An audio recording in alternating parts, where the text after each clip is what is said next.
that this budget felt the pulse of the people of this country. It felt the pulse of our people.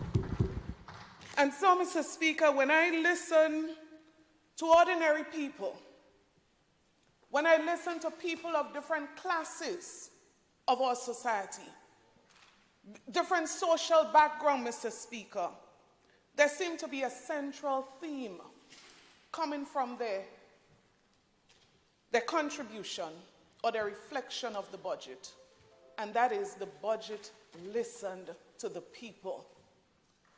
But of course, Mr. Speaker, with everything, you would have those persons who find it difficult to accept reality.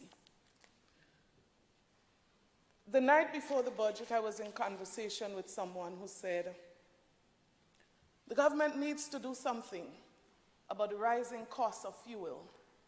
The government needs to do something about electricity prices. The government needs to do something tangible to recognize our frontline workers. Mr. Speaker, this was the night before the budget. Mr. Speaker, immediately after the budget, I engaged that person. And you know the response? The response was, oh, that's an election budget. Oh, that's a budget to trick people. Mr. Speaker, there are some things I find very difficult to understand. Because it should not be difficult to say that all the things that I was thinking that the government should do, the government did it and presented it in the budget. Mr. Speaker, nothing is wrong with that. But unfortunately, Mr. Speaker, there are persons, regardless of what the government would do or the government present to do, it would not sit well with them. So you speak about recognition to frontline workers. The government said what it's going to do, and it gave a timeline that it's going to do it. The capping of the gas price, Mr. Speaker, electricity price, and how government is going to cushion that, Mr. Speaker, all of that was presented, but the reality is something else in terms of what you hear from some limited quarters. Mr. Speaker, yesterday I was extremely shocked to hear our colleague, and I still call him that, and friend, say that he cannot support the budget as presented by the leader of government business. Mr. Speaker, I don't know, and he spoke about change, but you can't change so fast. So fast that you cannot identify with the needs of poor people of this country. You cannot identify with the ordinary man. And what is it that they are asking the government to do? Mr. Speaker, this government consulted for the preparation of this budget. And my sister said it yesterday, from session to session, the requests were the same. Government heard, and government reflected that in the budget presentation we heard. But Mr. Speaker, I heard yesterday as well, there is no innovation in the budget. And I said, you know, sometimes we get words all mixed up. But I pulled the document, and I can't say I pulled it and I read it. I scanned, Mr. Speaker.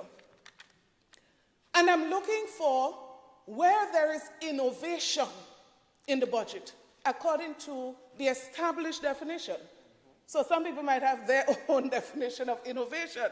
Mr. Speaker, and if the colleague would, member for St. George's Northeast, maybe want to follow with me.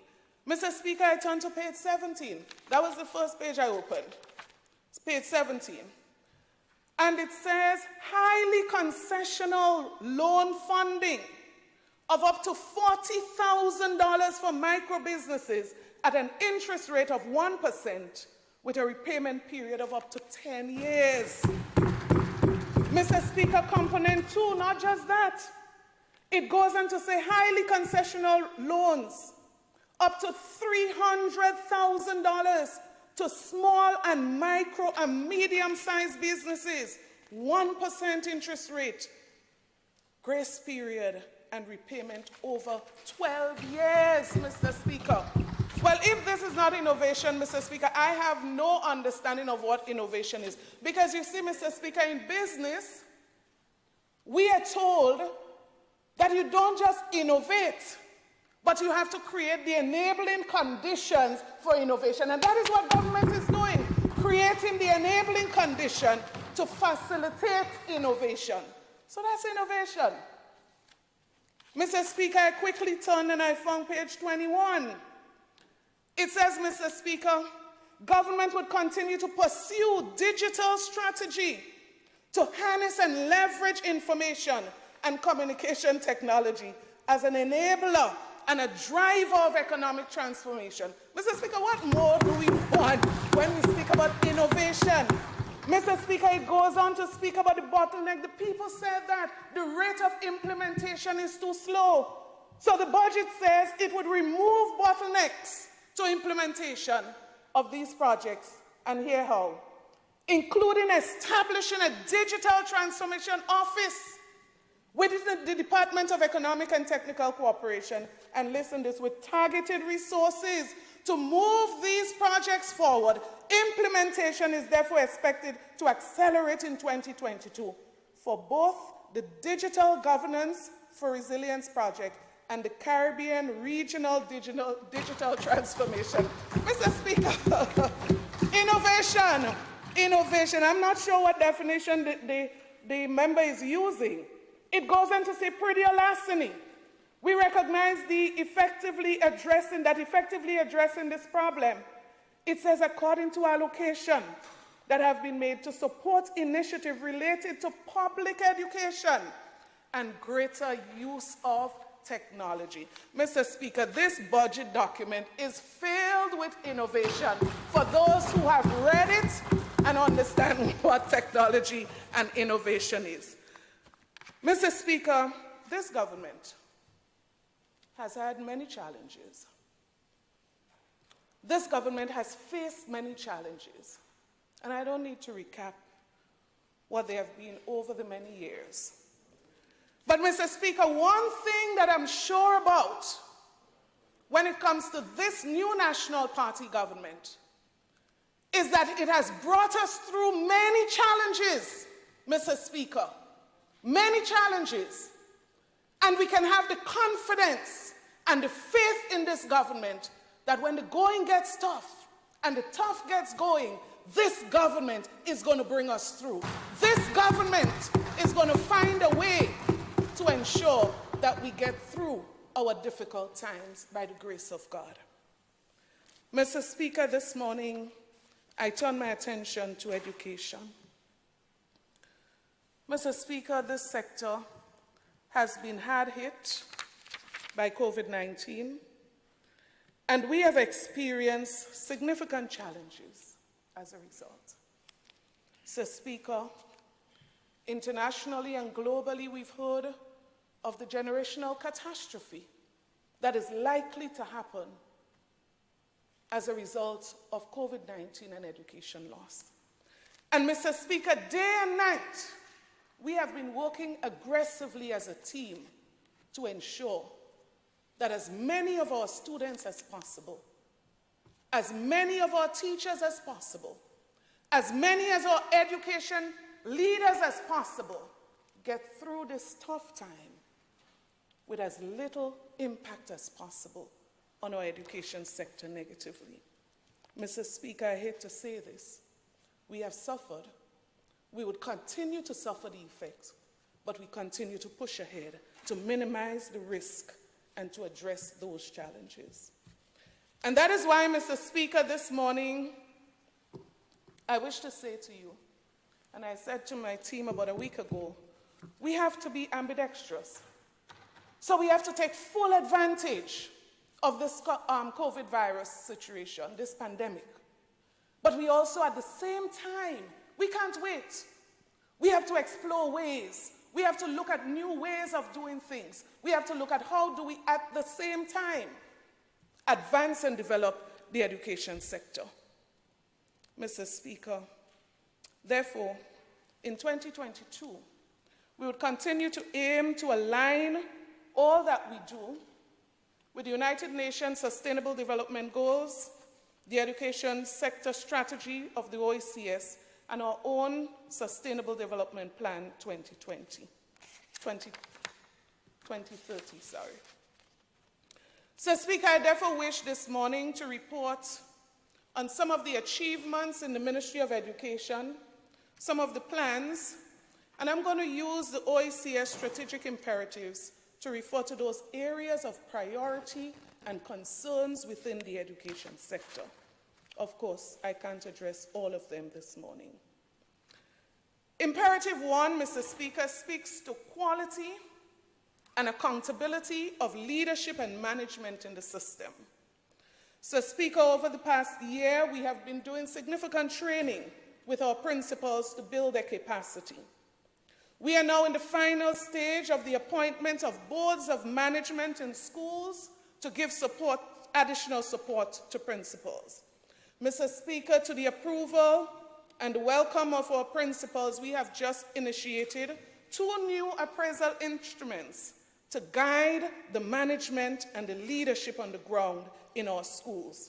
We have seen significant improvement in data collection, reporting, Mr. Speaker, and of course, Mr. Speaker, we continue to look at the interests of those persons, and we have submitted for confirmation some of our principals.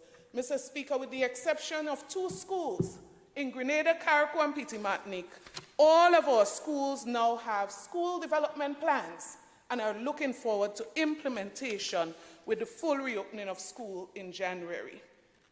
Mr. Speaker, I said in this House before September, we were going to have the official review start of the Education Act, and we've started that, and I look forward to all of the recommendations coming from our stakeholders.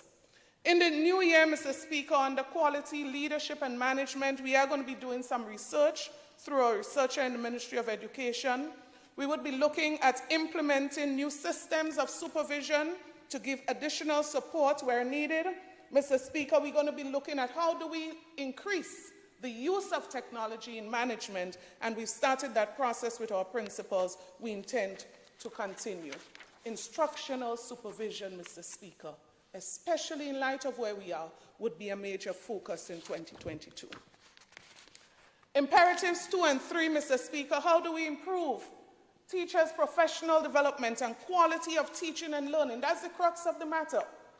How do we increase, how do we improve as it relates to teaching and learning? How do we ensure that our students are performing at the level that they are supposed to? And I'm not talking about getting 19 subjects here. Mr. Speaker, during this period, in spite of all that's been happening, 176 teachers access short-term training in special education. And Mr. Speaker, as you would know, the definition of special education is much broader than we've known it many years ago. 56 of our Imani trainees have been trained to offer more support within our classroom for special needs students. 15 teachers have been supported by this government, Mr. Speaker, at the St. George's University to complete a degree in psychology with special emphasis on special education. 41 of our teachers, Mr. Speaker, have started a 3-year training program, teacher education program, at TAMCC, Department of Teacher Education.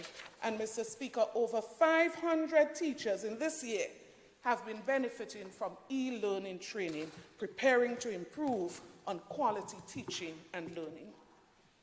Mr. Speaker, in the new year, we intend to give some focus to secondary school education, and that is through the diploma in education. It's not just about teaching the content, the delivery, ensuring the methodologies, the pedagogy, all of that, Mr. Speaker. We have to place more emphasis on our secondary schools. And so I'm very happy to announce, Mr. Speaker, that the School for Teacher Education will be ready by the next school year for secondary teachers improving their competencies in teaching, Mr. Speaker. So, Speaker, I also want to make mention here, and I know the member for Carriacou would be extremely pleased. She has been at me about this. What about our teachers in Carriacou who did not get into this 41 3-year program for teacher education? Mr. Speaker, I give the guarantee, and I gave her before, I say to the teachers of Carriacou, in the new school year, we are going to make accommodation for extra numbers of teachers from Carriacou within this program. And so, Mr. Speaker, training and development continues to be a focus. And I say to you, in the new year, we will institutionalize in-service training as we've done before. And I like to refer to the next step, Mr. Speaker, which we will be really, really familiar with during the revolution period. Imperative 4, Mr. Speaker, improving curriculum and strategies for assessment. Mr. Speaker, of course, you know that we have been doing extremely well in the midst of a pandemic. And I want to use this opportunity to commend our students for their resilience. Commend our students for their fighting spirit, Mr. Speaker. And I want to commend especially here all of our stakeholders who have been part of the process of making this possible. I want to recognize everyone, including our teachers and principals, and all of those. I know the private tutors normally say to me, Minister, you don't specially single us out. All of those who have been involved in preparing our students and working, encouraging them, I want to applaud and recognize you this morning. But, Mr. Speaker, I want to use this point to say something. And we heard about internet yesterday. Mr. Speaker, I'm happy to say Grenada is one of the leading countries when it comes to online examination. Mr. Speaker, 2020, we didn't do online, we did paper-based exam. But in the midst of a crisis, 2021, all of our secondary schools, Mr. Speaker, were able to do their exams online. And, Mr. Speaker, guess what? 26 subjects were done online this year. It says that the agenda of this government as it relates to ICT and IT is extremely well. Mr. Speaker, we continue to provide additional online content for teachers. We continue to strengthen the curriculum department. We introduced, Mr. Speaker, in the last year, new terms of reference for curriculum officers. Not just monitoring subjects, Mr. Speaker. It has to be broader, transformative, Mr. Speaker. And review and development of our e-books program, Mr. Speaker, our curriculum department was integrally involved in that exercise, along with the training of teachers. What are we looking forward to in 2022? Mr. Speaker, of course, training and development of curriculum officers would be a critical focus as we go into this new period. Greater support for teachers on the ground would be a critical focus in the new year, and our curriculum officers have been challenged in that regard with their new terms of reference. Mr. Speaker, we must review the number of compulsory subjects that every student is compelled to do at the beginning of their secondary school life. We must review this. Mr. Speaker, the issue of skills training, we are expanding that within our secondary schools. And, Mr. Speaker, that has to be an area of top priority as we look at the role of TVET and skills training in the transformation of our society. Mr. Speaker, very critical for this government's agenda of transformation. Mr. Speaker, examinations would also be reviewed in the context of why do we put students on their examinations? What do we do with the results of examination?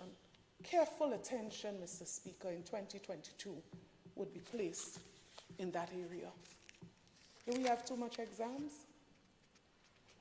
How are we benefiting from the number of exams that we give students? I said, what do we do with the results? What do the results inform? We must take a deeper look at this. Imperative 5, which is to increase access to quality early childhood education, Mr. Speaker, very critical. If we speak in education, development, transformation, early childhood education is extremely critical. And, Mr. Speaker, during the pandemic, hundreds of parents have been supported online, training, support as it relates to them supporting their children. Mr. Speaker, I say this is critical for us.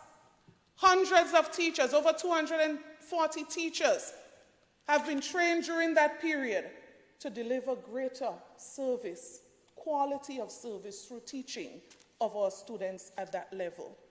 Mr. Speaker, we've been promoting our high-scope curriculum, and that is regional, that is important. Grenada must not be left behind. Mr. Speaker, I'm extremely happy with the progress that we've been making so far on our high-scope curriculum. Children must be involved in their learning. They must lead in their learning. And Mr. Speaker, during that period, the transition policy as it relates to early childhood education was drafted, and we look forward to 2022. Mr. Speaker, greater support in 2022 would be given to the implementation of programs and the monitoring of standards for early childhood education. And I have to mention here, particularly for our preschools, Mr. Speaker, greater support as it relates to utilities and ancillary staff will be provided from January 2022. Mr. Speaker, opportunities for technical and vocational education for all of our learners. Mr. Speaker, traditionally we have this perception that TVET, when you speak TVET, when you speak skills training, you're talking about the children who are not doing well. Mr. Speaker, great mistake we have been making, and we have to correct that. The mindset when it comes to skills training has to be transformed, Mr. Speaker. And so I say today, this area will be given prominence in our education system, just as we give academic qualification. Mr. Speaker, at this time, we are working on the qualification framework. As I've said before publicly, we must get to that point. Thousands of people have been doing CVQ after CVQ. We must get to that point where we can say what a CVQ is equal to, is equivalent to. So we say a level 3 is equal to an associate degree, for example. Mr. Speaker, we must recognize the people who are skilled, the people who are able to contribute to our society, just as those persons who we consider to be scholars among us, Mr. Speaker. And so, Mr. Speaker, our skills policy will be finalized in 2022. A lot of work with stakeholders took place this year. Our TVET policy and strategy, we've already had a launch of one, Mr. Speaker, and we conclude that in 2022. Mr. Speaker, during that period, we launched the Monkridge National Training Institute. I call that, Mr. Speaker, a best practice. What do we want to see around the island? Mr. Speaker, furniture being produced there to supply government ministries using young people. Mr. Speaker, that's the innovation, Mr. Speaker. That's not just in the document, but it's practically on the ground. Mr. Speaker, how do you use the skills to create employment? How do you use the opportunity to train additional person? And that is what is happening in St. Patrick's right now. Mr. Speaker, right now they're asking for the government to set up an account, because they say ordinary people are coming in to say, well, we want to purchase a bed, we want to purchase a chair set. Mr. Speaker, they have the capacity, they have the equipment, but we need to facilitate them to be able to sustain themselves, and that is the next phase of this initiative. Mr. Speaker, we're expanding the number of schools that are offering CVQ to our students. So furniture making, you should be able to do that in your secondary years. Some schools are offering, but we are going to be expanding, Mr. Speaker, the number of schools that are going to cater for all levels and interests of our students as we continue in the new year. But, Mr. Speaker, not just at our schools, and I've always said this, 2:30, we shouldn't be closing schools.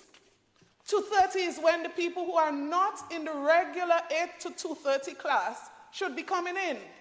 And Mr. Speaker, this year we have been piloting in communities as it relates to offering opportunities, people who are employed, people who are unemployed, to take advantage of how can I acquire a skill, how can I be certified, how do I develop the competencies so that I can create employment, I can generate employment, but I can be self-employed. And so, Mr. Speaker, we forged an alliance with churches in various communities to support this initiative. And of course, we have been developing the infrastructure. So River Sally Multipurpose Center, 75% renovation completed. Malmont Community Center, 65% complete, because we are going to model those centers throughout the island. Mr. Speaker, it is the direction we must go. So in the new year, Mr. Speaker, we look forward to expansion of the TVET agenda, the skills training agenda. Mr. Speaker, Imperative 7, increase access and relevancy to tertiary and continuing education. Mr. Speaker, I want to speak here about the National Skills Training Policy. I want to speak here about the scholarship policy, Mr. Speaker, because we have to ensure that our young people have as many opportunities to excel as possible. Mr. Speaker, the National Training Program that we offer, and we select persons to travel abroad, to go to TAMCC, to go to SGU, Mr. Speaker. Mr. Speaker, we have been providing hundreds of opportunities, but we say, Mr. Speaker, that we have to create additional. And so with reorganizing of this program, we are going to solicit additional scholarships for young, ordinary Grenadians to ensure that they get that opportunity that is needed. Mr. Speaker, over 168 scholarships this year alone was granted at $17 million to our young people. And Mr. Speaker, these are ordinary children, many of whom would have never had an opportunity to tertiary education, university education. Mr. Speaker, I want to use this opportunity to also announce again that we've appointed a new principal at TAMCC. The Caribbean Development Bank has approved for a consultant at the college, and I say this morning, nothing more on TAMCC except that we are in reform mode. But Mr. Speaker, last year, we paid $800,000 in increments to workers at TAMCC. Didn't hear anything much from the union. Nothing much. As a matter of fact, many people may not have known. But, Mr. Speaker, I want to announce this morning that by the end of this month, we would be paying an additional $1 million to workers at TAMCC as outstanding increments. Mr. Speaker, I say this. This government has been bending backwards. But I want to recommend the team at TAMCC that has been leading the transformation process. Prime Minister has always expressed this concern. The amount of monies that we've put in there, what are we getting back for it? But Mr. Speaker, I want to say this. Last year, this year, this government has put no additional monies because we have been managing the resources in such a way that they can now access savings to be able to pay the increments to workers at the end of this year. I commend the team, Mr. Speaker, for an excellent job that they've been doing. So the strategic direction of TAMCC, Mr. Speaker, will be our focus. The TAMCC, St. Patrick's campus, St. Andrew campus, reform is a must. A must, Mr. Speaker. Too many of our students from the north have to come down to St. George's.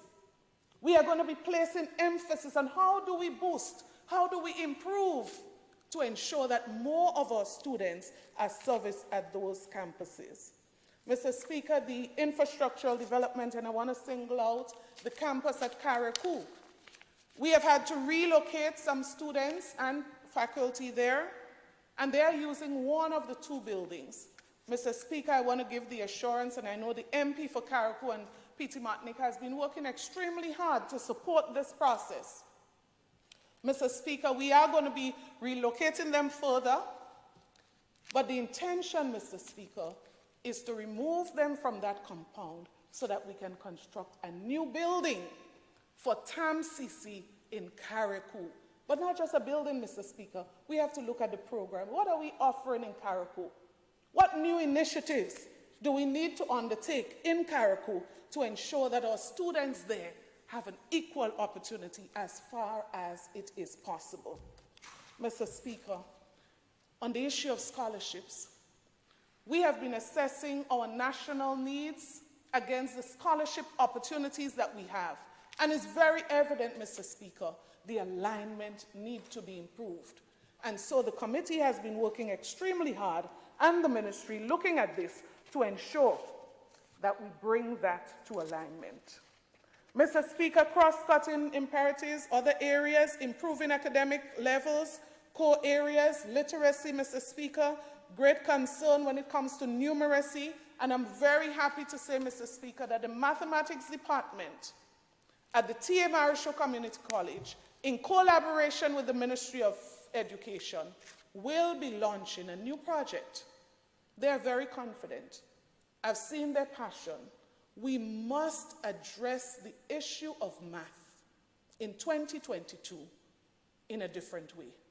And Mr. Speaker, when teachers are coming to say to you, when faculty there are coming to say to you, we are not in the secondary system, but we are prepared to do something because we see where the problem is, we see what the problem is, and we are going to work with our teachers and students. Mr. Speaker, we are going to incorporate our various math teachers across the system, and very soon, Mr. Speaker, we launch this initiative. It's a regional problem, but Mr. Speaker, I believe Grenada can lead in the solution to the problem.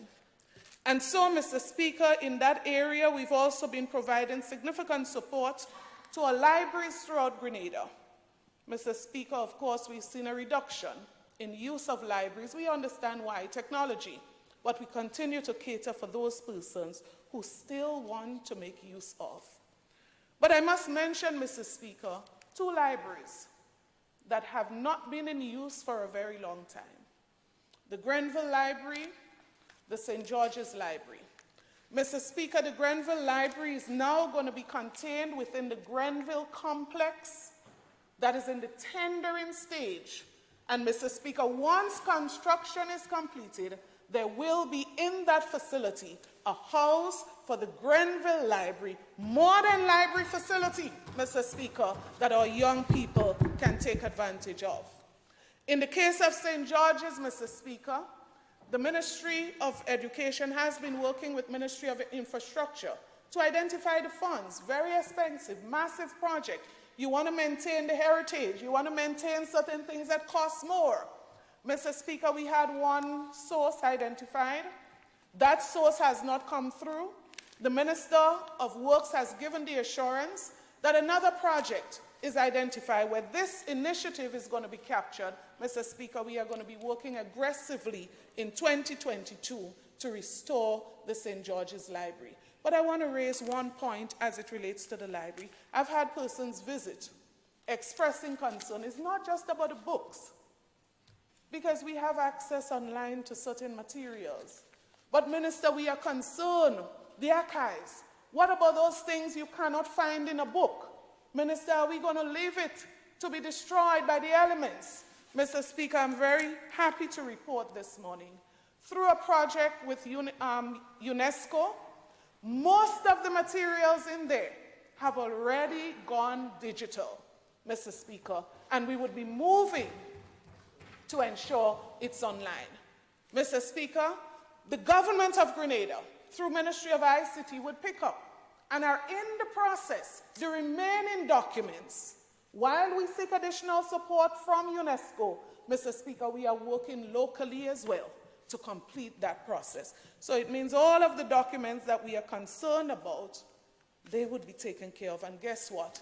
We would soon be able, Mr. Speaker, to access them online. Mr. Speaker, moving analog to digital, we said yesterday, Mr. Speaker, we facilitate in the same process through our public library. Mr. Speaker, our literacy policies of concern, and that we're finalizing and will be presenting in 2022. All of the stakeholders have been engaged and are being engaged in this process. Mr. Speaker, expansion of the Early Learners Program, ensuring those children at that lower age, Mr. Speaker, they would have acquired all of those necessary skills to move on to our secondary schools, upper classes in the primary school. Mr. Speaker, too many of our students are left behind. And guess what? COVID has compounded the problem. Years-old problem. But, Mr. Speaker, we continue to find greater measures, other ways in which we can address that problem. And guess what, Mr. Speaker? The OECS, external agencies, Mr. Speaker, are now partnering with us to train our teachers to develop those competencies and skills that would enable them to accelerate as a result of how we have lost through COVID-19. Mr. Speaker, when it comes to management system technology, Mr. Speaker, the member from St. George's Northeast made reference to the importance of technology, extremely important. Mr. Speaker, we've come a long way. We have come a long way, Mr. Speaker. And when you look at what we have done, Mr. Speaker, in that short period, many countries are asking, how did you do this? Prime Minister said it. One of his colleagues asked him, Prime Minister, how did your country achieve this in that short time? Mr. Speaker, the world is looking at what we did during that period. The partnership, the collaboration of stakeholders, the transformation, technology-wise, Mr. Speaker. We said it, Mr. Speaker, that we are going to ensure that our students are not left behind technologically. That's where the world is going, the revolution, Mr. Speaker. That's where it is. And this government has provided all of the enabling condition and support to make that possible, Mr. Speaker, this government. So we've provided devices from preschool to secondary school for our students. Some countries are still making public appeal for donations. We can't come up with the resources. How did you get it? Where did you get it? Mr. Speaker, that's the questions that are asked regionally. But Mr. Speaker, we've trained our teachers and we have to continue to do so to ensure that you don't just have the device, but how can you make the device work for you? Mr. Speaker, training has been a major focus in this last year and will continue to be. But Mr. Speaker, additional tools are needed. So that is why we have brought in additional laptops in our schools. Projectors are being provided to schools because, of course, you have to ensure you have the additional support to make it work to the maximum. How do you reap all of the possible benefits, teachers and students, in that regard? We've heard yesterday, Office 65, Mr. Speaker, free of cost to all of our students is being provided. What you would have to pay individually for a license for, this government is making it possible that every student and every teacher can now have to optimize the opportunities. Mr. Speaker, district officers, e-champions to support what is happening in our school. We've done that, Mr. Speaker. But gone further. How do we ensure that the content is now available on those devices? And this government went beyond to providing e-books for our students on those devices. We are now rolling out for the primary school students in terms of e-books. What does that mean for the ordinary man? Mr. Speaker, I am confident, and those of us who have children at the secondary school level, I am confident that the book list for 2022, Mr. Speaker, is going to be slashed by about 50% or more. What does that mean? Ordinary people would have significant savings, Mr. Speaker, monies that they don't have to find to be able to purchase all of those books, in some cases 20, 25 books, Mr. Speaker. And so we are going to ensure that this accommodation is made to facilitate the poor, a budget that thinks about the ordinary people and how they can be benefited. Mr. Speaker, the last element, which is connectivity. So I listened to the member yesterday, and the one thing that he dwelled upon, Mr. Speaker, internet connection in our schools. Well, it depends on how you look at the glass, half full, half empty. Mr. Speaker, let me make this point.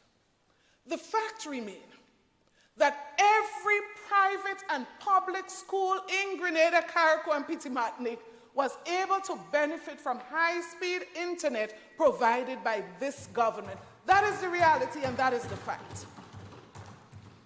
Another fact, Mr. Speaker, is that most of the schools in the region have not yet reached that milestone. Most of the schools in the region. So even if they have a device, you still have a challenge because they have what we had many years ago, internet in the lab or internet in the principal's office. Mr. Speaker, I have said it publicly that we do have some challenge with internet. I said it publicly. But Mr. Speaker, it's the same challenge that all of us here have with internet on our cell phones, internet in our homes. Mr. Speaker, some people would tell you that based on how the house is built, in certain points or positions in the house, you get better quality than other positions in a house. Mr. Speaker, in our schools, what we have done is to put as many access points as possible to improve connectivity. But, Mr. Speaker, it's a work in progress. And so what we are not told is that most of our schools do not have that challenge. Mr. Speaker, what I want to say about this is sometimes we expect miracles of this government, and I understand why. We have set a foundation to have that level of expectation. But when we ask students to go back to school and teachers to go back to school, what my colleague did not understand is that that is also critical, because it is the best way for digital to come in to see what the problem is and exactly where the problem is. So I visited schools, Mr. Speaker. And one that I was extremely impressed with, and I'm going to mention it, St. John's Christian. The principal was in the computer room with her laptop, and the entire school was on that one device, and she said to me, Minister, I'm sitting here on one chair, and I'm going from class to class, monitoring what is happening in our classroom. Mr. Speaker, we sometimes dwell on those little things that don't go too well, rather than offer a solution or an advice of how we can improve. We don't speak about the good. It's a mentality, Mr. Speaker. So, Mr. Speaker, I've said before, and I can give another example. 2 weeks ago, my son, because I was challenged at a meeting, ended late. My son was with me in the vehicle, running late for a class. Mr. Speaker, my son did the entire class online in the vehicle. Mr. Speaker, yes, there are challenges, but there are major successes that many other countries will not experience. Mr. Speaker, the parent who says, my child is at home, broken foot, and that child, 3 weeks, is able to access online classes with the students in the class at the same time. Mr. Speaker, that's where we have to go. I was saying to the teachers at St. Mark's Secondary a couple weeks ago, we have to stop thinking about COVID when we speak about blended learning. We have to start seeing how we're going to use the best teachers in the system. So if our best teacher in math is at Happy Hill Secondary School, for example, and the teacher at St. Joseph's Convent is on her first day, how do we utilize that teacher who might have been there for 30 years, very skilled and very competent, so that the student at convent can participate in that class on day one? How do we connect, Mr. Speaker, our teachers in Carriacou who have to come down to Grenada to attend Teachers College? How do we stream, Mr. Speaker, the class in Tantine, TAMCC, for the teachers in Carriacou?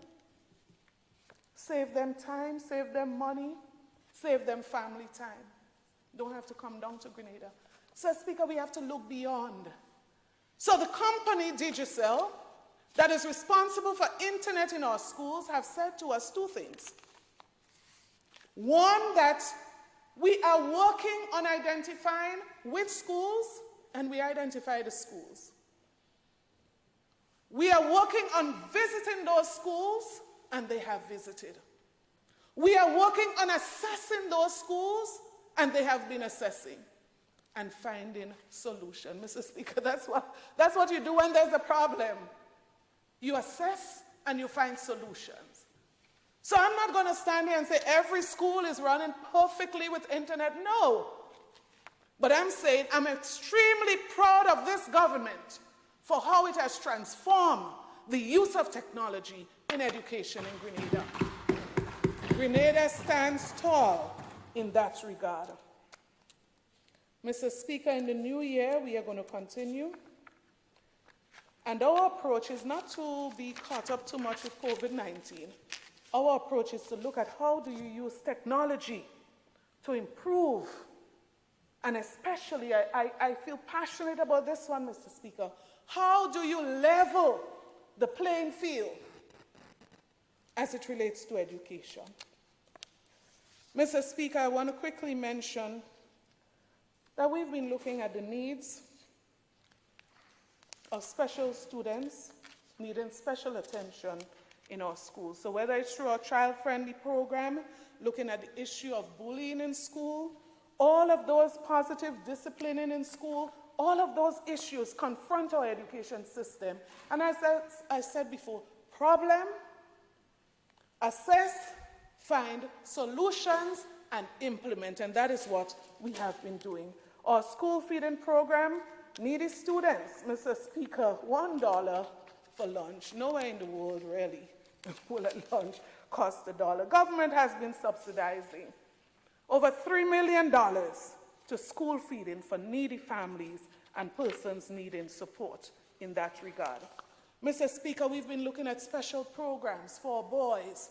Most times I'm asked to speak at a regional meeting, Latin America and the Caribbean. The issue and concern, girls, girls, girls, girls. And I often had to say to them, we don't have the challenge that you have to the extent that you have it.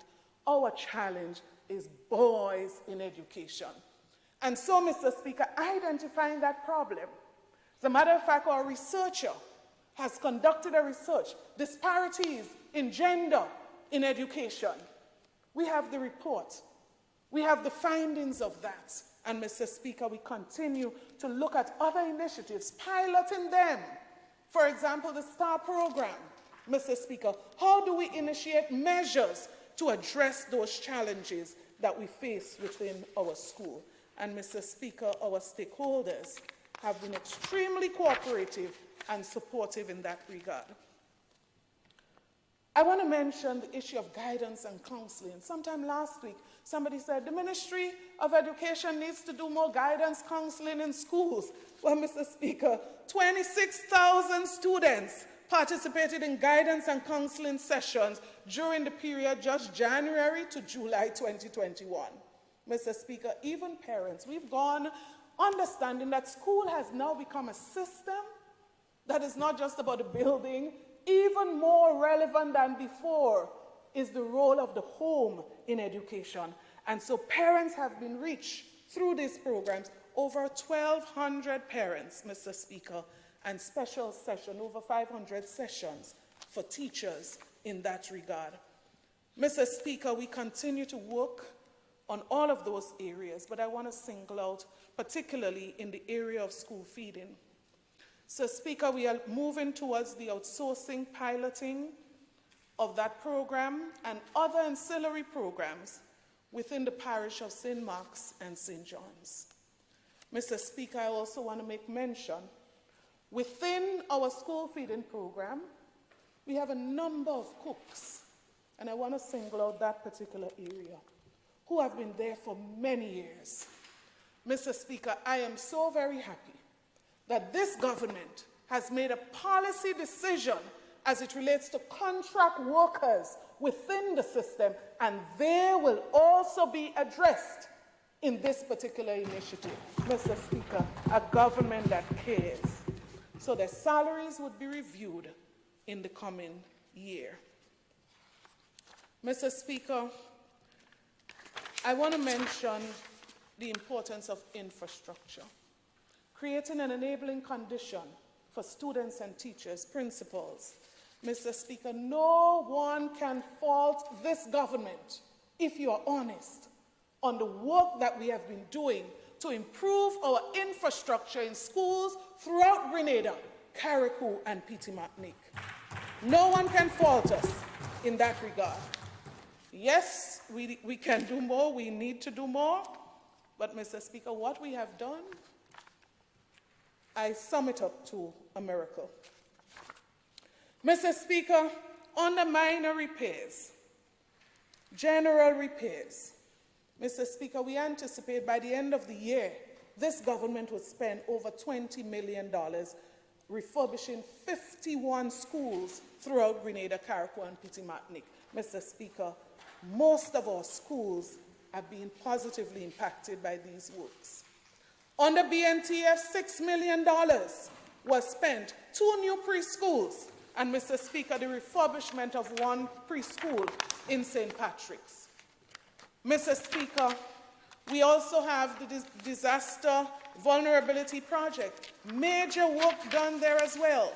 Mr. Speaker, over $13 million so far has been spent, and we will spend more before the end of the year to complete the work on 39 additional schools throughout Grenada, Carriacou, and Petit Martinique. Under this project, Mr. Speaker, $1 million was spent on furniture. Of course, we still need more furniture in our schools, but major dent in supplying the needs throughout our schools. Mr. Speaker, the GEEP project, between 60 and 80% completion. We have Presentation Brothers College, Grenada Seventh-day Adventist Comprehensive, and Bishop's College. Mr. Speaker, we had some serious challenges with Bishop's College. But, Mr. Speaker, I want to commend and recognize the MP and all stakeholders on the ground for their support. Where we have come so far, Mr. Speaker, another miracle, I actually call it. Mr. Speaker, this government has been working aggressively.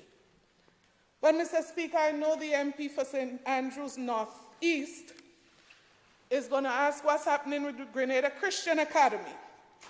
And persons are going to ask St. Andrews Anglican Primary School. Mr. Speaker, this government has committed. Those 2 schools are moving to a new location, including St. David's Catholic Secondary. New schools, new location. And I can say to you, St. Andrews Anglican, as a matter of fact, the persons from Trinidad was here about 2 weeks ago testing the soil, finalizing everything, because both St. Andrew Anglican and Grenada Christian Academy are now in the tendering stage. Final stages, Mr. Speaker, before we move to construction. In the case of St. Andrews Anglican, let me say this, we will have to move the students and teachers from the current location because the stakeholders, parents, teachers, students, they all said that they prefer to have the school built on the current location. Mr. Speaker, we continue to work aggressively to improve infrastructure in our schools. Mr. Speaker, J.W. Fletcher, St. Joseph's Convent, St. David's Catholic Secondary, those schools are in the design phase, and we are pushing with the consultants in that regard. I want to make special mention, Mr. Speaker, of St. John Street Preschool. Again, we are hoping to acquire a building for this, and it's interesting. Mr. Speaker, under the old administration, a building was sold to the National Insurance Scheme. I imagine the government trying to get revenue. Sold a government building. Mr. Speaker, now we're fighting to buy it back. We don't have, I mean, Mr. Speaker, governance is not a simple thing. And sometimes people think it's ABC. Running a country is not a simple thing. It's not ABC. So we're selling assets to pay salaries. Now this government has to come and buy back the asset to improve developments, to advance development. Mr. Speaker, let us not take governance and development lightly. It is a serious thing to run country. It's not a simple thing. So St. John Street Preschool, we are looking at acquiring a building to expand that preschool. TAMCC Carriacou, I mentioned that, in Florida government, as I said before, over and over, we were due to repair that school. After assessment, reassessment, we decided we are going to build a new school The MP made reference about the location yesterday, and I'll say let's bring all the stakeholders together, let's make a final decision and move ahead early in the new year. Mr. Speaker, at this point I want to recognize Maria Holder Memorial Trust. We have gotten approval for 2 adaptable buses to transport students with special needs. I'm not talking about regular buses, Mr. Speaker. I'm talking about buses specially designed for special needs students. And guess what? They are going to be made available to assist persons, elderly persons in our community. Partnership. This government is good at partnership for development. Mr. Speaker, we continue to work on ensuring that our policies are in line with our development agenda.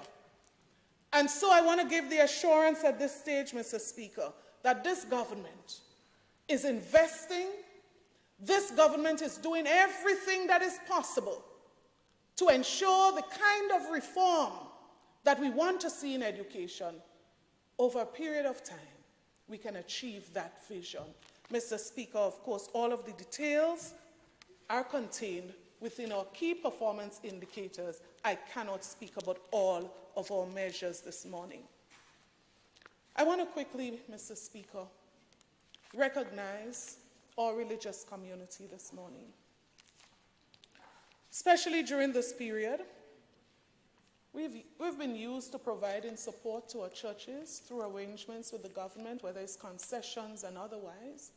But, Mr. Speaker, one of the things I feel really good about is the level of consultation that this government and partnership that this government has had with the churches during COVID-19.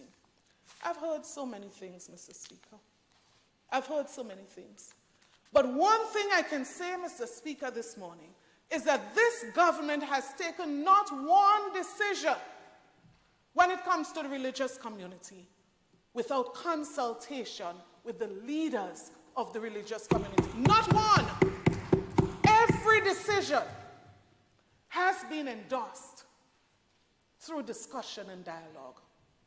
Mr. Speaker, what has been the underlying factor? What has been the factor that has been driving those discussions? Safety of people, protecting people, ensuring that we ensure that our people remain safe during this crisis.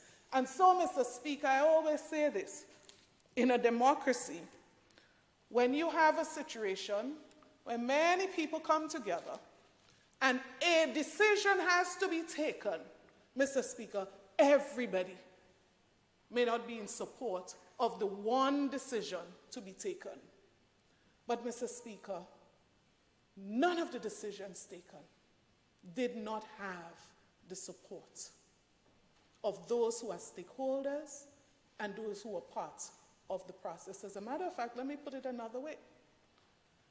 Many of the dialogues, as a matter of fact, the very first protocol of discussion was initiated out of concern from what was happening in Jamaica, in some of the churches there. What was happening in places where persons had started to die after contracted COVID-19. And so, Mr. Speaker, I want to say this morning that we continue to work with our churches, we continue to give support to our churches, and we continue to find collective ways of dealing with difficult situations, such as COVID-19. And that is why I want to commend the church for its leadership, particularly the days of prayer for our nation, in which so many people throughout Grenada, Carriacou, and Peter Martinique participated. It all boils down to finding solution in difficult times and difficult circumstances. Mr. Speaker, at this time I turn my attention to the constituency of St. Andrews Southeast. And Mr. Speaker, I say this all the time.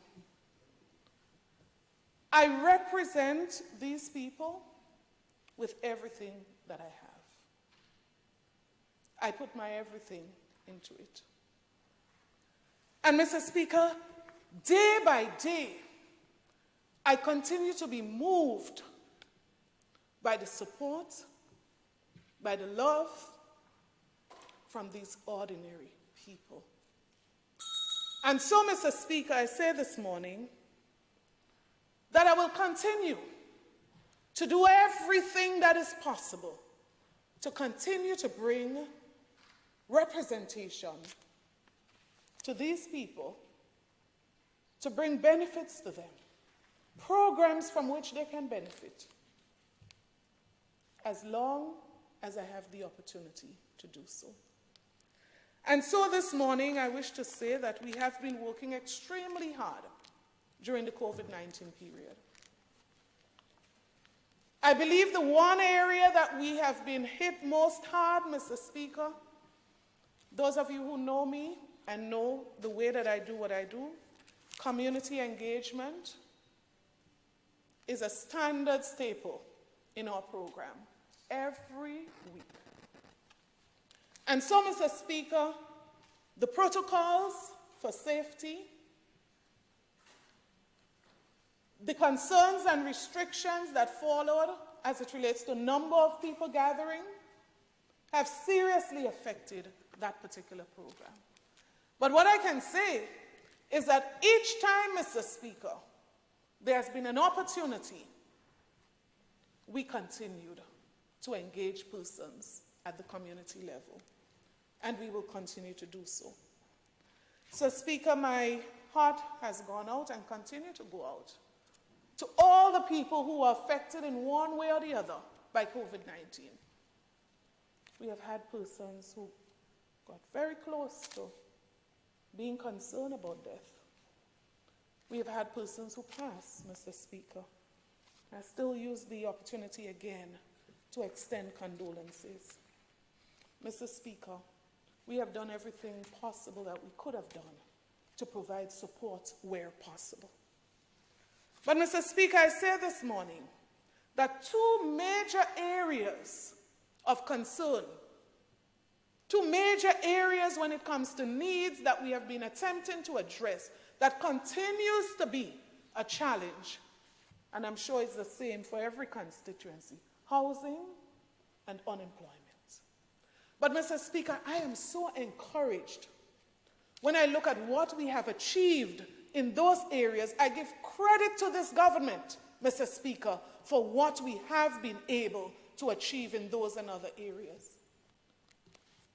But it's an uphill task. So many people, Mr. Speaker, still in need.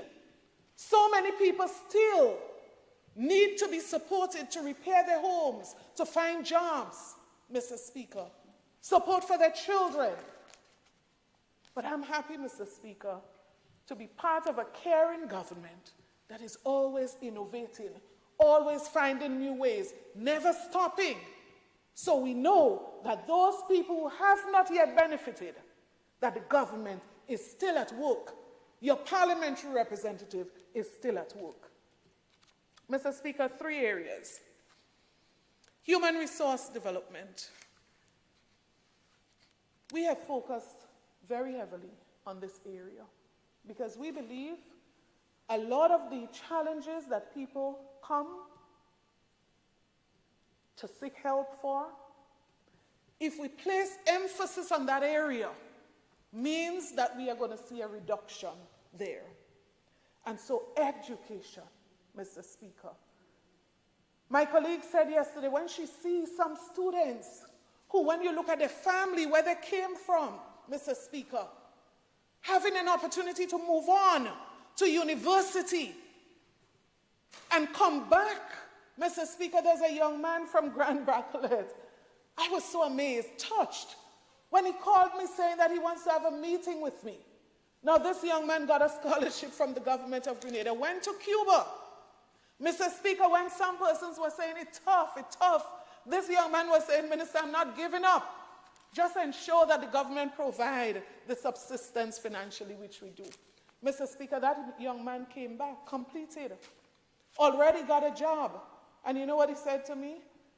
I want to be involved in transforming the communities, in developing communities. What can I do?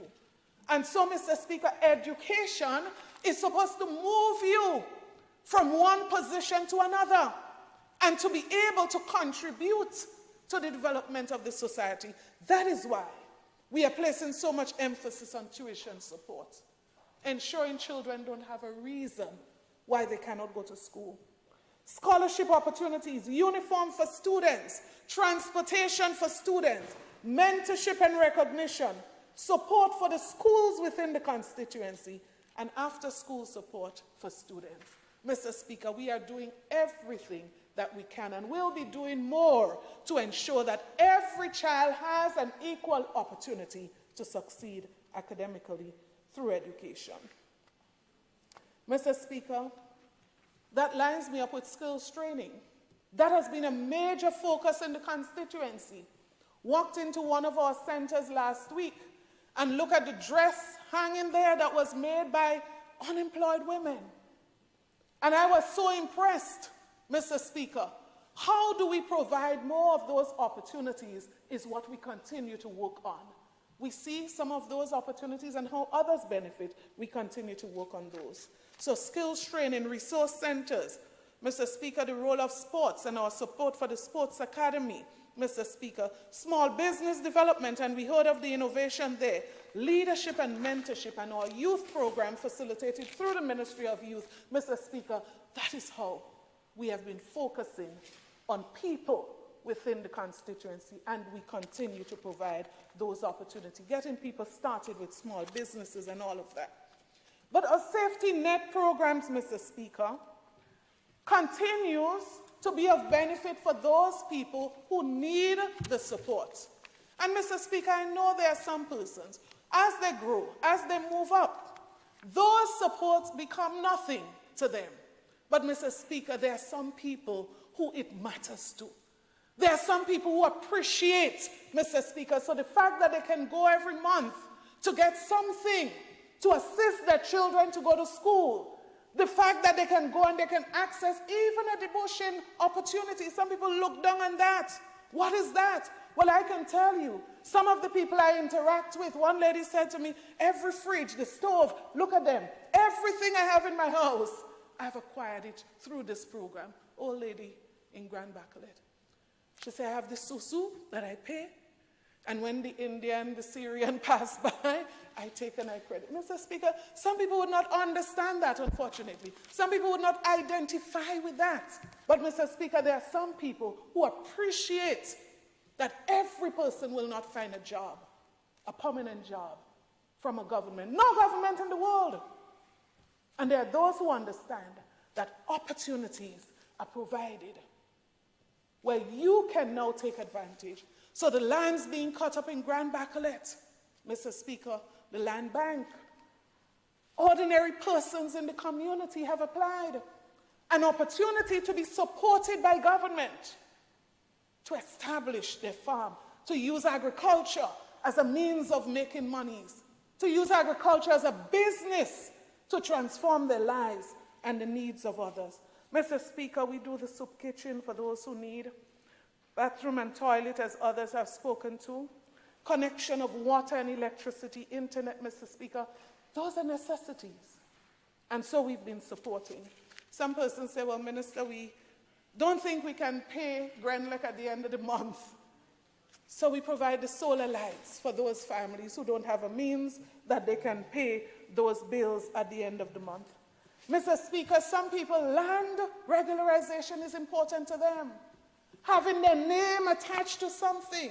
Mr. Speaker, we've been working with families who have been living on land for years, but they can't pass it on to a son. They can't pass it on to a daughter. Mr. Speaker, that's important to them. And so we've been addressing those issues. I know for many people, street lights is an issue, and if you look around the constituency, we have been working aggressively in that regard with the support of all the ministries responsible. Mr. Speaker, when it comes to infrastructure development, there's so much to be done there. But, Mr. Speaker, when I look back, the number of roads, the number of bridges, Mr. Speaker, how the needs of people have been met through the employment created, Mr. Speaker, all I can say, we must continue. And so we continue in every village. Every village has benefited. Every village, right? I don't have the list as my colleague, and I won't read the list. But what I can say, I would summarize it to say, Mr. Speaker, every village has benefited from the infrastructural work of this government. Mr. Speaker, we have some serious drainage problems, and that is a priority for us. Mr. Speaker, of course, we do have some ditches, and we do have a waterfall that to some persons they might not understand why I'm mentioning it.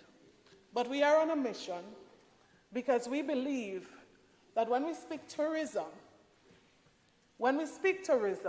for us in St. Andrew, we see it coming closer and closer to home. As a matter of fact, we look forward to it coming home. And so, Mr. Speaker, we are lining up ourselves. We are preparing ourselves in advance. So when we do training, as it relates to the hotel sector, is because we are thinking ahead, Mr. Speaker. How can we access those opportunities as they come closer? Because guess what, Mr. Speaker? Our people are still challenged to take advantage of some of the opportunities that are all the way in Grandans. Mr. Speaker, we have a mission in that regard, and we continue to work. And so in 2022, Mr. Speaker, or maybe I should mention this before I move to 2022, one of the things I'm extremely, extremely happy about, Mr. Speaker, is that this government has facilitated. When it comes to housing, not just the many persons who have benefited, but the brigades that have been provided to help these people. Because they tell you, Mr. Speaker, even if I get the material, I have no means of doing the construction. And so that is why I say, Mr. Speaker, some people, based on where they are, they don't see the value of that. They don't understand how important this is to some people. And we continue to provide those supports. Mr. Speaker, in 2022, we would be placing some emphasis in a couple areas as we continue to work our development agenda. So the lighting of playing fields, particularly we've identified 2 playing fields, Telescope and Mama Can in the new year. The upgrade of Hope Pasture, completion of the Quarry Road in Telescope, Mr. Speaker, the lighting of the Crowshoe Back Road, and I know that's a concern, but our challenge has been, if you look at where the Grenada poles are run for electricity connection, that is a major challenge. The company has been trying to work with us in that regard. The back road in Post Royal, major. As a matter of fact, the designs have already started in that regard. Medical services, particularly a community that has some serious issues to be addressed and supported, and that of Telescope, we are looking at some complementary services there. The beach erosion in Telescope, of course I can't give the details in this session, but I continue to give to the people who matters most in that regard. And Mr. Speaker, I want to make mention of the sidewalks in Grenville. The drawings have been done, contractors have been identified, and they have started the bidding process. Mr. Speaker, if this does not start by the end of the year, as a team in St. Andrew, we are confident in the early part of 2022, some work will be done to address the sidewalk issues in Grenville. It is a major problem, and we are happy that we've reached thus far in addressing that particular issue. Mr. Speaker, at this point, I want to recognize persons who have made all this and more possible. It was impossible on my own. Mr. Speaker, I want to commend and recognize the team at the Ministry of Education. Mr. Speaker, hardworking, committed. Those persons who go out of the way to make things happen, Mr. Speaker. I want to recognize the permanent secretaries, the parliamentary secretary, and all members of management and other staff within the Ministry of Education who have gone way beyond the call of duty, particularly, Mr. Speaker, to get us through the challenges of COVID-19. I applaud you this morning. Mr. Speaker, I want to also recognize the staff at the constituency office. Mr. Speaker, the manager, the community development officer, Mr. Speaker, and all of the support staff. Mr. Speaker, they go way beyond even some of them who are not employed, Mr. Speaker, at the office. But the contribution that they make to make what we do possible, without them, Mr. Speaker, I won't be able to present these achievements this morning. And so I applaud the team at the constituency office. And all those who have come this morning, I almost didn't recognize some of them. Mr. Speaker, I want to applaud them. In closing, Mr. Speaker, we are at a very critical time of our country's development. Very critical time. And the people around this table, Mr. Speaker, have been working night and day with all of the various stakeholders in our nation, or partners in our nation, to get us through these difficult times. Mr. Speaker, I know we have been there before. We have been there before, Mr. Speaker, I say, because we came to a point in our country's development where some persons felt that change is a stylish thing that sounds good and we must try. I heard it from the opposition leader yesterday, Mr. Speaker. But, Mr. Speaker, one thing I know, that there are sufficient people in this country who understand that changing government is not like changing clothes. It's not so easy. It's not so simple, Mr. Speaker. Because what you want to consider is not who sound good, is not who give a thrill, Mr. Speaker, but is who is able to lead a country in difficult and dark times and to rise above the challenges that you face. So we said to this country, things are difficult. Economically, things are going downwards. But wait, once we cross that hurdle, Mr. Speaker, we've brought this country over several hurdles in the past, including this one. Things might not be bright every day. Things might not be perfect every day, Mr. Speaker, but at the end of the day, what it boils down to is who is really best to lead this country in thick and thin, sun and shine, rain and thunder. Who is best capable of leading this country? So when we talk about age, when we talk about who has been there long, Mr. Speaker, something got to be fundamentally wrong with that level of reasoning. Because it's nothing about age. You sell a building to pay salary? What kind of management? What kind of... And then now we have to come and buy back the building to put a school? Mr. Speaker, it's not about age. It's not about how long somebody has been there. As a matter of fact, you know this youth thing? It's unfortunate, Mr. Speaker, that even in this house, I've heard it from the opposition yesterday. I've heard it from the opposition yesterday. The issue of youth. And so there's a tendency, Mr. Speaker, to use youth conveniently. And I caution those who do that. Because what is hypocritical, Mr. Speaker, is that the same persons who say that youth is best for this at this time is the same people who one day before was begging somebody who is nowhere close to youth to lead the same organization. Don't turn to youth out of convenience, Mr. Speaker. Use youth for the development of the country throughout, like this government has done. Check the track record. You talk about youth? Mr. Speaker, check the track record of the new National Party administration. Then we can have a conversation about youth. Mr. Speaker, managing a country is serious business. And let us not play around with that. Let us not take it for granted. Because I can tell you, Mr. Speaker, I engage with business people, even in my constituency, who say all the time, I don't like your party. And I have reasons why I don't like your party. I never voted for your party before, except in the last election. And you know what they say, Mr. Speaker?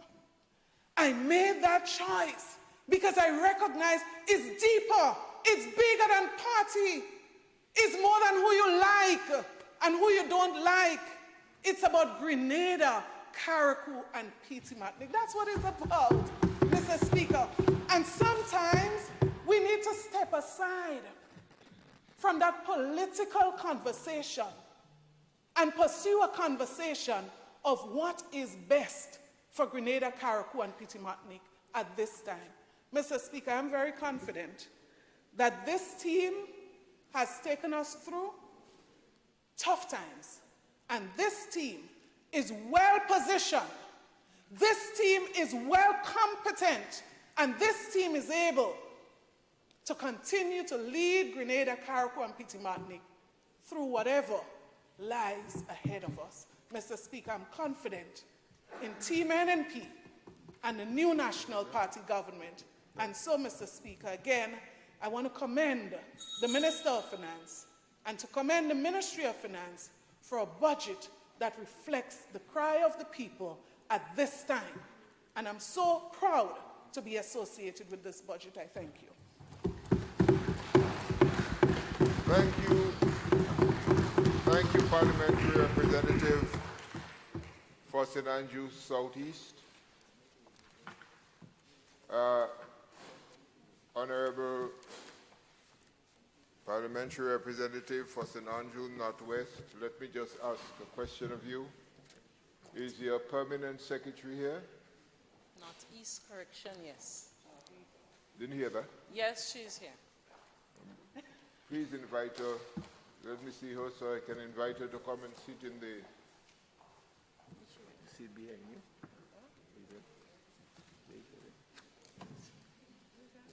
The permanent secretary, please. Join your minister. Join your minister. I'm sorry I had not done that to the other parliamentary representatives.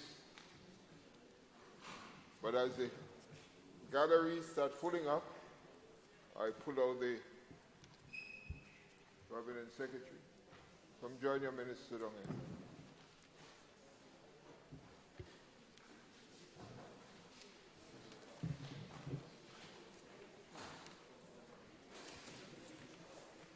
Okay, the parliamentary representative for St. Andrews Northwest. Northeast. Northeast, sorry. Why do I think you're west? Thank you, Mr. Speaker. Mr. Speaker, as I rise to make my contribution towards this budget debate, I pause to give God a high note of thanks and praise for sparing our lives through the unprecedented travails of the COVID-19 pandemic. And I also take this opportunity to extend condolences to the families who lost loved ones during that period. Mr. Speaker, it is indeed a pleasure to stand here and give my full support to the 2022 estimates of revenue and expenditure as eloquently presented by our Minister for Finance under the theme, Towards Vision 2035, Protecting Lives, Safeguarding Livelihoods, and Investing for Growth and Resilience.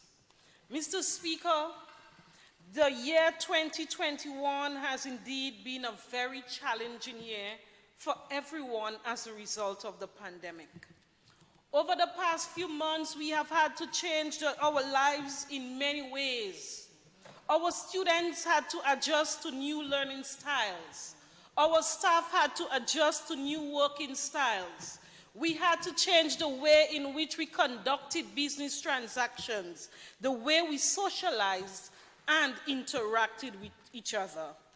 Mr. Speaker, we have seen the loss of lives of our loved ones, the loss of jobs, the rise in the cost of living, bringing about further hardships to our people.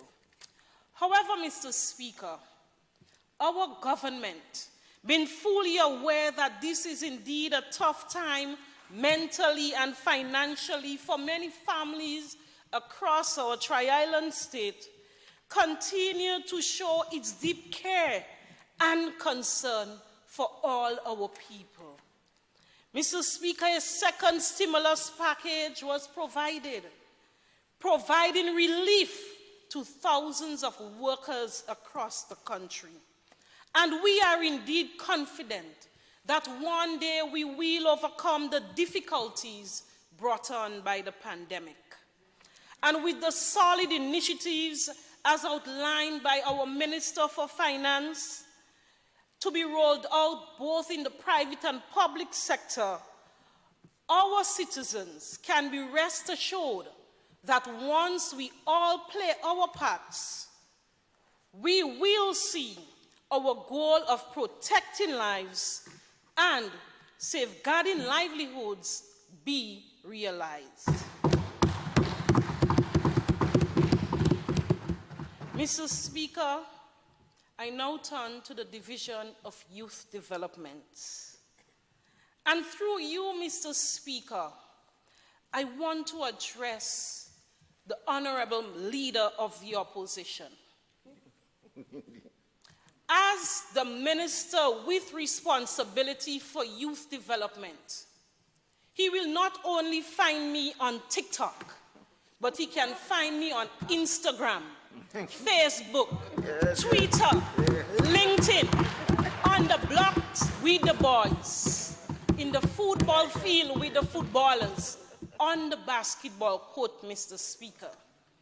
And this is because when you are dealing with young people, you have to be where they are. You must communicate with them using their channels and their mediums. Mr. Speaker, his statement clearly shows that he is totally disconnected from our young people. And we heard him mention a lot about the 90s, Mr. Speaker. I want to take him to the 21st century. But, Mr. Speaker, I have more important things to discuss today. Our Department of Youth Development acknowledges all our young people who have been out there in the front line, putting their lives at risk every day to serve our people during the pandemic period. For this, we express our sincerest gratitude. Mr. Speaker, during this year 2021, our division had its fair share of challenges, which required our management to think and act creatively and innovatively to ensure that our promise of engaging young people did not stop. Mr. Speaker, the magnitude of this health and economic crisis has tested our mettle as a division, but we have shown courage, dexterity in management, and incredible resilience, of which we are proud of as a division.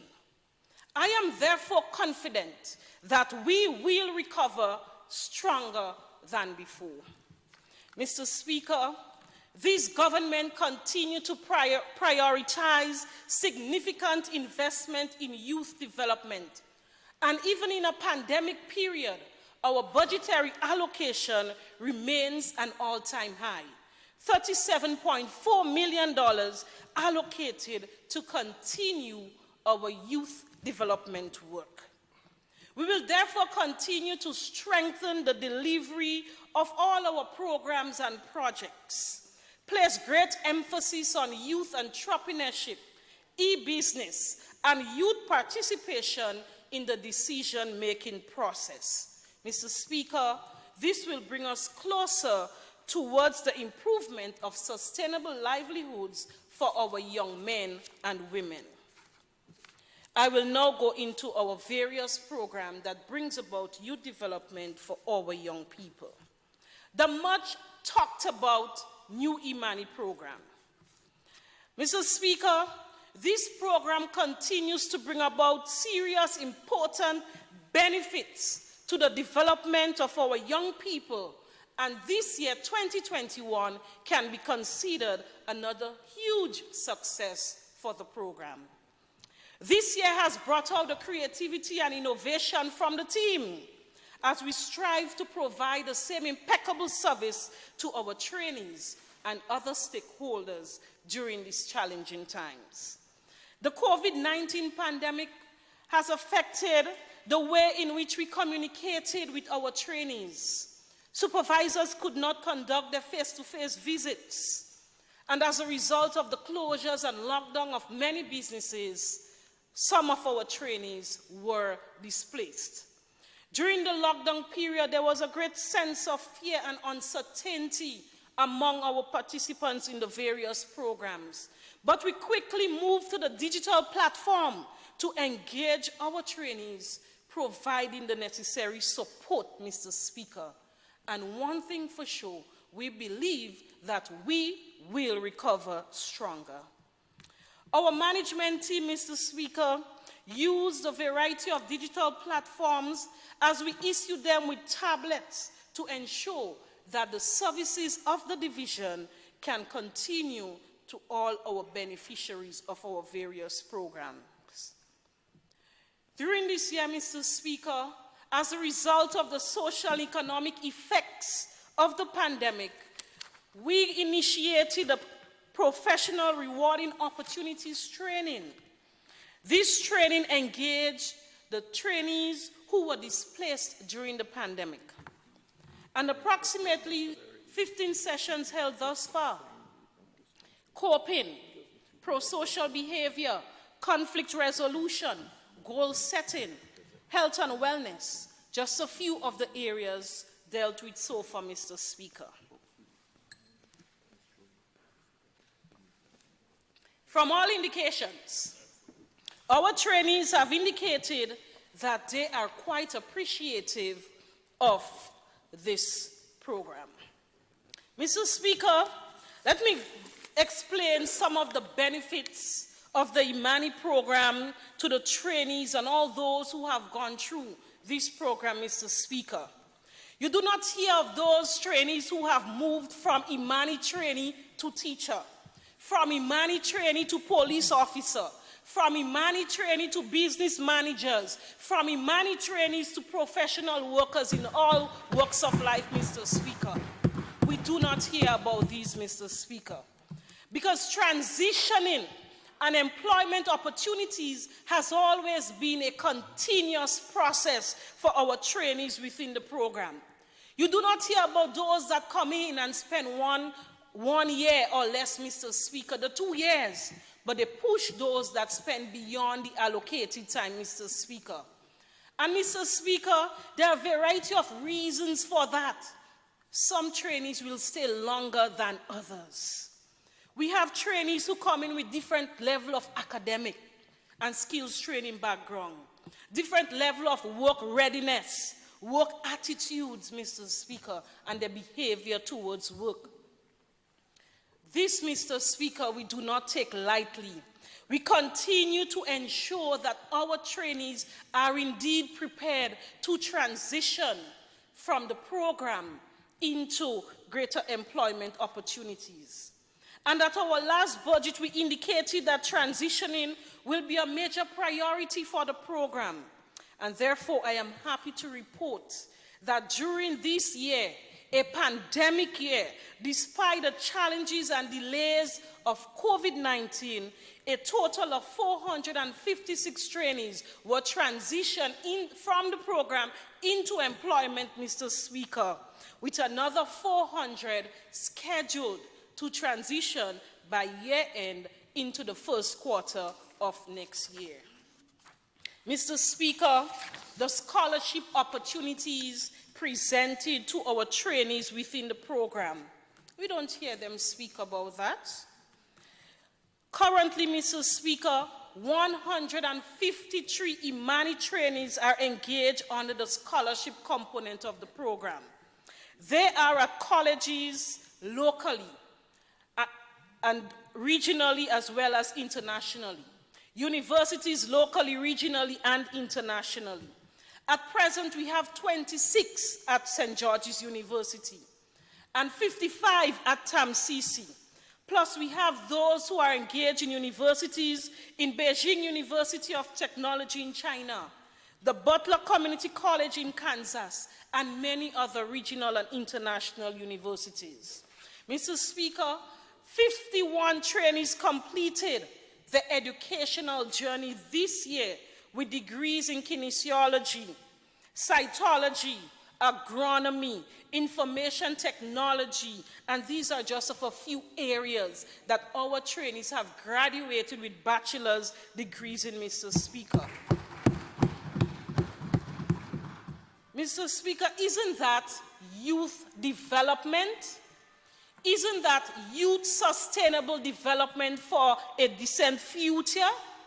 If it's not, then I ask the question, what is?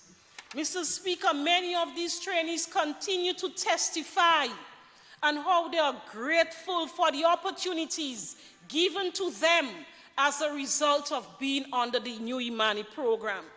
For some of them, the opportunity would not have been possible, Mr. Speaker. You see, some people do not realize that we do have people within our society who come from marginalized homes, marginalized families, and our government will have to go the extra mile to ensure that they are assisted. Mr. Speaker, we will continue to engage our young people to seek higher academic qualification, which would ensure that they have greater opportunities for employment and sustainable development. Mr. Speaker, our division of youth development is staying on course. Another important component of the program, Mr. Speaker, is our training and certification program. And the training unit for this year offered areas based on the 2020 labor market needs assessment and a survey that was done by the Central Statistics Office, which played a pivotal role in the selection of our training areas. To date, Mr. Speaker, 292 trainees are undergoing direct skills training in the areas of printing and graphics, business administration, electrical maintenance, wall flow tiling, just to name a few, Mr. Speaker. Mr. Speaker, the Imani program is very significant to the development of our young people. It has been playing that important role in the development of our young people. Yes, Mr. Speaker, we acknowledge that it is not a 100% perfect program, Mr. Speaker, but we must never underestimate the opportunities that our young people receive within the program. And I call on those who have moved on to be true ambassadors. Tell your story. I call on them, Mr. Speaker. We will continue to give our young people the opportunity to develop themselves through the new Imani program, Mr. Speaker. Mr. Speaker, I move on to another program that the Division of Youth implements. Very important. The Empower program, Mr. Speaker. This program was specifically designed for our young men, those who have been on the blocks for a long time, those who have been in conflicts with the law, those who have been home and might have given up hope, Mr. Speaker. This government created a program just for these young men, Mr. Speaker. And despite all of the delays this year, Empower 2.0, that is the second cohort of Empower, was engaged in the one-year program, and at the end of October, they graduated, Mr. Speaker. I want to congratulate them. It was not easy to engage them. Sometimes we had to move from the face-to-face because of the protocols to the virtual aspects of training. Remember who we engage, Mr. Speaker, under the Empower program. Young men at risk. Some of them have been in and out of prison. But we are committed to their development. And as a result, Mr. Speaker, we continue to ensure that our Empower participants receive the full benefits of this program. During this year, they were trained in the following areas: man-to-man sessions, developmental training, core training, direct skills training, CVQ and certificated training, Mr. Speaker. And for this cohort, we had 62 participants who were engaged in electrical installation. 31 received training in outboard engine repairs, 64 in plumbing, 16 in mechanics, 19 in heavy-duty machinery, 14 in food preparation, and 20 in bartending, Mr. Speaker. I ask the question, isn't that youth development for sustainable opportunities, Mr. Speaker? If not, I want to know what is. Mr. Speaker, we have 30 participants. Imagine they graduated last October. They have already found permanent employment in jobs that they were training in. It is because of their performance on the job, the business places kept them, Mr. Speaker. And the others, Mr. Speaker, they are awaiting their grant funding because our Youth Biz department will assist them in setting up businesses. And what we will do, we will provide them with all the tools, the equipment, all the materials needed to start their business, with all of the necessary business support to ensure that they operate successful businesses, Mr. Speaker. Mr. Speaker, I want to speak about this young man who is now employed at the Ministry of Labor. He was a participant of the Empower cohort number 1. I remember him saying he just needed the program to polish up the diamonds within him. And we did just that. Today, he's employed at the Ministry of Labor.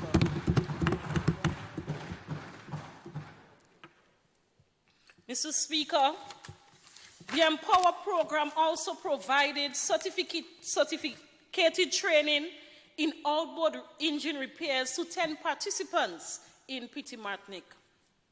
This was necessary because on a daily basis, they are involved in the seasonal longline and deep water fishing by the young men and women on the Sister Isles of Petit Martinique. So they were trained in the areas of both building specification, seamanship, safety at sea, record keeping. And I know my colleague sister from Carriacou and Petit Martinique, she's happy that we are giving our young people in Carriacou and Petit Martinique the same opportunities that they are receiving on mainland Grenada, Mr. Speaker. Mr. Speaker, another important project within our division, Youth Biz. Youth Biz, Mr. Speaker, is our youth entrepreneurship program.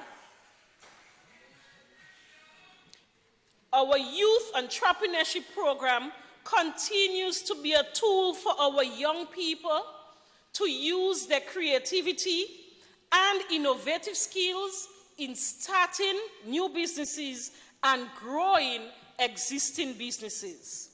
And our mission and vision is directly linked to the National Sustainable Development Goal, Plan 2035, where we put high human and social development, putting people at the center of sustainable development and transformation. At the Youth Biz Division, Mr. Speaker, we provide business support, training, and financing to our young entrepreneurs. And to ensure we do that in the most effective manner, we opened our first business support hub in St. Mark in 2019. It is a one-stop shop, Mr. Speaker, for growing and developing businesses. Young people can access a wide range of business support services in the areas of business consultation, business plan development, assistance with bookkeeping, marketing, tracking expenses, and paying your bills monthly, Mr. Speaker. Mr. Speaker, this is so important for our young people. We know that they are creative. We know that they have ideas. But we are responsible for creating the environment, giving them that platform, giving them the opportunity to take these ideas into sustainable businesses, Mr. Speaker. As a result of the demand of the services provided by the business support in St. Mark, we are already preparing to launch a second business support center, this time on the eastern side of the island in St. David. The Beaton Center, Mr. Speaker, will be transformed into a business support center to provide business services to our young entrepreneurs on the eastern side of the island, Mr. Speaker. I know the MP is very happy. He's very proud that we are bringing this support center to his side, to his constituency. And the young people there will be able to access opportunities, will be able to grow and develop their business, Mr. Speaker. The Beaton Center is already 95% completed, and by year end, or very early in the first quarter, they will be ready to provide these services to the young entrepreneurs in St. David. Mr. Speaker, our Youth Biz Division provides loan financing as well to our young people.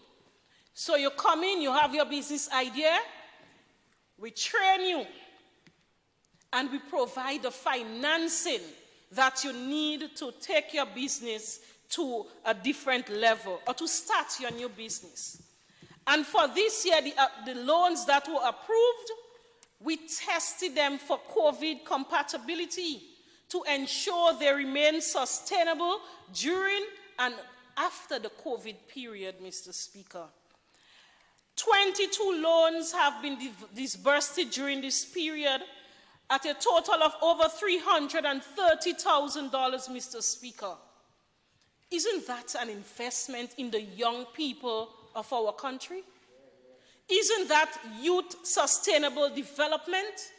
Giving our young people all the tools necessary to grow their own business, to start and grow their own business? Some people say we are not doing anything for the youth, Mr. Speaker. But when they had the opportunity to do something for young people, they said, "Oh, you go home, or you here too long." We are a caring government, and our young people know that once we are here, we are going to continue to invest in them significantly for their own development. But I always say to our young people, we do our part as government. You too have a responsibility to do your part.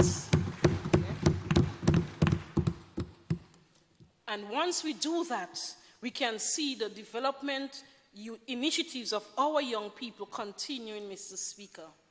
Mr. Speaker, during this period, a tough one for our young entrepreneurs, but because we assessed these loans for COVID compatibility, they were tested, Mr. Speaker, we were able to recover over $181,000 of monies disbursed to our young entrepreneurs, out of an expected over $200,000. It means that they have been paying back their loans. Of course, we have implemented strict credit management policies, and we have ensured that the young people who receive these benefits are mature enough to sustain these businesses. But the point here, Mr. Speaker, in a tough period, where businesses face many challenges. We have seen lockdowns, closures. Our young people have been paying back the loans, Mr. Speaker. We must commend them. They did not say it as it's government. We're not responsible for paying back. They are paying back. And I want to continue to encourage them to continue paying back your loans so that more young people can benefit and can start and grow their own business, Mr. Speaker. Mr. Speaker, our Minister for Finance have announced the second stimulus package, the COVID stimulus support, economic support. And our young people are benefiting as well. Within that stimulus package, Mr. Speaker, over 1,500,000 have been budgeted for youth support development in entrepreneurship for our young people. And over 1,000 young entrepreneurs will benefit directly in receiving training, receiving materials and equipment necessary to sustain their businesses, Mr. Speaker. We are happy to bring about these development initiatives for our young people. So I ask the question again, isn't that investment in young people? If not, what is? Mr. Speaker, notwithstanding the challenges of COVID-19, we are very proud of our achievement. And our Division of Youth, spearheaded by the Youth Biz Department, was able to launch for the first time our first youth garment production cooperative, the Spice Fashion and Design Cooperative, Mr. Speaker, located at Pearl St. Andrew. Mr. Speaker, with the assistance of and training from the Division of Cooperative, 25 young Imani trainees. They were trained and certified at the CVQ level in sewing and fashion design. They were put together to form this cooperative, and right now they are producing high-quality standardized products. Products that can compete on the local, regional, and international market. This is a significant investment in our young people, Mr. Speaker. And if that is not youth development, if this is not youth sustainable development, Mr. Speaker, I ask the question, what is?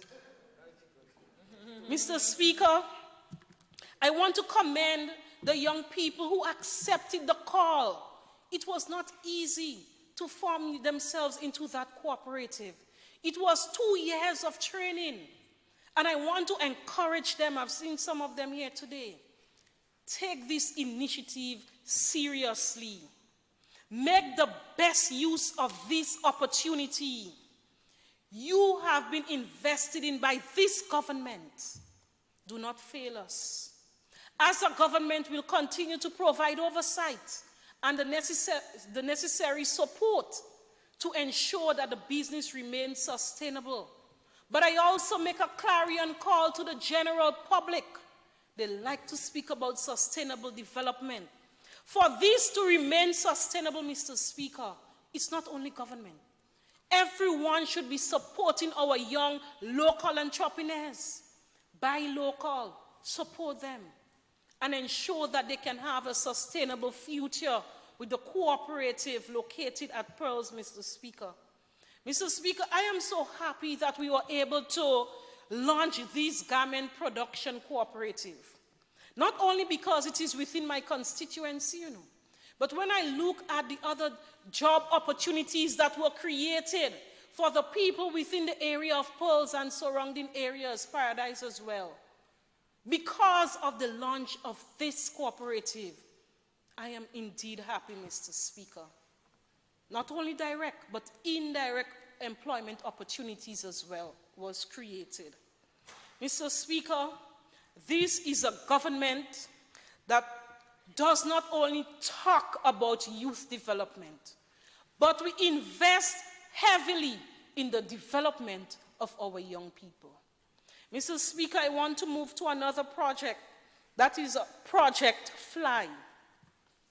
Fostering level-headed youth, Mr. Speaker, an integrated one-year community-based training program targeting young juveniles at risk.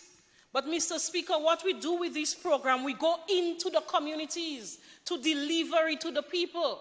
We go into their comfort zone to ensure that they receive the benefits of the program. And for this period under review, Mr. Speaker, we had 2 cohorts.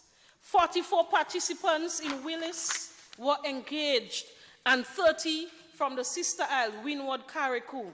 They pursued CVQs in the areas of geriatric care, garment production, refrigeration, general construction, and these training were facilitated by TAMCC and NULO, Mr. Speaker.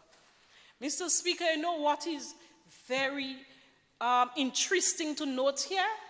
Is that one participant from Willis, Mr. Speaker, who pursued electrical installation at the TAMCC St. Patrick campus, will be graduating the top of his class, Mr. Speaker, in the next TAMCC graduation. Mr. Speaker, Willis is a community in St. George, Northeast. If the MP for that area, Mr. Speaker, was around, he should have been here congratulating that young man. But he is nowhere to be found, because when we went into that community, we asked about him. The young people said they don't know him. But he wants to know where I am. They know where I am. The young people don't know where he is. He should have been here using this medium to congratulate this young man. He's from his constituency. He's not even aware, Mr. Speaker, because the only time he's seen is in this house. But the people who put you in this house need to see you in their communities, Mr. Speaker. I would leave this one right there, Mr. Speaker. It is just important to state, Mr. Speaker, that as a government, we are passionate about the development of young people. We have been so throughout the years and will continue to develop our young people. They know that. They know that they can rely on us to create the enabling environment, to create the numerous opportunities for them to thrive. But they must be reminded, and I said it before, we play our part. You as a young individual, you must play your part as well. It is a two-way street, Mr. Speaker. And that is the only how we can see the true transformation of our youth development initiatives. Mr. Speaker, it would be remiss of me if I do not speak about our National Youth Parliament initiatives, because our young people are given the opportunity to understand the parliamentary process. They are given the opportunity to understand the democratic process of which laws are made and governance is done. We give them the platform to share their voices on national issues. We give them the platform to speak openly on how they feel and the change and the transformation they wish to see. They understand that their voices are important. They understand that if we are speaking about youth development, they must be included. And we give them that opportunity, Mr. Speaker. So for this year, we have trained over 100 young people using the digital platforms. And we have seen that they move from the training on the digital platforms into the parish youth parliament. And the most successful ones went into the National Youth Parliament. And for the first time this year, they were engaged in both sittings of the House, the bicameral parliament, Mr. Speaker. They were given the opportunity to operate from the lower house as well as the upper house, Mr. Speaker. Isn't that investment in youth development, Mr. Speaker? If not, I don't know what is. Mr. Speaker, and I want to quote from a young man who participated in the Youth Parliament program. He's from Montrose St. Patrick's. He said, and I quote with your permission, Mr. Speaker, "A shy little boy from Montrose has finally come out of his shell. However, this transformative process was not easy, and I am proud to say that the peak of my development came through the Youth Parliament," unquote, Mr. Speaker. This is what we do, Mr. Speaker. The Youth Parliament gives our young people the opportunity to be confident in their presentation, confident to address national issues while realizing that they too have a responsibility to contribute towards national development.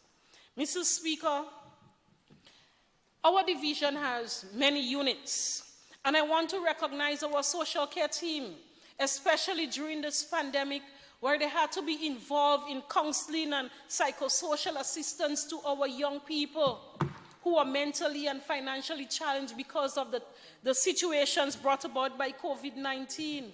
They were there with our people. They support all our young people across all our programs. I want to recognize our PR team that showcases the work of the division, ensuring that the public is aware as to what we are doing for youth development in this country. And I can speak about all the other units. We come together as one, Mr. Speaker, to ensure that our goals and targets for the division are achieved. And I commend them, Mr. Speaker. Mr. Speaker, these are the programs that are implemented by the Division of Youth Development. But what about the TVET programs and projects on the SAEP and the SKY, the CVQ programs offered to our young people unattached to our youth development programs, the small business training and grant opportunities offered to our young people by the GIDC, the hundreds of young people receiving scholarships as announced by our Minister for Education, the Furniture Making Institute in St. Patrick, giving our young people to test their skills, Mr. Speaker. We are indeed doing a lot for youth development in this country. And it's time that they stop talk youth development and appreciate and acknowledge this new National Party government that has always been involved in investing in youth development of our country. Mr. Speaker, I now turn to the constituency of St. Andrew Northeast, Mr. Speaker. Mr. Speaker, this is the reason why I'm here, you know. I was not selected to be here. I didn't come through the back door, you know. I was elected by the people of St. Andrew Northeast. They placed their trust and confidence in me to deliver on their behalf. And together, Mr. Speaker, we have been doing well. I thank the people for giving me the opportunity, and I am prepared to continue working with them, Mr. Speaker, as we have formed a very good partnership that is very important. Mr. Speaker, there is no doubt that COVID-19 brought about many hardships to our people during this period. And it was mentioned, we acknowledge it, the loss of lives, the loss of jobs, the loss of entertainment and our social interaction among our people. This wasn't easy for us, Mr. Speaker. However, by God's grace and his mercies, the help of family members, the staff of the constituency office, the supporters of the new National Party, our leadership, Mr. Speaker, and members of this team, we have stuck together. We are standing with our people to ensure that we cushion the effects of the pandemic, Mr. Speaker. Therefore, I am indeed proud to report that our constituency have always received and will continue to receive its equitable share of benefits from the various sectors. And as the MP, Mr. Speaker, I ensure that we continue to improve the lives of constituents and ensure that we enhance the development of communities. And even in this pandemic period, we have a lot to feel proud of. We have a lot of achievements that we can boast of, Mr. Speaker. And I will take it from the infrastructure development first, Mr. Speaker. During this year, we saw the completion of some very important infrastructural projects. The Parklet retaining wall and box culvert at a cost of over $150,000. The Parklet bridge renovation and upgrade completed to include 42-feet box drain, 74-feet wing walls, approach and exit labs, sidewalks, and railings on one side. This upgrade costed over $115,000, Mr. Speaker. Repairs to the road office in Pulse, a project of over $200,000. The Simonbach Road, 408 feet of concrete pavement, 285 feet of slipper drain, costing over $95,000, Mr. Speaker. Mr. Speaker, we have just seen a few months ago the completion of Dog Lane Road. Dog Lane Road is in conference, Mr. Speaker. 177 feet of slipper drain, 504 feet of concrete pavement, 100 feet of cob wall at a cost of over $95,000. The Baghdad Road, Mr. Speaker, 700 feet of concrete pavement, 312 feet of slipper drain, costing over $140,000, Mr. Speaker. Mr. Speaker, for some people, they see road and just road. You know what we see? We see improvement in the quality of lives of our people. We see the opportunities for temporary employment given to our people as a result of these projects, Mr. Speaker. So we will continue to transform our communities. And I just spoke about the Baghdad Road. The people of Baghdad, they are very happy for this development. Roads and slipper drains, something they did not see and they wanted for a long time. I am happy to have delivered that for them, Mr. Speaker. And as a result of that, they have already started their own transformation. They have created this group called Influencers of Change. This is what these projects do to our people. It changed their mindset as well, Mr. Speaker. And I'll be working with them closely together to realize that change that they want to see, Mr. Speaker. Some people have a wrong notion of the area called Baghdad. Maybe we need to change the name. We're going to work on that, Mr. Speaker.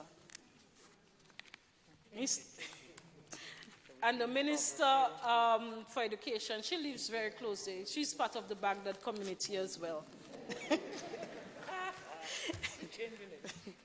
Mr. Speaker, there is a very important project that started last year that is very, important to the people of the Upper St. John's and Blair's community. That project that was done with the support of the Japanese Embassy in Trinidad and Tobago, NAWASA, and the government of Grenada. For the first time, pipe-borne water has been brought to those communities, Mr. Speaker. And it is no fault of the government, that this is the first time. It is because of the high elevation of these communities that it was difficult to get the water to the homes of the people. But work started, and I had the responsibility to continue it, working together with NAWASA. And I am happy that we did, Mr. Speaker. When I spoke to members of the community who benefited, the elderly woman who said for her whole life, all she knew was a standpipe and water from NAWASA trucks. Today, Mr. Speaker, she's opening the pipe in her bathroom, in her kitchen, right around the house, enjoying the benefits of water, pipe-borne water in her house. This is a government that continues to work to improve the quality of life of our people. And I am happy, Mr. Speaker, to be a part of this caring government. Under the special project component, Mr. Speaker, 41 special projects were done throughout the whole constituency.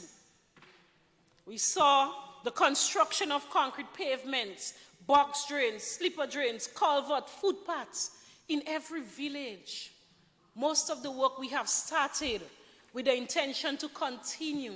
These are small projects that, are so personalized to the people in the community. It is not work on the main road. It is within the villages, Mr. Speaker.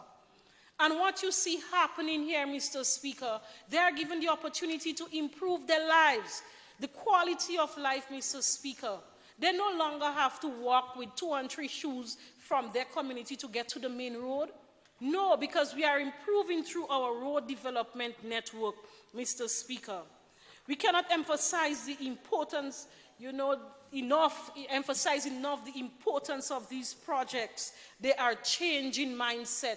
They are changing lives. They are enhancing communities, Mr. Speaker. And that is what we do with our special project. Mr. Speaker, these projects were not done by machine, It was manual labor, Mr. Speaker, putting monies in the pockets of the constituents. That is why we invest in them, so that they can invest in their own communities and have a greater appreciation for the work done, Mr. Speaker. Mr. Speaker, we have also invested in the farmers in the constituency, excavation services for farmers. When they call, we answered. Clearing drains, getting water holes for them, digging up water holes for them. It is important because we understand the importance of food security for our people. We care about every category of citizen within this country, Mr. Speaker. We also saw the lighting of the Pearls basketball court. Very important for our young people. They can find somewhere constructive to go at nights, Mr. Speaker, playing the basketball. Another project that I'm extremely proud of is the clubhouse, the construction of a football clubhouse for the Paradise FC International, the best team on the island, the best football team on the island, Mr. Speaker. They represent us locally as well as regionally, and some of the players play at the international level, Mr. Speaker. It is very important, Mr. Speaker, that we give them that home. They no longer have to worry about moving gears to and from Progress Park. They have a home at Progress Park, Mr. Speaker. They no longer have to worry about going into a school or community center to have a meeting or their elections. They have a football clubhouse, Mr. Speaker, where they can do that themselves, Mr. Speaker. I am indeed happy. The work is 95% completed. It is scheduled to finish by year end, but they have requested a handover in the first quarter of next year, Mr. Speaker. So that is what will happen with the Paradise Football Clubhouse. Under the Ministry of Sports, Mr. Speaker, we saw the completion of the bleachers and retailing wall at the La Poetry playing field.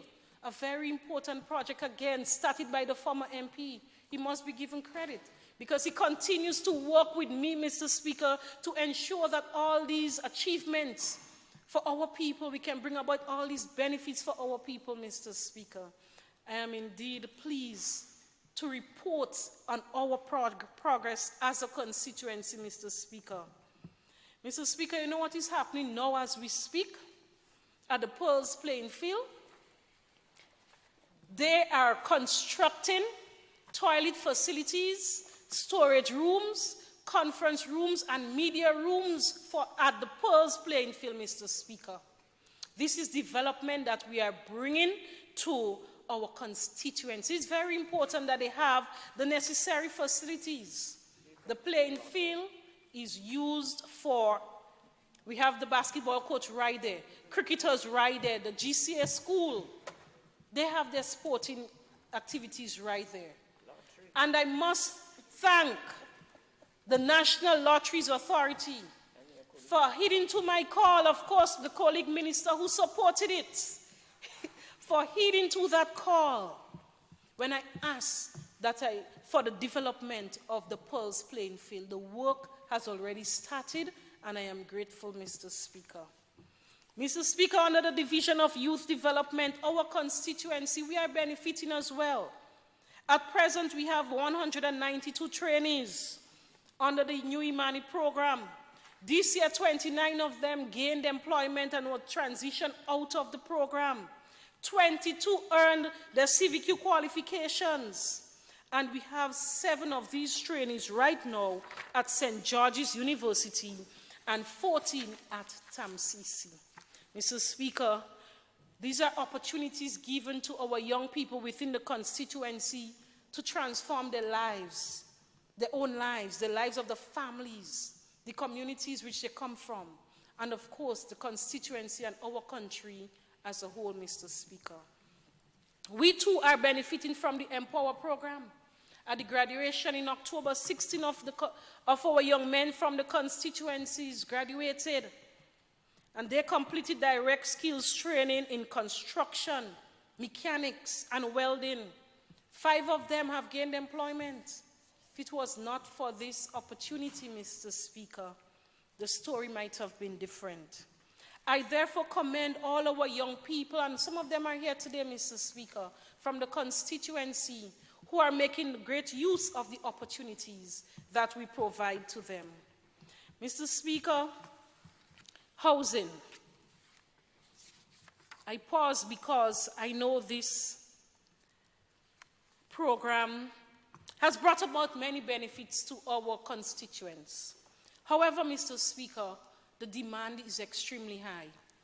And I've already communicated with the minister responsible that the next allocation, we expect to see a greater amount. We expect to see an increase in the amount for housing repairs for our constituents.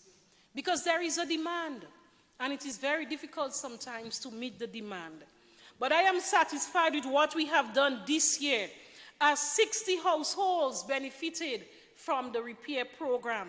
They received materials, and their houses were constructed and repaired by the Housing Brigade.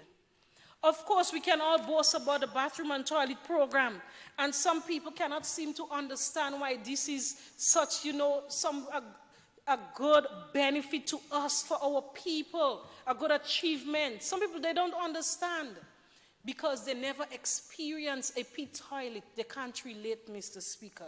We are happy to transform the lives of our constituents by bringing bathroom and toilet facilities to them, especially our elderlies who may find it difficult to go out at nights. Their safety is important as well, Mr. Speaker. So for this year, 24 families benefited from complete bathroom and toilet facilities, and 53 families received half assistance. Under the Needy Assistance Program, Mr. Speaker, we are helping our constituents, those in need.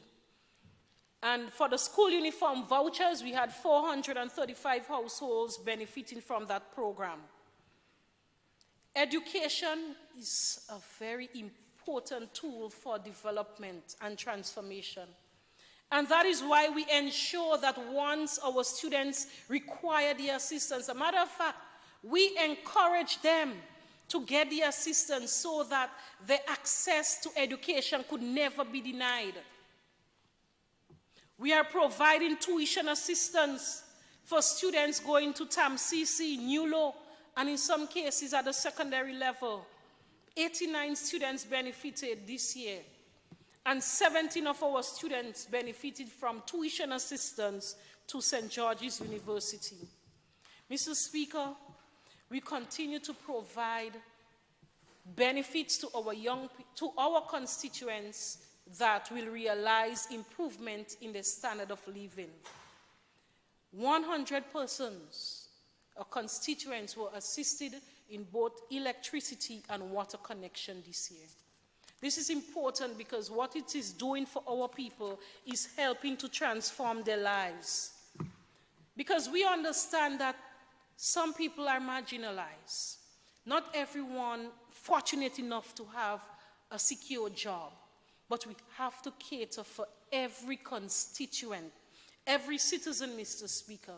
And that is why we have these programs in place to cushion the effects of some of the challenges they may have, Mr. Speaker.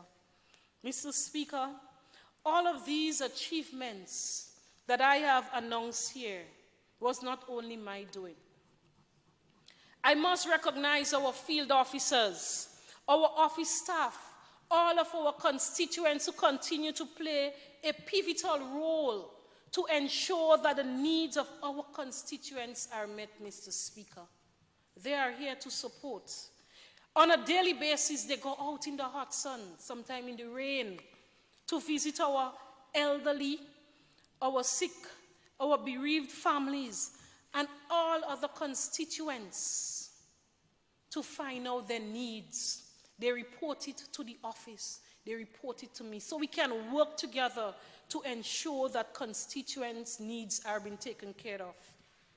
Our office staff ensures that all of the relevant information is collected and processed so that the assistance can be received in a timely manner. During the lockdown period, Mr. Speaker, our staff had to be out, ensuring that the people who needed care, who needed the food hampers, that they received it. So it means they too were in the front line, Minister for Finance, putting themselves at risk to ensure that our constituents received the food hampers, Mr. Speaker.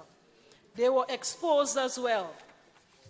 Mr. Speaker, as I look forward to 2022, there are a few things I am looking forward to, and I'm not just starting to look forward to it, I was looking forward to it since last year.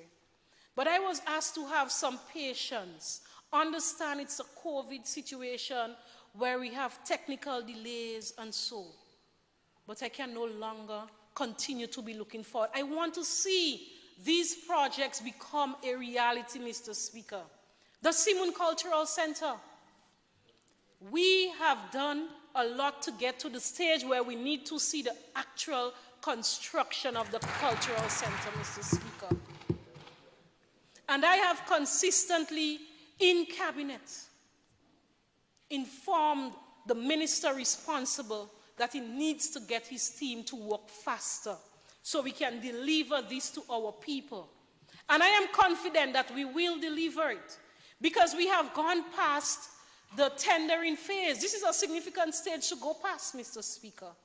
The bids are being evaluated and the contractor will be identified. So I am more confident now than before that yes, it will be a reality. And I am hoping and I'm making the call to the Ministry of Infrastructure that will spearhead this. We must turn the sword before the year end. Mr. Speaker, sometimes they say, don't let in front take you, take in front. So I was happy to hear that the Minister for Education indicating that the delays with the Grenada Christian Academy has come to an end. So that in the first quarter of next year, we will see the actual start of construction of the Grenada Christian Academy. We have been waiting long for it, and we need it now. The students of the Grenada Christian Academy need that nice, suitable learning environment as well. Bishop's College got, Montrose got. We have been waiting, but our patience have been running out. And I say to the Minister for Education, you will have to go the extra mile this time, because I'll be on your back for the Grenada Christian Academy, Mr. Speaker. She said I'm always on her back. This time, Mr. Speaker, we will see a very important road network constructed in the community of Blaise. The contract was already signed for over 350,000, Mr. Speaker. You would see 1,100 feet of pavement, 1,139 feet of slipper drain, 1,100 feet of guardrail, and 8 feet of cobble. This is a significant project for the community of Blaise. And I know they will be happy for this project. As I said, the contract is signed already. So it's for the contractor now to deliver on his work, Mr. Speaker. Mr. Speaker, we will continue to see more special projects aimed at our community enhancement. further improvement in the quality of lives through our housing, our seed, our bathroom and toilet program, greater tuition assistance for our students and also scholarship opportunities, because we understand the importance of human resource development, Mr. Speaker. And as I close, Mr. Speaker, I can only conclude on a few things. After all that the Minister for Finance have announced, after all that I have said, and after all the benefits to be received from this budget, we can conclude that good policies pay dividends.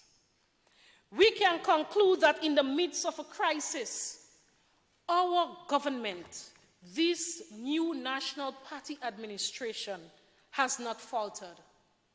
We are now turning crisis into opportunities.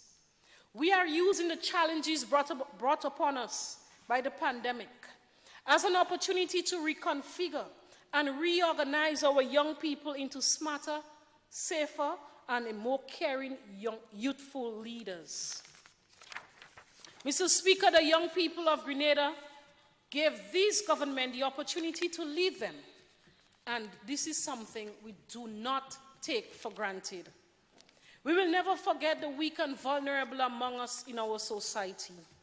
Our task to empower our people, our task is to empower our young people of this country with equal opportunity, access to technology, access to small business finance, and access to realize their fullest potential.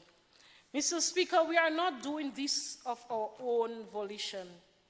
We consider this to be God's work, and we are only instruments of his execution. With our faith in God and in trust and in God's word in Jeremiah 29:11, for I know the plans I have for you, declares the Lord. Plans to prosper you and not to harm you. Plans to give you hope and a future.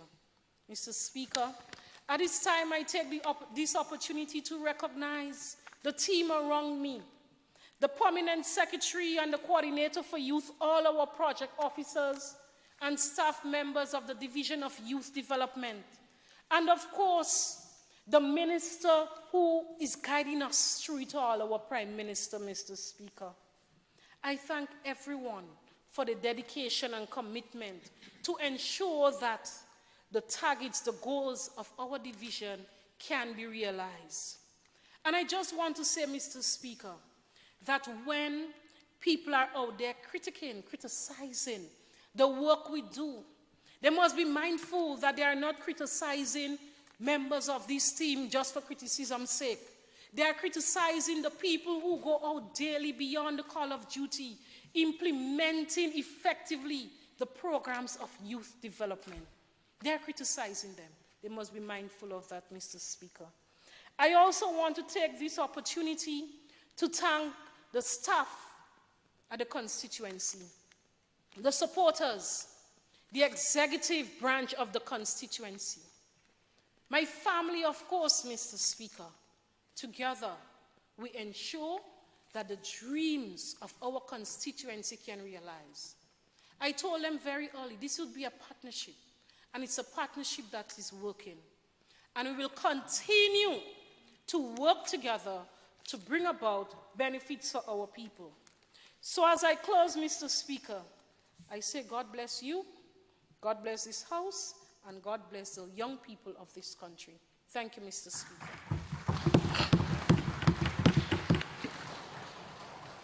Thank you, Honorable Parliamentary Representative for St. Andrew North East.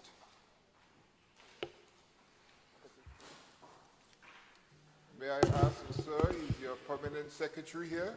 Mr. Speaker, yes, and I would like to ask for some time for both of my permanent secretaries to Please join your minister.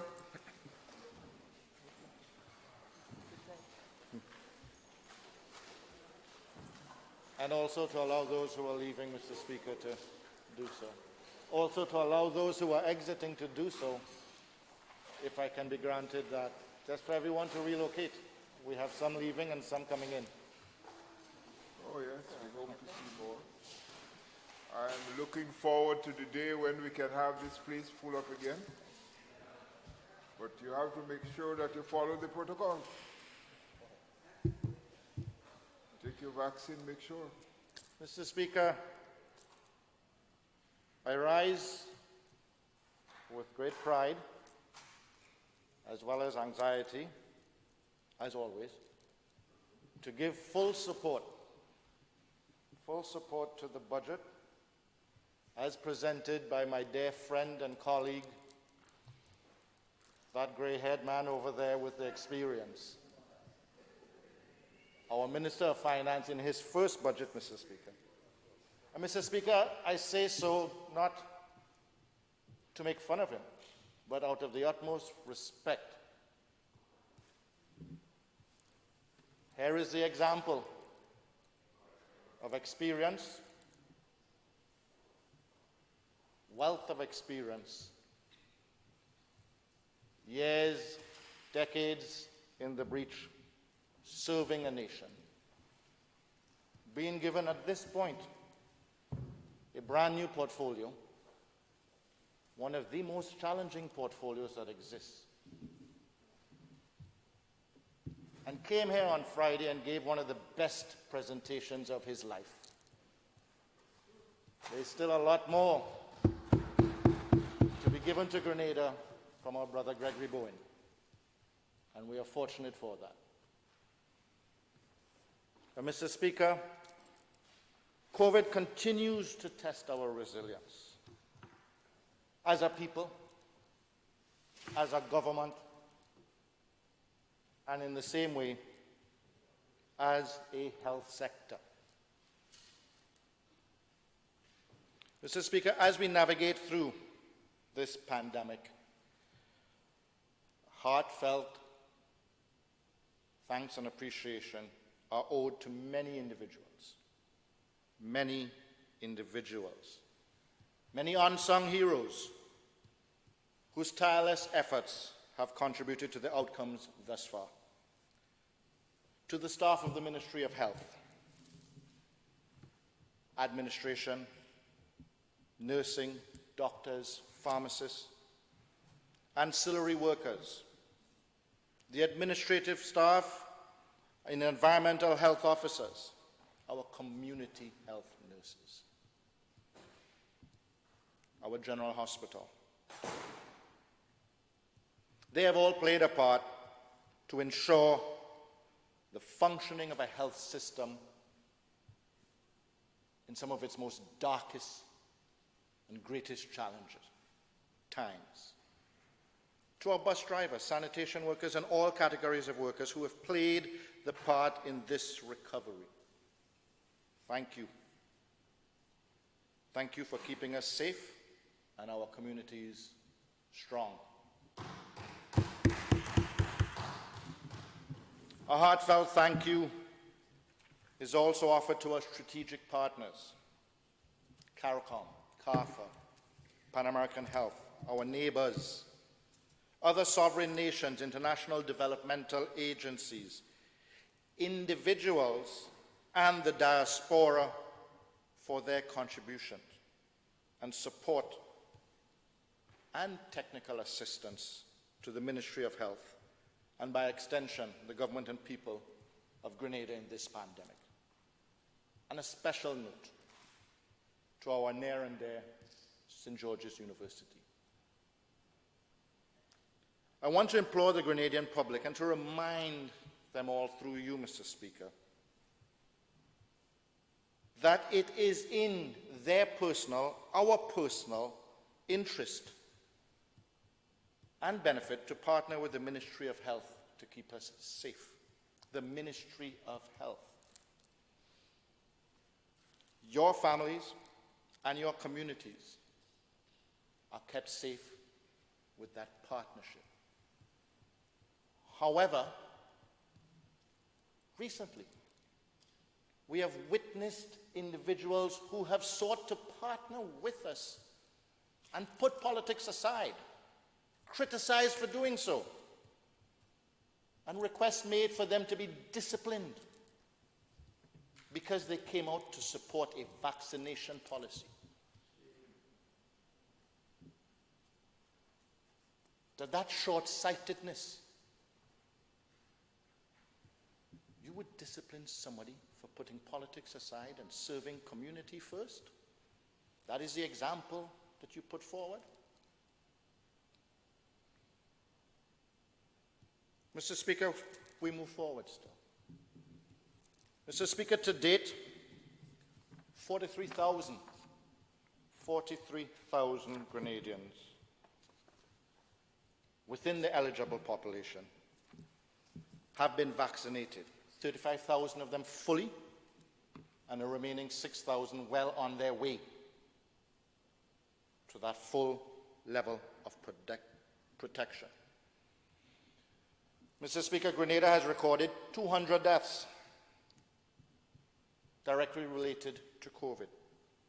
However, let me take this opportunity, Mr. Speaker, to state clearly here that based on statistics and the numbers, if entering into August we were a fully vaccinated population, based on what we've seen elsewhere in the world, only 6 Grenadians would have succumbed to this disease. Not 200, but 6, if we were all vaccinated. So that is why we continue to push forward. That is why we will not stop. The team here, the team sitting here, will not stop. Mr. Speaker, we're also very much aware of the impacts that the very interventions to keep us safe have had on us all, socially, psychologically, and most definitely economically. This cannot be the new norm. This will not be the new norm. We will push through. Mr. Speaker, we recognize, though, that the very health team, law enforcement,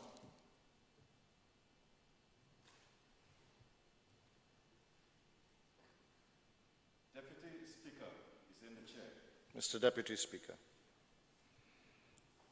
that as we look forward and move forward, we need to recognize the toll this has taken on us all. As I said, a social, a psychological, and an economic toll that continues. But we need to recognize that our health persons in particular, it has taken a significant toll on them. Mr. Speaker, I can say this because I've been there, I've seen. We recently had a visit that I arranged, of Dr. Ferran, a consultant, to come in and give an assessment on the ground.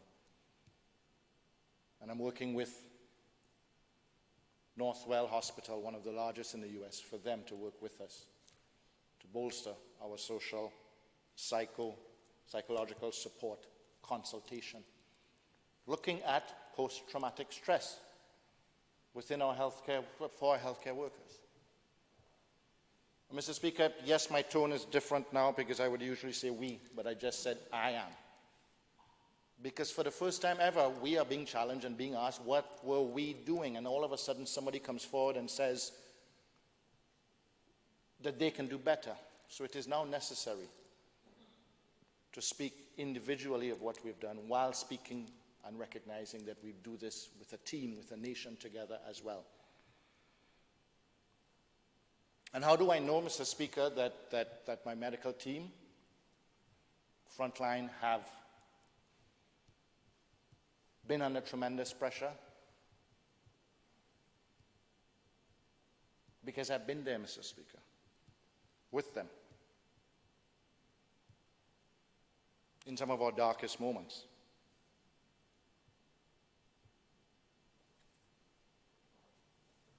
I can thank Dr. Donnell, Taisha Donnell, for assisting me in doffing protective equipment so that I could have gone in to the ICU to pay my respects to the first individual that died in this wave, and to see for myself with those who were frontline, there on the front line. And I can say that while I have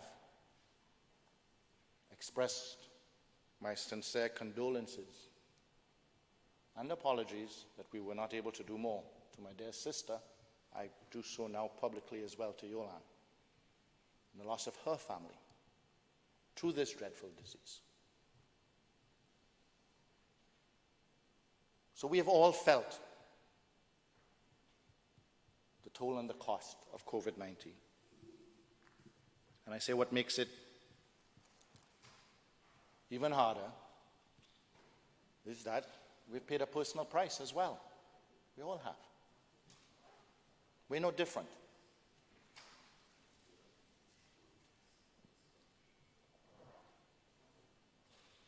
It's part of leadership. It's the cards we drew.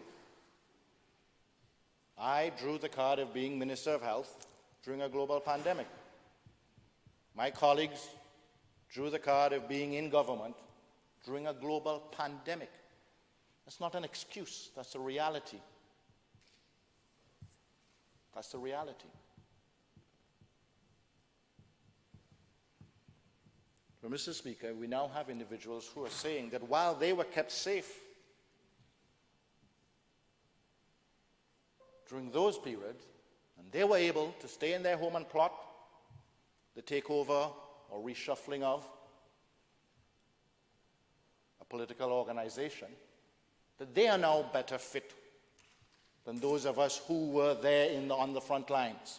So I didn't see any of them. And I can tell you I was there. But time will tell. There is a difference between leadership and showmanship. Big difference. Mr. Speaker, in our communities, for the first time ever, we have had to say, I have had to say,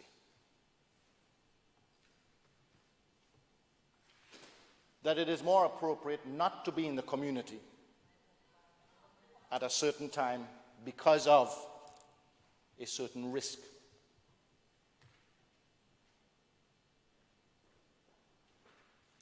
That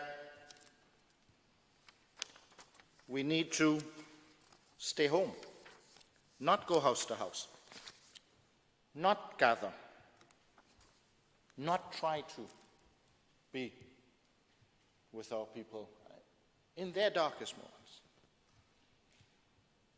But I can say as well, Mr. Speaker, on those darkest moments, those darkest weeks of end of August into September, I was there as well in Woburn, Calavini, Grandance, Montu, and the Limes, when people were just coming out only to find out whether they were positive or not, and hopefully take the vaccine just in time. Not for house repair, not for roads, not for drains, not for employment, but for life. Darkest moments. I was there. I didn't run and hide. Didn't find an excuse. And I'll be there again, because that's what service to country is about. That's the difference between leadership and showmanship. Big difference. Mr. Speaker, despite that, despite making a choice because of a pandemic that we shouldn't be there, and despite having a ministry which is being tried and tested like never before, still got work done in the community because of a team that's here and a management structure, leadership, that allows for that to happen. We still did special projects despite a lockdown. We still did box drains, and we still did slipper drains, and we still did concrete pavements. And we still were able to touch physically the areas of Montu, Callies, Grandans, frequently, like my brother Oliver has said, naming the villages. Woodlands, Fenton Village, Jean Anglais, and Woburn. We still were able to accomplish work there. We still were able to make sure that 15 plus contractors got work done, completed.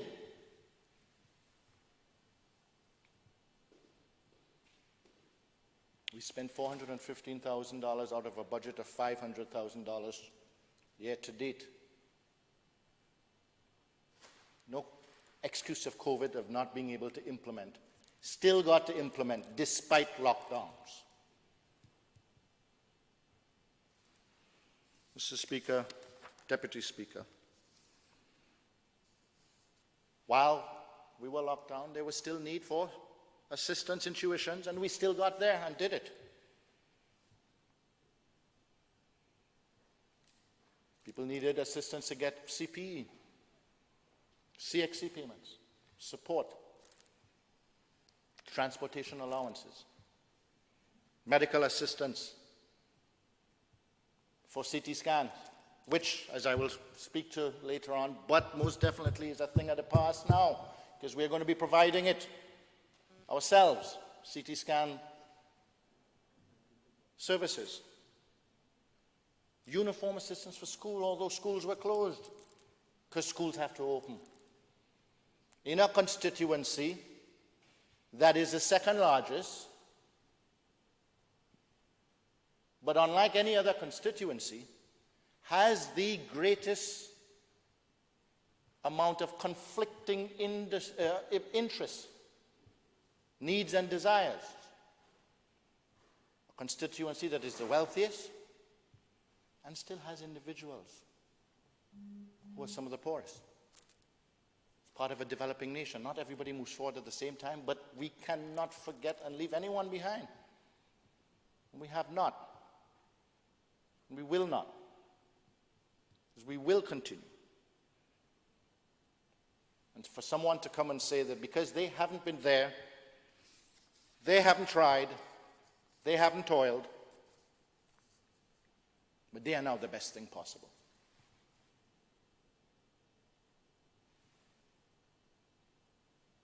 There's 6 years difference between myself and the individual who says he is the best thing out now. I have a lot more gray hairs. Difference is because I've given a lot more years of service. That's the main difference. Mr. Speaker, we still have to protect lives, and that will still be our priority, my priority, so that we can improve the livelihoods of those lives that we protect. That is our mission.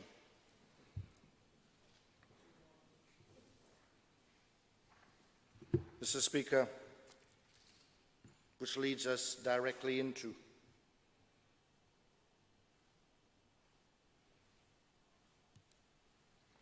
the theme of this budget. Towards Vision 2035, recovery, transformation, and resilience. It's reflected in the challenges we have faced and the new challenges that we continue to embrace, embracing challenges.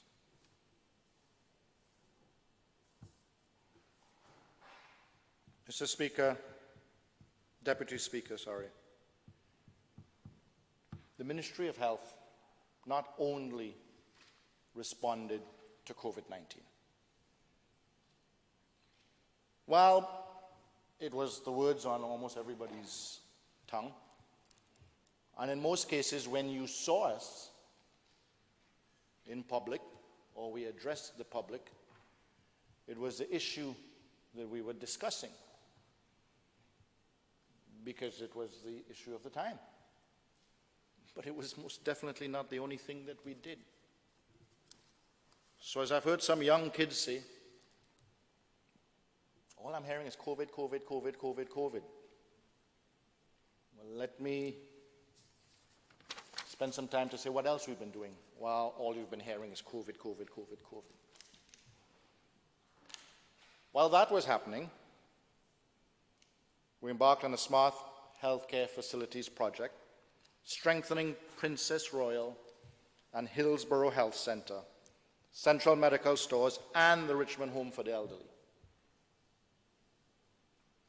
And Mr. Speaker, Hillsborough and Princess Royal in particular. And we hear some people, I heard someone say that what they would do if they became our savior is that they would decentralize healthcare.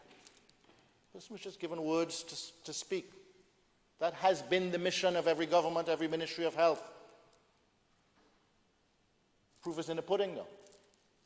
In the smarting and the strengthening of Princess Royal and Hillsborough, Carriacou will now have X-ray facilities. You no longer have to come down to the Central General Hospital. That's called decentralizing healthcare. That's making sure that the people of Carriacou can do further diagnosis and be treated in Carriacou. That's shoving healthcare out into the community, no matter how isolated the community is or separated it is from the mainland. That's called decentralizing healthcare. That's part of Central Medical Stores. The strengthening of, the making sure that scarce resources, we will continue to be a developing nation with challenges. And therefore, we must value every scarce resource that we have and every dollar that we spend. And therefore, Central Medical Stores, the strengthening of, to make sure climate resilient, but as well efficient and effective in its management, more efficient and effective in its management. That has been successfully done and well on the way again to a further expansion during the COVID period.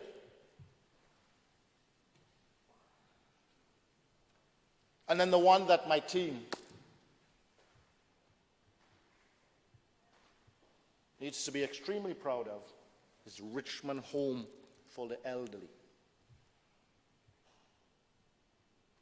Mr. Deputy Speaker, do you know that while we were in our darkest moments of COVID-19, many of the residents of the Richmond Home were relocated from that home because we were in the middle of that construction.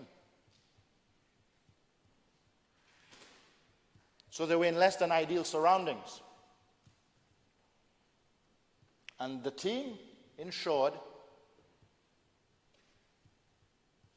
that we didn't lose one of those residents to this deadly disease. Because they were vaccinated. We ensured that while respecting choice. So some out there will say that we don't spend the time to educate and teach people about the vaccines. How come we were able to do it there? Those who have ears to hear will hear. Eyes to see will see. But if when you see us coming, you see something different that you don't want to listen to, there's nothing we can say.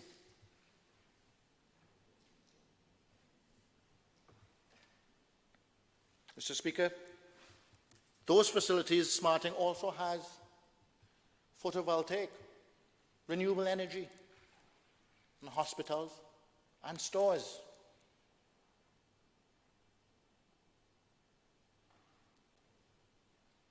These things would not have been possible if we didn't own Grenada, because we would not have gotten that carte blanche permission to do this from the very Grenada. We would have had a foreign entity telling us that we cannot make our healthcare system more resilient because it goes against their rules. That's not the case now. Mr. Speaker, we're talking about an expansion of Central Medical Stores. after coming from a previous period with a previous administration of barely being able to fill medical stores. There are still shortages. There are still outs because healthcare is erratic. But we are talking about an expansion of the medical stores here in Grenada. Not just the physical building, but what we have available to our public. Mr. Speaker,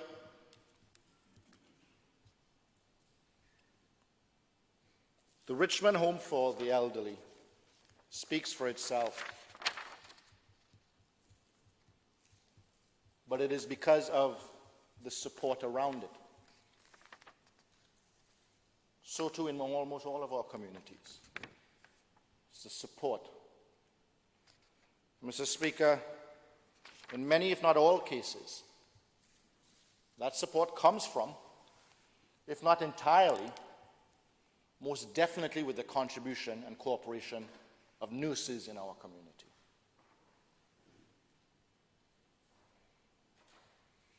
So we recognize, while some will say we need to do more, yes. We need to do more globally for nursing. Everywhere in the world for nursing. But while we've had COVID, we still continued our nursing program, educating our nurses, and only stopped, like other areas of education, when it was not practical or safe to have individuals in class, in a teaching process that necessitates practical interaction and physical interaction for nursing. So it continues, but the only program that has not started was the midwifery. But nursing assistant training continues. It never really stopped. But the midwifery program did not start this year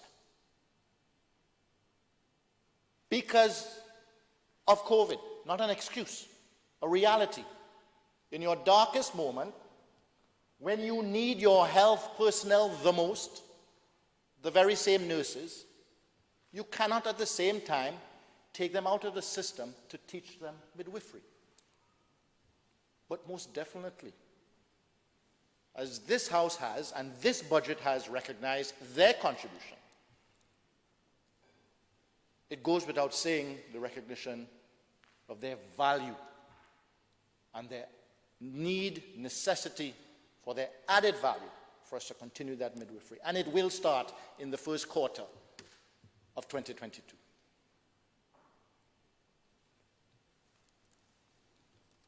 So, Mr. Speaker, our nursing program and strengthening of our nursing program continues. And I look forward to us pushing that forward now into accident and emergency training, oncology training, and nephrology training for our nurses, as well as community. But it starts with us making sure that we bring in nursing assistants and that we have the continued success and cooperation with the SGO program, strengthening it wherever we see weaknesses in it, because it's ever evolving. And I look forward to us, right now we do 26 plus nurses per year, training, coming out with a bachelor's degree in nursing. I look forward to us increasing those numbers consistently. Because there is a need, and we have always recognized. But does that need come at the expense of all of the others who need to be educated, who need the assistance, or is there a way that we can share that and move forward? Mr. Speaker, European Development Fund has worked with us in our COVID response, and they need to be mentioned, and gratitude needs to be given with respect to them assisting us in our primary health care, as well as enhancements in emergency response risk, improvement in chronic non-communicable disease response. And Mr. Speaker, that's not a tangent or something independent from this COVID. We are seeing already a dramatic increase in individuals coming forward with certain non-communicable chronic disease, hypertension, sugar, accelerated because of the impacts of COVID-19. Either that they got COVID and they are now, like everywhere else in the world, we're seeing an acceleration in some of those symptoms, or as well, from the social standpoint, of being unemployed, of having hard times, because of the shutdown of certain sectors, in order to try to find as best as possible that balance between life and livelihoods, that they have been negatively affected. As we say, not knowing where your next meal or paycheck will come from will bring anybody's pressure up.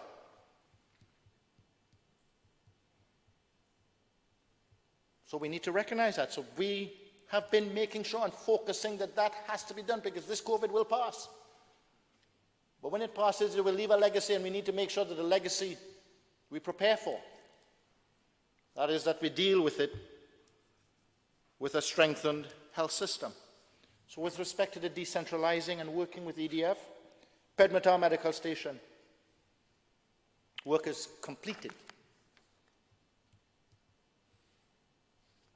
Tivoli Medical Station, temporarily relocated to our Homer Community Center. Hermitage Medical Station, this is for work to be done, and work being done.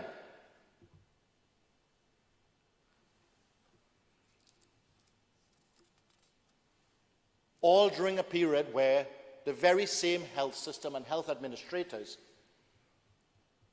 were dealing with a once-in-a-century pandemic.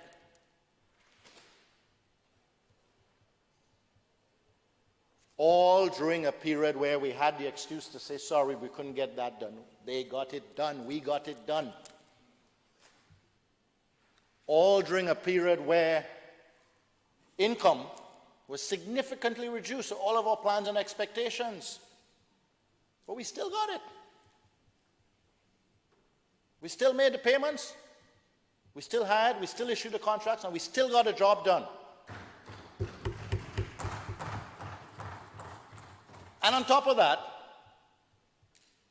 we gave 4%, we paid on time, we're going to meet the next 4% in January, and we gave a financial recognition to those who put their lives at risk. Never before done. Never before done in a period never as bad. Let me repeat that, Mr. Deputy Speaker. What has been accomplished financially by this government at this year end has never been done before by any government. And the moment has never been darker financially.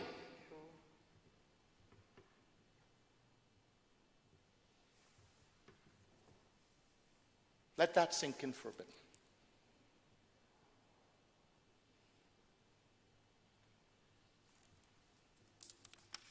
Mr. Speaker, we still got the elevators changed at the General Hospital. Thank you, Dr. McIntosh. And the delay, valid. We shut the country down and we said people couldn't come in, and so the people who had to come to commission couldn't come. But as soon as it was open, we were ready, able, and we got it done. While still dealing with COVID-19, while still having the hospital inundated and challenged like never before. That very same administration changed out elevators as well. Just by the way, done, box ticked.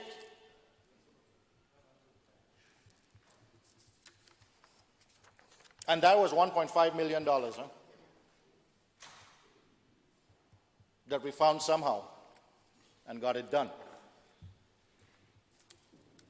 And Mr. Speaker, another one that's near and dear to my sister here. Operating theatre and a staff lounge at Princess Alice. While under some of the greatest stress we've ever had to the system, including Princess Alice. They had COVID patients up there too. They were dealing with that. But despite that, this has happened. And it's going to cost us 400,000 EC dollars, and it will happen. It's in. One thing you can see from the implementation rate of the Ministry of Health, thanks to the support from the Ministry of Finance, is that we get the job done. So 2022 will be no exception. We'll get that done. This team behind me and this team up there, we'll get that done.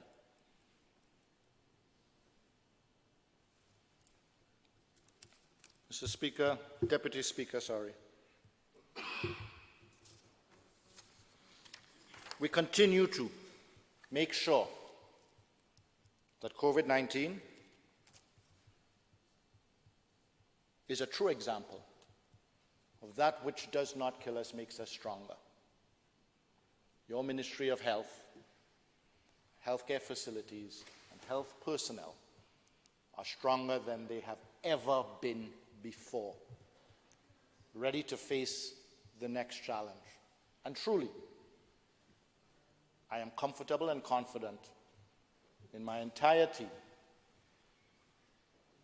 that we will face the next challenge, no matter how dark, no matter how grave. We will come through. Our desire is to ensure that we do not lose another person. One death is too many. One more is too much. So we will continue to, the team that works tirelessly Monday to Friday, joins me, joins Minister Modest, joins Minister Thomas, joins Minister Bowen, joins all of us when we're out there on the weekends as well, making sure that we try as best as possible to get as many more people as possible vaccinated. That's called service. That's called leadership. That's by no means showmanship.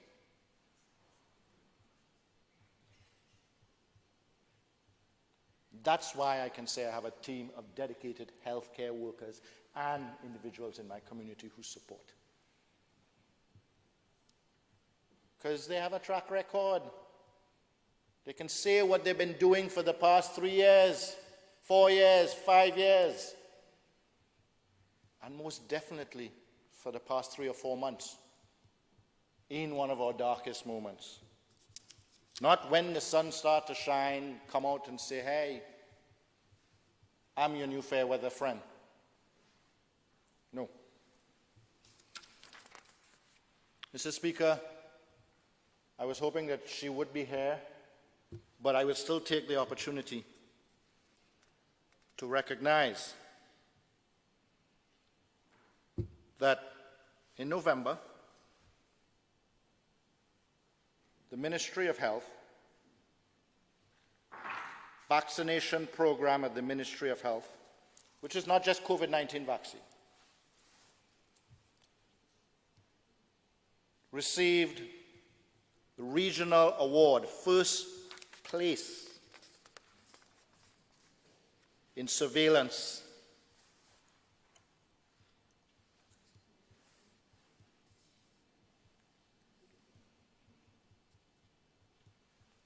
for the rest of our vaccination programs. And I was hoping Ms. Lyons would be here, Sister Lyons, Audrey Lyons, who heads that program, for her to take a bow, but I still think worthy of being mentioned right here in this house.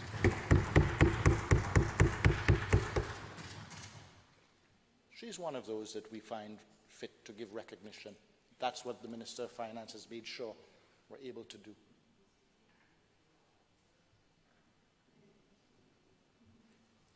They have been on the front line,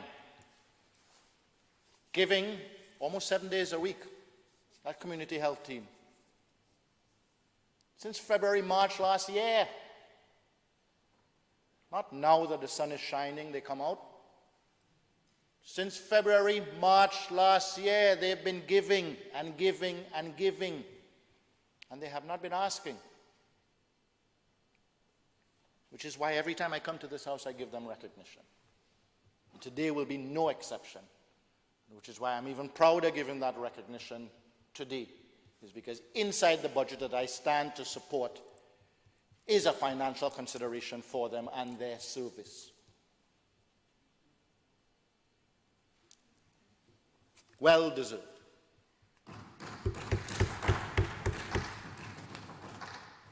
Not just recognized by us, recognized by the region.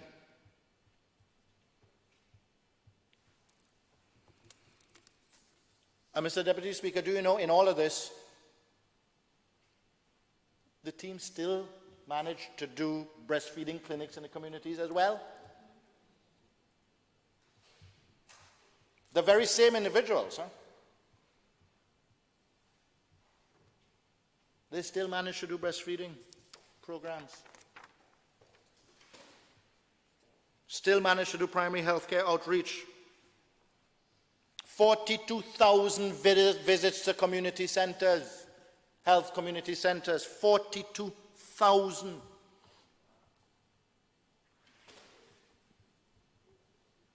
Despite a period where certain months they were actually closed because of COVID.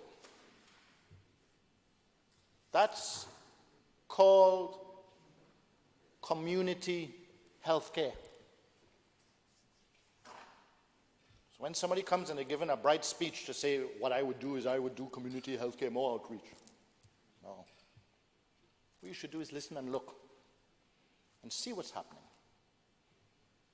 Give recognition where recognition is due.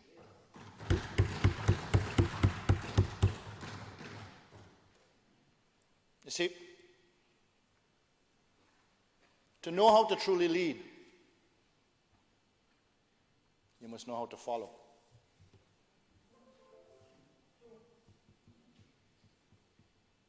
Leave that where it is. Mr. Speaker, Deputy Speaker, sorry.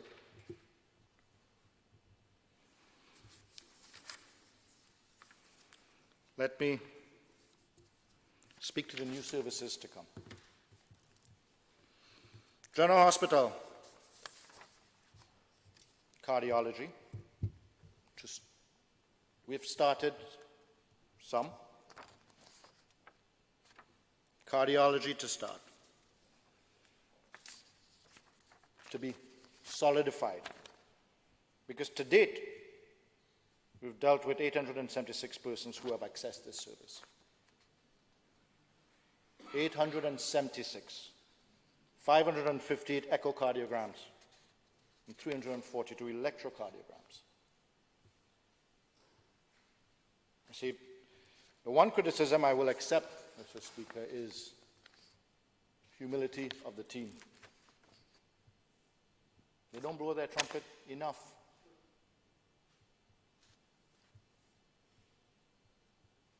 Maybe it's time we start.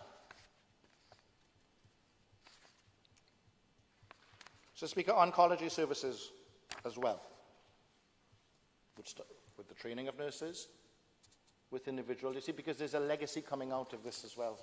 The reconnection with our diaspora, and the diaspora reconnecting with us.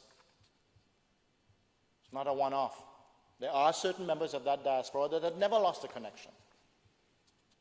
Remember, when I say diaspora, that is our Grenadians, trained in most cases, if not all, at our very own SGU, or through scholarships from this government, who have given their time and service to Grenada and have moved on but still have that connection. And there are some who've done it on their own,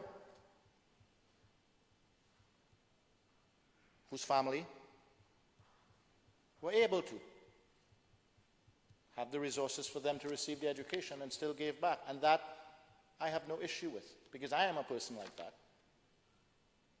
I got no scholarship from the government, but I am here.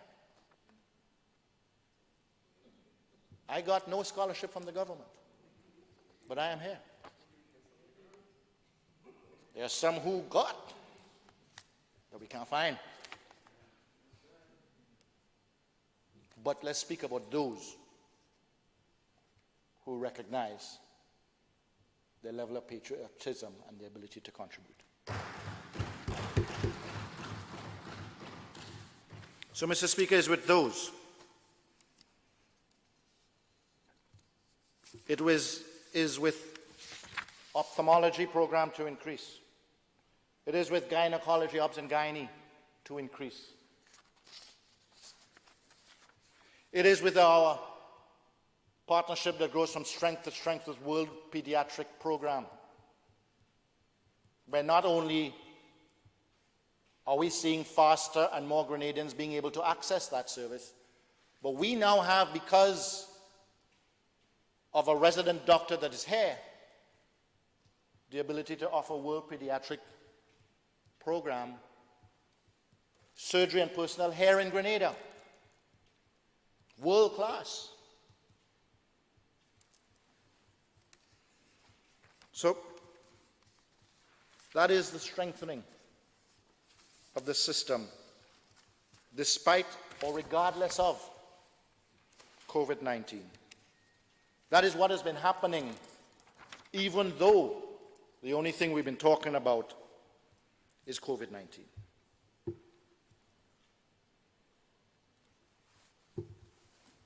Mr. Deputy Speaker, we will continue. This team will continue. That team will continue to serve the people of Grenada as we have, as long as we can, and as long as we're able, and as long as the people of Grenada are willing to have us serve them. That's what we're here to do. There's some who speak about transition.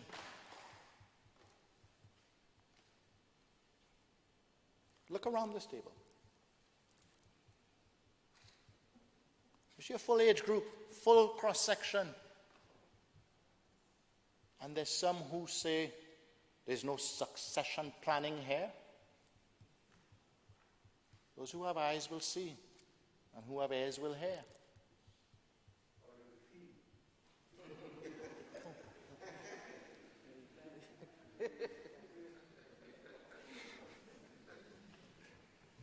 There is a difference. And the difference is leadership compared to showmanship. With leadership, you have what you see here. A wide cross-section from different backgrounds, different age group of leadership, taking on the challenges. Not concerned about who's next. Not concerned about what happens in 5 years' time. Preoccupied with what needs to be done now. And getting it done. Whereas showmanship needs to come and tell you, don't worry about how good it is now. Consider what might happen in 5 years' time. No. I'll take leadership over showmanship any day.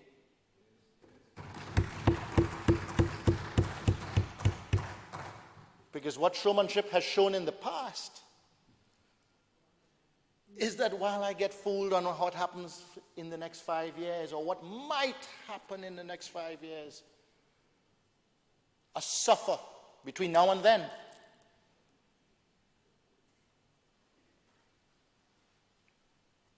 And everything gets undone. And then leadership has to come back.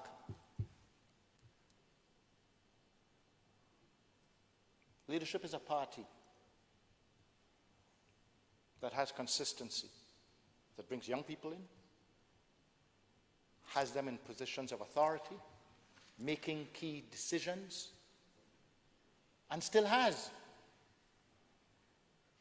the old guard taking on new challenges as well and doing it as best, if not better, than anybody else. And the only reason we don't want to big up Brother Bowen too much, because we leave it for a political leader to give him those additional kudos that he is one of the best finance ministers we've ever had right now. So what if he's one of the oldest? He's one of the most experienced. What you need.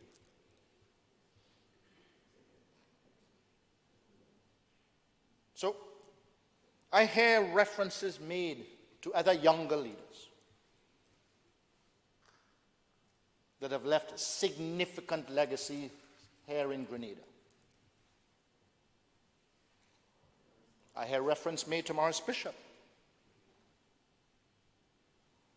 that certain people could be, might be,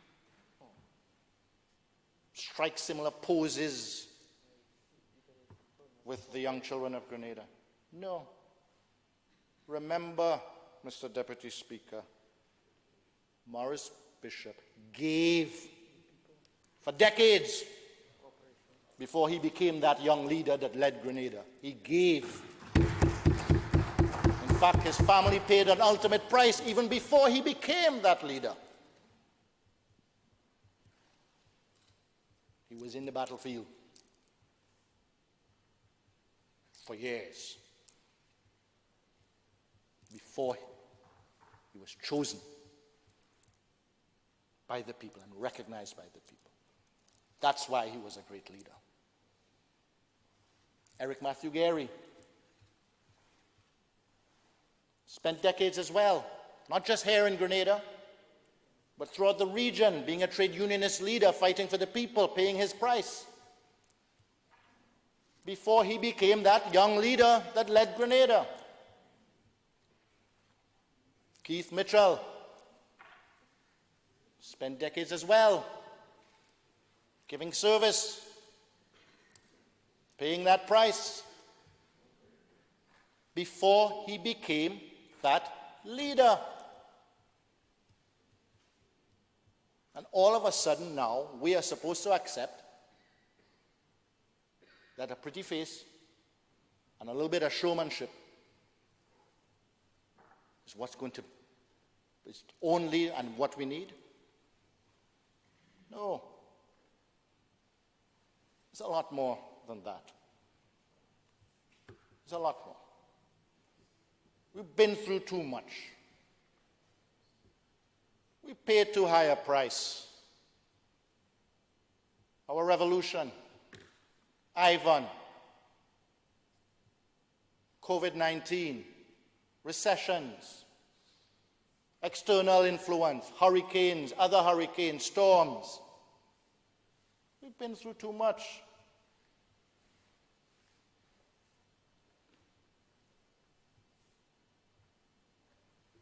I can say for sure that my ability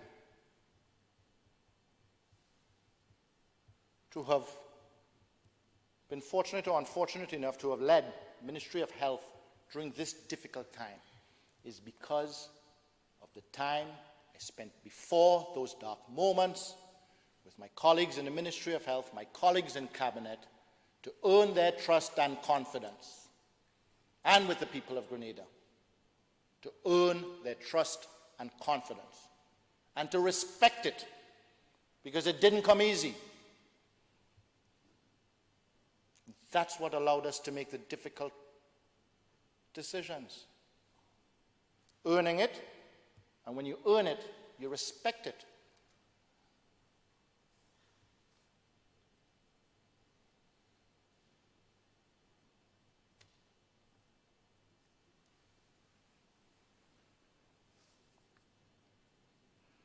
So, Deputy Speaker, these are indeed interesting times. We've never had this before. We will be judged, and we are being judged. We've had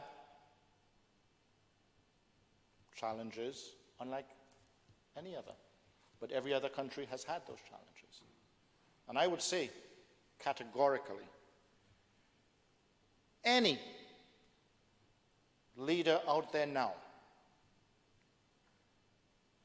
Prime Minister, President, King, Emir, General, who has successfully charted the course for his or her country over the last 2 years has earned my respect.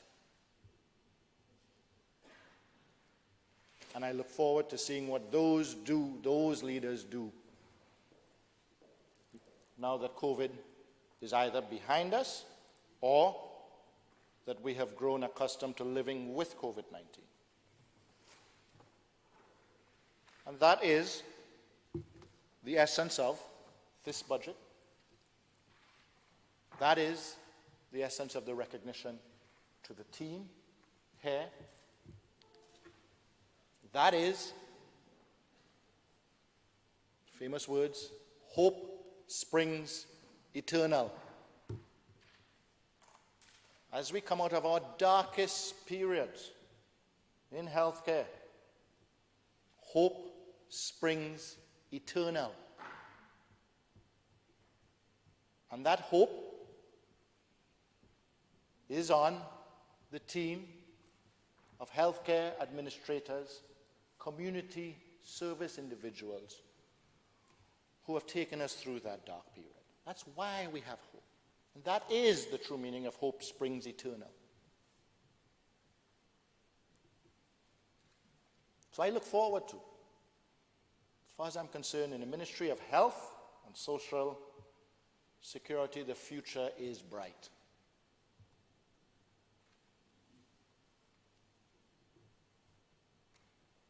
This team will accomplish all the challenges that are laid before them. But this team recognizes that there are challenges of education as well. There are challenges dealing with our youth as well.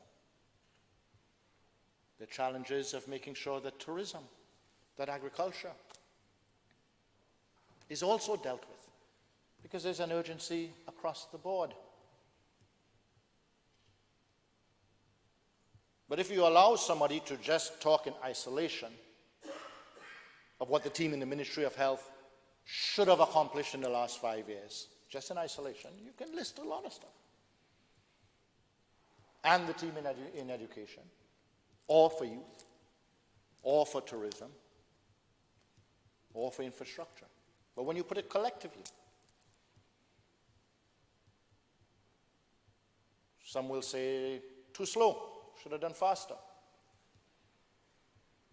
Too slow, should have done faster, but we survived the worst period, so there was logic, prudence in what we were doing.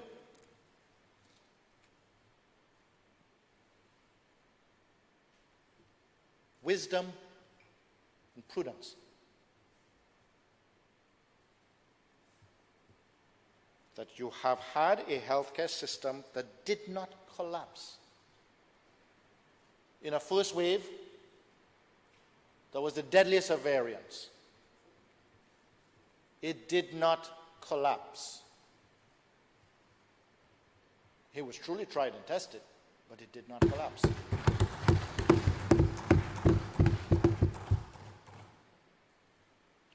You have a financial system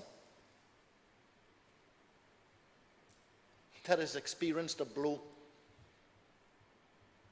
that none other has. Now let's just put something on this budget that is saying it's a election budget. And our leader of the opposition will say that there's no innovation in it. And it's a Christmas budget. Many other countries, thank you, Mr. Speaker. I assume that's my 15. Yes. Many other countries, including the mighty United States, have just announced either budgets or stimulus packages. Those countries literally can print money. Those countries, most first world nations, have given themselves loans of trillions of dollars in order to accomplish those Christmas budgets or those stimulus packages. This country has done it on the wisdom and prudence of past proper management. That is a significant difference, Mr. Deputy Speaker. And still takes into consideration that there is, quite possibly, some dark days on the horizon. So you still have to hold for possible more rainy days. No pun intended, as it's raining outside. But more of those, yes, may come. We don't wish it, and I want to say categorically, I can say, having said what I've said previously in the House, I do not wish any dark day, but it is prudence, wisdom, and pragmatism that allows us to prepare for and plan for worst-case scenarios. And it is in doing that that we survive them, if, God forbid, they come. And that is what we have done. And that is what my utterances were referring to, and that is what my utterances have proven. To allow us to be resilient. Mr. Speaker, those who plan and plot have had the benefit of the time to plan and plot while we have kept them safe, have the ability to communicate to the nation and the world because they have a better internet system that we have made sure that is there, are able to speak to certain plights of individuals that you haven't gotten X, Y, or Z only because they ignore the A, B, and C that individuals came from, like my sister Emlyn spoke about earlier. That I can speak to within South St. George. That I represent a constituency. Some of the greatest success and wealth in Grenada. And still also individuals who still need that support. Who still need that help up. And who are being helped.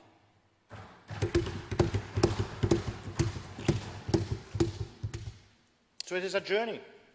It's not a destination that you just parachute into. It's a journey of making a difference to the people of Grenada, Carriacou, and Petit Martinique. It's a journey that I've had the honor to be part of. Going on 9 years now.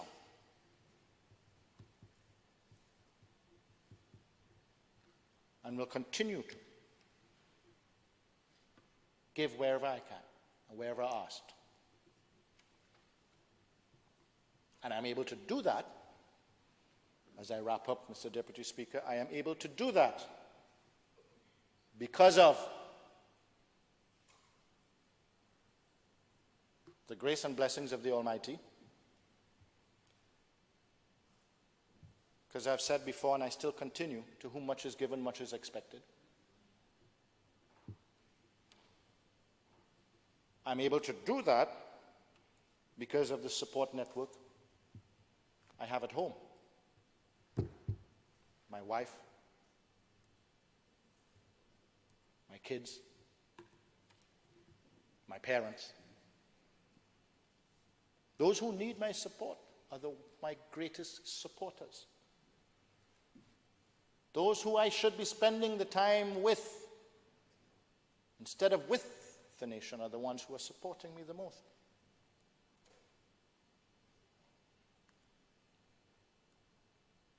And the community that has put me here, that constantly reminds me that they put me here. And while I've been providing yeoman service, there's still much to be done. And still an expectation from them that it will be done.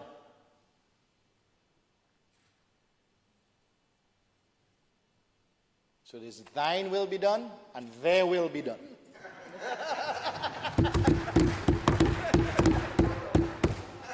That's why we're here.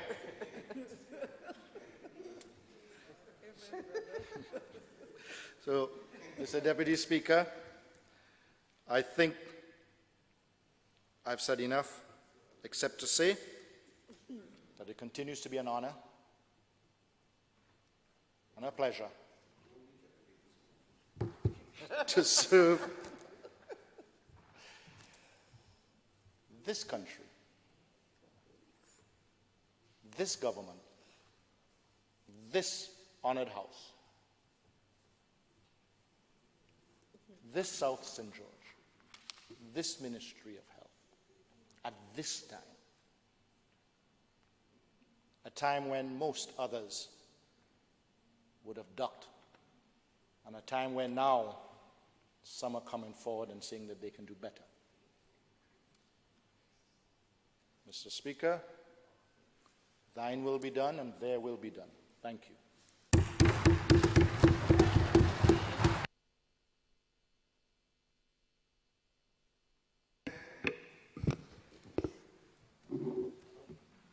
We'll take a lunch break. We'll take a lunch break. Yeah, from 2 o'clock. Yeah. Members, it is now 10 minutes to 1. It's an appropriate time for us to take the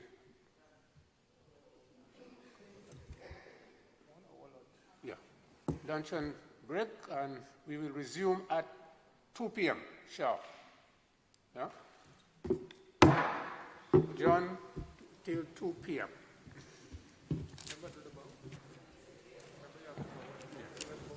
Yes.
library, what percentage of the work is done thus far? So far we've completed over 1,000 metres of curb and slipper drain.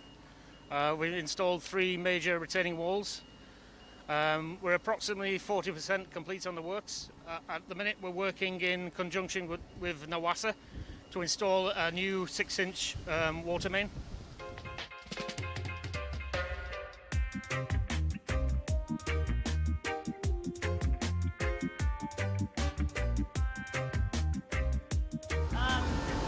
On completion of the installation of the pipes, how long again you think you have with that particular process, and what will be the next step thereafter? So the pipes will probably take another month to 2 months to complete. So we're doing the excavation works and we're doing the backfill works. NAWASA will install the pipe and then they will do the chlorination and the testing of the pipe to make the water main live. After that process, we will start to scarify the road surface in preparation for sub-base, hopefully to try and get some asphalt on the road, especially at the top end soon. On completion, what sort of width of carriageway are we looking at here at Labyrinth? So we're trying to maximise the road width wherever we can. So the widest points we're hoping to get about 6.5 metres. So that'll allow 2 big vehicles to pass easily. And you said you would have installed at least 3 retaining walls. What sort of width and height is that? So the retaining walls vary. They approximately between 1.6 to 2 metres tall, and they are about between 15 to 20 metres long.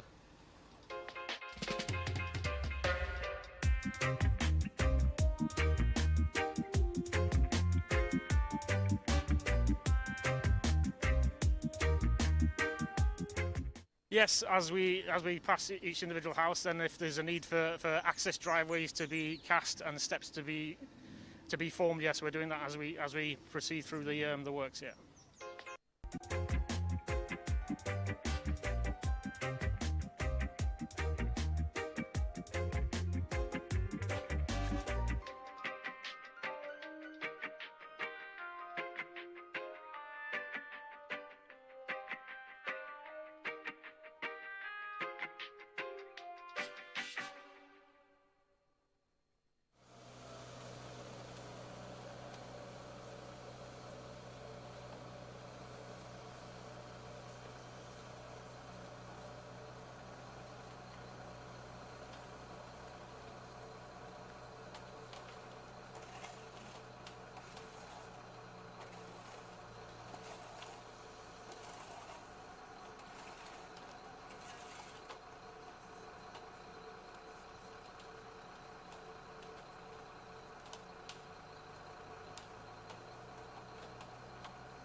As far as you can see, we're doing 358 feet of road and 358 feet of drain.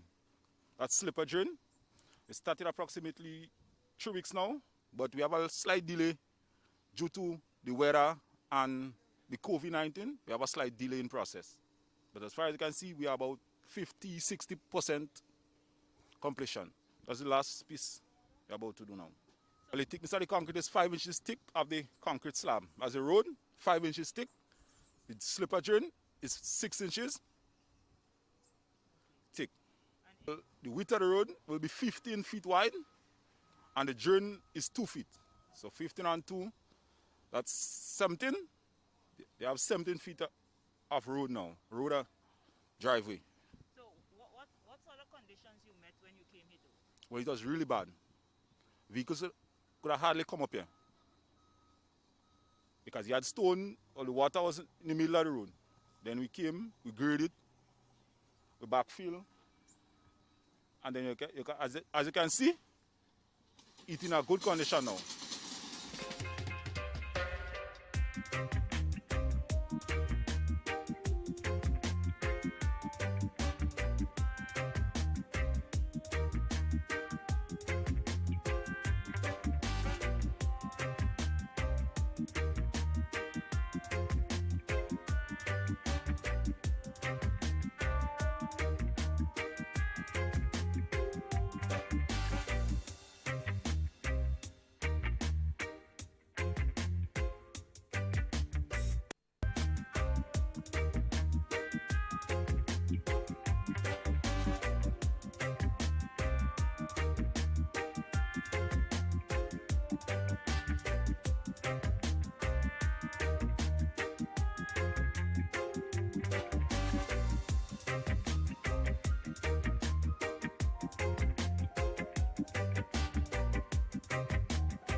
Decided that if we can have a road that the people coming from going to St. George's can get a wider road and do not have to pass through these narrow roads to get to St. George's or to leave St. George's to go going on the western side, it will be ideal.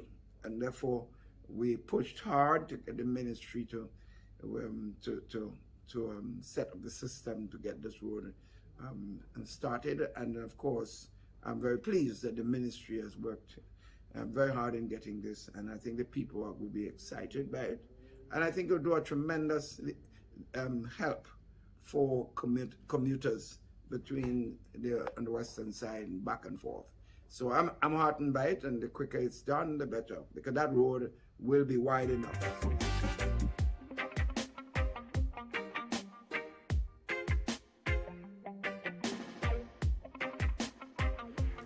Mr. Green, as the engineer for the Monkuma Road, can you just give us an insight as to the type of work that has to take place there? Yes. Now, the link road as we refer to it, it links Monkuma, that's Apobolio area, to Grenada, and it's an old estate road.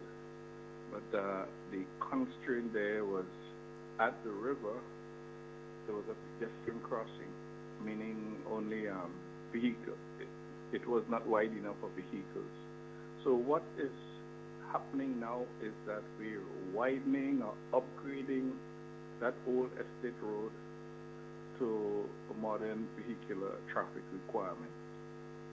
At the river, we'd be doing a 30-foot wide bridge with sidewalks. There'd be 2 or 3 foot sidewalks on the sides, and it would now become the main thoroughfare while we fill out modern rebuilding for large trucks. Instead of going through Willis, they would now go through Monkuma from Apobolio and come down to the Grenville Road, much closer to the Bushes Bridge.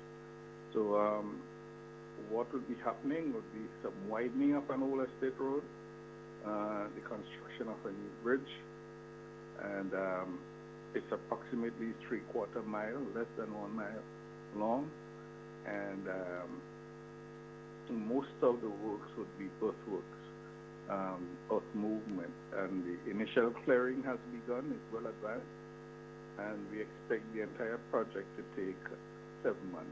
Should be completed within 7 months.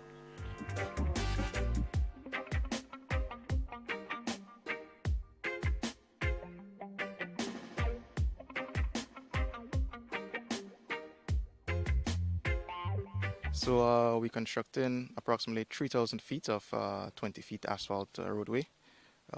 Right now we're doing general site clearance with cutting of trees. The next phase would be the widening of the roadway. I think a lot of soil stabilization would have to be done. We will be doing a lot of cutting on the cliffside instead of trying to work on the downslope. The work would include box drains, slipper drains, and retaining walls where necessary.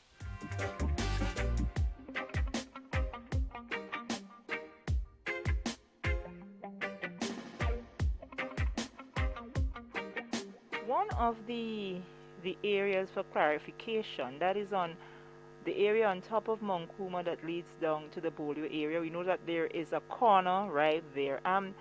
What is the plans there? Because there's just a short, not much of a wide span of concrete strip there.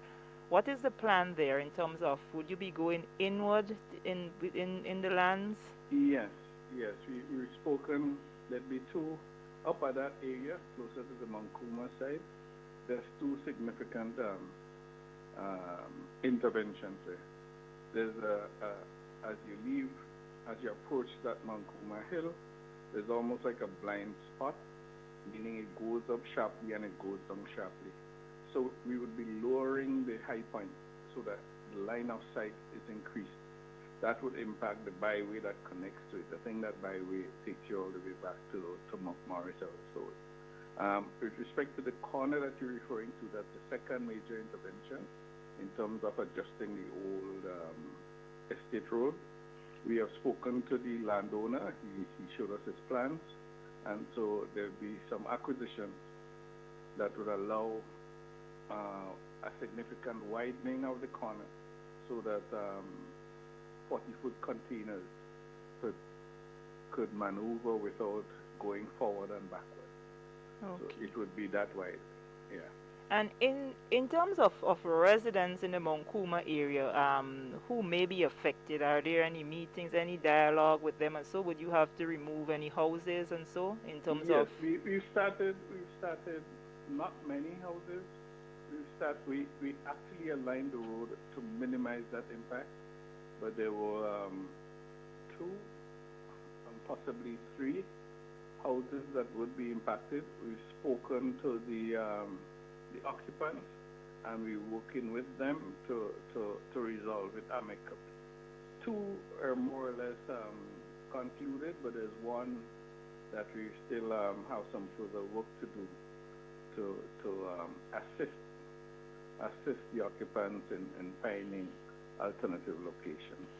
Each and every one of the residents, they're happy and excited about the road, and they're eager to do what's required to facilitate what is proposed for the area. So it's not that they're resisting; it's quite the opposite. They're encouraging and just happy that a development like that is coming in the area.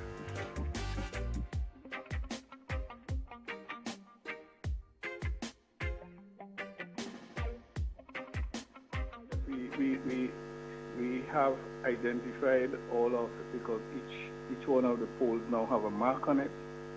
We have identified it and communicated with the utility companies, so they in turn would look at alternative. The contractor was supposed to share the plans with them and to see how we could facilitate the relocation. Now after too, there's a main line running there. I think it's a 6-inch pipe main, and we'd have to work with them at certain points during the project in terms of temporary relocation and a permanent relocation.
am indeed very grateful for this unique opportunity to present and report on the affairs of the people of Carriacou and Petite Martinique. I no doubt would have loved to be physically in Parliament to make my contribution to the estimates of revenue and expenditure as presented by the Minister of Finance on Friday, and to render my unequivocal support to same. However, for personal, health and family reasons, I think well known, I am unable to be physically present. Nonetheless, though, I thought it would be a great disservice to the people of the Sister Isles if they did not hear from me in relation to the accomplishments of the Ministry of Carriacou and Petite Martinique Affairs, the ongoing work in the constituency, and the plans and programs for the upcoming fiscal year. Despite another challenging year with the COVID-19 pandemic affecting us, the Ministry of Carriacou and Petite Martinique Affairs was able to complete most of its priorities and accomplish some of its most important goals. This, though, would not have been possible had it not been for the dynamic and astute leadership of this country, headed by our capable, experienced and brilliant Prime Minister, whose love for the Sister Isles is well noted and documented. I thank him tremendously for his unwavering and continuous support to the people of the Sister Isles, whom I know is very dear and close to his heart. This year has not been without its many challenges. The waters were rough at times, primarily as a result of COVID-19. However, I believe that rough waters are truer test of leadership, for in calm waters, every ship has a good captain. The hardest for me was the lives that perished as a result of COVID-19 among our most prized and celebrated elderly citizens on island. I take this opportunity yet again to express my deepest sympathies and condolences to all. In the same breath, I must commend our local team and frontline workers on the ground who have responded and who are still responding to the threat of COVID-19 at this moment. I have witnessed personally their valiant efforts and anxiety to do their best to keep our people safe. They have done a remarkable and inspiring job in the fight against COVID-19, which includes vaccination. Their service to humanity will never go unnoticed. Additionally, the contribution made by various persons and organizations with Carriacou roots in the diaspora towards the fight against COVID-19 on island. Various COVID-19 related items and equipment were donated and sent directly to us in Carriacou to better assist in the management of the situation on the ground. We are eternally grateful to Ruthlyn Andrew and family, Wilson David, the descendants of Helen Cox through Dr. Colin Cox, the Leicester Youth in Action, the Kayak Social Club, the Big Apple through Dr. Stephen Samerson and others, Mrs. Valerie Kwashi and family. I sincerely thank you.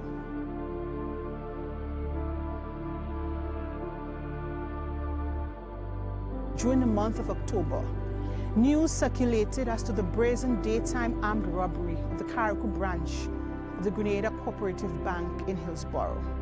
I want the record to reflect my applause and deepest commendation to law enforcement and security forces on island, whose swift action ensured that 5 foreign nationals now charged for the offense in connection with the robbery of the bank in our peaceful community were indeed captured.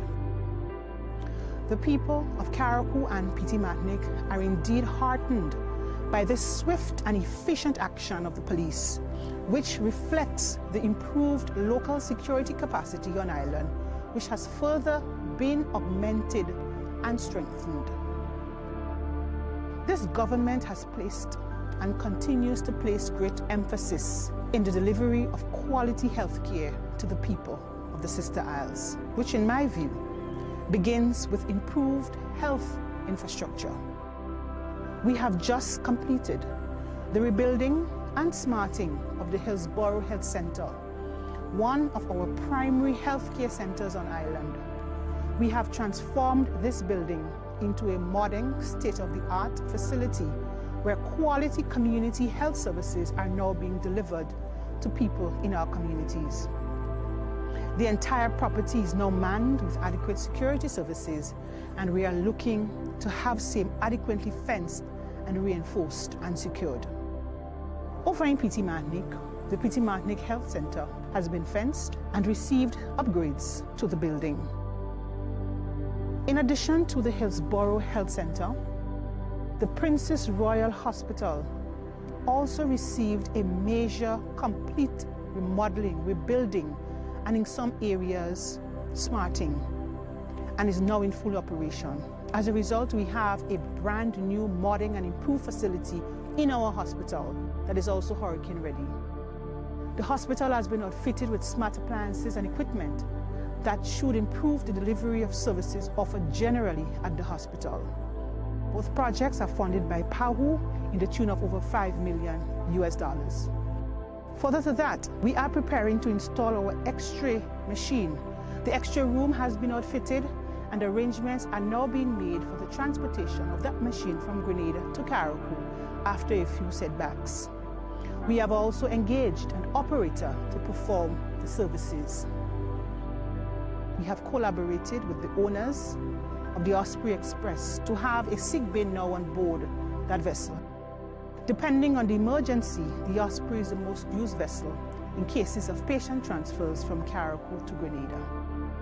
Previously, patients were placed on the floor of that vessel, just on a stretcher, while being transferred to Grenada. Sometimes in the open, without a care for patient confidentiality. This was a situation that was quite untenable in my view, which I considered very inhumane and degrading to patients. However, I'm very, very happy to report that this is a thing of the past. No longer are we to be placed on the floor at our most vulnerable moments. We now have a comfortable space with a bed fully equipped to transport patients in a more humane and dignified manner. I must also hasten to add that this is of no extra cost to the patients or to their families. Additionally, thereto, it must be noted that in cases of emergencies where the Osprey is not on schedule, for example, where the emergency occurs very late at night, we have made arrangements for the transfer of patients on the said vessel at no cost at all to patients or to the families who can't afford. We have called out the Osprey and the Coast Guard in some cases on many occasions, sometimes at 3 and 4 a.m.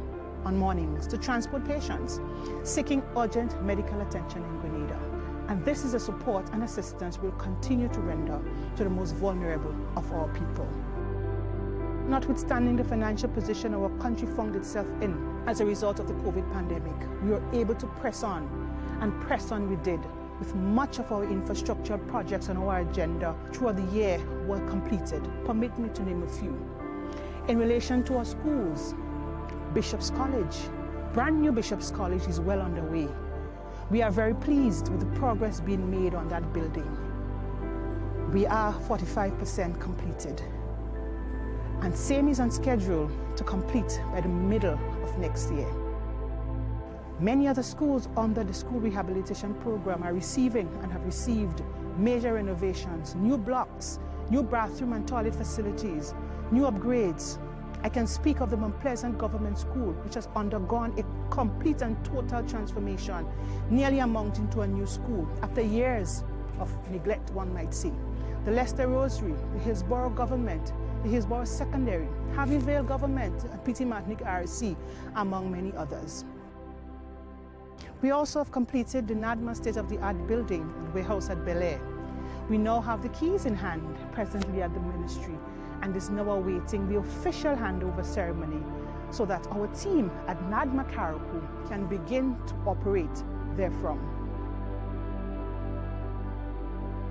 During this year, we witnessed the completion ceremony of the low-income houses at Dumfries, Carriacou, where 100 houses were completed, which houses are intended for the use and benefit of the people of Carriacou and PT Martinique.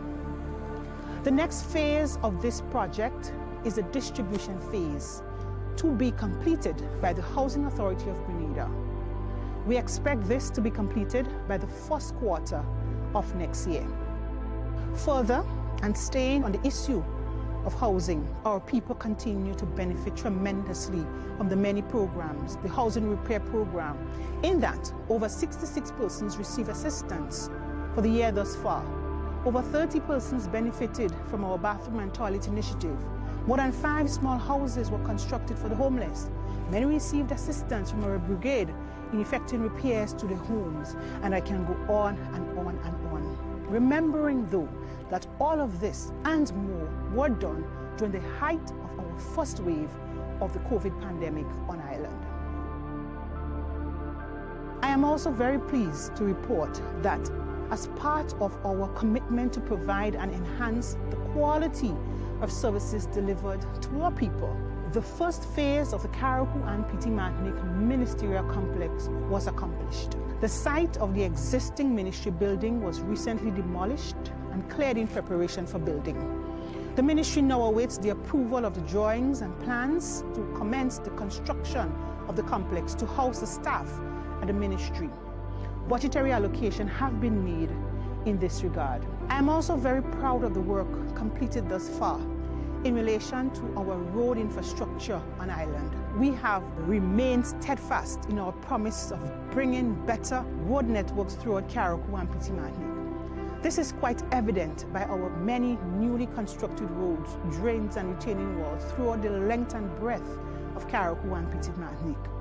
This has consequently enhanced the safety and convenience of all commuting those roads.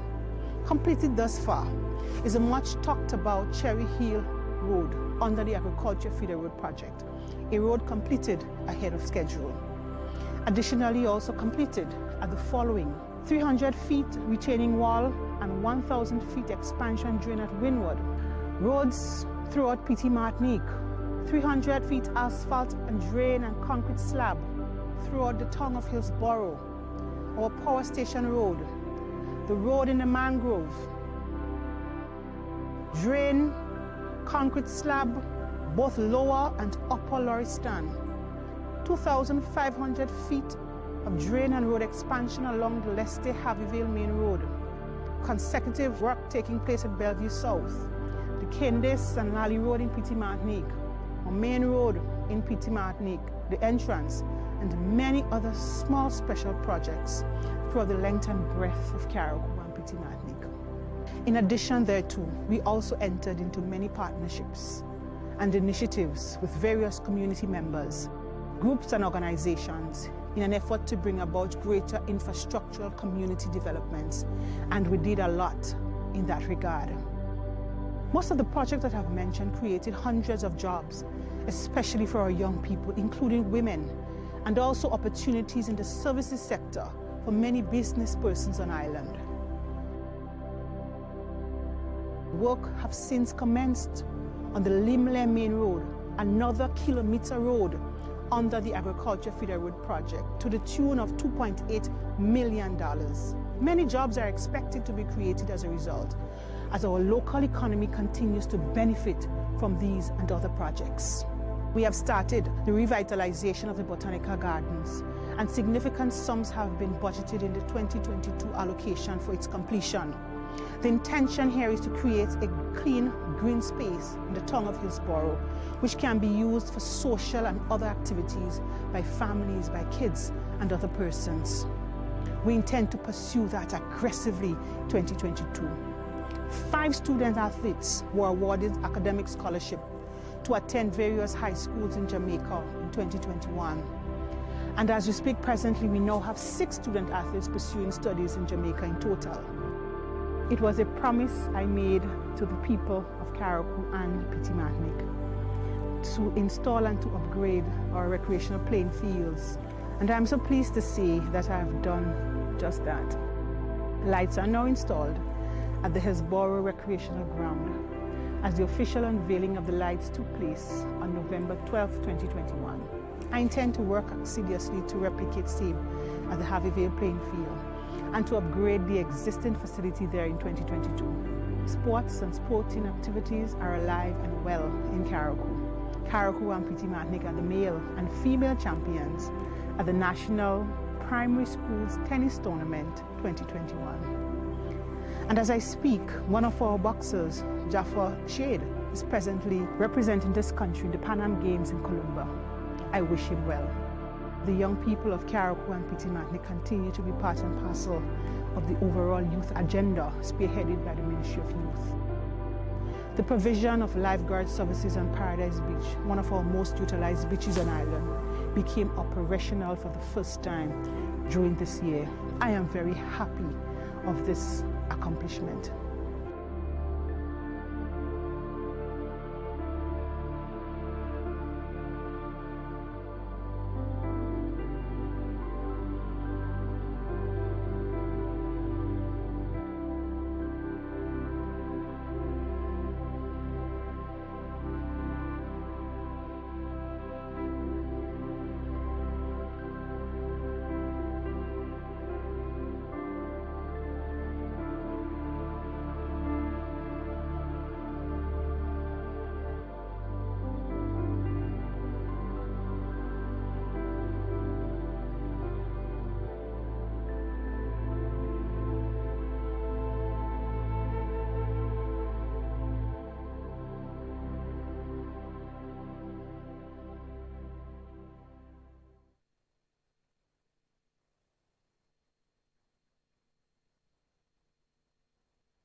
The Climate Smart Agriculture and Rural Enterprise Program, SIEP, through a Memorandum of Understanding with New Life Organization, NULO, Grenada National Training Agency, GNTA, and TA Marichaud Community College, provided vocational and skills training services to over 300 unemployed and underemployed young men and women within Grenada, Carriacou, and Petit Martinique.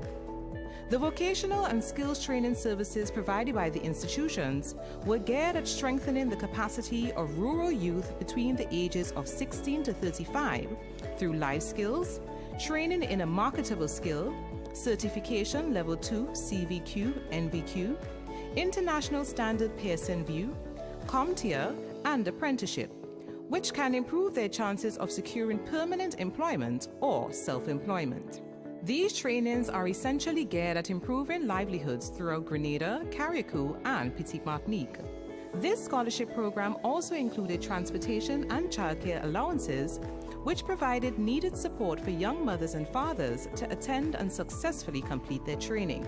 Training was provided through 22 classes in the following areas: early childhood development, housekeeping, electrical installation, computer engineering, plumbing, electrical maintenance, fish processing, PV installation, web development, wall and floor tiling, general agriculture, plumbing with focus on irrigation in agriculture, food preparation and cookery, crop production, agro-food processing, healthcare assistance, orderly, community tourism, business administration.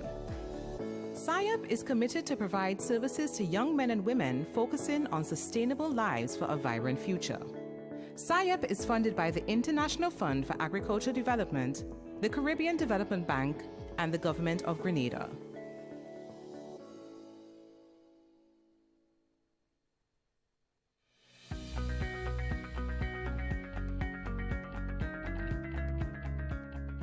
My name is Lionel Abbas. I'm 28 years old doing agro-processing.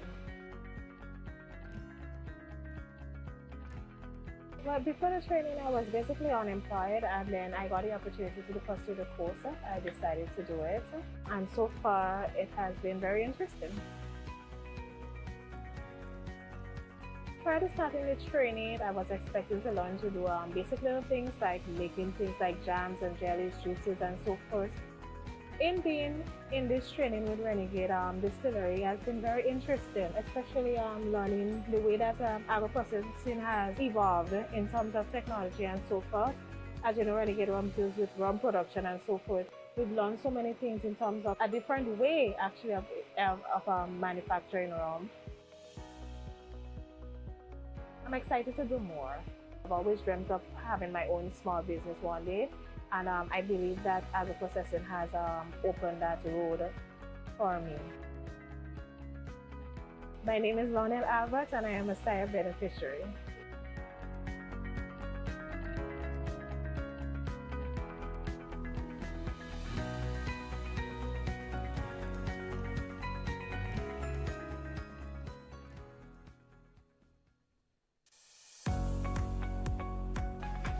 I am Jaquimo Lewis. I'm enrolled in the Computer Engineering program. Before I was enrolled in this course, I was doing some soul searching, doing some research of my own, and managing my family business, and thinking about starting some of my own businesses. Everything is interesting, from the hardware to the software. Everything is like a work of art, totally beauty in itself. After I've completed this training, I still look to do further training in the realm of IT, because for me, I look at every day as a day that you should learn, grow, and become better. Well, currently I'm with an IT firm doing troubleshooting, computer and maintenance. We also do printer maintenance, SQL, servers, and also point of sale, which is called POS for short. Well, the training has impacted my life immensely, because although I had a background already in IT, there's a lot of new stuff that I learned in terms of like spearfishing, whaling, dumpster diving, social engineering. I am Jaquimo, and I am a SIAP beneficiary.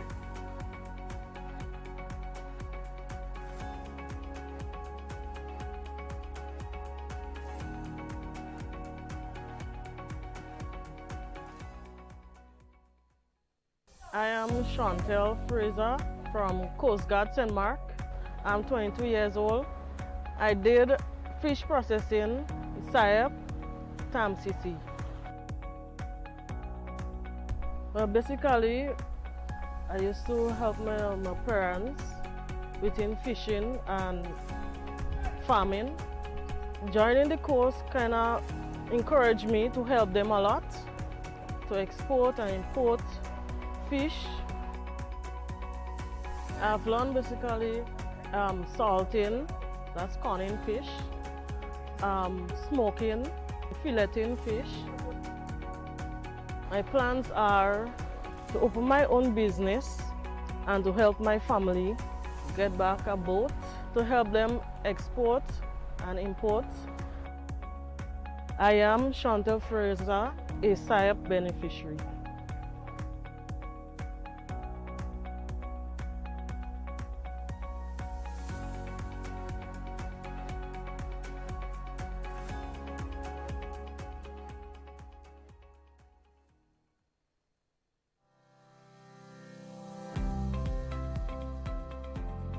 My name is Giovanni Alexander. I'm 19 years of age.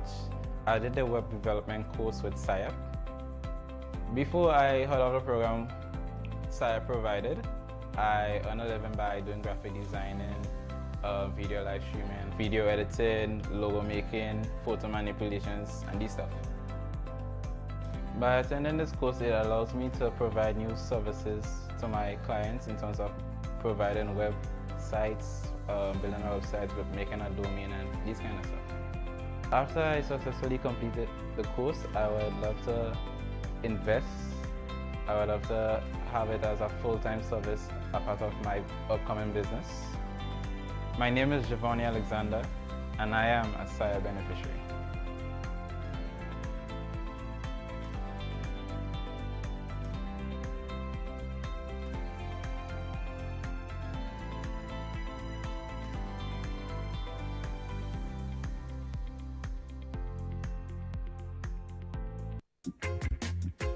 Well, I really see it as a very good project, as a development in the community. Because for a long time, people been looking down on this area. You understand? And I see it as a great enhancement. And I hope the people, show the people that good things could come from it. Because that is just the beginning. You understand? That's just the beginning. We get good road and they go start seeing good attitudes, I guess as much. You understand? Yeah, well, really and truly, we had a bit, nothing much to talk about, just a bit of challenges. But as you see, we get in there. We're almost to accomplishment. And, although apart from the little challenges we had, if we had to do it again, the same team, I think I'll go through something different. Yeah. My teammate, he was very nice. And what are the sentiments of the people around? What are they saying about it? Well, so far, you have people with good comments and bad comments.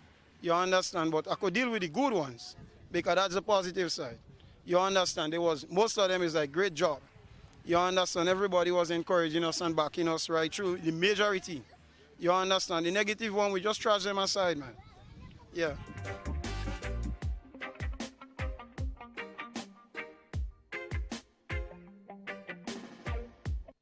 So, the road was approximately half a kilometre long. So we installed half a kilometre of box drains. There's one cross pipe culvert as well as a reinforced concrete bridge. And then the concrete carriageway varies between 4.5 to 6 metres wide at the bridge. So those works have been completed. Right now we're about 97% complete. All that we have to do is cast the 2 upstands to the bridge and install the guardrails. The guardrails have been delayed slightly. They're being shipped in from Trinidad due to the COVID restrictions, but we hope to be complete by the end of October.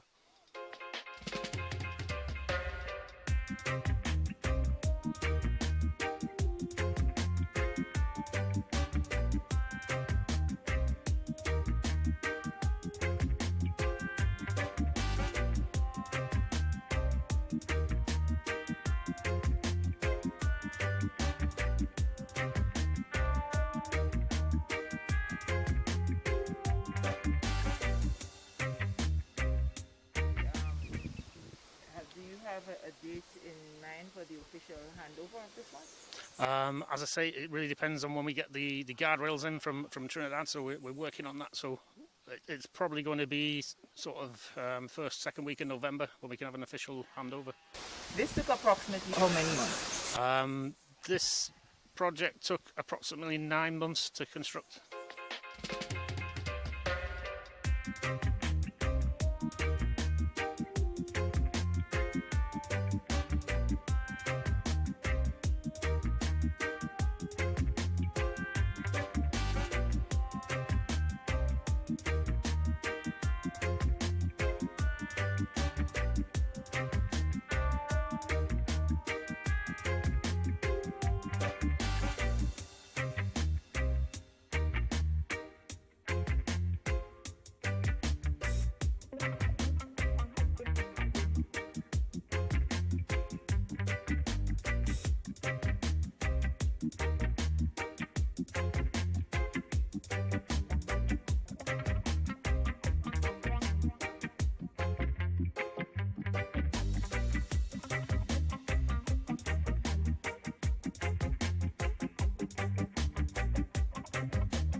So far we've completed over 1,000 metres of curb and slipper drain.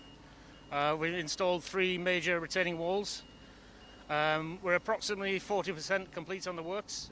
At the minute we're working in conjunction with NAWASA to install a new 6-inch water main.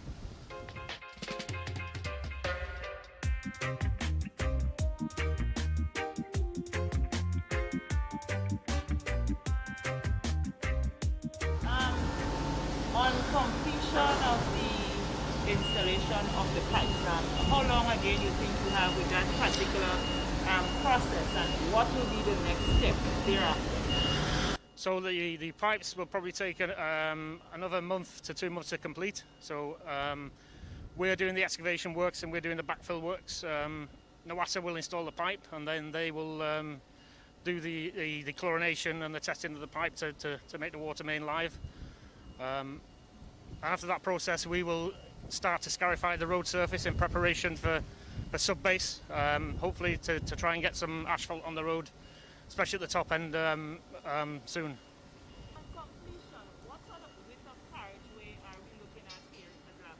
So we're trying to maximise the road width wherever we can. So the widest points we're hoping to get about 6.5 metres.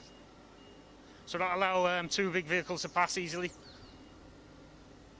And you said you would have installed at least 3 retaining walls.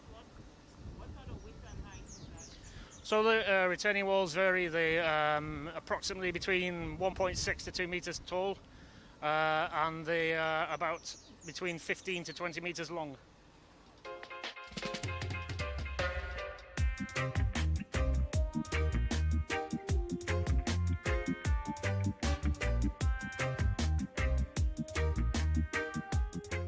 Yes, as we pass each individual house, then if there's a need for access driveways to be cast and steps to be formed, yes, we're doing that as we proceed through the works. Yeah.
As far as you can see, we're doing 358 feet of road and 358 feet of drain. That's slipper drain.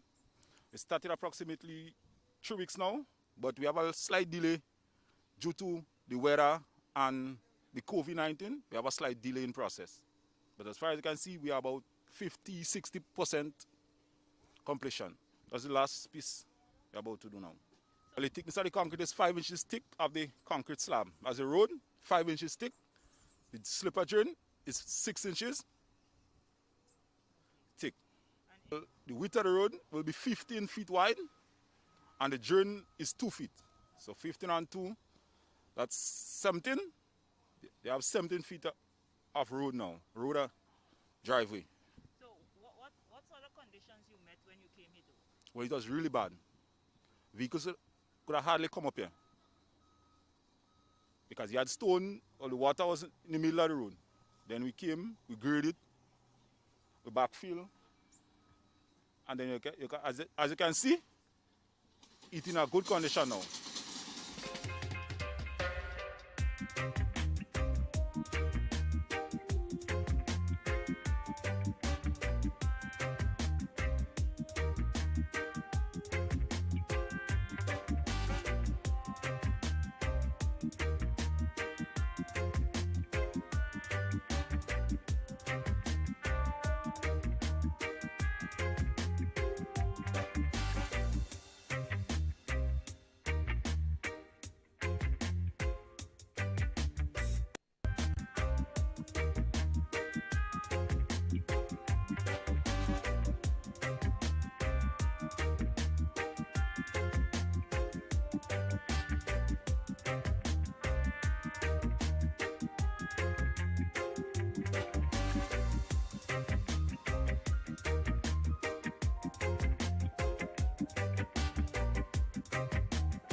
Decided that if we can have a road that the people coming from going to St. George's can get a wider road and do not have to pass through these narrow roads to get to St. George's or to leave St. George's to go going on the western side, it would be ideal. And therefore, we pushed hard to get the ministry to set up the system to get this road and started. And of course, I'm very pleased that the ministry has worked very hard in getting this, and I think the people will be excited by it. And I think it will do a tremendous help for commuters between on the western side and back and forth. So I'm heartened by it, and the quicker it's done, the better, because that road will be wide enough.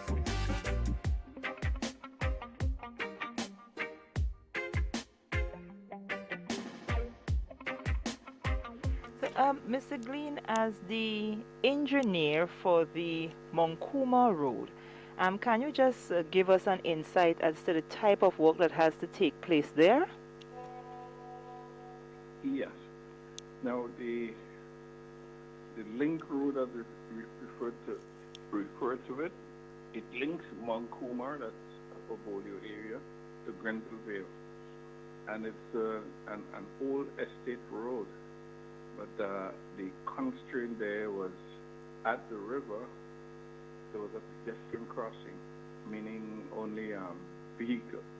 It was not wide enough for vehicles. So what is happening now is that we're widening or upgrading that old estate road to a modern vehicular traffic requirement. At the river, we'd be doing a 30-foot wide bridge with sidewalks. There'd be 2 or 3 foot sidewalks on the sides, and it would now become the main thoroughfare while we still are modern rebuilding for large trucks. Instead of going through Willis, they would now go through Monkuma from Upper Bolio and come down to the Grenville Road, much closer to the Bushes Bridge. So what would be happening would be some widening of an old estate road, the construction of a new bridge, and it's approximately 3/4 mile, less than 1 mile long, and most of the works would be earthworks, earth movement, and the initial clearing has begun, it's well advanced, and we expect the entire project to take 7 months. Should be completed within 7 months.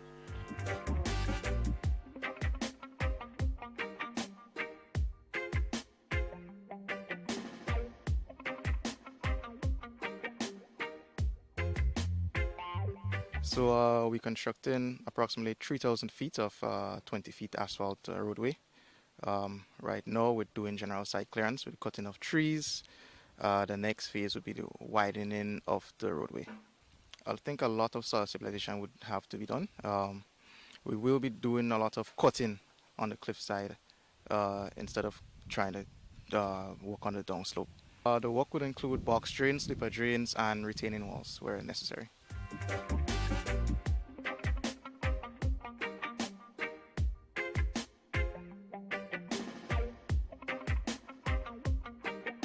One of the areas for clarification, that is on the area on top of Mount Kuma that leads down to the Bolio area. We know that there is a corner right there. What is the plans there? Because there's just a short, not much of a wide span of concrete strip there. What is the plan there in terms of, would you be going inward in the lands? Yes. We've spoken. There'd be two up at that area, closer to the Mankuma side. There's two significant interventions there. There's as you approach that Mankuma hill, there's almost like a blind spot, meaning it goes up sharply and it goes down sharply. So we would be lowering the high point so that the line of sight is increased. That would impact the byway that connects to it. I think that byway takes you all the way back to Mount Morris also. With respect to the corner that you're referring to, that's the second major intervention in terms of adjusting the old estate road. We have spoken to the landowner. He showed us his plans, and so there'll be some acquisitions that would allow a significant widening of the corner so that 40-foot containers could maneuver without going forward and backward. Okay. So it would be that wide, yeah. And in terms of residents in the Mount Kuma area who may be affected, are there any meetings, any dialogue with them, and so would you have to remove any houses and so in terms of? Yes, we've started not many houses. We actually aligned the road to minimize that impact, but there were 2 and possibly 3 houses that would be impacted. We've spoken to the occupants, and we're working with them to resolve it amicably. 2 are more or less concluded, but there's one that we still have some further work to do to assist the occupants in finding alternative locations. Each and every one of the residents, they're happy and excited about the road, and they're eager to do what's required to facilitate what is proposed for the area. So it's not that they're resisting. It's quite the opposite. They're encouraging and just happy that a development like that is coming in the area.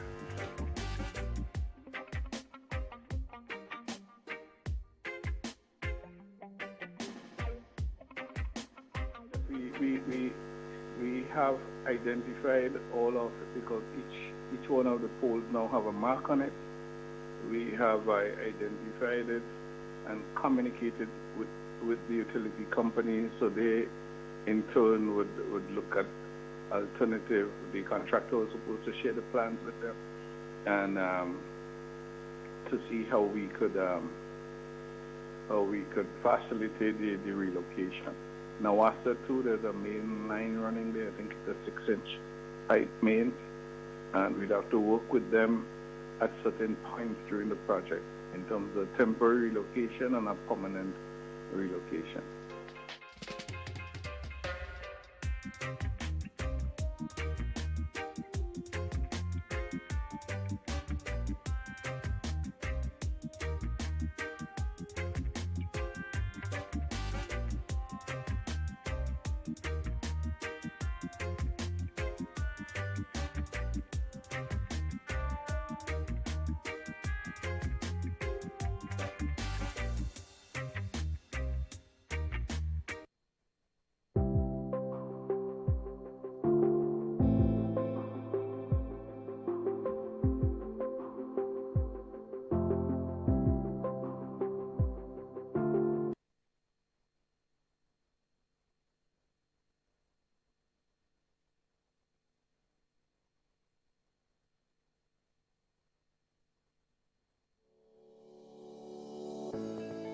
The Climate Smart Agriculture and Rural Enterprise Program, SIEP, through a Memorandum of Understanding with New Life Organization, NULO, Grenada National Training Agency, GNTA, and TA Marischal Community College, provided vocational and skills training services to over 300 unemployed and underemployed young men and women within Grenada, Carriacou, and Petit-Martinique. The vocational and skills training services provided by the institutions were geared at strengthening the capacity of rural youth between the ages of 16 to 35 through life skills, training in a marketable skill, certification level 2 CVQ, NVQ, international standard Pearson VUE, CompTIA, and apprenticeship, which can improve their chances of securing permanent employment or self-employment. These trainings are essentially geared at improving livelihoods throughout Grenada, Carriacou, and Petit-Martinique. This scholarship program also included transportation and childcare allowances, which provided needed support for young mothers and fathers to attend and successfully complete their training. Training was provided through 22 classes in the following areas: early childhood development, housekeeping, electrical installation, computer engineering, plumbing, electrical maintenance, fish processing, PV installation, web development, wall and floor tiling, general agriculture, plumbing with focus on irrigation in agriculture, food preparation and cookery, crop production, agro-food processing, healthcare assistance, orderly, community tourism, business administration. SIEP is committed to provide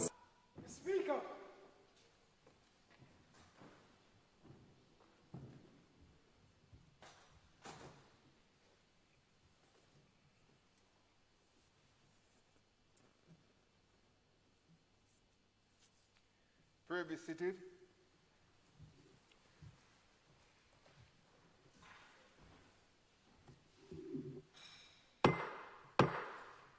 This Honorable House is now in session. I think we continue with the debate. Continue with the debate on the motion. Honorable Parliamentary Representative for the Tongue of St. George. Oh, sorry. Honorable Parliamentary Representative for St. Andrew Southwest. Is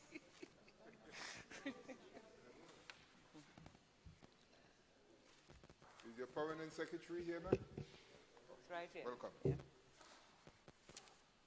Thank you, Mr. Speaker.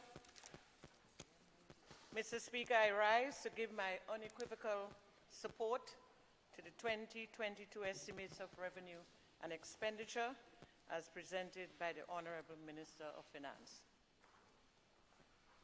Mr. Speaker, this budget and the budget presentation, I would say, was nothing short of a State of the Union address, as articulated by the leader of a first world country. Mr. Speaker, I was so impressed, and so was my constituents, because I had so many calls congratulating the Minister of Finance on his presentation, not only locally, but internationally as well. Mr. Speaker, the content of this budget acknowledges the seriousness of the pain and suffering brought on by the COVID-19 pandemic. Furthermore, Mr. Speaker, this budget demonstrates the resolve of this new National Party administration to do what it does best. And this is to pull the nation back from multiple economic calamities, back to solid socio-economic grounds. Mr. Speaker, this nation has witnessed economic recoveries under this NMP government time and time again. And I believe it will be no different during the upcoming fiscal cycles during and or following this pandemic. The Minister of Finance, Mr. Speaker, so eloquently dubbed it brighter out of darkness. And Mr. Speaker, the rate at which he was going, I thought he was going to sing it. Mr. Speaker, before I get into my substantive presentation, I would also like to adopt the acknowledgements of the Honorable Minister of Finance and convey my thanks and appreciation to our frontline workers of the Ministry of Health, the Ministry of National Security, and other stakeholders and collaborators. Mr. Speaker, I would turn my attention now to the ministry that I am responsible for, the Ministry of Sports, Culture and the Arts, Fisheries and Cooperatives. Sometimes I forget because it's one, I was going to use the word health, but you can't see that in this house. It's a configuration of some sort. Mr. Speaker, the global outbreak of COVID-19 created a negative impact on sports worldwide, resulting in an extended closure of our stadiums, pools, playing fields, psychotherapy clinics, gyms, training, and negatively impacted competition in various sporting activities. Mr. Speaker, we are aware of the significant economic and social contribution sports play in national growth and development. However, Mr. Speaker, we also understand that social interaction and congregation increases the risk of transmission of the COVID-19 disease. Mr. Speaker, in the newly amended COVID-19 protocols, we appreciate the return of sporting activities at all levels. We will continue to acknowledge the stunning performance of the frontline workers and others of the Ministry of Health in the management of the COVID-19 virus, where sports is concerned. And we pledge full support to the recommendations given and guidelines made by them. Mr. Speaker, cricket.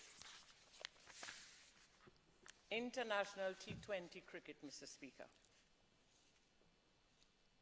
Mr. Speaker, we were able on short notice and with success, we were able to host 5 T20 cricket games between the West Indies and South Africa.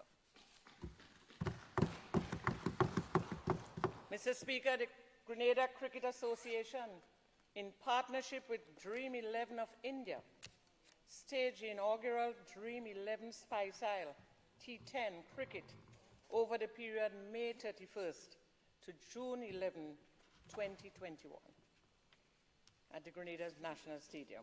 This allowed, Mr. Speaker, our players to gain international exposure at a professional level. Mr. Speaker, in the peak of the pandemic, we were able to pull off these matches successfully.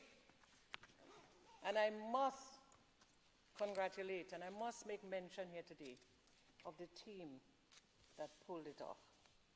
And I want to mention Mr. Troy Garvey and his team, Kerry Frank, Dwayne Gill, Director of Sports, Sir Colin Peters is here with us today, Holas and his team at the stadium.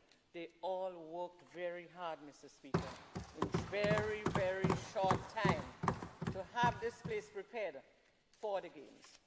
So they ought to be commended. Mr. Speaker, I must take this opportunity to congratulate our international cricketers as follows. Andre Fletcher, Mr. Speaker, on his performance and securing a spot on the 2021 West Indies ICC World Cup team. Preston McSween, Mr. Speaker, on his consistency. He has been consistent in him being part of the West Indies' best of the best training team for the upcoming 2022 Test Series. That's a young man that showed consistency. Teddy Bishop, Mr. Speaker, on his outstanding performance with the West Indies under-19 team in his tour of England. He scored 97 not out and won 23 runs as the West Indies team prepares for the ICC Under-19 World Cup to be held in the Caribbean in 2022. Mr. Speaker is also a member of the developmental program under the Ministry of Sports. Football, Mr. Speaker. International games. Mr. Speaker, Grenada was able to host the St. Vincent national football team as both countries prepare for the CONCACAF qualifiers to the FIFA World Cup 2022. Our national stadium was used as their home venues, and we witnessed two games, Grenada Spice Boys versus Montserrat and St. Vincent versus Cuba. Although we didn't win the game, Mr. Speaker, but the exposure was good for them. And this happened in the peak of the COVID-19, pandemic. It happened in the peak of it. But with the guidance from the Ministry of Health, we were able to pull out all the communication that took place back and forth. We were able to work together and pull these matches out successfully. Women's football, Mr. Speaker. Mr. Speaker, the Grenada Football Association focus on providing opportunities for women in football, and that is bearing fruit, Mr. Speaker. We saw the launch of the Imani program, where players are engaged in personal development sessions, educational enhancement programs, and community service in grassroots programs. This year, we saw over 100 female players participating in women's 7-versus football competition. We're talking about gender balance here, Mr. Speaker. We didn't balance it fully yet. It's coming. It's a start, Mr. Speaker. My colleagues are saying, no, we haven't reached that stage yet. You heard the men saying that, right? Well, we're coming to come. Mr. Speaker, the GFA continues to find ways to support the development of women's football and provide educational opportunities for its players in collaboration with the Ministry of Sports. National senior men's team. Mr. Speaker, Grenada participated in the 2021 CONCACAF Gold Cup in Houston, Texas. I had to go, Mr. Speaker, but with the rate at which the pandemic was heightening up, I decided to not take that chance on that end of the world, which was Grenada's second appearance in the Gold Cup. Youth football, Mr. Speaker. Mr. Speaker, both the national under-18, 14 boys and girls participated in the Caribbean Football Union, CFU, under-14 tournaments. We go in places.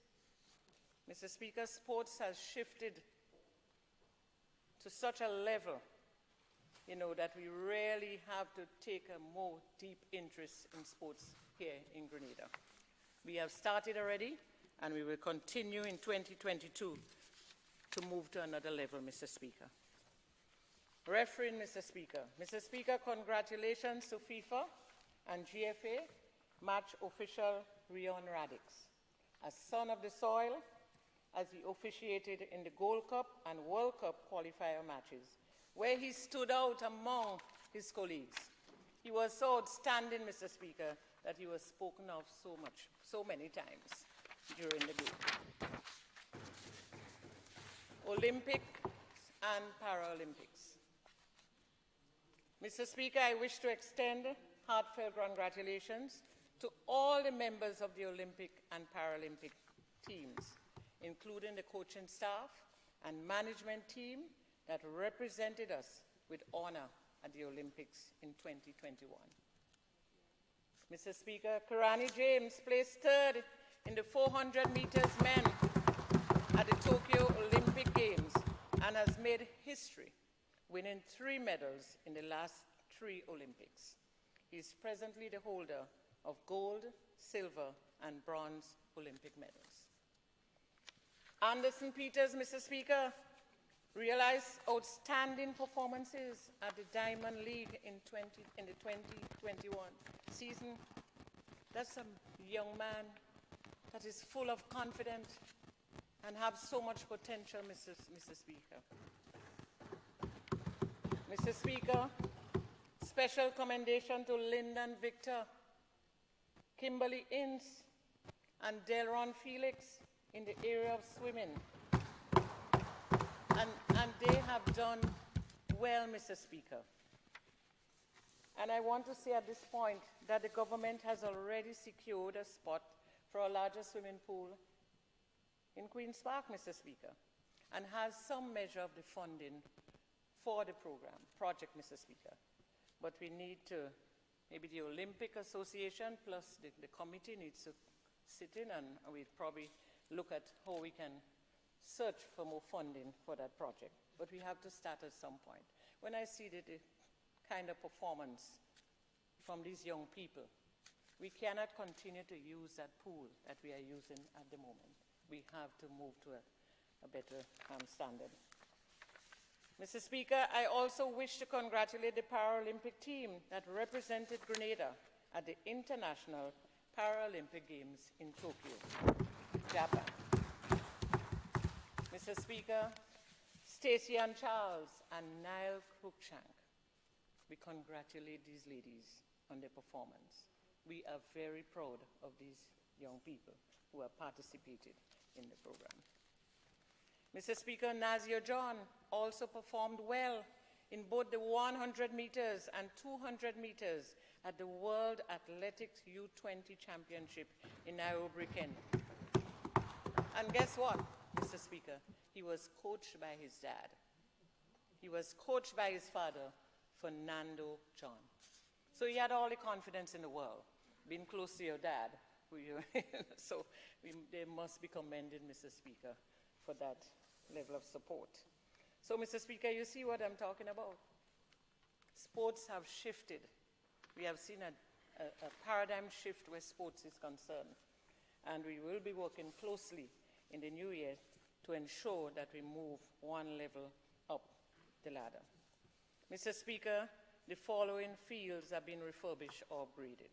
And we must upgrade our fields. We must refurbish our fields and our courts, etc., because, Mr. Speaker, we have to prepare the environment for these young people. If you go through the different constituencies, Mr. Speaker, and the different villages, there's so much talent that is not harnessed. There's so many young people that have so much talent. I look at those guys just dribbling and they're knocking the ball on the pole and they have a little ring around the pole. They're not missing one goal. You know?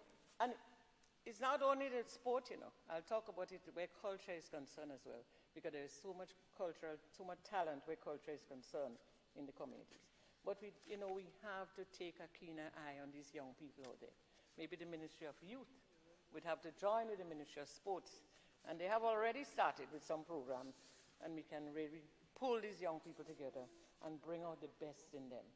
It is there, but they're either shy, it doesn't have the support services, parents and different people are not really taking an interest, because sports is secondary in some parents' mind. They look more at the academics. You should be somebody you're working in a bank, or you should be doing something else. But where sports and culture and art is concerned, there is so much to learn and to develop and so much money to make out of those areas as well. But we don't embrace it enough. We don't share that kind of support out there, and we have to start thinking. I listened to the Minister of Education this morning, and she was talking about that in a different light. She was speaking about skills enhancement. Some parents think only of academics. That is academics too. That is what balances the person. If you only read, doing maths and you're doing these things, you're not a balanced person. You know what a young lady said to me? She said, I have my master's. I have 3 masters, but I don't have a life. She said that to me. I don't have a life. I don't have somebody to love. I don't have somebody. And she started saying all the things that she missed in her life, right? So, but all along she was in the academic field, studying to be this and to be that and that. That is nobody to love, right? You can't miss these things. Love is the central part of anybody's life. And if you don't know it now, you know it now. Come from me. Thank you. Mr. Speaker, so the following fields are being refurbished or upgraded. The tennis court in Grenville, and I want to commend and thank the Pursue family who provided the lands, and we will build a court on the land. We have started the process, and that will be a plus for all the young tennis players in Grenville. The Grenville netball court, that is something that had to be refurbished a long time. You cannot have any games there because the court is so rough, and it, if somebody fall there, they'll lose their kneecap or something of the sort. So that is something that we are working on. They have done it. It's almost complete, I believe. And the Limes playing field and hard court. The Palms playing field, that's an area in Birch Grove that both the north and the northwest and southwest share. It's a prominent field that needed that kind of refurbishment. And the Willis playing field. So these are the playing fields that we have started to work on, and we'll continue to work on as much as we can as the budget permits. Mr. Speaker, I am happy to say that the physiotherapy clinic at the National Stadium received general upgrades with the installation of an office, treatment room, and laundry room. This is a very important area, Mr. Speaker, that clinic, and we are happy that the young man and the ministry, we have upgraded that clinic. Plans for 2022. Mr. Speaker, the primary school physical education and coaches program will be reactivated to improve training and competition. Mr. Speaker, the community and parish coaching programs will be strengthened. In addition, more competitions would be introduced by implementing a parish coordinating program to meet the training and coaching needs of each parish. Mr. Speaker, the ministry had enough time during the COVID period, so they were able to sit and put their plans together. So now 2022 is coming, they can execute all of these great programs that they have worked on. Mr. Speaker, national competition in all areas of sports at schools and the parish level will be rebooted by joining the national associations for implementation and execution. Mr. Speaker, the upgrade and lighting of the playing fields and hard court will continue to be a priority of our government. In addition, the promotion of our island as a sports tourism destination for training of elite athletes and international teams will be enhanced. Mr. Speaker, we have had so much calls and so much meetings with persons wanting to come to Grenada to train. We have the stadium, we have the environment, we have the leisure, and we have everything. So going forward, and the Minister of Tourism is right here, and she's listening.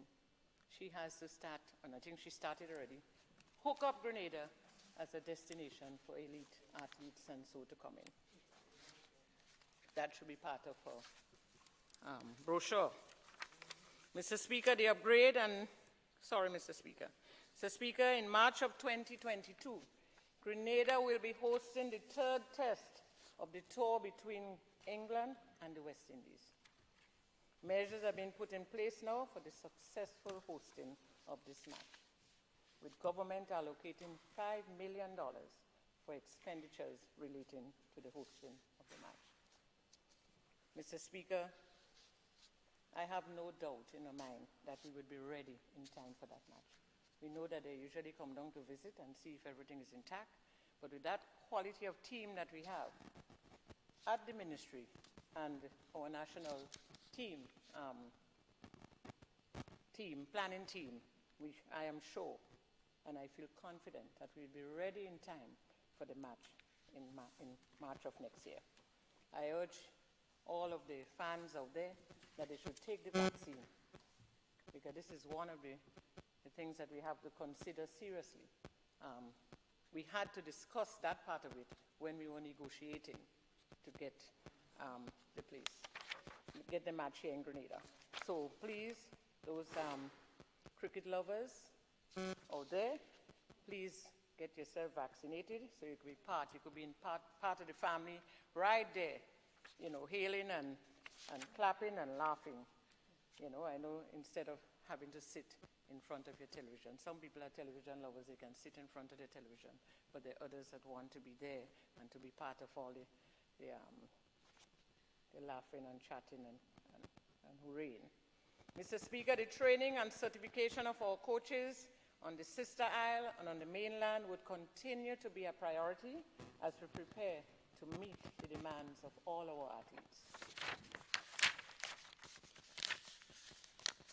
Mr. Speaker, given the growing complexities in the administration of sports and the demands being placed on the division, it is imperative that specific policy be developed to address the sector. And so, Mr. Speaker, considering this, a comprehensive sports policy is being developed for the consideration of Cabinet at this point in time. The policy would be introduced in 2022. Mr. Speaker, I shift my attention now to culture and the arts. Mr. Speaker, in 2022, the Division of Culture would focus on the development of the use of technology to deliver the services of cultural training and exposition to the people of Grenada. The Division proposed plans will allow for the training in support services to the creative industries such as music production, etc. And we have tested this, Mr. Speaker. During the COVID, when it was very rampant, we have tested it, and it worked. It worked. Technology worked beautifully for the Ministry of Division of Culture and the Arts. Online teaching and virtual concerts, Mr. Speaker. Mr. Speaker, a total of 10 online teaching aids have been produced and broadcasted during the months of April, May, and June of 2021. The lessons were in violin and marching drums. To date, Mr. Speaker, over 500 views have been recorded from Grenada, the region, and in North America. The division is presently preparing to resume broadcast of online teaching aids in the areas of calypso, steel pan, and dance.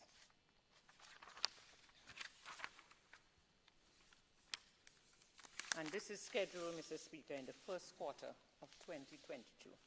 A total of 40 lessons will be produced over the year period. Mr. Speaker, virtual concerts are projected to be produced in the following areas: Independence Celebrations 2, School Orchestra 2, Take It to the Streets Dance Competition 1, Peter Phillip Drum Corps for Secondary Schools 1, and School Dance Presentations 1. Mr. Speaker, Music Production Program. This program is to be continued within the St. Patrick's area at the commencement of the next school term for secondary school students. The ministry is also looking to expand the program for secondary schools in St. Andrews during the next school term at the newly installed music lab at St. Andrews Anglican Secondary School. Mr. Speaker, I move my attention to Dubai Expo 2022. Mr. Speaker, the division has been working with a team at the Department of International Business in the development of a cultural presentation for the Dubai Expo 2022. Both parties have agreed on possible outline and presentations to be performed and the size of the contingent to represent Grenada. Thus far, the participating artists have been selected and are in rehearsal. Mr. Speaker, in addition, while in Dubai, one performance will be held on the National Country Day, along with participation in a street parade. The other two performances will be held at two popular sites designed for showcasing musical arts. The team will also provide entertainment at the Grenada's booth over a one-week period. Other projects on the culture and the arts. Mr. Speaker, emphasis will be placed on the resumption of programs such as the National School Orchestra Teaching Program in collaboration with the Royal Grenada Police Band, the Secondary School Drum Co-op Training Program, Calypso Workshop for primary schools, and Dance Technique Development Workshops for schools and community groups. Mr. Speaker, the division will work in collaboration with the National Trust on a UNESCO funding project entitled Proud of My Heritage. And indeed, we are proud of our heritage. This program is designed to facilitate the documentation and skill training for community persons and cultural artists to better be able to research and document both intangible and tangible expressions and landmarks for future references. Mr. Speaker, the division also intends to work on the development of legislation that will support the formation of both a film commission, and you may have heard that a long time ago. We've been talking about this film commission, and a film association to ensure the growth of that industry. And that has to happen in the new year, Mr. Speaker. We have started the dialogue with Legal Affairs, and we hope to make sure that happens, because people just come to Grenada and they're just doing the thing vague. They go, they want to do a film down the road, they go, that can't happen. We have to change that. We have to do things properly. You can't go any way and just doing, putting on a film or something, We have to really have a structure in place so that we can have these things commissioned properly. Mr. Speaker, the Seamoon Community Center has been on, Cultural Center has been on the table for some time. We know that, and it has been there too long. And you heard the MP for the area speak about how much she would like to see and how happy she is to know that this will happen sometime this year. And is seen as a vital addition to the advancement of culture and arts in Grenada and the rural areas. I believe, Mr. Speaker, when we commissioned that cultural center, things would change. The whole cultural dynamics would change in Grenada. The whole cultural landscape would change in Grenada. We would have an opportunity to showcase our arts and crafts and our culture, and we'd have a place that we can bring in, our numbers, our people. And people feel better when they have something good to work with. The Calypsonians, the cultural artists, when you have a building and you have a place that you can relate to, you feel much better, that you can really be part and bring out what you have in you because you have the environment for it. Mr. Speaker, I'm happy to announce that $3 million has been earmarked for the initial stage of this facility in 2022. Mr. Speaker, the Grenada Cultural Foundation and the Grenada National Museum continue to provide sterling support to the ministry in advancing culture and the arts. A lot of research is ongoing with the Cultural Foundation as to our cultural heritage. It's never ending, Every day we learn a little more about our culture, but then bringing the whole concept, the whole pieces, bringing the pieces together to really say what our heritage is what they are working on, Mr. Speaker. Mr. Speaker, we intend to launch a website. Early in the new year, we had setback because of the COVID-19 protocol. Mr. Speaker, the National Museum Board has embarked on several upgrades to the building in which it is housed and has an ongoing project to enhance and showcase the museum to visitors on the island. So we are creating a better environment so that when our tourists, when our locals, when our school children go to the museum, they can relax, they can have, they can understand what is really taking place. They would learn more about, our culture or arts or artifacts, where they came from, how long these artifacts were around. That kind of demonstration we want to see happening at the museum. Not that you walk in there and then half of the time, before you reach in there, your glasses turn dark. I won't go further, but I think you have an idea of what I'm talking about. That would change, Mr. Speaker. The layout of the place alone will invite you to come into the museum. Mr. Speaker, it would be remiss of me not to mention the sterling contribution that the Spice Mass Corporation has made to the advancement and development of Grenada's carnival product over the years. They must be mentioned. We have seen the shift. The SMC board has recently been reconstituted, now chaired by one who is well known for his contribution to culture. The board also comprised of other highly motivated people, and that's the people we need on the board here. People who are highly motivated so that they can implement, they can come up with creative ideas to reshape and push our carnival forward, our culture forward. The board also comprised the first task, Mr. Speaker, of that new board would be to make a recommendation to Cabinet on the hosting of Carnival 2022. So we await that, Mr. Speaker. Mr. Speaker, I move my attention now to the Fisheries Division, and I know there is so much to say on that, I had to cut off some of the information, so we would hear some of it another time. Mr. Speaker, the Fisheries Division continues to follow its vision statement, which is to achieve a smart island state through sustained protection and management of our natural resources and environmental assets. You see how things change? You see how before we never had a statement like that, you know. Because we have so much to talk about now. We have the sea. The sea is the main thing these days. So we had to incorporate all these environmental and what's happening in the environment these days. So your thinking has to shift. Mr. Speaker, exports of fish in 2021 amounted to approximately 1.2 million pounds, generating EC 16.1 million, compared to 2020 exports of 1.1 million pounds, amounting to 10.8 million EC dollars. That is a move. I don't think my colleagues heard.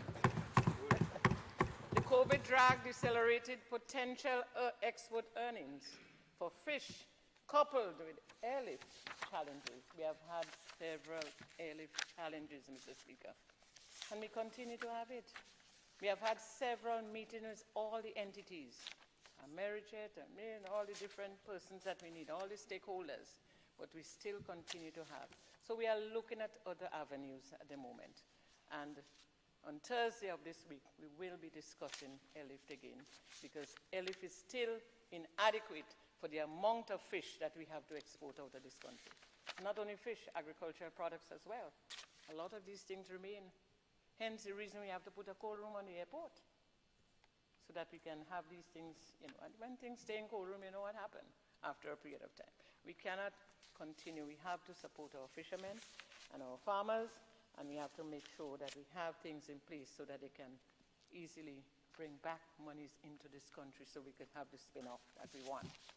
Mr. Speaker, given the long-standing issues being faced in the Fisheries Division, a local consultant has been engaged to conduct a comprehensive analysis of the Fisheries Division to prepare a strategic agenda for the overhaul of processes and operations in that division.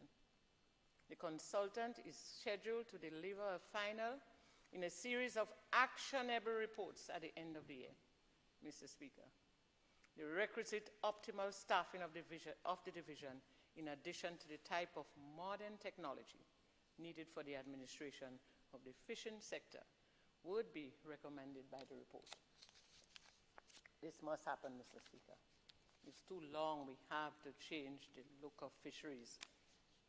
Things are not happening as it should. There is so much potential in that ministry, but we don't have the staff. We don't have the technology. We don't have the balance. We don't have it. So we have to get it, Mr. Speaker, and that is why we're working towards that. Mr. Speaker, the division continues to participate and adhere to several conventions and agreements, one of which is CITES. You hear me talk about CITES all the time here?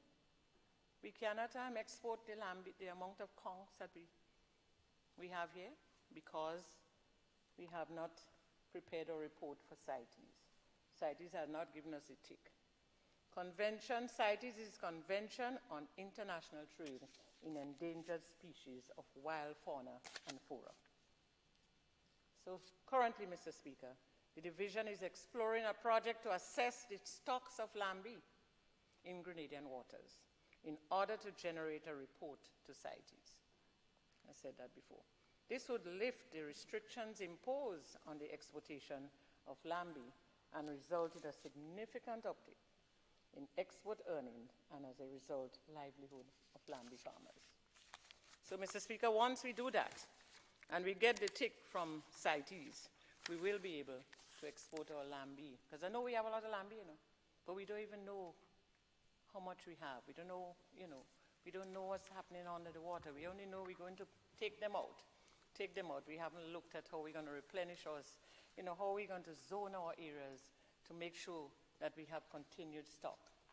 Mr. Speaker, Grenada, together with its regional counterparts, in technical collaboration with the Caribbean Regional Fisheries Mechanism, recognizes that illegal, unregulated, and unreported fishing is a major threat to the fisheries resources in the Caribbean region.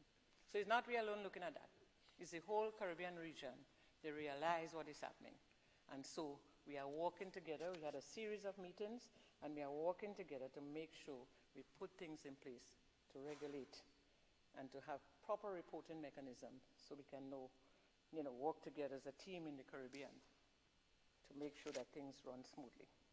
Mr. Speaker, as a result of this recognition, Grenada, with its regional counterparts, have embarked upon a course of firm action to utilize innovation and technology through cross-border and interagency collaboration to address illegal, unreported, and unregulated fishing.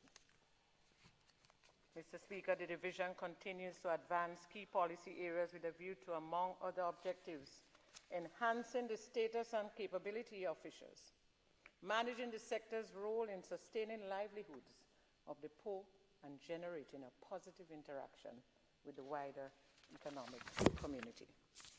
That's too much. Mr. Speaker, as I told you, so much I'm cutting down paragraph by paragraph, but sometimes when you cut it, it makes sense. So I'm trying to put it in context. Mr. Speaker, the division intends to achieve these policies by promoting Fishermen's Association. We have to work with them. It doesn't make sense we put in these policies in place and they're thinking otherwise. And you know how they think sometimes. Improving fishermen's commercial knowledge, because half of them don't have it. It's a day-to-day operation. You pick a fish and you sell a fish, but how are we going to sustain this whole thing? Your livelihood as well as, improving fishermen's commercial knowledge and strengthening the linkages between fishers and other sectors of the economy. So we are working on that, Mr. Speaker. Mr. Speaker, collaboration is ongoing and would continue with the Ministry of the Environment, the Ministry of Agriculture, and the Ministry of Infrastructure to manage and mitigate the onslaught of sargassum on our shores, where we know the havoc. People in Grenada look at it as havoc. People overseas look at it as gold because they have a plan, right? We think it's that we're messing up our shores and we cannot stand on these things, and we feel it. You pass on the stench and we don't know what to do with it and all of that, but people, as it enter the shores, they pick it up. They turn it into something useful for the farmers and other things. So, Mr. Speaker, we're looking at the management of that. This is a regional problem, and every effort is being made to deal with the issue, employing the latest in scientific knowledge, which we have. School of Medicine and several persons did the search on that and came up with different things. Equipment will be provided, financed from a grant by the Japanese government to address this problem. The equipment is expected in the first quarter of 2022. The reason the equipment are not here yet is because of the transportation from Japan to Grenada. But we were told early in 2022, all the equipment, and it's not just a little bit of equipment. I saw the list, and I think some of it is appropriate and would be able to help us to do the job even before the seaweed reaches the shore.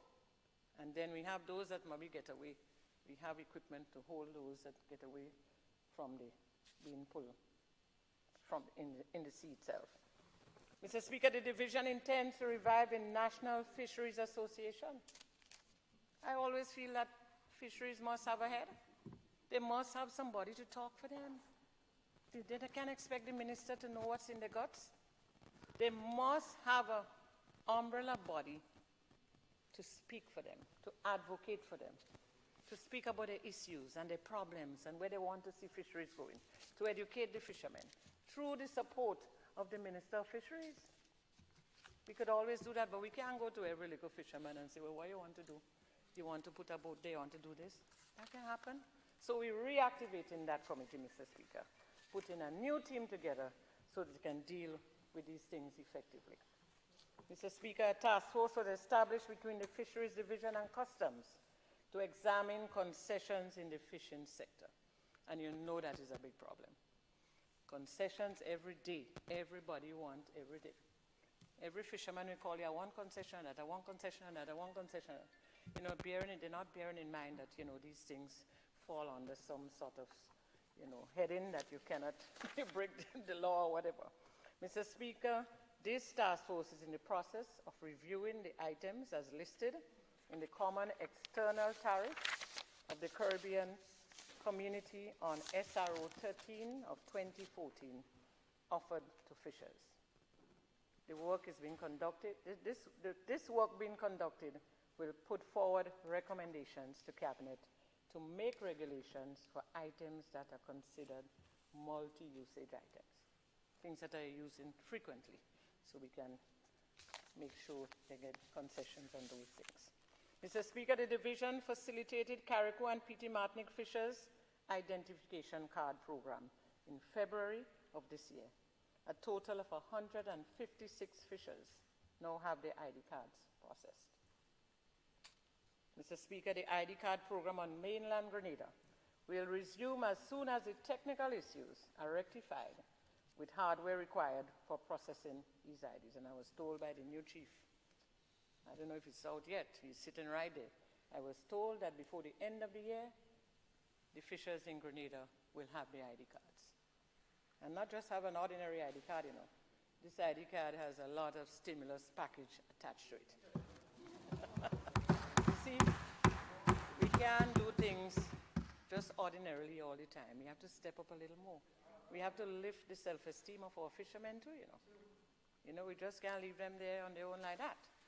Mr. Speaker, the designation and management of marine protected areas, MPA, continue to be of vital importance to this government. It has been scientifically established that proper care of the marine environment is important for life on land. I'm sure a lot of you haven't heard that before, but it's true. It is very true. It is with this knowledge of this link that the National MPA Management Committee has been reconstituted after approximately 3 years of dormancy. Mr. Speaker, Cabinet has approved provisions to allow for the co-management of the mooring fields within the MPAs in Grenada. Co-management arrangements have been entered, and 2 operators for the management of the mooring field at Montpande within Granans MPA and the Molinaire Bouchejou MPA. The necessary consultations were conducted and key stakeholders to finalize locations and quantities of moorings in that area. Mr. Speaker, other MPAs are scheduled to be designated to add to the 4 that have already been designated. But the COVID lockdown would have caused things not to move as quickly as we wanted to. Mr. Speaker, in 2022, the division would continue the alignment of its strategic priorities with the National Sustainable Development Plan 2035. We are working alongside that plan, Mr. Speaker. Hence the reason we have a consultant to shake up that Ministry of Fisheries, and by extension, the United Nations Sustainable Development Goals. So we're now working our own. We're following protocols, procedures, and we're taking into consideration our own environment, how it fits, and how it dovetails into everything, and we work getting things going. Mr. Speaker, vessel registration is a critical activity in the fisheries calendar, And in fact, it's currently being conducted island-wide at this point in time. But next year, we intend to purge that activity and update of the database in the new year to ensure, and update the database in the new year to ensure its accuracy. So we don't have it accurate, we don't have everything now. But we intend, and the new acting chief has started to take steps in starting to get this thing going in the new year. Mr. Speaker, 13 ice machines and other equipment to deal with the Sagazam Seaweed project will be received in early part of 2022 and installed from the Japanese government under the Japan International Cooperation Agency, JICA. This would serve to address the challenges with ice for fisherfolk. Island-wide, oh Lord, I'm tired hearing about this ice. Every Monday morning, it's either the machine broke down or it's not adequate, the ice is not adequate. And even myself, when I visit the fish market, I see that the ice is not adequate. It's either the ice is not adequate in some cases, and just some fishermen just don't utilize the amount of ice they're supposed to utilize. They're supposed to cover the fish with ice, you know. But you know, they're selling fish, so they want to see the fish. They want people to see the fish. So they're not safeguarding the fish enough. They could always lift it up and put it down. But you know, it's their style, and so they don't cover the fish thoroughly with ice. So I'm glad that we're getting these 13 machines, and we would have them island in the different areas so that then all the fishermen would be happy, Mr. Speaker. Mr. Speaker, revenue and data collection will be improved over the upcoming fiscal year. The fish markets will be equipped with the necessary tools to ensure that data is collected for analysis and decision making. Right now, we don't have it. Just when whoever remember to write down the data, they write it down. I've had the experience. I spent some time at the fish market monitoring and watching in the very early. And it's not something that is a must in the mind of whoever is coordinating some of these things. Mr. Speaker, that has to change. If we don't have the data, you know how much if we don't have the data, we can make changes, we can see where things that are going right. We can't even express ourselves at the gross domestic product at the end of the year. You know, the GDP, we can align ourselves to that. Half of the time they have the wrong information. You know, finance don't get enough adequate information to say this is what the fisheries sector, this is a reflection of the fisheries sector. It's never right. It's always less, Mr. Speaker. Mr. Speaker, that has to change.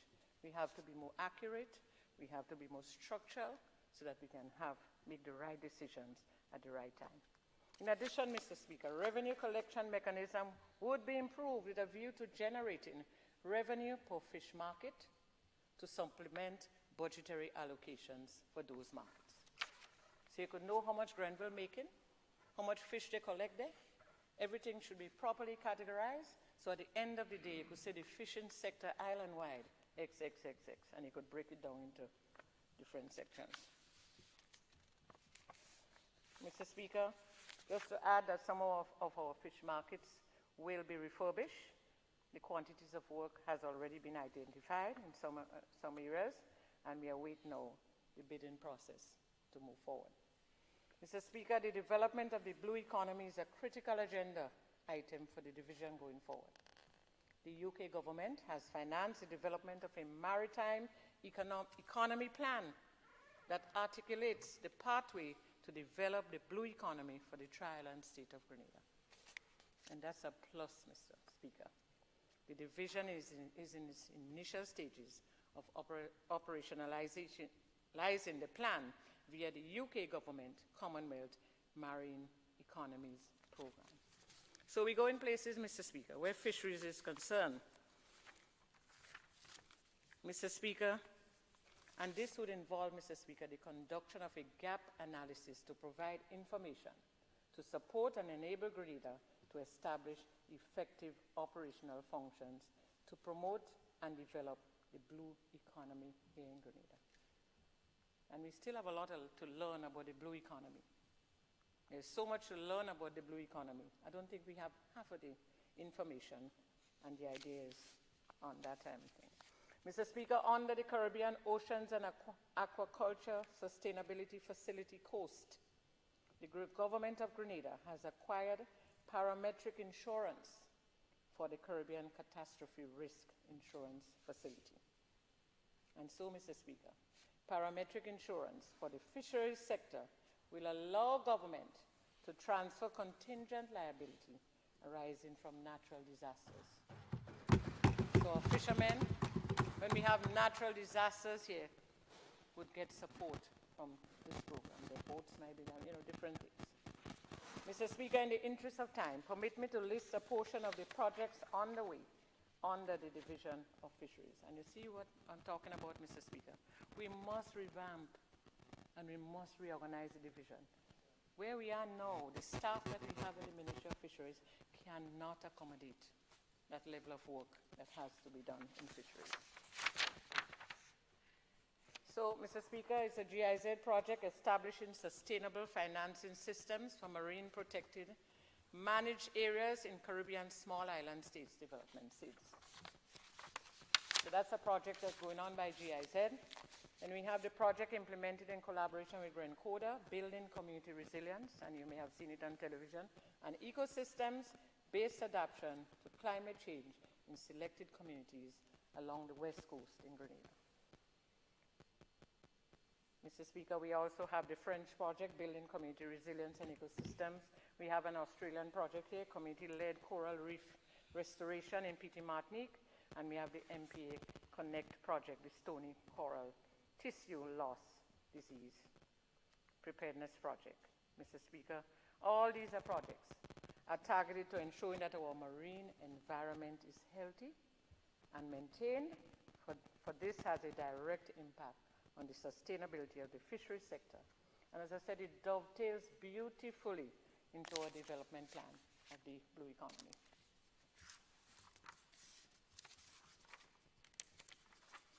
Mr. Speaker, I shift my attention now to the Department of Cooperatives.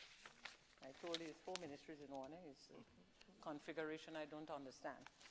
Mr. Speaker, cooperatives play a critical role in Grenada's economy through the provision of meaningful employment to our citizens,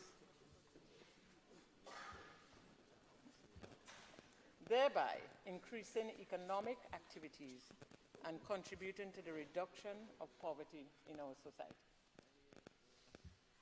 Mr. Speaker, the Department of Cooperatives is resolute in its commitment to increase the number of registered cooperatives and to ensure that existing ones achieve an acceptable level of compliance in accordance with the Cooperative Societies Act number 8 of 2011. A lot of people have it wrong about cooperatives, They don't understand the role of cooperatives. Mr. Speaker, the Department of Cooperatives' main role is regulatory.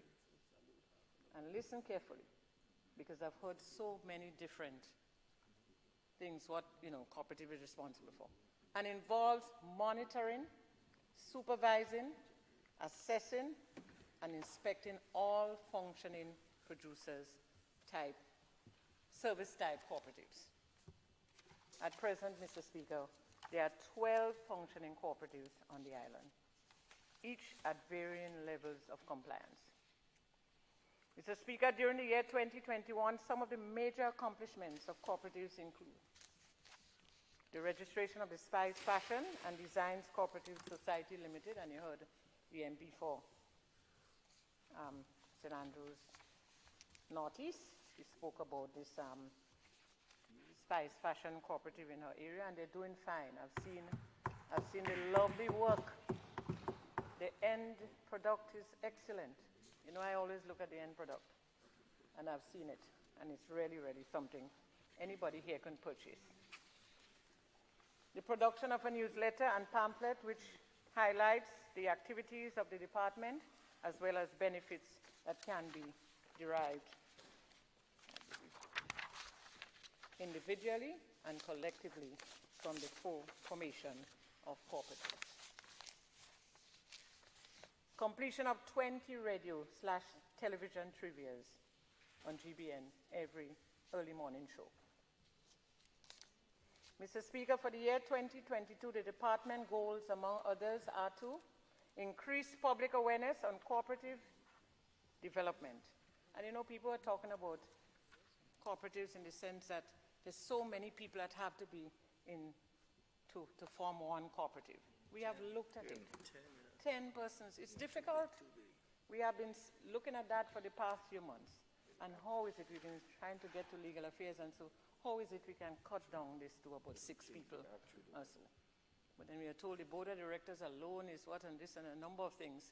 But we have to go back to the drawing board with this, Mr. Speaker. That is what's stumbling the road of us having more cooperatives on island. I keep saying that, because in my area I have the experience. I tried to form 2 little cooperatives. Then we go to my division, they're talking about 10 persons have to come there. How on earth 10 people going to agree to make a 2-pence halfpenny on a project in a small, come on. So we must review this again, Mr. Speaker. We have started the process already. Mr. Speaker, increase staff capacity to better serve cooperatives. We have to do that. I've seen what needs to be changed there. And 3, Mr. Speaker, sustainable national development via the cooperatives. Mr. Speaker, the department is cognizant of the fact that in order for cooperatives to be able to contribute to sustainable national development, they themselves must be able to function at a level where they are fully compliant with the Cooperative Society Act and regulations and be viable as businesses. The department is committed to assisting cooperatives to achieve the goal through the provision of requisite guidance and training. These will be delivered periodically in 2022. So cooperatives is a lot about training and preparing you for small business and development and things of that sort, Mr. Speaker. Mr. Speaker, National Lottery Authority. Mr. Speaker, the National Lottery Authority continues to provide excellent support to the ministry and to the nation. And you can take a bow, the Minister for Lottery. In the areas of field rehabilitation, sports scholarships, support services for several athletes going abroad, they cannot afford, they have part scholarship, they need support, they need places to stay, transportation, and other social problems. I've never seen that in my whole life. I know I sat back, I'm in that ministry now, so I'm privy to see these things. When I was outside of the ministry, I used to say in my mind, Lord, you're only making money, and I know I ain't seen what they're doing with the money, unless you hear something on the radio. But I'm in the middle of it, and I can tell you that lottery is really, really supporting nation building. I want to commend the chairman and his team, the board of directors and staff, for doing an excellent job. Yeah. Mr. Speaker, the National Celebrations Committee. Mr. Speaker, the National Celebration is continuing its good works with regards to the organization of national cultural events. It's recently hosted the virtual Thanksgiving in October, Mr. Speaker, and is now planning for its 48th Independence celebration. And also we are planning for the 50th Independence celebration, which is anticipated to be a grand celebration. So, Mr. Speaker, I want to thank the chairman and his team for their hard work and dedication. Mr. Speaker, I think the bell rang too soon, because right now I want to shift my attention. But before I do that, I want to say special thanks to the permanent secretary, the new permanent secretary in the Ministry of Fisheries, who is right at my back here, Mr. Stevens, and all the staff. All the staff, they're out there. They've done a wonderful job. It's a staff that you can chat with, you can communicate with. You can go by and say what is happening and how it's happening. They would come to the minister. There's a good relationship in terms of communication in that ministry. And I want to applaud that, because you don't have that in every ministry. I've had the pleasure of working in agriculture, and I had the same thing. But then I'm having the same thing in my ministry, so I applaud that. And I want to thank you all for your dedication and the service that you provided. I want to thank you for the hard work, and I also Wanted to say hi to my fishermen out there. I know they're listening and who risk their lives every day to go out there to secure food. I want to say thank you to all of you and you working along with you. We are getting that umbrella body going so that you can advocate for what you want government to do for you. Mr. Speaker, I now turn my attention to the most important part of this whole thing. Let me just say, I should have started first. Let me just say that the bell you heard meant 15 minutes, so 2 minutes have already gone. But Mr. Speaker, you So know, we only if you left with- consider we only left that with 30. dynamic We only left configuration, with 13 minutes. if you consider the dynamic configuration that I had to deal with, you would give me a little 10 more minutes. Mr. Speaker, but I want to pay my attention to St. Andrews Southwest, and I have the team here. Look at my team up there. Look how they look, so handsome, and they're ready to work, you know. They look ready to work. Mr. Speaker, I want to thank you all for coming out today in such numbers. Mr. Speaker, like the rest of the country, St. Andrews Southwest, for which I'm the parliamentary representative, have been severely affected by COVID-19 pandemic. There's no doubt about it. I saw the sadness on all the people's faces as I go through the constituency. Mr. Speaker, many of our constituents have lost their loved ones, including myself, my brother Peter. And up to now, we can't come to terms with his passing because I was speaking with him all the time. So it's kind of hard on me, although I'm trying to be very brave, but it was difficult for me to handle the situation. I don't think I was smiling out there, but deep in my heart was a different smile taking place. But I used that to really help me all the time, Mr. Speaker, because I was really talking with him all the time.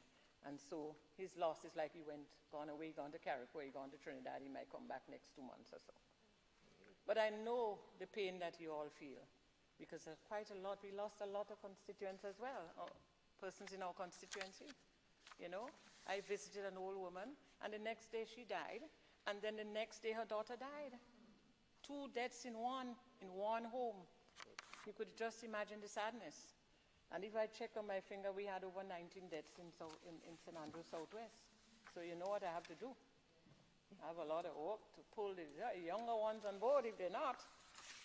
Mr. Speaker, Mr. Speaker, many of our constituents have been experiencing the impact of job loss. Movement weekends. The young people in my area was telling me over and over, oh God, we can't go out again this weekend, you know. And just to name a few, the curfew and the job loss and all these things that have happened, Mr. Speaker, I know and I feel the pain.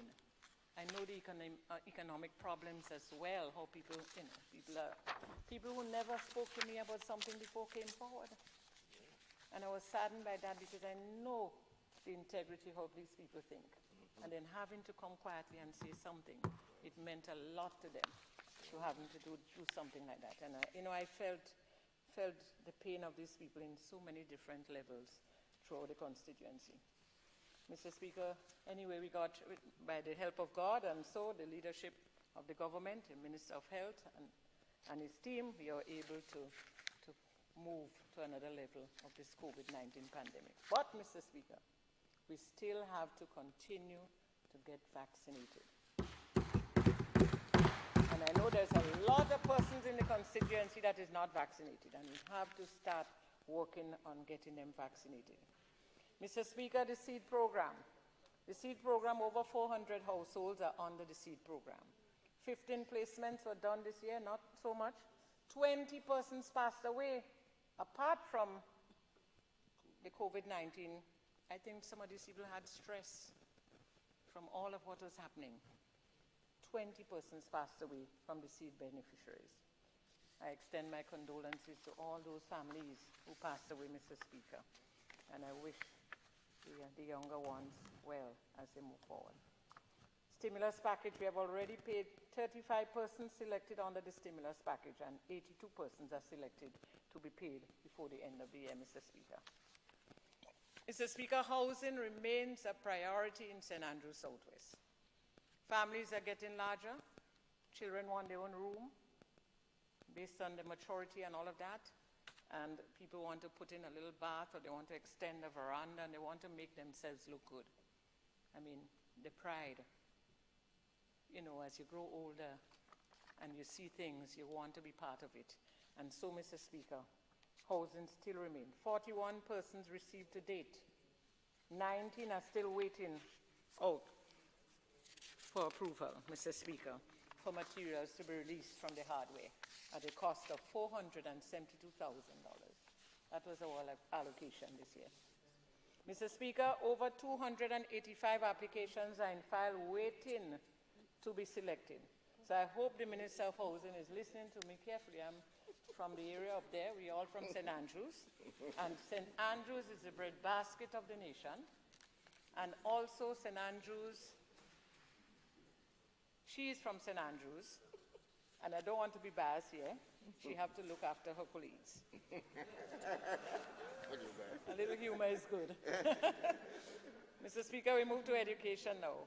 Mr. Speaker, over 26 students at SGU, TAMCC's, New Law, and overseas university students received school assistance in the amount of $26,345. Also, children, we supported children with the CXC exams. Mr. Speaker, 253 households receive assistance from school voucher programs. Approximately 1,335 students benefited from the program, Mr. Speaker.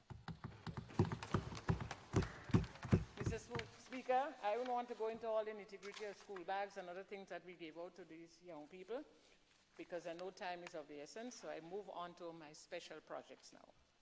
Mr. Speaker, 20 special projects were done, covering 1,500 feet of pavement, 455 feet of slipper drain, 550 feet of box drains, and one bridge at the cost of $300,000, Mr. Speaker.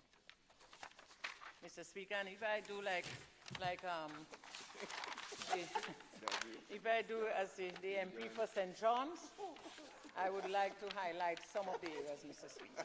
So, and I'll go very quickly because I want the St. Andrews people especially to know that, because sometimes they doubt it, according to the MP for St. John, sometimes they doubt it. So, bridge at the Croft in Grenada, slipper drain at Munich, pavement gap at Ladig Waterfall Road, slipper drain at Munich, pavement at Birchgrove, pavement at Birchgrove twice, pavement walkway at Richmond, pavement walkway at Union, pavement at Ford, pavement at Tilleries, slipper drains at Harford Village, slipper drains at Ladig, bus shelter at Munich, box drain at Waterfall Road, Ladig, walkway drain in Soubise, pavement in Mount St. Irvins, walkway at Gladstone Road, walkway in St. James, in Nemami, and pavement gap at Upper Capitol.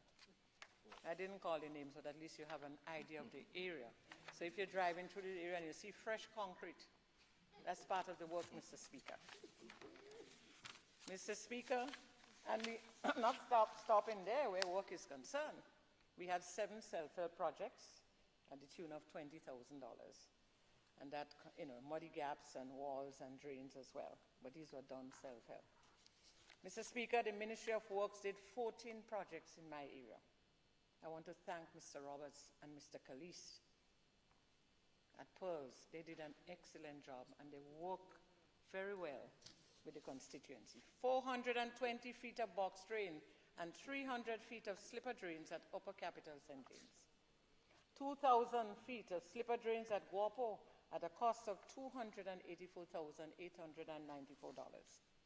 Box drain at Ford again, $34,926.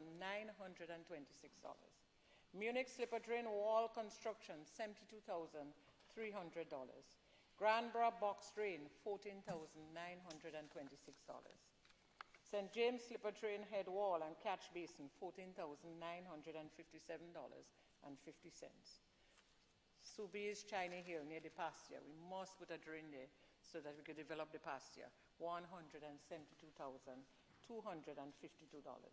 St. James box drain and slipper drain, not St. James, sorry, Upper Capitol, $14,834. Richmond concrete pavement, centipede retaining wall, $143,737. Granborough drain behind the Evangelical Church, $14,541.50. Walker Pleasant Stilleries box drain, $132,511.96. And Munich school demolition, $96,775. Mount Camel wall and pavement, $82,000. And the Balthazar retaining wall, that's the blind corner. It used to be a blind corner. Now we can see freely, more or less, although I see something on Facebook saying that it's still a blind corner. But I know that I can see when I go there. It's $304,000, Mr. Speaker. And the Munich bridge, the Munich connecting to Bacalet to Southeast constituency, $800,000. Mr. Speaker, I must commend Works. I want to thank them for the dedication. I say the word dedication because, you know, it's not easy to work in the Ministry of Works. Asphalt works, and that is happening all over the place now. Well, I'm not sure if it's cold mix or hot mix. I hope it's hot mix. So, but that is happening in Harford Village, Gladstone Road, Ford, Salisbury, and on the main roads, etc., Mr. Speaker. 19 streetlights, Mr. Speaker, was installed in different areas of the constituency. Some areas were very dark, and we are very happy that we have those streetlights so that people can mug people coming from church and other areas. We are very happy about that, Mr. Speaker. Medical assistance, 25 persons were given assistance with CT scans and theater-free dialysis treatment, medication, ultrasound, blood work, airline tickets for medical purposes. Mr. Speaker, medication is currently given to 20 needy persons every 3 months at a cost of $45,000. Mr. Speaker, we continue to care for the people of this country, and Southwest is no exception, Mr. Speaker. Several persons also receive glasses and water connections and short-term rentals for persons with domestic problems, Mr. Speaker. Mr. Speaker, and I move further down to the Imani program. 327 young persons participated in the Imani program from batch 1 to 7, and 22 persons are in the Empower program. We are very happy for these programs, especially the Empower program, because that is where you're changing lives. These are young people that come from very, unstructured homes, I would call it, unstructured homes, and they get an opportunity to develop themselves through the programs, through guidance and through some training, etc. And they're given an opportunity to get into small business. Mr. Speaker, the House Brigade assisted 23 persons with repairs to their homes, and these persons received materials but needed assistance in the form of labor. 29 persons received material for toilet and bath program at the cost of $232,000. Mr. Speaker, this is such an important program. I heard the minister speak earlier on in her presentation, the minister for St. Andrews Northwest. And we must eradicate pit latrines.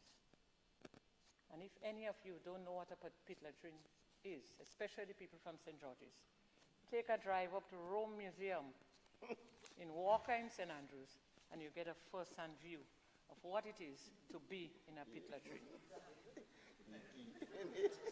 So you're in the glory of congeries and frogs and different things that hop from time to time from the environmental side into those little holes and little things in it.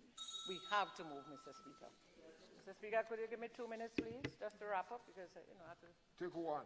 4 minutes, please. Just 1 minute to wrap up, please. Mr. Speaker, well, I've talked the Golden Years program, Mr. Speaker. That program is going well. Instead of we have the people coming to the center, we take the food to their homes because of the COVID. We do all the medical checks at home. We bring their medication to them. And we're having a concert with them where we're going to bring everybody. They're going to wear their masks on the COVID. And we're going to have a good time for Christmas. And that's happening on Sunday, Mr. Speaker. But, Mr. Speaker, I must talk about the water treatment plant in Munich. $600,000 was provided to set up that plant in Munich. You know what happened over the years? We have more buildings in Munich, more houses were built in Munich, so the water lines cannot accommodate. And so we had to set up that treatment plant. And so everybody in Munich now can get water and clean, beautiful water. So we will be commissioning that plant in early January, Mr. Speaker. We have upgraded 3 of our community centers. We want to move from community center to resource centers. We want to develop our young people in the community. We want to start different programs that would that are relevant to what is taking place now, instead of just having dance and hang out in these things. We don't want that again. We want to teach. We want to get our people to move to another level. We want to lift the self-esteem of our single-headed households. We have so much a high percentage here in Grenada. We want to train them and prepare them so they can move on to another level in their lives. And so, Mr. Speaker, we are doing all that with the 3 community centers that are being refurbished.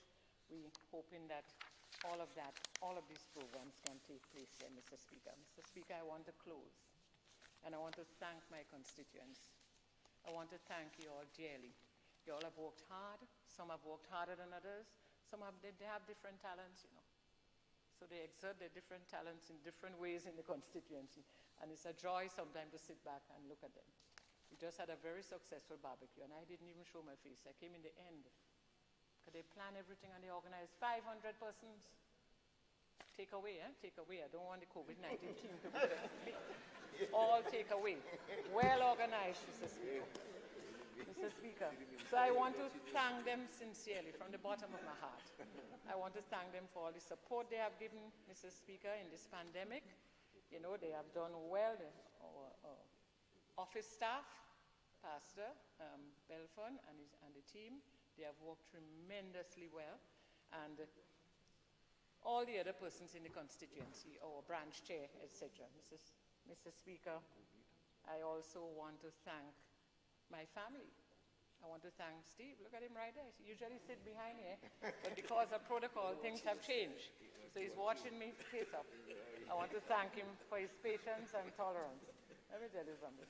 Mr. Speaker, my husband and my close friends, I have 3 very close friends for years, maybe over 50 years or whatever. I always keep my friends. You know what they say to me? You're neglecting us. We don't know what is going on with you. We have no idea. We can't get you on the phone. We only see you on a TV, and that is not communication. So, Mr. Speaker, I want to thank them for their patience and their tolerance, and you know, I know I'm going to make up some of the time.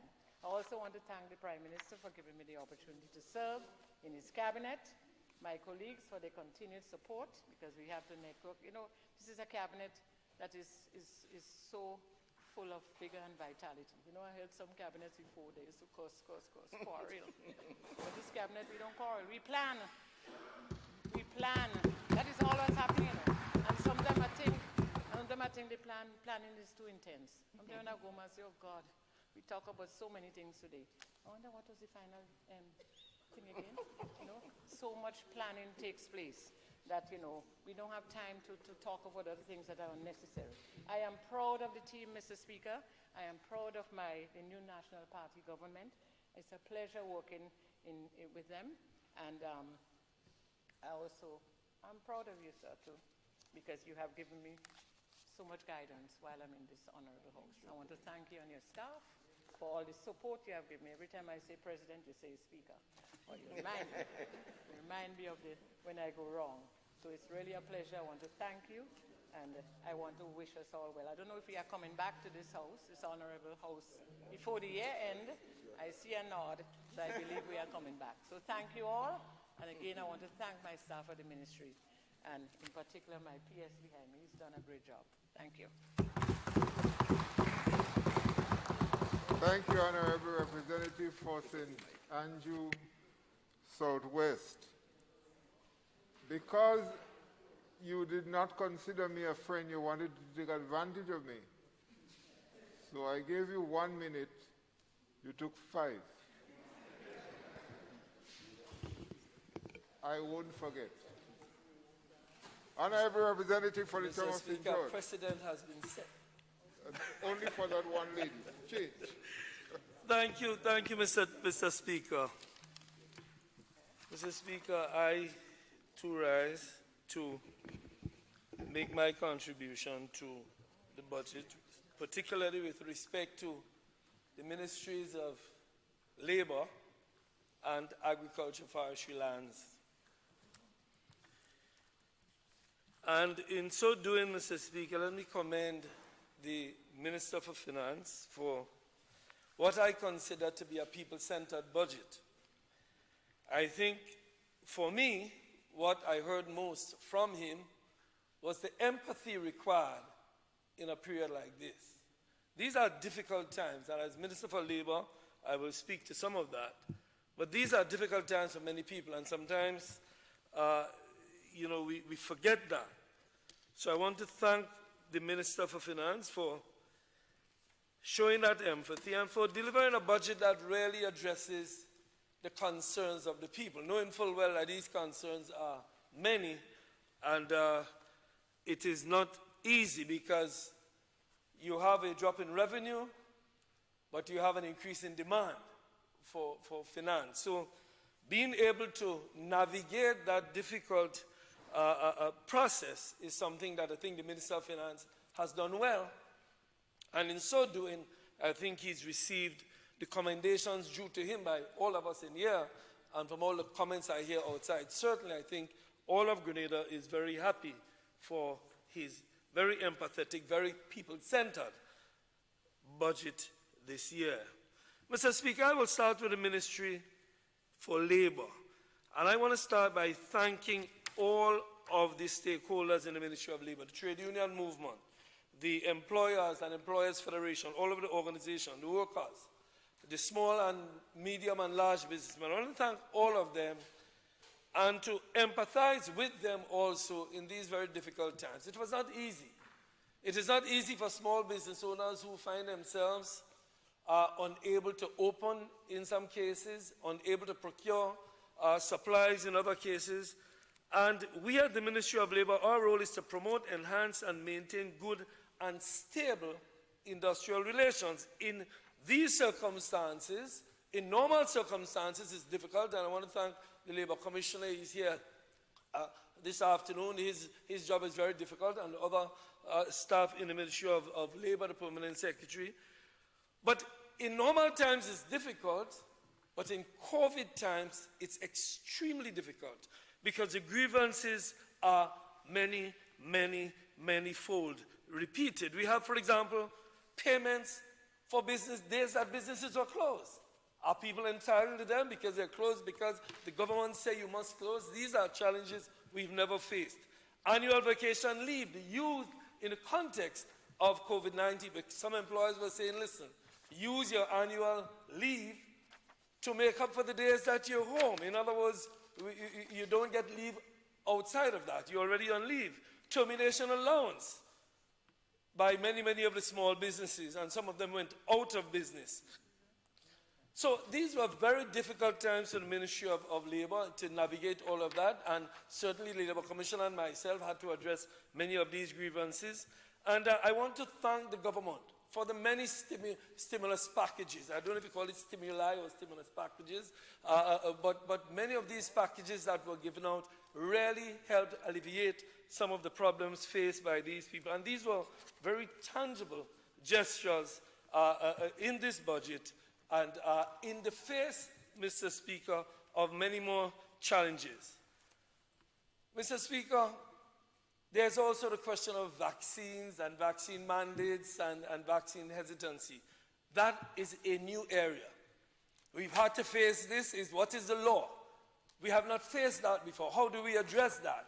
There have been many pronouncements throughout the region by many very scholarly jurists, but none of it really went through the court system. So that was another area that we had to navigate through, and you would see that we had some issues coming before us. So we continue to struggle with these issues at the Ministry of Labour, and I want to thank all of those who helped us in that regard. Mr. Speaker, I want to thank, first of all, the trade union movement for helping us on the question of vaccines. Also, they had to face issues of how to approach vaccine. I must say that in some cases we got help from them to encourage people to vaccinate, although they themselves were faced with members who did not want to vaccinate. I understand vaccine hesitancy. I understand people who hesitate. What I don't understand is the anti-vax conspiracy theories. And I think for all of us, it is in the interest of all workers in Grenada for us to get back to normalcy. And to get back to normalcy, it is my view, not shared by all, that we need to vaccinate. I have had my dose of vaccinations. I've had no difficulty. So I understand some people who hesitate. But the conspiracy theories, I mean, I had a guy who told me the other day, Peter, I hear that everybody who take the vaccine going dead next year, you know. So, well, you know, if you believe that, then that's a matter for you. In any event, Mr. Speaker, there were several issues we had to confront. The major industrial dispute, and I'm going to go fast because I have agriculture, which is major, and then the constituency. The public sector unions versus the government. I want to thank all of the unions and the government negotiating team for eventually resolving this issue. I need not go into it. Everybody knows the issue. We had some difficulties. I had to be pushing, Mr. Speaker. I found myself in a difficult position. I'm a member of the government. I have to negotiate. Nobody trusts me because they figure I'm on the side of the government. But eventually, I think we were able to earn their trust, and we found resolution to the problem. So I want to thank all of the unions, the GUT, Public Workers Union, TAU, the GMMIWU, and the Bank and General Workers Union, all of them, for finding an accommodation that brought us to a solution and to restore a stable industrial climate, the mandate of the Ministry of Labour. So that, I think, went well, and I hope it sets a good omen for the future. Then we had the TAU versus RBTT with the Royal Bank of Canada.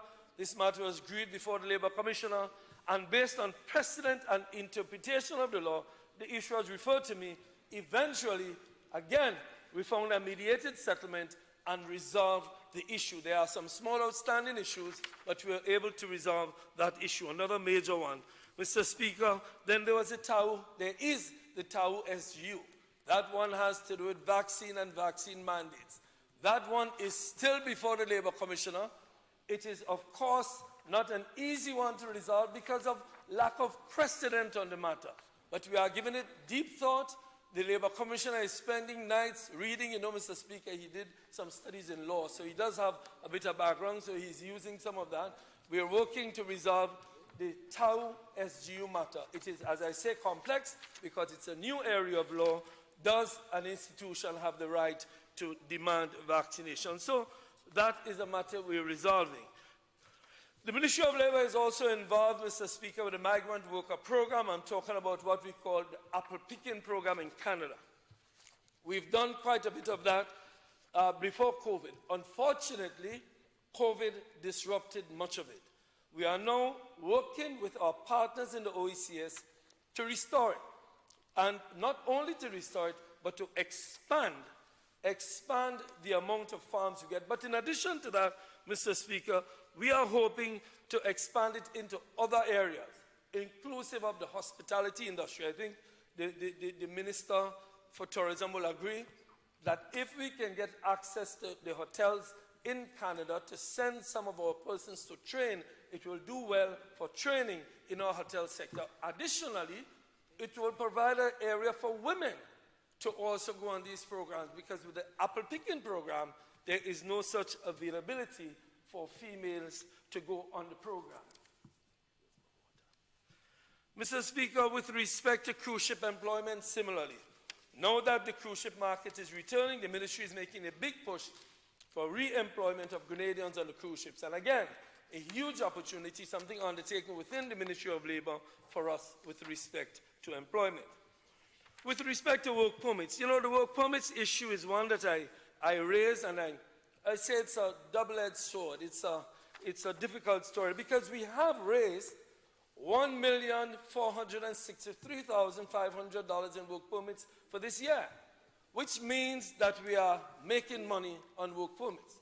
But it also means that there are many workers in Grenada who should be getting some of these jobs and are not getting them. I'll tell you why, Mr. Speaker, that many of these jobs are very skilled jobs. So, for example, when you have a hotel, a high-end hotel coming into the country, it requires a certain level of skill. So I think this tells the story that we need to upgrade the vocational training of our people in the carpentry, in the tiling, and things that are very specialized and at the high-end level, very particular. So while we are making and contributing a substantial amount with work permits, we would like to continue making this, but at the same time, it for us is a story with it's a double-edged sword, as I indicated. With respect to the future and plans for 2022, Mr. Speaker, we have presented to the Cabinet of this country a program, a plan for upgrading the Ministry for Labour. And it has already been approved in principle while we're working out the details with the Department of Public Administration.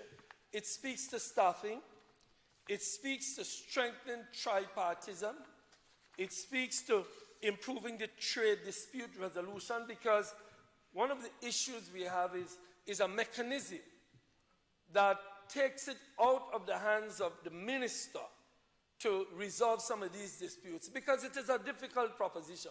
So we are going to make a proposal. It may not go as far as Trinidad has with respect to an industrial court, but certainly we need to find a way to upgrade that service so that grievance handling becomes much more effective. It is one that we've received complaints on and one that we made a proposal to the government to resolve. We are also reinvigorating the Labour Advisory Board, which is something that plays a critical role with respect to labour-employer relations and industrial climate.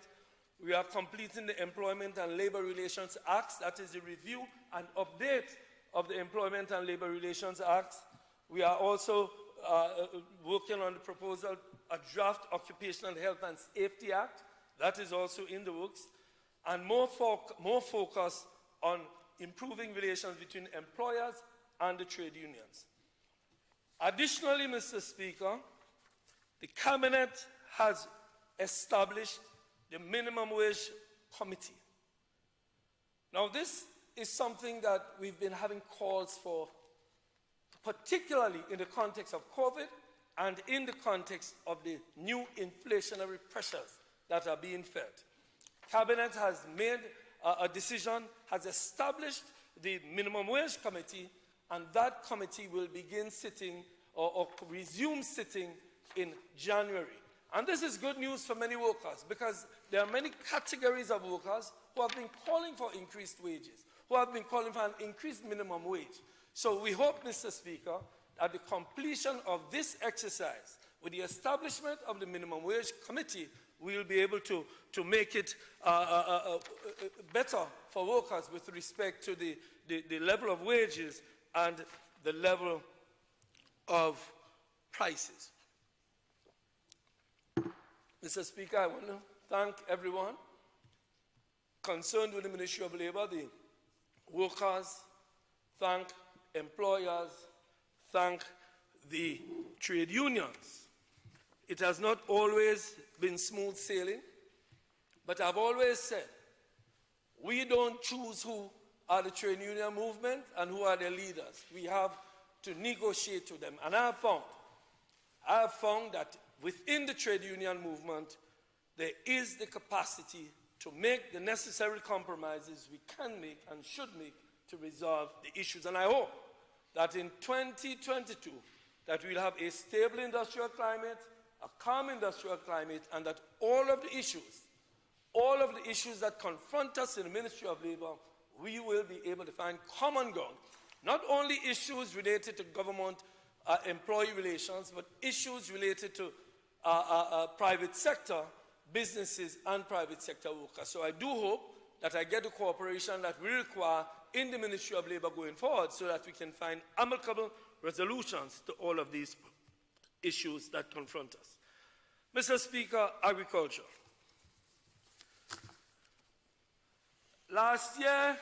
This year, we dubbed the year of organization and production. We determined, and I said in the last budget debate, that efficient use of our resources was more important then than an increase in resource allocation, because if we do not efficiently use our resources, an increase in allocation will make no difference. And I said then, and I repeat now, that that is our position. And I said then to Mr. Speaker that if we were efficiently using our resources in 2021, I do expect the Minister of Finance to have a little generosity. And I want to announce here today that, Mr. Speaker, that the Minister of Finance has found it in his heart and in his budget to allocate the Ministry of Agriculture some more money, and that for us is a big plus, and I want to thank you and commend the government for that. I want to also thank our Permanent Secretary, my dear brother Moraine, sitting here with me, the newly appointed Chief Agricultural Officer, Mr. Thompson. Sitting next to him, we have the Acting Extension Officer, Ms. Lauren St. Louis, and I see Mr. Del Sol and many of the workers here, my friend Mr. Campbell and other workers in the Ministry of Agriculture, who over the last year have been very patient with me in teaching me agriculture. And I must say, Mr. Speaker, that it has been a good year. Mr. Speaker, I have received an intense education in the potential of the industry, and I do believe that we spent the last year addressing the challenges we face, and I think that we are on the way to reducing the food import bill. Mr. Speaker, we held a national symposium early in my tenure, and I think that national symposium brought together farmers throughout the country. And that national symposium gave us a clear indication of what the agricultural sector requires. Mr. Speaker, agriculture has been allocated in vote 64, $20,437,606. But really and truly, the allocation to agriculture is much more than that. In fact, we believe, and we've seen in the budget, because monies for agriculture comes from several areas. So, for example, my dear brother Byron Campbell sitting here oversees SIAP. You would see when I go through the budget that they are doing roads, feeder roads and farm roads for the agricultural sector. So while vote 64 reflects 20 million, it is much more than that. It is more like $35 million that we in agriculture are receiving. Mr. Speaker, we focused this last year on implementation. My dear brother, I think the leader of the opposition did indicate implementation is a major issue. I want to announce that we in the Ministry of Agriculture have pushed on the issue of implementation, and we have been getting good results. Let us start, Mr. Speaker, with farm roads. One of the major issues confronting agriculture is access. In fact, working with the nutmeg industry, they have said that we can increase nutmeg production by 20% if we develop better access. We have the $46.8 million agricultural feeder roads project, and this is using local resources. The Clarbony Road, the Munich to Bacalet Bridge, the Baileys Bacalet to La Pastora Road, the Laborie Road, the St. George's Estate Road, and the Redmond Road. This project, Mr. Speaker, is 25.2% complete. In addition to that, we have collaborated with some persons in the private sector. Mr. Claudia Spear, I want to thank him and commend him. He is a private sector owner of equipment, and he has come forward to help us to do a road in Windsor in terms of assisting in building the roads at Windsor. More than 20 farmers use this road that Mr. Pierre has helped. So, Mr. Speaker, we have been working on access. In addition to that, Mr. Speaker, farm labor support. This year, we spent $1.8 million. 550 farmers were assisted clearing and preparing 885 acres of farmland. And I want to say, Mr. Speaker, that in the budget this year, we've had an increase of $1.5 million, and that means, again, that the Farm Labor Support Program for 2022 will do much more than was done this year. I want to commend the Extension Division. They have a plan too, Mr. Speaker. They are planning to upgrade the capacity of the officers. One of the complaints we get, and I know my brother Augustine sitting there as a farmer, he's sitting up looking, because he knows that one of the issues we have with Extension is that Extension, the old Extension officers are always said to be the good Extension officers. I've seen Extension officers, the old ones, touched the mud and can tell you the texture and what the mud is good for. We need to get our young extension officers up to that level. Of course, using much more scientific methods than was used in the past. Therefore, I want to commend those persons who did the course. There were 16 extension officers who completed a diploma in agricultural extension at TAMCC. I want to commend them and say to the extension division that that is what we need to do. More training. But I've also said that the means through which these people work, we must upgrade them by providing transportation, providing equipment, providing tools. And I'm glad to say that we are working with UNDP and other organizations to upgrade the extension division, because that division is the division that the farmers work through to the ministry with. So I want to thank Ms. St. Louis for doing that, and to urge her to continue doing the work. With respect to the livestock subsector, Mr. Speaker, we have to improve the livestock sector in this country for several reasons. More important among them, to find a way to reduce the food import bill for meat. We are now working on Laura in St. David. There's an area, Laura, where we have a livestock farm. A massive cleanup of the premises is currently taking place. We are restoring the pastures, restoring the health of the animals, and renovating the buildings and refencing the area, because we want Laura to become the center for livestock development in this country. Goat, sheep, pig production will be done at Laura. We have a young, talented team. My brother was in St. David, that's his area. We have a young, talented livestock team, headed by young veterinarians and other livestock officers. We must work with them to develop that. But additionally, we have an institution in Grenada, Mr. Speaker, that we don't make sufficient use of. St. George's University. They have a livestock division. We must work with them. In fact, a meeting has been set up, if not this week, next week, with St. George's University to discuss a memorandum of understanding with them with respect to livestock development. We must increase our breeds. There are sheep and goats in the world that are much larger than the ones we produce. We can substantially reduce the importation of meat if we develop our livestock industry. And I'm talking about pigs. We're working with a farmer in St. Andrew, Mrs. Thomas's constituency at the Grenada, where we are working to develop cow stock in the country. All of these things, Mr. Speaker, aimed at reducing that $300 million food import bill that we have. We can do it if we just apply the right method. So we are working to develop Laura. Again, Laura will become the center for livestock, not only livestock production, but livestock research. And I'll come back to research in a few minutes. So I want to thank all of the persons in that area. Agro-processing.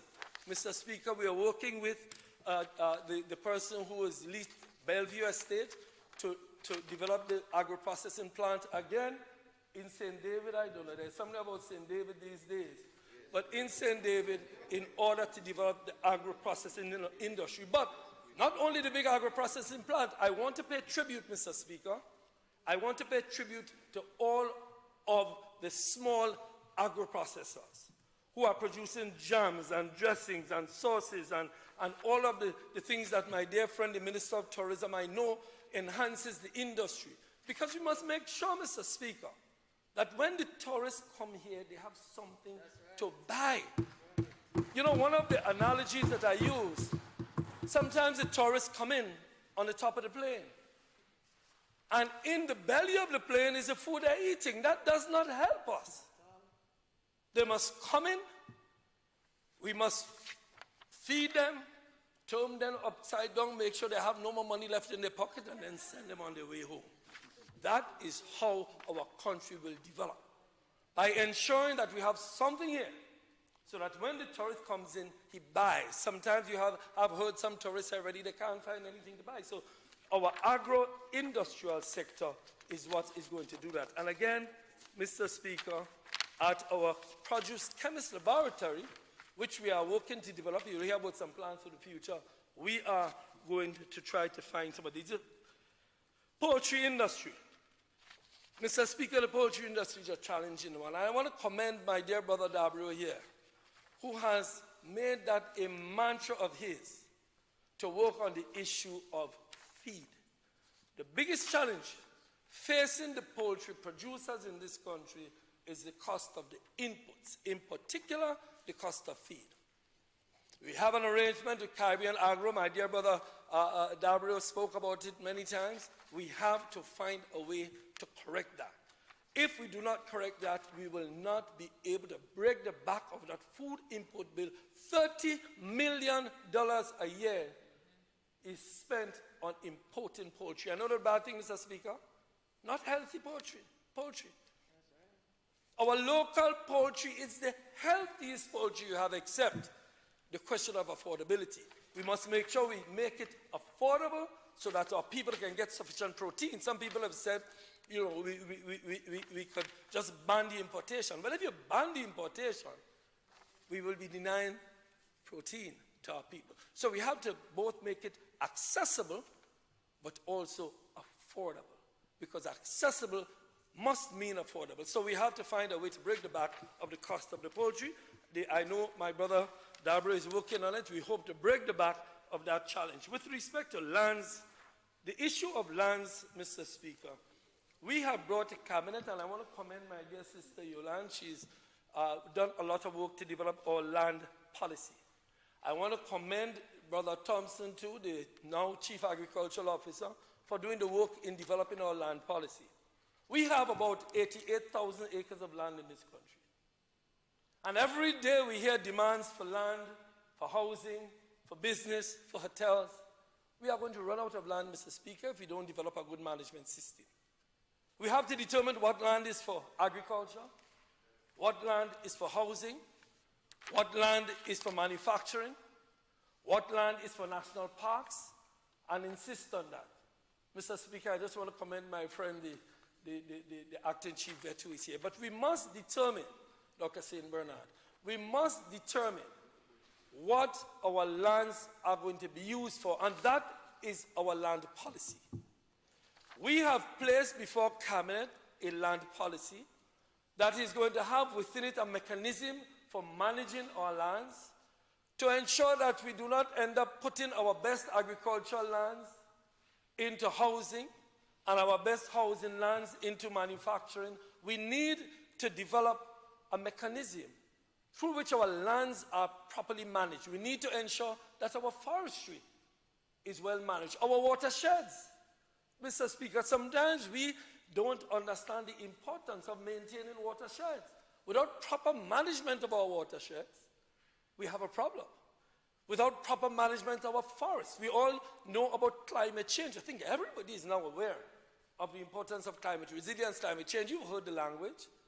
We must ensure that this land policy is properly developed and properly implemented so that we have land for farming, we have land for housing, we have land for hotels, and all of this must be done in the context of a plan.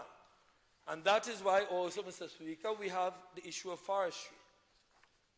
We have determined that we need to rehabilitate and have rehabilitated 1,600 feet of forest trails. And again, the Minister of Tourism, this is something that we work well with tourism on.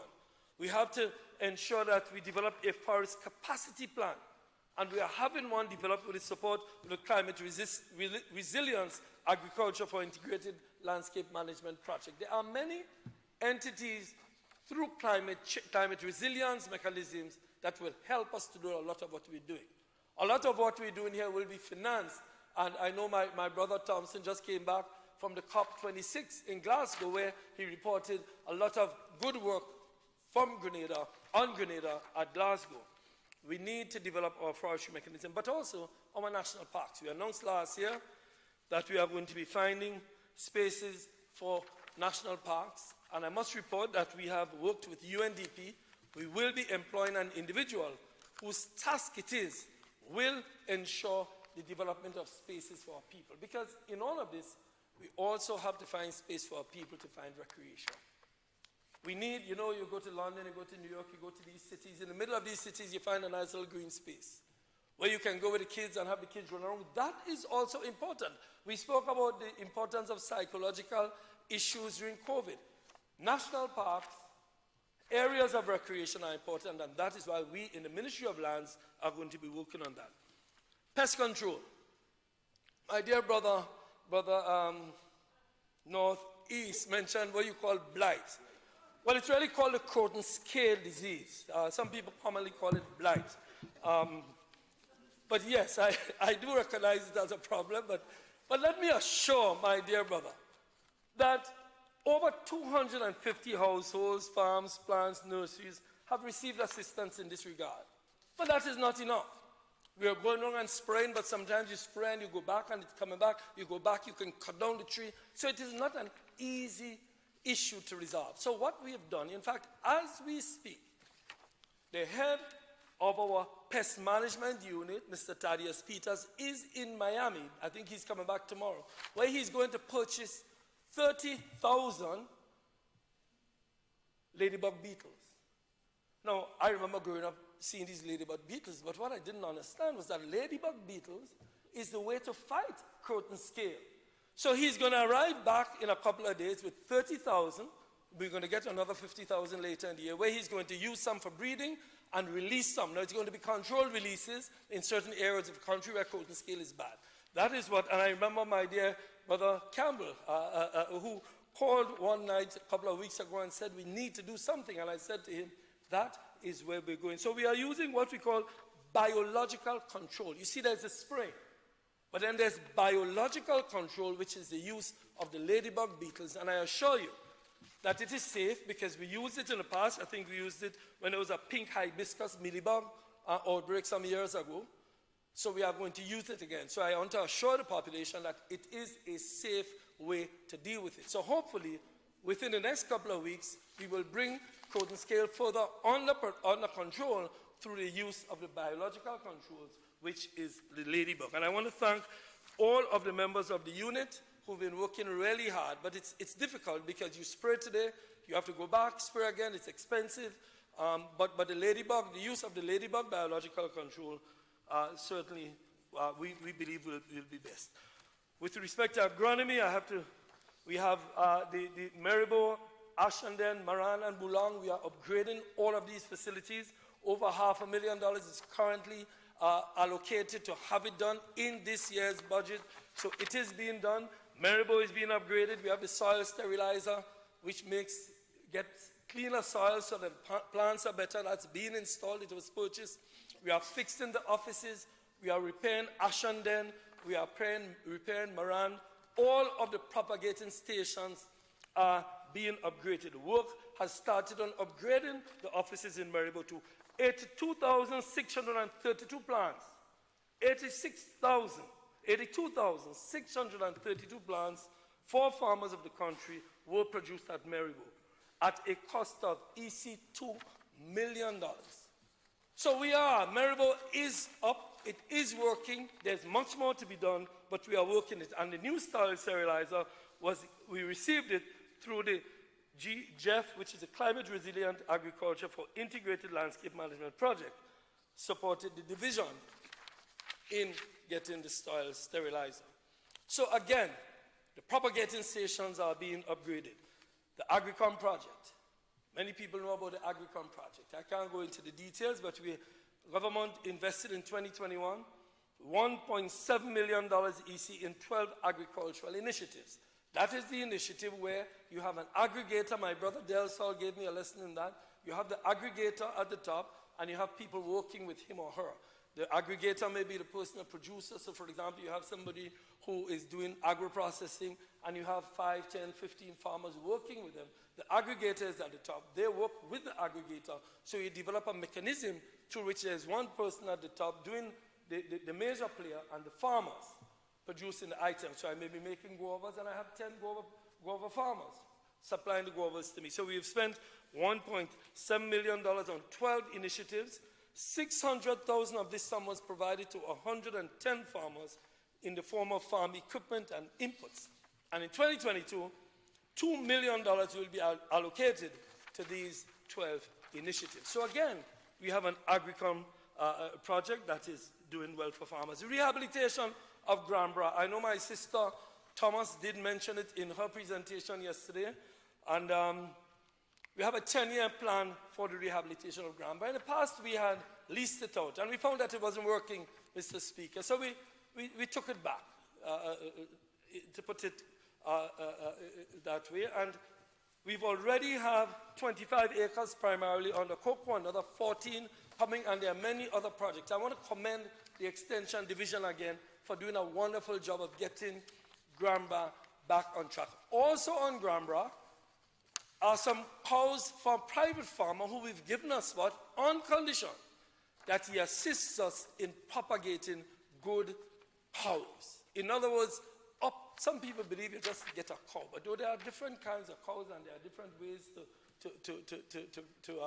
to develop the industry, as Dr. Saint Bernard would tell us, we are using Grenada to produce crops, to get germplasm, to make other crops for other seedlings for other farmers, but also to try to develop some livestock.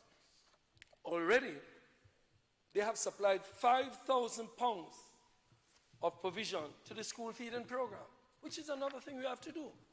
We have to find ways to put our local products into the school feeding program rather than buying chubby, rather than buying these things that are giving our kids diabetes at an early age. And that is why we need to utilize all the land we can possibly do to provide for these kinds of programs. So, Grenada, I want to commend the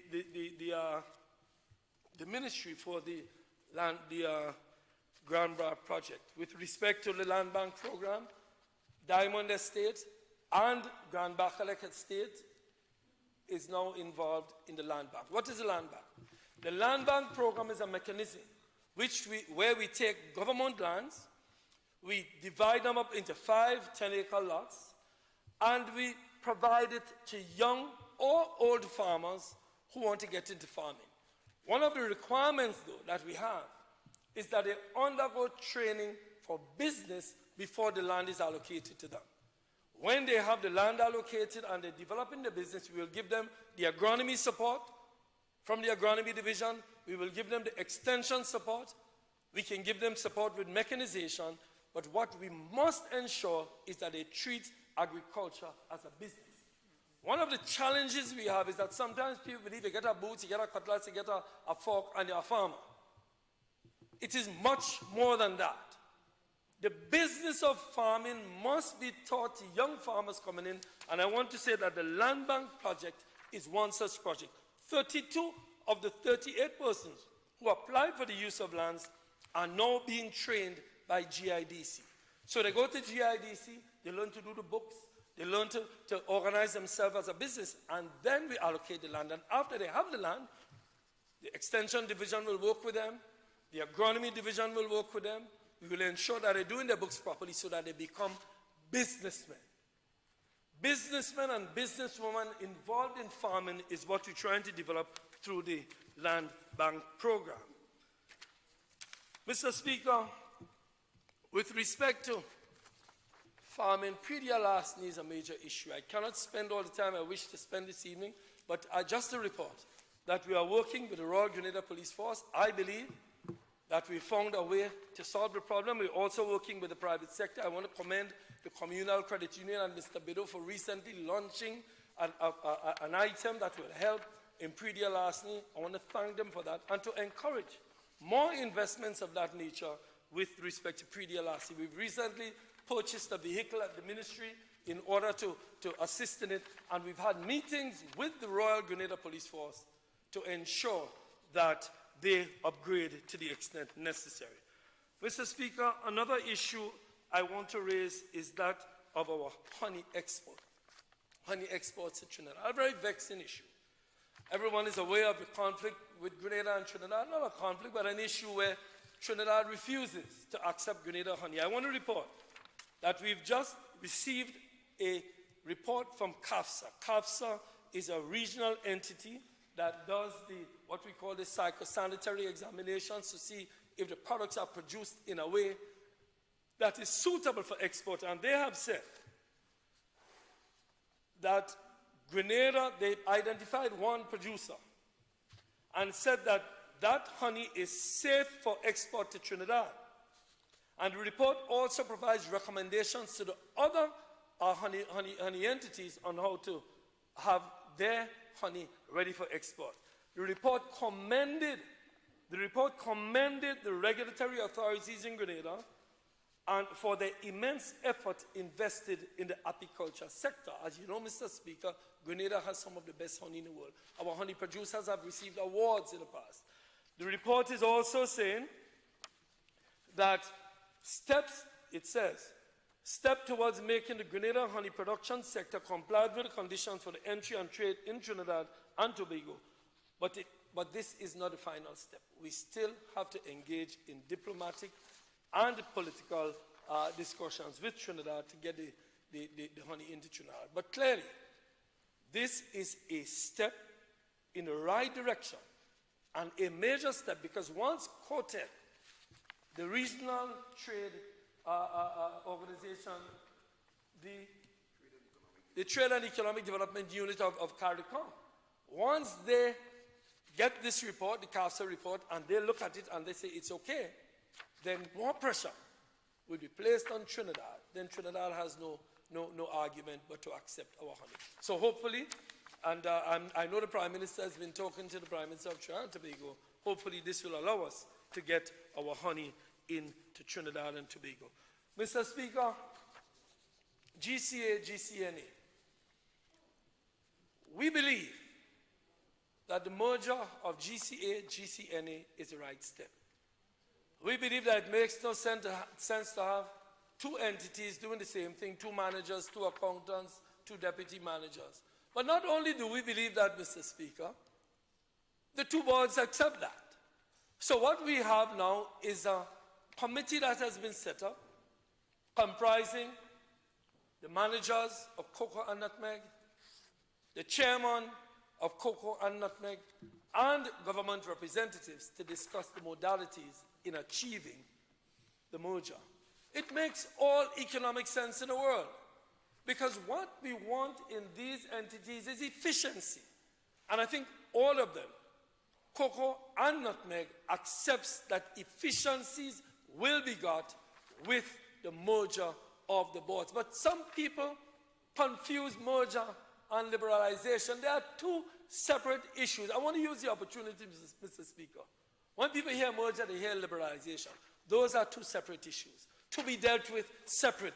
The track we are on now, Mr. Speaker, is the deal with the merger issue. And the only outstanding issue, as far as we are aware, is the assets of the two boards to determine what the assets are, what is the value of the assets, and how these assets are to be distributed before we go into merger. It's like a marriage, Mr. Speaker. Before you get married, you want to make sure your wife have what she has, the husband have what he has. So when you go into the marriage, the assets are sorted out. So if the marriage does go this way, then people leave with their assets. So it is, well, you know, I am not making a pessimistic view of life. I'm just reflecting a realistic view of life. Don't be pessimistic about it. It actually does work sometimes. So, Mr. Speaker, I'm saying that that is where we are with the marriage of cocoa and nutmeg. They are determining what each party owns, what the farmers in each entity is entitled to, before we discuss the modalities of the merger. The liberalization and the opening up, that is an entirely different issue to be dealt with on an entirely different track. Let us do what we agree on, and what we have issues with, we'll do a little later. Mr. Speaker, so I want to commend both cocoa and nutmeg. And I want to commend, to report to that nutmeg export earnings really skyrocketed this year. It moved from $6.4 million in 2020 to $8.1 million in 2021. I want to commend nutmeg and nutmeg farmers for the production and the development of the sector. Mr. Speaker, I need to speak about moving forward. That was a report on what we've been doing.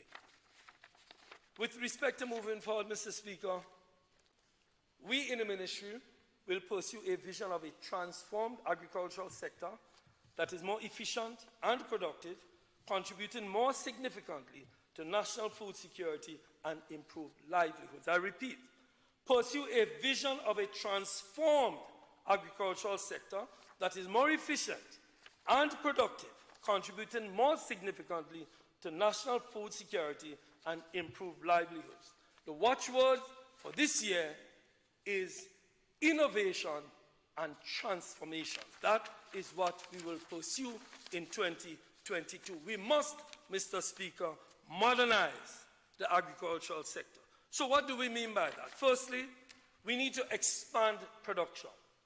We need to increase the acreage in our country under agricultural production. We want to increase it this year by 400 acres. We have earmarked, for example, in Grenada, $500,000 to continue Grenada, Mount Rule, and other areas. We are looking at other lands. We are looking at Bardia and other areas that government has lands, Belvedere. There are lands that government has throughout the country. We must bring them under agricultural production. And that is what we intend to do to expand our production. We are also going to work with the private sector, because there are many private sector persons who have lands not under cultivation. For example, Leroy Neckel, somebody we're working with, he's currently in talks with us about putting 100 acres of land under production, but not only putting it under production. He's going to be leasing it out. He's bought equipment and machinery to clear it for the farmers. He's going to work with us to provide the agronomical support. He's going to work with us to provide the technical support to the farmers. So not only will we put public sector land under production, we are going to work with the private sector in order to expand the production. We believe that there is a significant amount of agricultural lands laying idle. In fact, we know that, and we are going to work to put it either formally through the land bank or informally working with some of the private sector people. In addition to that, we need to get the private sector more involved, but I'll come back to that momentarily. And the land policy that I referred to earlier would help us with that. Research and development. We need to do more research and development on products. Mr. Speaker, many of the products we have in Grenada were not indigenous. I think I remember a story about Captain Cook bringing breadfruit or something like that when I was growing up. Captain Bligh. It wasn't Cook, it was Bligh. Captain Bligh brought breadfruit. It means that a lot of the products we have are not indigenous. We may be able to research and find that there are other things we can produce in Grenada that is of high value. Because of the small nature of our society, we need high value products. So we are going to be working with them on that. We believe that Maribo should be the home of a research facility. We are therefore working with the Indian government through the Ministry for Foreign Affairs. We are working with the governments of the People's Republic of China. We are working with Dr. Malachi Dutton, who is now retired, but worked with us to develop a research document. We are working to ensure that we do research in agriculture to enhance what we do. You know, we found recently that the GCNA and St. George's University, they have signed an MOU to use the PCR machine to test the sex of nutmegs. Now, when I came into the ministry, I was totally unaware that the sex of the nutmeg is only determined 3 years after it starts growing. And you might find yourself with a male nutmeg tree that produces nothing. When we spoke about it, I want to thank the Ministry of Health, Minister Steele, for making a PCR available to us. So they're now doing the research using the PCR machine so that farmers do not have to wait 3 years, Mr. Speaker, and have a field of male nutmeg trees that produces nothing. So that tells us the value of research. New crop development. We need to get new crops. Soursop is a recent important product. We had it when I was growing up. But only recently we realized that we have access to the US market, preferential access to the US market for soursop. But not only soursop. We have preferential access for lychees, for sugar apple, and several other products. So we are working with a private sector person, Mr. St. Louis, who is working with us to help develop orchids, or what do you call it, orchard areas in Grenada to develop new products to get our farmers producing new crops. So, for example, Mr. Speaker, similarly to soursop, we may find that we can develop acres of sugar apple, of lychees, of rambutan. There are some products, and I was totally unaware of this, Mr. Speaker, that Grenada is the only country in the world that has access for certain fruits, as fruits, into the United States. So we are working with the agronomy division, with the extension division, and with the private sector to try to develop these crops so that we can say to farmers, listen, you have 10 acres, put 2 acres under this, we guarantee you the market, because what we have in the US is a guaranteed market, but we will only get there through the research into these products and also the cooperation of the private sector and research entities like SGU who can help us do that. So again, that is one of the things we're pushing for this year. New methods. We need to talk about new methods of production, aquaponics, hydroponics. That also will be part of our mantra going forward. We need to find new markets. The Minister of Finance did indicate that he has a mandate to work with us on getting the marketing board up and running. Marketing board is under the Ministry of Finance, but we believe that we need to work closely with marketing board. If you look at the budget address, he says that there is a mandate from cabinet to get the marketing board up and running this year. We need to find new markets. We need to work with our exporters. You know, mangoes. Mangoes was suspended from the US in 1999 due to the infestation of the mango seed weevil. Now, there is Grenada's request for access to the US market is being considered. And they have agreed in principle to allow mangoes into the US. But they are waiting for the closure of the consultation period. If there are no objections during this consultation period, we now may be able to get mangoes back into the US. Again, these are fruits that can earn a lot of money and fruits that can be planted while you have other crops growing. So we can grow lettuce and tomatoes and all the other things, and you have a patch with some mangoes that you're making some money from on the US market. Again, we need to research and we need to develop these issues. In order to help us, we have the Youth in Agriculture program, Mr. Speaker. I do not have much time. We have the Youth in Agriculture program. You'll be hearing much more about that going forward. But one of the vexing issues that we have is availability of finance. And I want to address that for a minute. We believe that the financial institutions must find innovative financial mechanisms to allow persons who do not own land to get financing. We know it is difficult on the institutions because they claim, Mr. Speaker, that is the non-performing loans in the agricultural sector is high. But they need to find ways. The government will need to find a way to maybe find some kind of guarantee mechanism to allow young farmers. I've had many young farmers come to me and say, listen, I want some land to lease some land, but we need money. I had somebody speak to me today about goat farmers in St. Patrick who have the same problem. They need to get a loan, but they do not have the necessary collateral or deposit to get the financing that they need. So we need to find a mechanism through the GDB, but also working with ARISE and other financial institutions to make money more available to farmers, young and old. It must be as easy to get a loan for agriculture as it is easy to get a loan for a minibus. I say it every time I speak, Mr. Speaker, because we need to get investments. I called Trevor one night and asked him, what's one of the big issues? And he said investment into the sector. So we need to work with the private sector to invest, but we also need to work with financial institutions to allow farmers to get the necessary capital. We need to get a CBI project. I say it every year, a CBI mechanism, Mr. Minister of Finance. We need to ask the CBI, the same preferential rate that they have for tourism products, we must also get it for the agricultural sector. And I've spoken to the unit, and I know we engaged in talks. As we have CBI projects with hotels, we should have CBI projects in agriculture, and that is something we're working on. And we also need to get all of the private sector entities that make monies in this country to invest in agriculture. All the private sector entities must do that. Mr. Speaker, there are some other issues, but I'll have to run through them.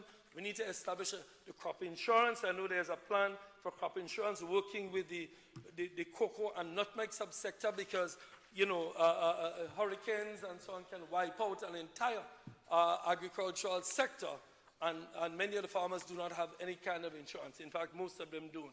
We need to establish some kind of retirement mechanism. My dear brother Oliver, we've been speaking about that. I do not have the time to expand on it, but some farmer pension scheme. I've spoken to the Senator responsible for agriculture. That will also be transformative. We need to also, Mr. Speaker, provide mechanized support for farmers. It is really difficult for many farmers to get the necessary resources to do mechanization, to do plowing, and I believe, you see, Mr. Speaker, I believe that the state in small island developing societies have a major role to play. One of the most subsidized industries in the world, in Europe, in the United States, in Canada, is agriculture. When you hear the conflicts between European countries, is on the question of who is subsidizing more than who.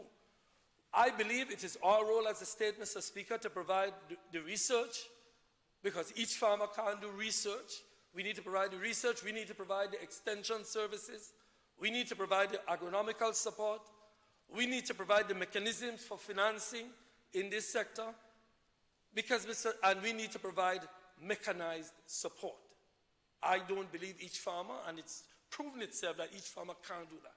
So we need to do that. On the other side of the game is the businessmen in farming. Our farming community must become astute business persons. So we provide all that support, and the farmers who are businessmen and businesswomen, they do their part, and I believe that will propel the agricultural sector. Mr. Speaker, in conclusion on agriculture, I want to just float an idea. We believe that we should relocate the center of operations of the agricultural sector to Maribo St. Andrew.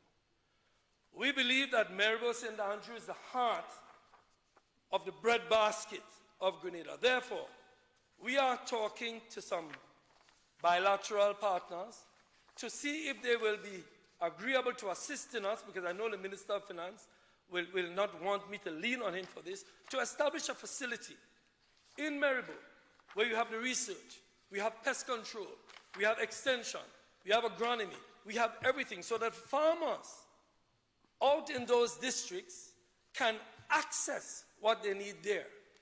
We believe that that will spur the agricultural sector on. We believe the rural area will be lifted, because when people come to visit to talk agriculture, they'll go live there, or they'll go to a hotel in the area. We believe that that could lead to a boost in the rural community, rather than have the Ministry of Agriculture located here. I believe the Ministry of Agriculture, I should have an office, or the minister, whoever he or she is, should have an office in Maribo, because that is where agriculture is.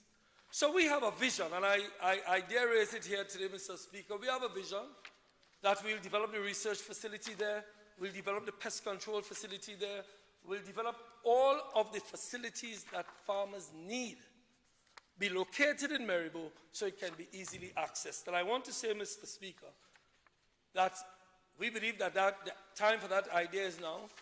We believe that that it's affordable, but we also believe that it will lead to increased production, that it will make economic sense to do that. It shan't be too expensive, but it is something that we are considering. Mr. Speaker, so in conclusion, I want to thank all of those who have helped us thus far. The Food and Agricultural Organization, ICA, UNDP, CARDI, the Grenada, the GCNA, the GCA, the People's Republic of China for their work on the agricultural mission, the government of India, Sri Lanka, Morocco, IFAD, CDB, the Marketing Board, MNIB, the University of the West Indies, the OECS, CARICOM, all of these organizations, the World Bank, the Caribbean Community, CARICOM, CARDI, CABI, and CAFSA. We want to thank all of them for their continued support of agriculture in Grenada. And in closing, Mr. Speaker, I got a call from a Minister of Agriculture in the region last week saying that, we need to do something together. We had wind ban, we had Windfresh, and we found that there were synergies within the Windward Islands. So that, again, is another idea that may come to some fruition, that we need to have more cooperation between the Windward Islands, somebody doing research, crop production, livestock production, so that because of our limited size, each of us can't do everything. We must choose what we are good at and do that within the context of the Windward Islands. Mr. Speaker, I wish to thank everybody, the Ministry of Agriculture, Ministry of Foreign Affairs who have been helpful, the Ministry of Trade, the Ministry of Finance, everybody who has helped me along the way as a new Minister of Agriculture, maybe the first tongue boy to become an agriculture minister. It's been a wonderful, wonderful experience. I want to thank all of you for that. So, as my PS likes to say in his quote, if agriculture goes wrong, nothing else will have a chance to go right. So I thank you. But speaking of tongue boy, Mr. Speaker, I want to thank my constituency. I see some of them here today, some of them left there. I guess they had to leave to pick up kids. And I want to say to the people of the town of St. George, thank you. Thank you for having me represent you over these last 4 years. In fact, I've been representing the town since 2003. I want to say these have been difficult times. As my sister Yolan said, several persons in the town of St. George died during the COVID pandemic. You know, we have not had the kinds of interactions we normally have. I've not been able to socialize the way I always like to socialize and have been socializing. But in the circumstances, I think we all agree it is the best thing to do. But hopefully if we get the vaccinations up, and I think in the town of St. George we've been doing some vaccinations and more people have been coming out, we may be able to get back to normal sooner than we think. There are several projects in the pipeline. I don't want to go through all of them. We are doing retaining walls, concrete ramps, slipper drains, box drains, walkways, pavements. All of that work is being done in the town of St. George, as mentioned by other constituencies. We have the seed and the stimulus on the seed that benefited 165 households. 50 persons were added, received the stimulus, the seed stimulus as we call it. We have the debushing program where many persons go out and get temporary employment. We have the needy assistance, educational, medical, other forms of assistance to people in the constituency. We have the housing program. You know, one of the biggest issues in the town of St. George is housing. We have no more land in the town of St. George, Mr. Speaker. The town of St. George is out of land. I'll have to beg some of my neighboring constituents for some help. I know we have a Bushes Roof project opening soon. We have one in St. David. I heard the minister indicate how many thousands of applications he has. I'm sure there are a few of them from the town of St. George. So I will beg them for some help in that regard because we have no space in order to do that. We did give to some people from St. David and St. Andrews when we had our own project in Mount Rush. So I'll ask for some reciprocity as we move forward with respect to that. So housing, you know, we've been giving housing material in town. What we've been doing too, Mr. Speaker, is have the surveys for the land in the River Road Dabo area completed. There are many people who are just living on the land, living there for 30, 40, 50 years. We are now engaged in the survey, and hopefully it should be completed in the next few months, where we give them and allocate to them the plot of land that they're living on so that they can upgrade their lives. When people own a house or own land, it helps them when the kids are ready to go to school, that they can go to the bank, they can get a loan, and they just can feel proud that they own this piece of property. So we're working on that also. The toilet and bathroom program is underway in the town of St. George. We were able to provide over the last year, over 12 families in the town of St. George took advantage of that. And the much talked about Empower program. That, again, Mr. Speaker, is one of the better programs we've had in the town of St. George. In fact, I was talking to the Minister of State and Ministry of Youth about that, because while we have several persons in the program, the demand on it is great. So we are asking for Minister of Finance for some extra allocations within the Empower program, But we'll talk bilaterally on that. You don't have to make a public comment. I don't want the others to hear you. Mr. Speaker, the market square is under construction. I know that's a sore point for many people, but it's under construction. Hopefully we get it completed by the end of this year so that we can get it sorted out properly. We've upgraded the canteen, the playground where the kids play. I want to thank the Margaret Wilkinson and Flo for doing that. I want to thank the People's Republic of China for the Grenada China Friendship Gardens in River Road and for their help in developing the community center. We only just received some equipment that will make it now, as Yolan said, a proper resource center. So hopefully by January, we will be properly set up to be a resource center, not only for the kids in the Royal Darbo area, but for the elderly who want to come in a day to look at TV, to spend some time. I want to thank the People's Republic of China for assisting us with that. We've given out much relief with COVID-19. During over 200 hampers were given out, and much more will be done during the Christmas season. With respect to the future, we're looking at the library.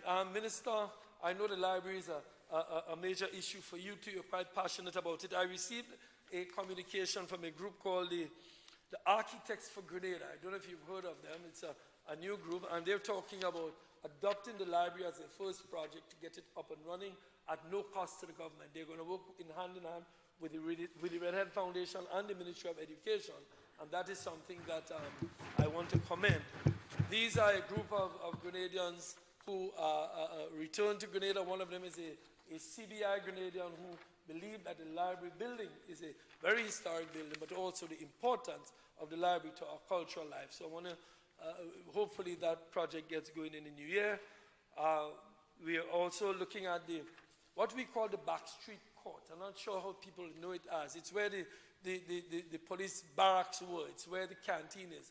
That is an area, and I must say it, Mr. Speaker, that the people of the town, and when I say the town, I mean the center of the town, it used to be the place where they would recreate, where basketball was played. In fact, it must be the first place in Grenada where basketball was played. I, as a child, played basketball there. They are urging us to repair it. We have the capacity to help. One of the issues that we have to work with the Ministry of National Security is the presence of the police and the presence of the parking. But I just made the comment for what it's worth. We'll have to sit and discuss that. But that is a project we have done for next year. The Port Highway and restoring the Port Highway with proper facilities for the vendors, not removing the vendors, but putting them in proper facilities along Port Highway in nice structures where they pay a small rent is something we want to look at in this year also. Lighting the Tantin playing field, well, it's something that I've spoken to the Minister of Works about. Woolwich Road, Mr. Minister of Finance, you're now the Minister of Finance, not the Minister of Works. But the Woolwich Road will end up in Green Street soon if we don't do anything about it. But I know you've given a commitment that it's on the books to be done, and we welcome that. So, in conclusion, those are just some of the ideas. I'm out of time, Mr. Speaker. I want to thank all of my colleagues for giving me the support that I so badly needed as a new Minister of Agriculture. I want to thank all of the workers in the Ministry of Agriculture. Believe it, I have grown to love it. And even if I'm no longer in government tomorrow, I'll find a way. My son is now a farmer, so I'll find myself still in the farming industry. I want to thank all of you for giving me the support I needed. I want to thank my colleagues in the town of St. George. I've said that I've never had a team that worked so diligently. Jenna, Lisa, Denisha, well, my brother Bowen. it's legendary in town. I want to thank all of you for the real solid support you've given to me. As Minister for Foreign Affairs, I used to go away and not be worried at all about what's happening in town. So, and to my colleagues, I want to thank all of you for your support. I think we'll be sitting again before Christmas, but if we don't, have a very, very Merry Christmas. Thank you. May God bless you. Thank you, Honorable Representative for the town of St. David. For the town of St. I want a George. piece of St. David's. Thank you, Mr. I'm Speaker. moving the tongue to St. David. No, I want a piece of it, Mr. Speaker. All right. Well, we're still waiting to have two other presentations on the budget. That is the wrap-up and the Prime Minister. Now, because the Prime Minister, as we know, is out of state on very important regional and national issue, he would be in tomorrow, God's will, so we would continue tomorrow, God's will, for his presentation and for the wrap-up and so on. But we would continue this evening because we have other motions, and we would ensure that we complete all of those motions and bills so that tomorrow we would have a very easy day. But let me, since I am not part of the debate on the budget, I pray your indulgence to join with you in acknowledging the frontline workers, that is the health workers, the security forces, the public officers, and the unnamed public and private workers. We must thank them too. I'm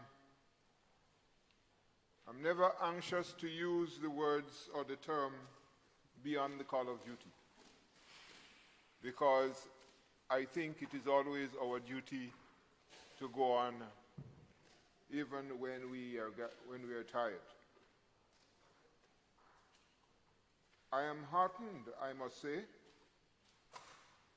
that the government, as reported by the Minister for Finance, has decided to recognize the dedicated workers, medical, social, security workers, and other public officers, especially, don't forget, those from the Ministry of Finance, and try not to forget those who continue to work outside of the executive arm,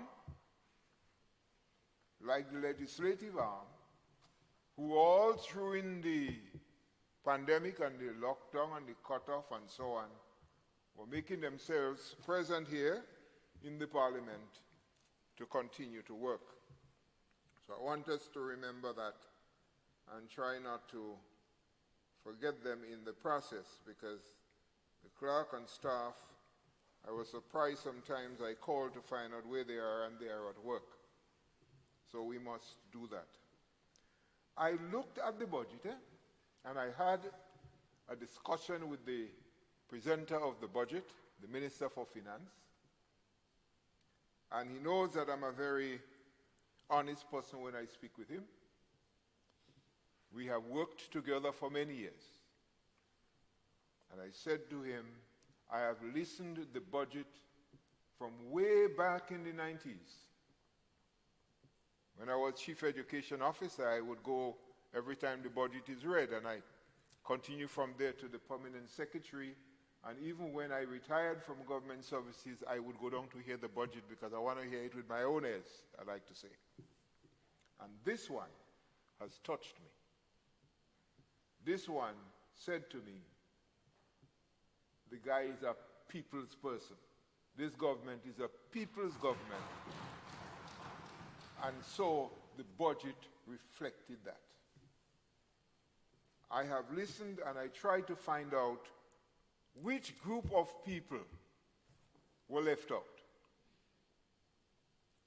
And I listened over and over to the speech from the television, and I read the document to find out which group of people were left out. And I realized that many times the term first responders is used, but I'm not satisfied that the first respondents mentioned are the first respondents in this whole process. Because the decision and the leadership is provided by a group of people who in 2019 did not get the 4%, 2020 did not get the 4%, and you look at 2021, won't get the 4%, although they were accused of accepting the 4%. This group of people is not on the list for the 1 month nor the half months. And I'm speaking here to the group of people who we call the parliamentary representatives.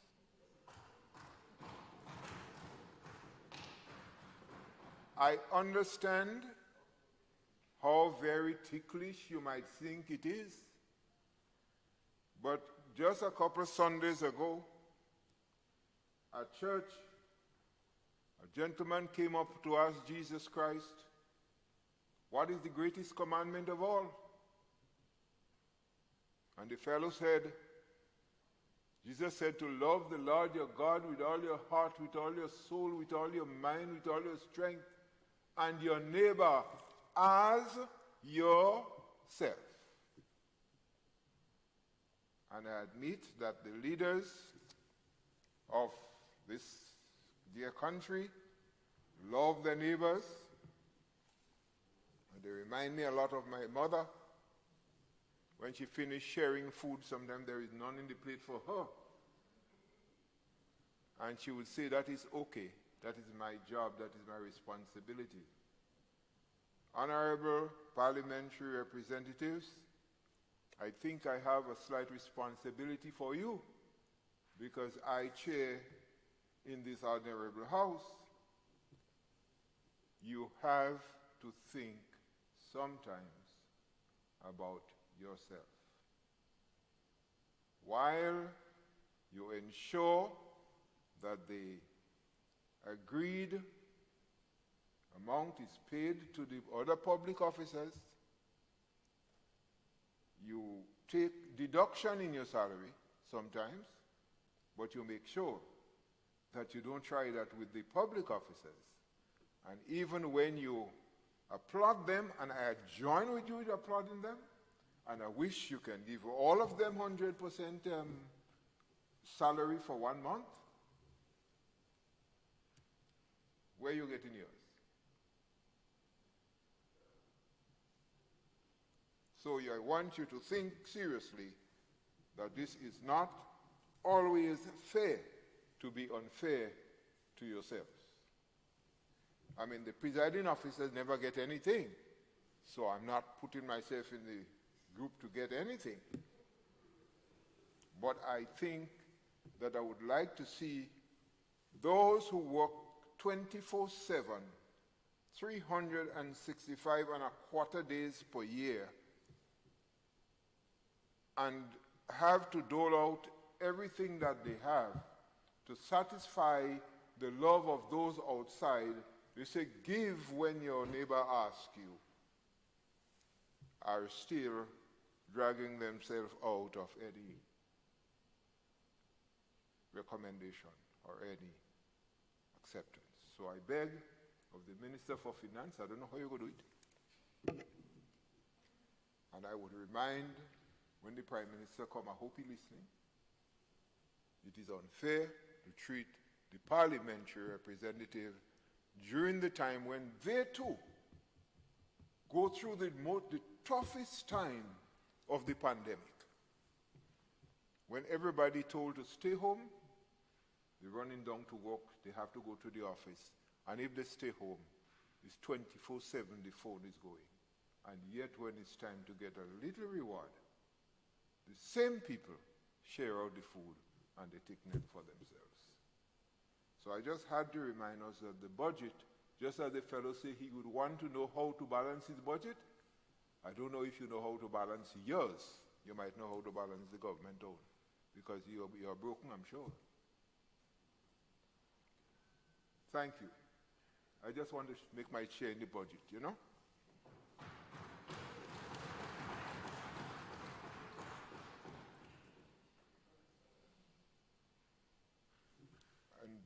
Sorry, move on. So we are going to take now, as I said, a break from this motion, the motion dealing with the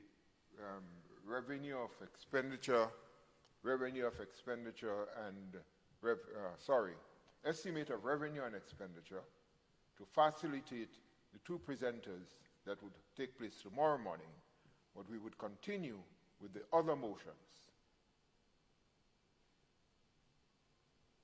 Leader of Government Business. Thank you, Mr. Speaker. Thank you for your words of wisdom.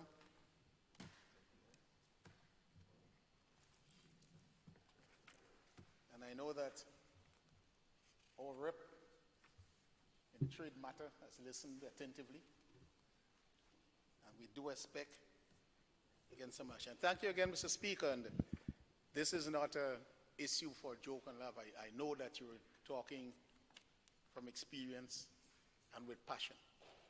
I think all of us here, I can speak for them, do appreciate your sentiments. Mr. Speaker, I therefore wish to move to item 14B in motions. We have already dealt with 14A, and I wish to move, Mr. Speaker, motion 14B standing in my name, which says, pursuant to Standing Order number 69, which reads, whereas Standing Order number 69, subsection 1 of the Standing Orders of the House of Representatives provides for the election of a committee to be known as the Public Accounts Committee, and whereas it is further provided that the committee be elected at the sitting of each session at which business of the House other than the reading of the throne speech is transacted, be it resolved that this Honorable House doth now elect the members of the said committee.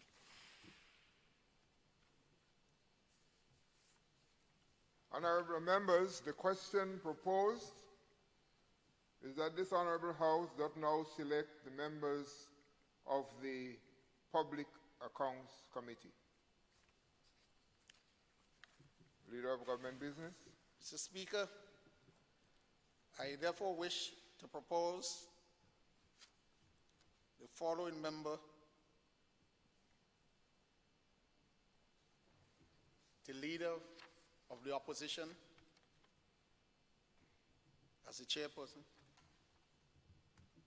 the Honorable Anthony Boson, member for St. Patrick West,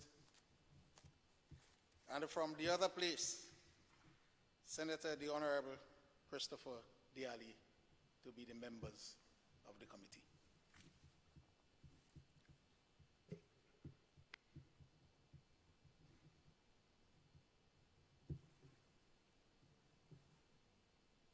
Honorable members, we have heard the names.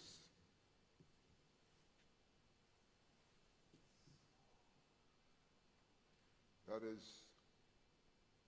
Honorable Tobias Clement, Leader of the Opposition, Sir Anthony Boatson, and Sir Christopher Diali as members comprising the Public Accounts Committee.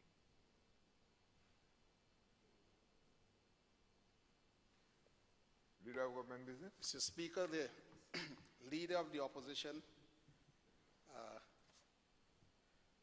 I think I can take it from him that he wishes me to go further on the Standing Committee on Finance, or maybe the Public Accounts Committee.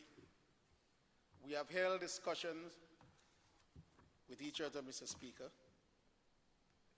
with respect to changing the committee. First, we discussed the replacement of the senator with another senator. I indicated to him that the particular senator presently has a prowess of being one capable of accounting. He then agreed with me, therefore, we should expand the committee from 3 to 5, because the standing order says that we can have a number of 3 or 5 members. In so doing, I've held discussions, with us. In so doing, it will mean, therefore, Mr. Speaker, since none of the members can be a parliamentary secretary or Caribbean minister, then we only have one person on this side, which is the Honorable Anthony Boson.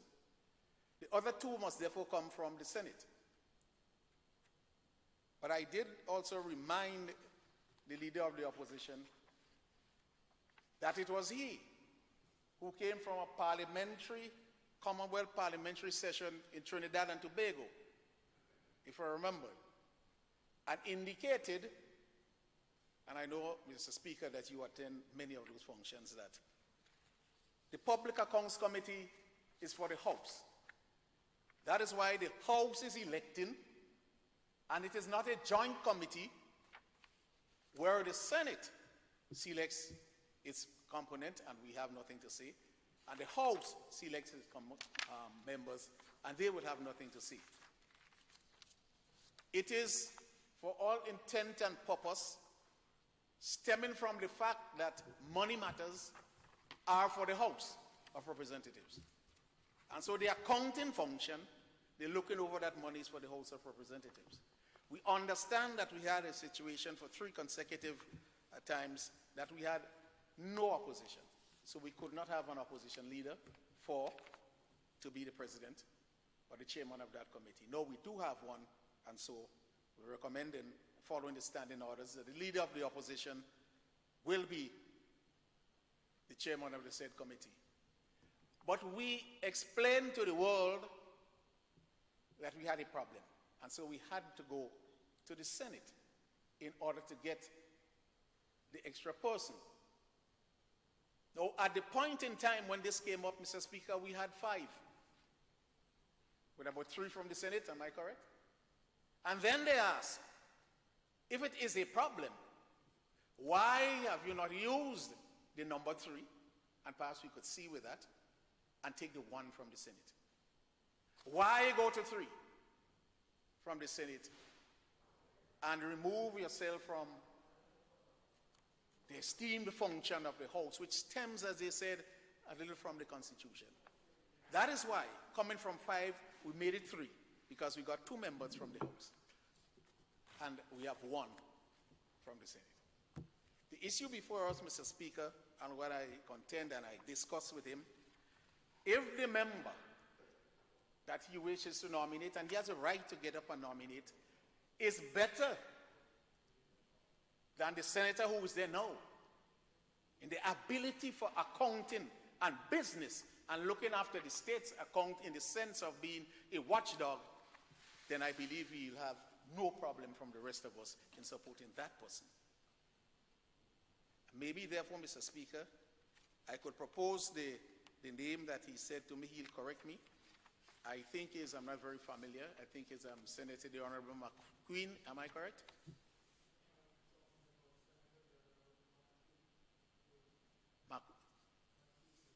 Senator the Honorable Matthew Joseph. So if we're going to stay with the 3, Mr. Speaker, as I propose, then we look at the replacement of Senator the Honorable Matthew Joseph for Senator the Honorable Christopher Diali. So I've made the pronouncement. I was giving him the opportunity, so he wanted me to do it. I've gladly done so, Mr. Speaker. And now the motion is therefore be a replacement, since there was no mood or aptitude for moving from 3 to 5. We will not be able to stand on that by saying we have a problem and that's the only way to do it. So what is before us, Mr. Speaker, I've proposed one or the other, and I therefore pass back to you, Mr. Speaker.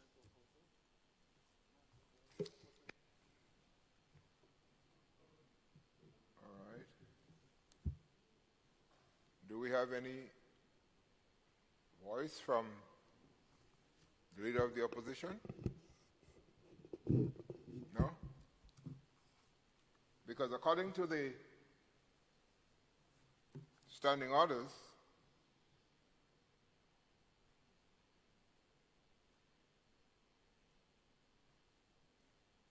the chairman of the committee shall be the Leader of the Opposition in the House, if any, and if willing to serve, the Public Accounts Committee may comprise of a chairman and other members of the House of Representatives and the Senate, as the House of Representatives may determine.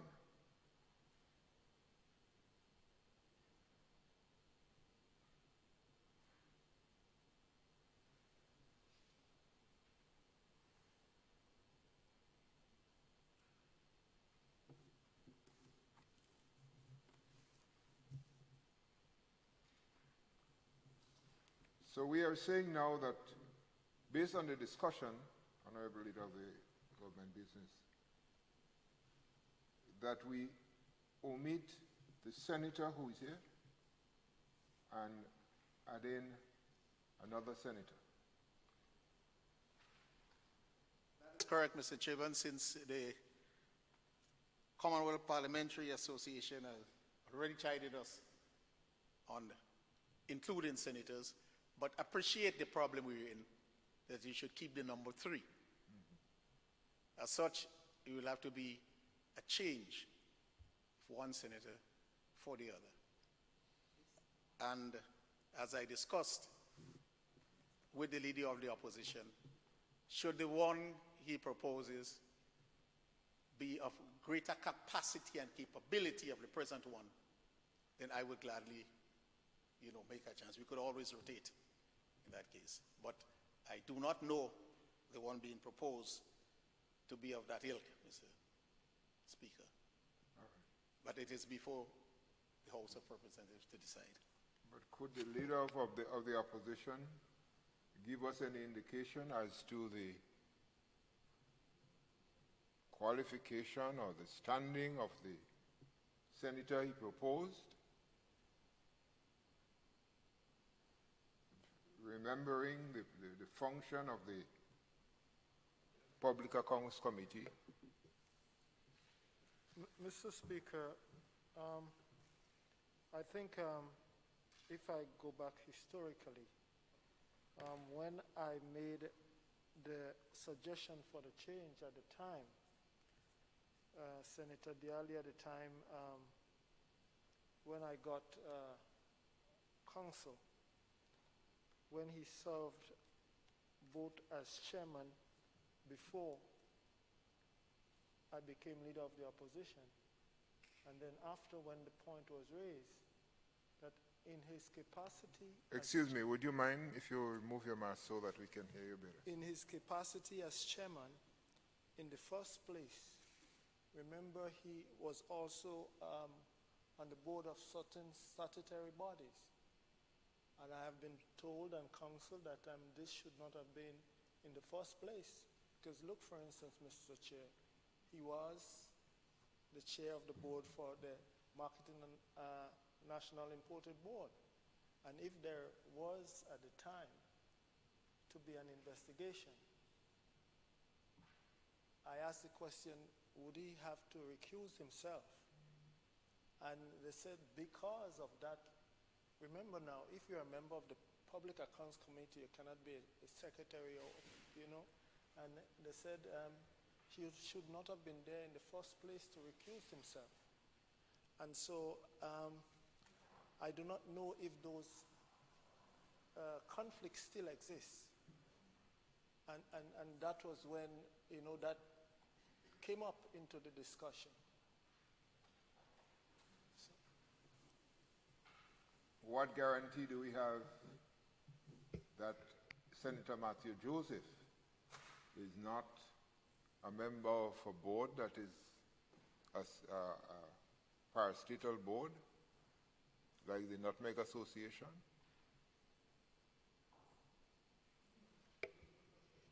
Well, perhaps, Mr. Speaker, I do not know if you have any information concerning his membership of that board. I'm only asking, so we have to make sure. I think we should.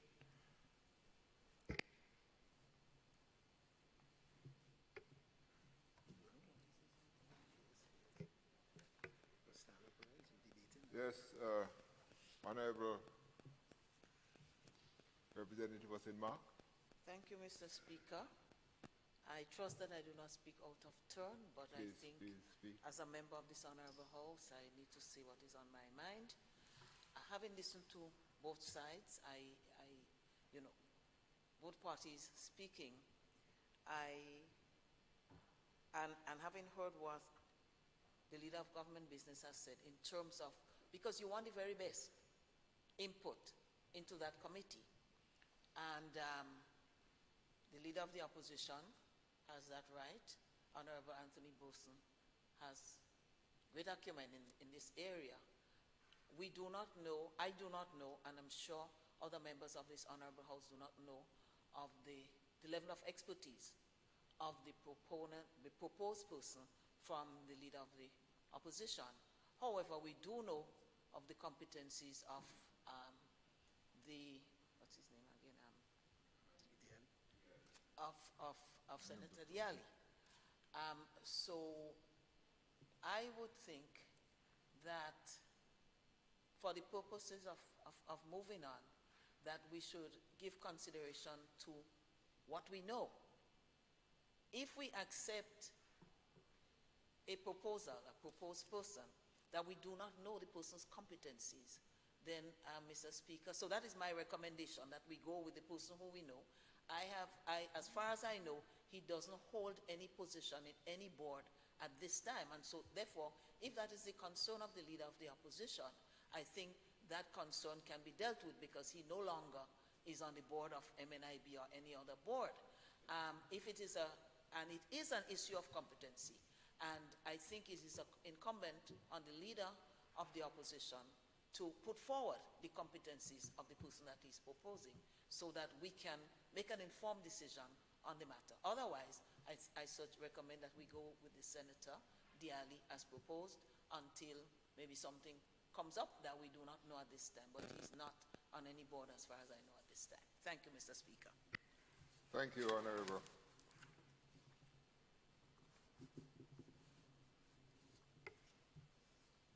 In fairness to the leader of the opposition, he did not mention about the competencies I did. What he mentioned about was the association of the alley with the board. But we do not know of the new person they mentioned if he's associated with any board. So we are in that gray area. Leader of government. Yeah, Mr. Speaker, I can confirm that Senator Diali is no longer a member of MNIB, because this falls under the Ministry of Finance. And I am also aware that he is no longer a member of another board, chairperson of that same board, too. And it is, we should all be aware of that, because that board is the CBI board, which, you know, is an issue. Well, the government is, by virtue of being in charge of the arbitration, so I'm very much aware that he's no longer a member of that board as well, because his replacement, again, came from the Ministry of Finance. So those were the two boards, and I don't know if he's on any other, but I think those are the one that are causing controversy, and the leader of the opposition correctly made his comments. So I could only give this reassurance now. And I don't know. I know one senator, because I met personally with the association, the Grenada Nutmeg Cooperative Association. I can't see if that is a person or not. So again, Mr. Speaker, I take wisdom from your words of checking the recommendation that he has made. So, Mr. Speaker, pass it back again to you and for this honorable house to determine. We've heard the comments from my colleague here, and we do have other motions. Not that we should rush it through, because it is an important organization, institution in the functioning of governance. Also important, we must note that this committee should be formed during the first sitting after the throne speech. So we should have some decision today as to the forming of. What I can recommend is that if it be known that Senator Dialli is associated with any board, that he be removed and we find another senator. Yes, please. Thank you, Mr. Speaker, and I do appreciate the counsel of the leader of government business in terms of the acumen of Senator Dialli. But as I checked the document here, I am not going to put one person's qualification against another. I cannot measure Senator Dialli's qualification or Senator Matthews' qualification against that. I did not research such. Yeah, just let me say that. I did say that you were not spoken about the qualification. What is spoken of was the association with other boards. So we left the qualification out, and we talk about the association.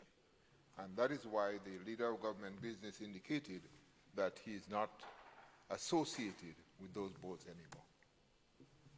Mr. Speaker, if I Sure, may, sure. I just browsed through the Public Accounts Committee, and I did not see any mention of qualifications in terms of acumen to be on the committee. Agreed. Agreed. That is why I debunked the. So we are going to, ladies, honorable members, the question is that the Standing Orders Committee, the Public Accounts Committee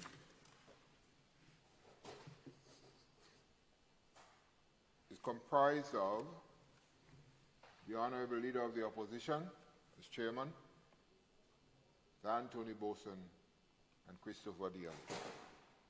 Those who are of that opinion say aye. Of the contrary opinion say nay. Think the ayes have it, the ayes have it. 3 members. Yeah. The chairman is the leader of the opposition, Anthony Boson, and Christopher Dialli. Leader of government business. Thank you, Mr. Speaker. Mr. Speaker, I beg to move the motion 14C standing in my name, which reads, whereas Standing Order number 70, subsection 1 of the House of Representatives Standing Orders provides for the appointment of a committee to consist of a chairman and 2 members to be known as the Standing Orders Committee, which shall be elected as soon as may be after the beginning of each session. Be it resolved that this Honorable House doth now appoint the members to the said committee. Honorable members, the question is that the House doth now appoint members on the Standing Orders Committee.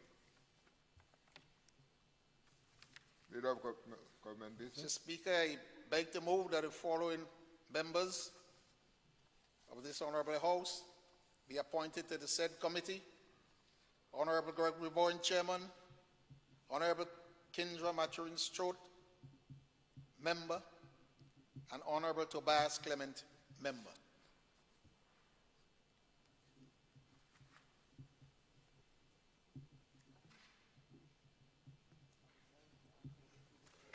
Honorable members,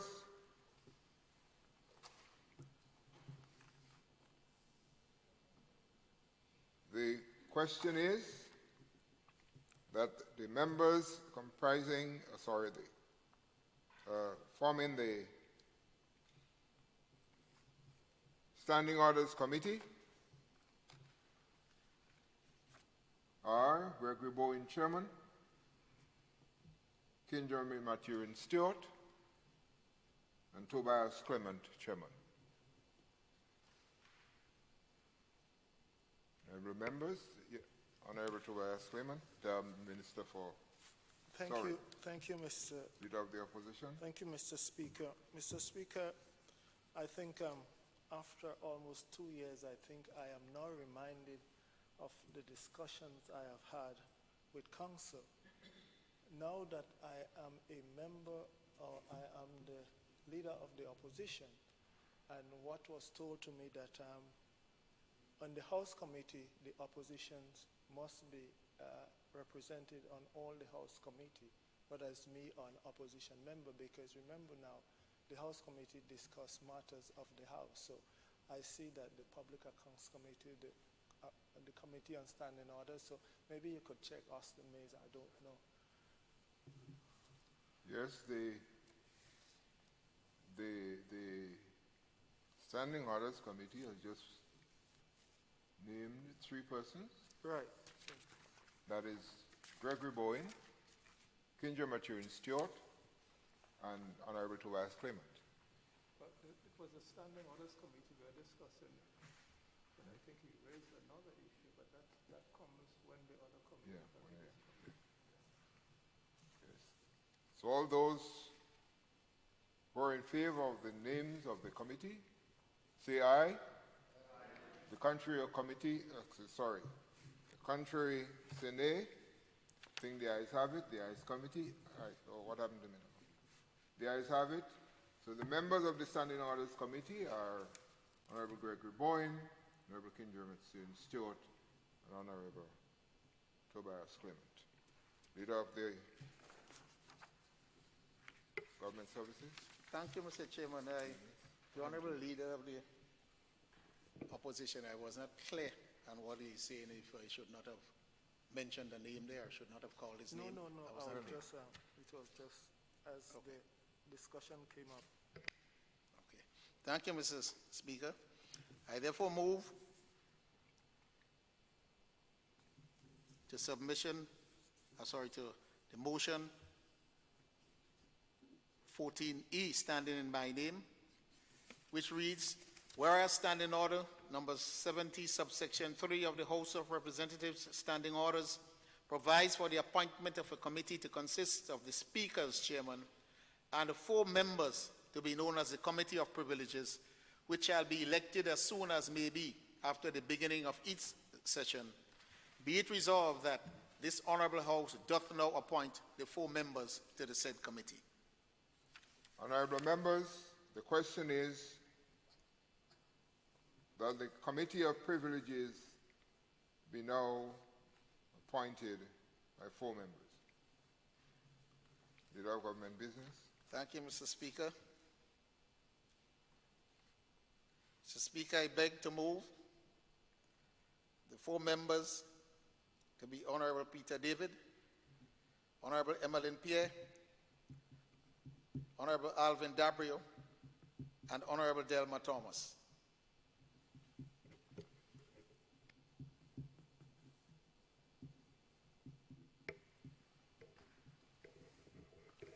Honorable members, the question is,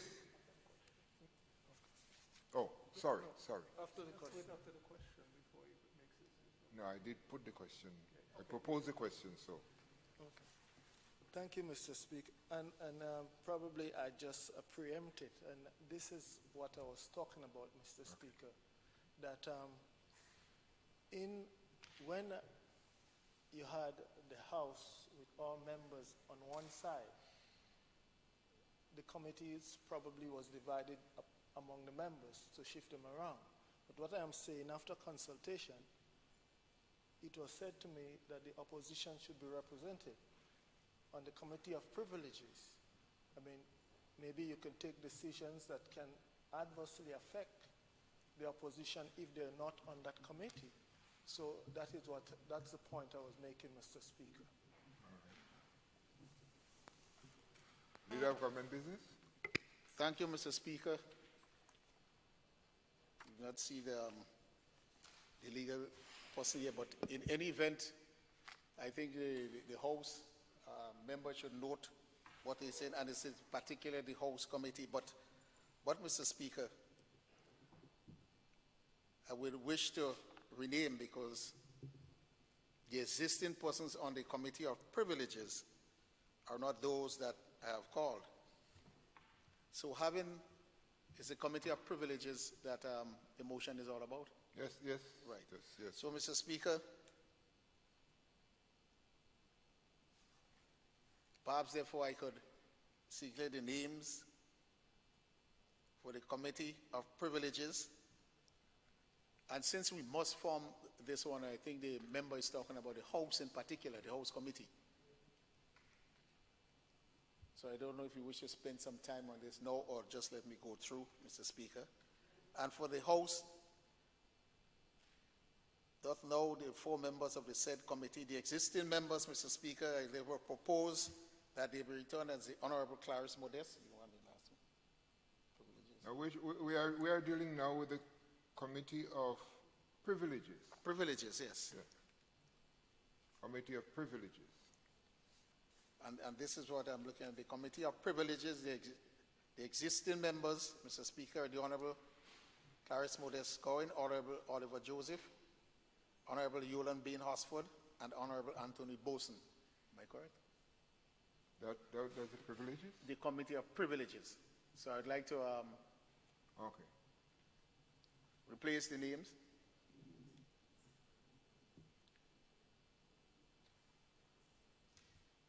Honorable Clarice Modeste Cohen, Honorable Oliver Joseph, Honorable Yulan Bean Hosford, and Honorable Anthony Boson.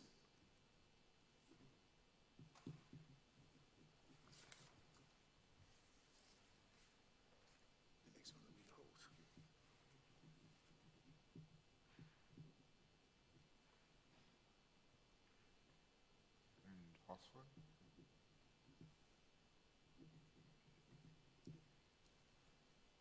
Yeah, we are talking about the Committee of Privileges, eh? Yes.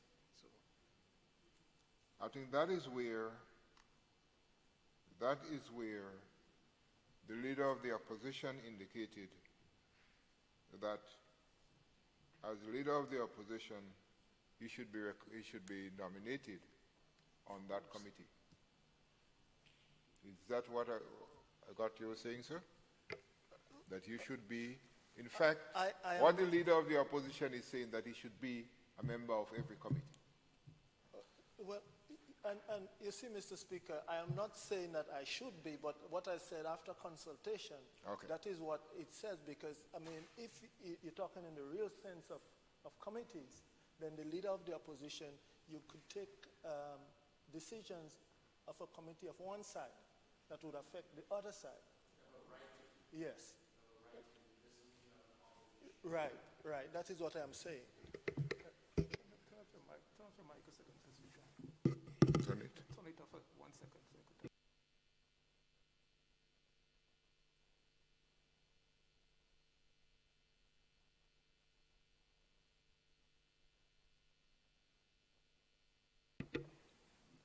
Mr. Leader of Government Business? Mr. Speaker, I therefore wish the member with the backing from the House, I think I'm getting a little bit clearer now that the leader of the opposition should be a member on each committee. Each committee. Okay. Right. So,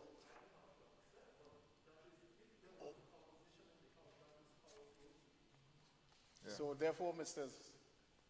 Speaker, and I would ask my colleagues through you, should I just omit one of the names and include the leader of the opposition? Privileges, we have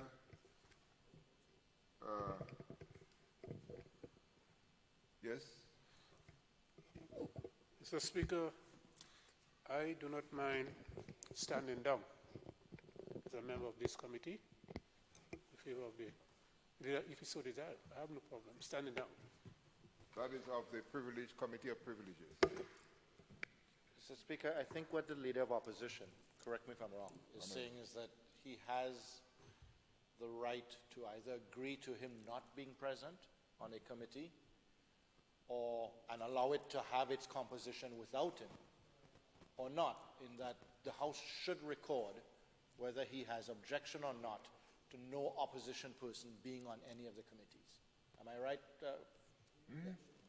So it doesn't mean that somebody has to step down and he has to be there, but the House should record whether he's comfortable not being there or demands that he should be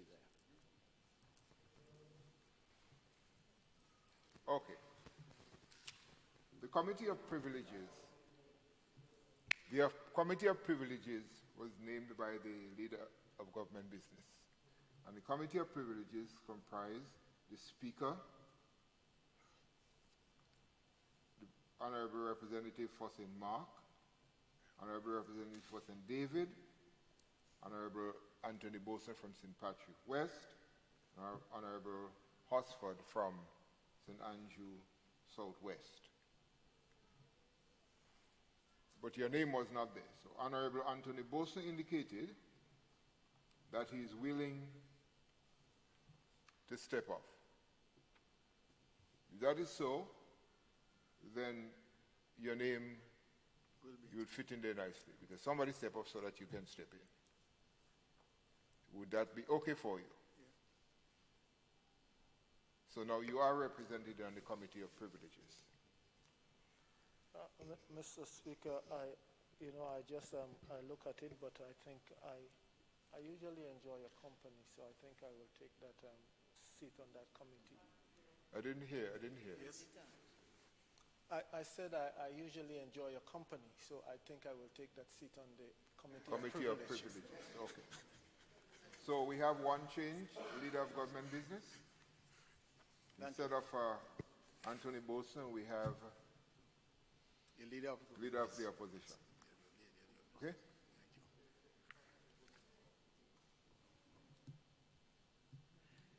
Honorable members, the question is that this House doth now appoint 4 members to the Committee of Privileges. Those members consist of the Speaker as Chairman, Honorable Cloris Modest Cohen, Honorable Oliver Joseph, Leader of the Opposition, and Honorable Yolande Bain Hosford. Those who are of that opinion say aye. Aye. Of the contrary opinion say nay. I think the ayes have it. The ayes do have it.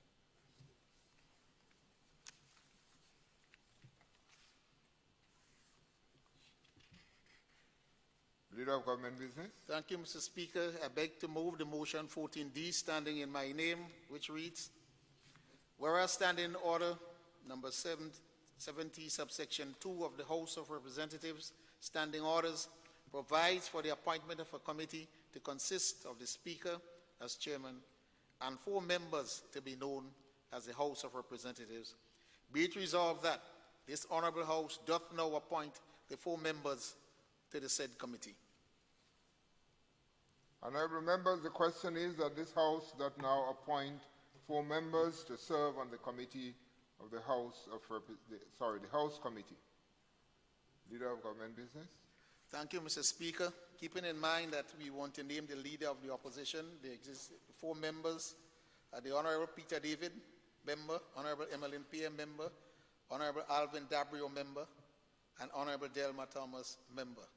Mr. Speaker, would love if one of the members, just as the member for St. Patrick's West did, will give the nod for the time being, so that we don't go around and having to vote on the names. Yeah, honorable members. Anybody? Yeah, Mr. Speaker,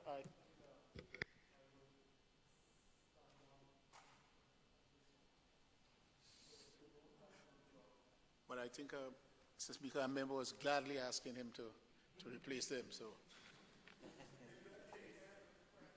Okay. Honorable. Is there someone that was gladly wanting to jump out? Yeah, that was me, Mr. Speaker. That was me. Well, it's only one. And this time, men come first.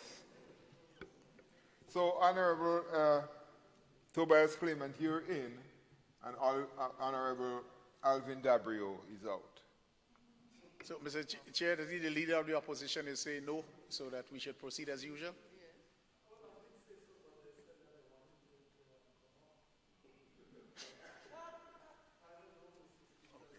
No, but if it's not a big thing for you, we'll go. Okay. So we remain with the Speaker, Honorable Peter David, Honorable Emmeline Pierre, Honorable Alvin Dabrio, you're back, and Honorable Delma Thomas. Honorable members, the question is that the House does now appoint the members to the House Committee, namely the Speaker as Chairman, Honorable Peter David, Honorable Emlyn Pierre, Honorable Alvin Dabrio, and Honorable Delma Thomas. Those who are in favor, say aye. If the contrary opinion, say nay. I think the ayes have it. The ayes have it.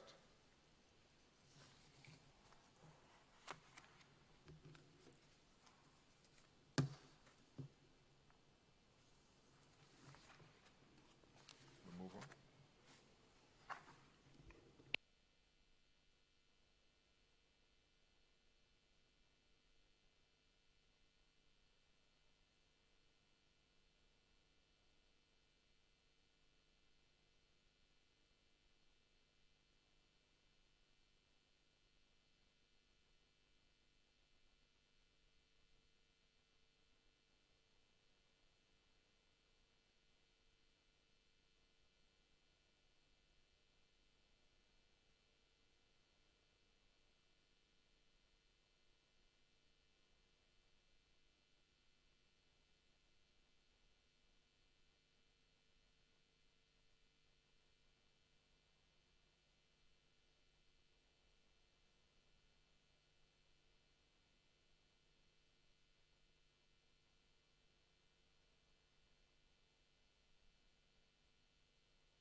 Mr. Speaker, there is, for the benefit of my colleagues, a supplementary order paper.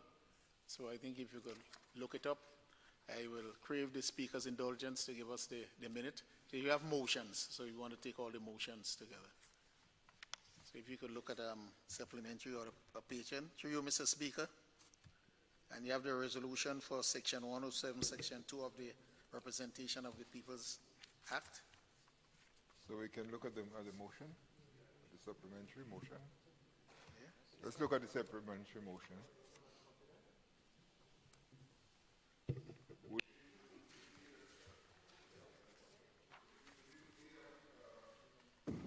To go through it?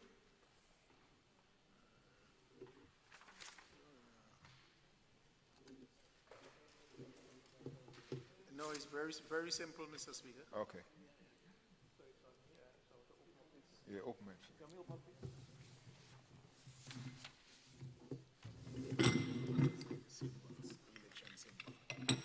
Mine is not scrolling down, you know. So I have to look at this. There's a first motion on the supplemental.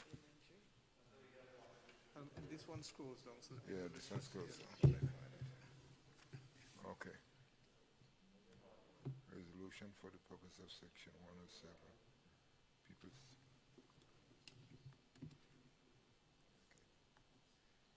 Submit all the paper number. You got it? Oh, here it is. Okay. Leader of Government Business? Yes, Mr. Speaker, it's a very simple motion.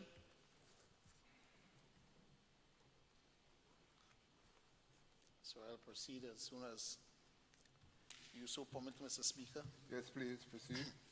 Mr. Speaker, I beg to move the motion 14G, standing in my name, which reads, Resolution for the purposes of Section 107, subsection 2 of the Representation of the People Act, Cap 286A.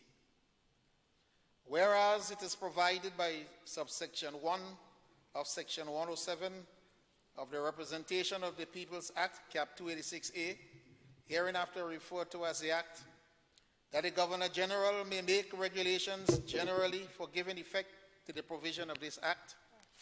Whereas it is provided under subsection 1, Section 107, subsection 1C of that the Governor General may make regulations prescribing the symbols to be used on every ballot paper and the mode of allocation of such symbols to candidates.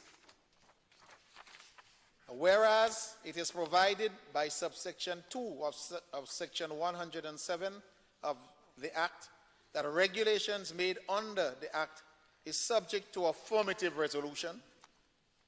Whereas regulations have been made to insert a new symbol to be used on ballot papers under the representation of the people, election symbols regulations, Cap 2, 86A.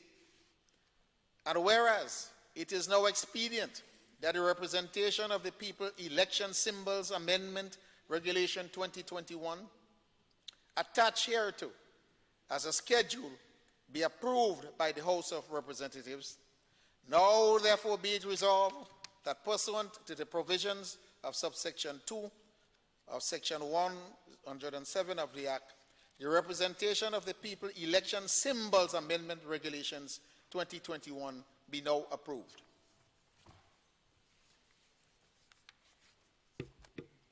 Honorable members, the question proposed is that pursuant to the provision of the subsection 2 of section 107 of the Act, the representation of the people's election symbol amendment regulation 2021 be now approved. Leader of Government Business. Mr. Speaker, this is a request made by an organization for a symbol to be used in the general elections. Mr. Speaker, there are many symbols requested by many organizations that have not been in use. I think the methodology is always to apply for one of those symbols. But the particular group, was it TGM? The particular group, TGM, looked at the symbol, those already there, and did not take any one of them. Those people would have applied for symbols, they had applied, and they never use it. So we normally take one and say it, but they wanted a new one, which is the mace. And that new symbol, Mr. Speaker, is the mace.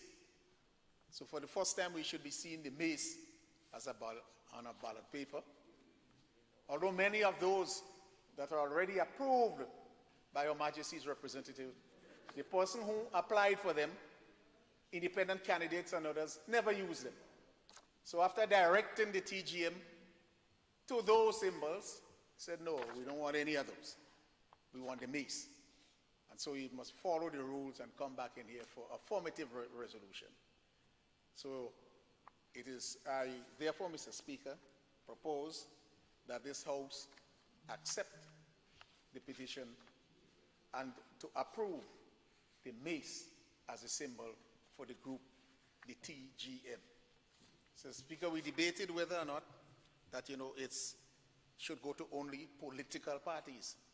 But I think we were advised that many organizations or any organization could go for a symbol. And therefore it is, while TGM may not have moved and transitioned to a political party, they still have the right to get that symbol. I therefore move, Mr. Speaker, that we approve the mace as a symbol for the TGM.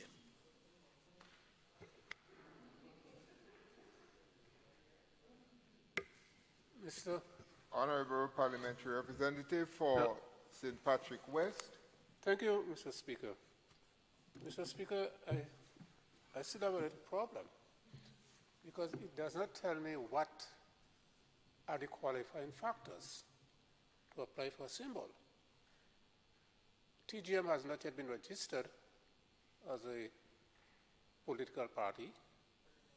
Any association, maybe the Nutmeg Association, could apply for the same symbol. How can you determine whether you will give it to this one or not? There must be some qualifying factors, Mr. Speaker. And I would like to know what are those before we can authorize such.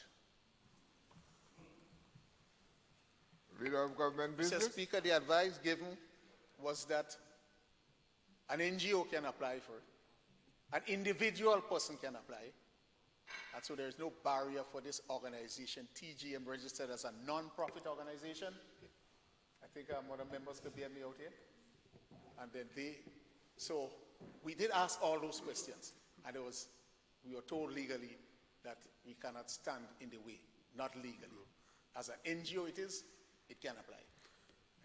Mr. Speaker, I'm still not clear that the leader is giving me the answer I want. If an individual applies, it must mean that he has declared his intent to be part of the political process. Any individual cannot say, I apply for a symbol. There must be some declaration of intent. Was there such a declaration of intent to be part of the political process or the election process by that particular individual or party or person or organization? Honorable Leader of Government Business. But remember, it's an independent person. A person can run independently. Yeah. So he or she does not have to declare himself. He goes for the symbol, and later on he decides that he will not run. That's why there are so many symbols in there. So they have gotten it in their due right, their constitutional right, and they just said, I'm not running. So it's not an intention that I have to declare and be part of the process before you take it. You get it first, and then you decide later, well, I'm not going. In the back of your mind, personally, you may have decided so. We did ask that question, Mr. Speaker, and we were told that there is no barrier from TGM not establish itself and registering as a political party. I think they're registered as a non-profit organization, but they can still be given it. We asked that question too. Thank you, Mr. Speaker. When we say the mace, just one question, is it the mace like in the parliament or the mace from the nutmeg? The Speaker, just a picture of the mace. From the nutmeg? Yeah, from the nutmeg. Okay. Honorable members, the question is that pursuant to the provision of Section 2 of Section 107 of the Act, the Representation of the People, Election Symbol Amendment Regulation 2021 be now approved. Those who have that opinion say aye. Of the contrary opinion say nay. I think the ayes have it. The ayes have it.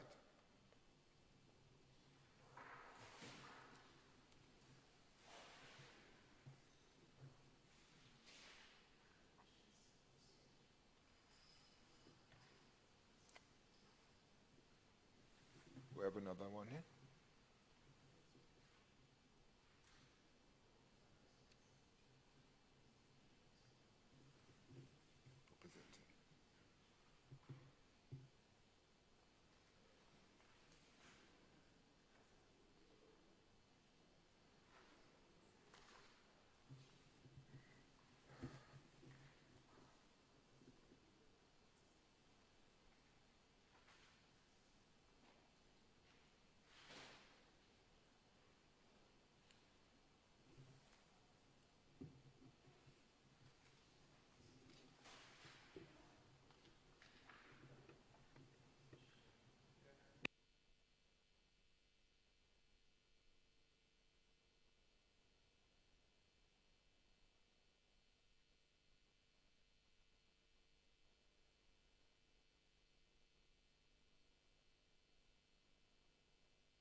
Leader of Government Business. Put on your microphone, please.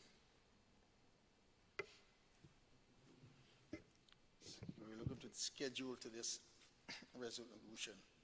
Mr. Speaker, I beg to move the resolution 14H, standing in my name, which reads, Resolution for the purposes of Section 4, Subsection 3 of the Quarantine Act, Cap 271.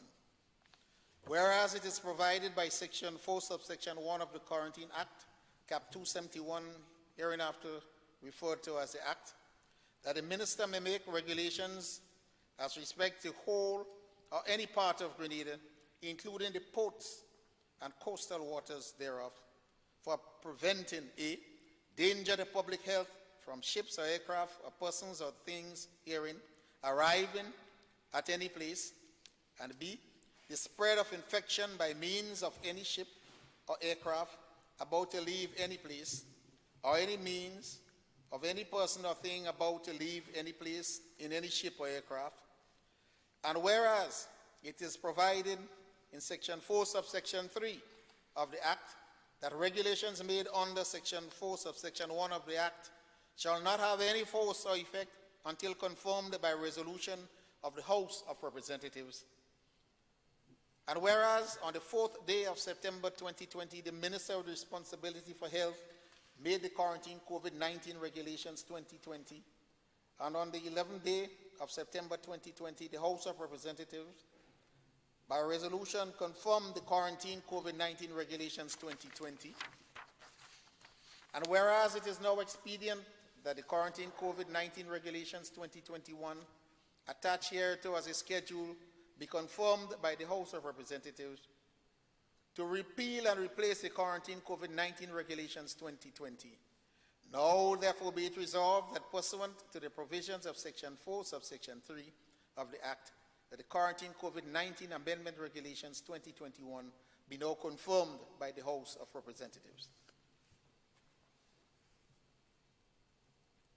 Honourable members, the question proposed is that pursuant to the provision of Section 4, Subsection 3 of the Act, is the Quarantine Act, be now confirmed by the House of Representatives. Leader of Government Business. Thank you, Mr. Speaker. And I'd allow Minister for Health to go into the details.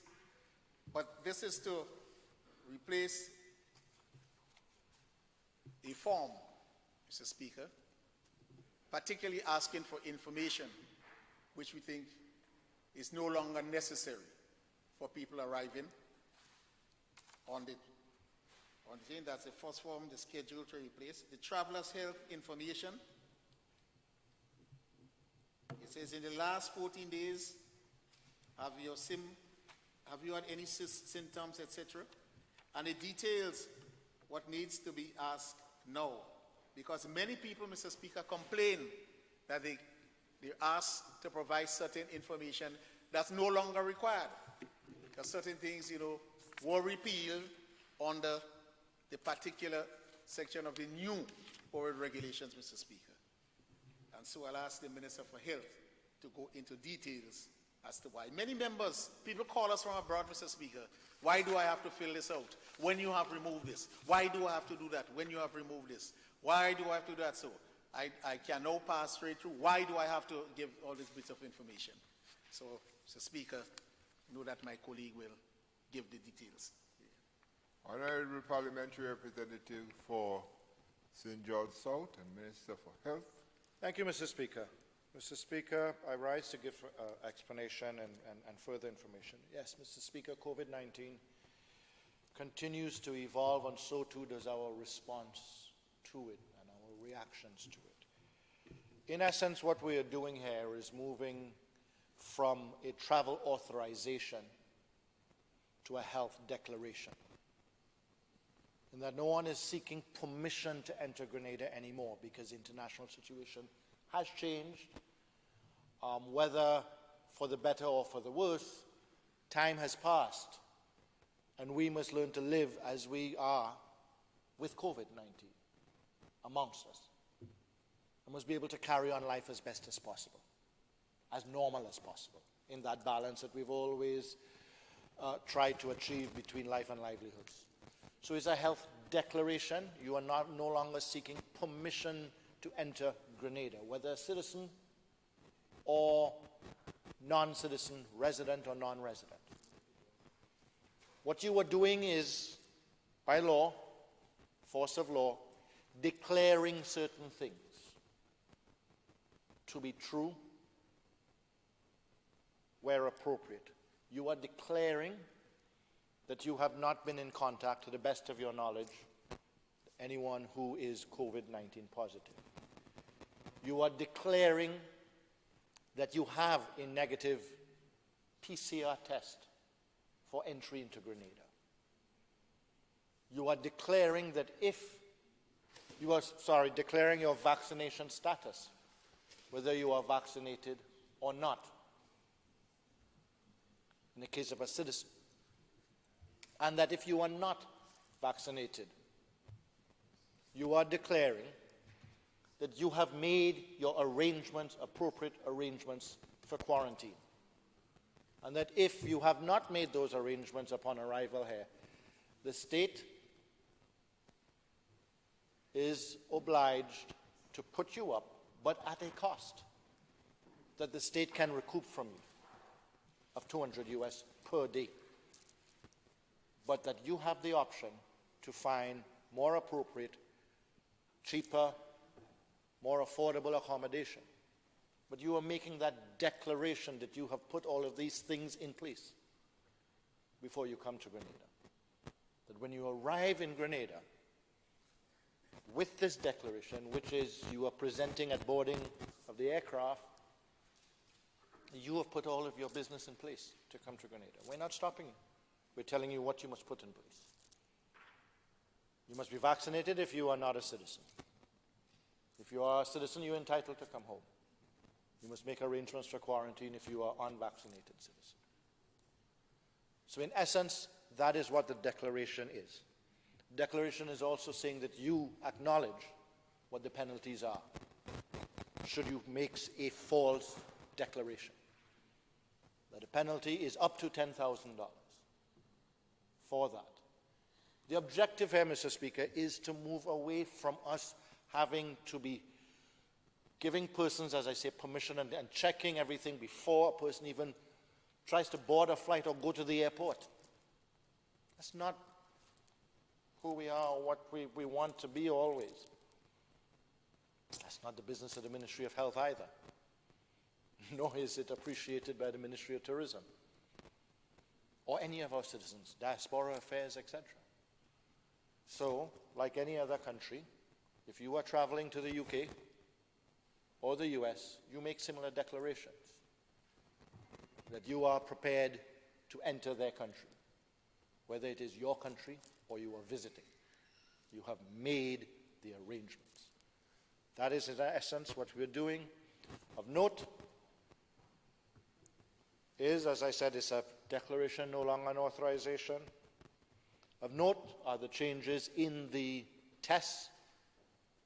Should you be required to take a PCR test, there is a change in the cost. Should you be required on arrival, that is, or to clear quarantine, there is a cost stated for the antigen test and the fine should you make a false declaration, which is $10,000. Thank you, Mr. Speaker.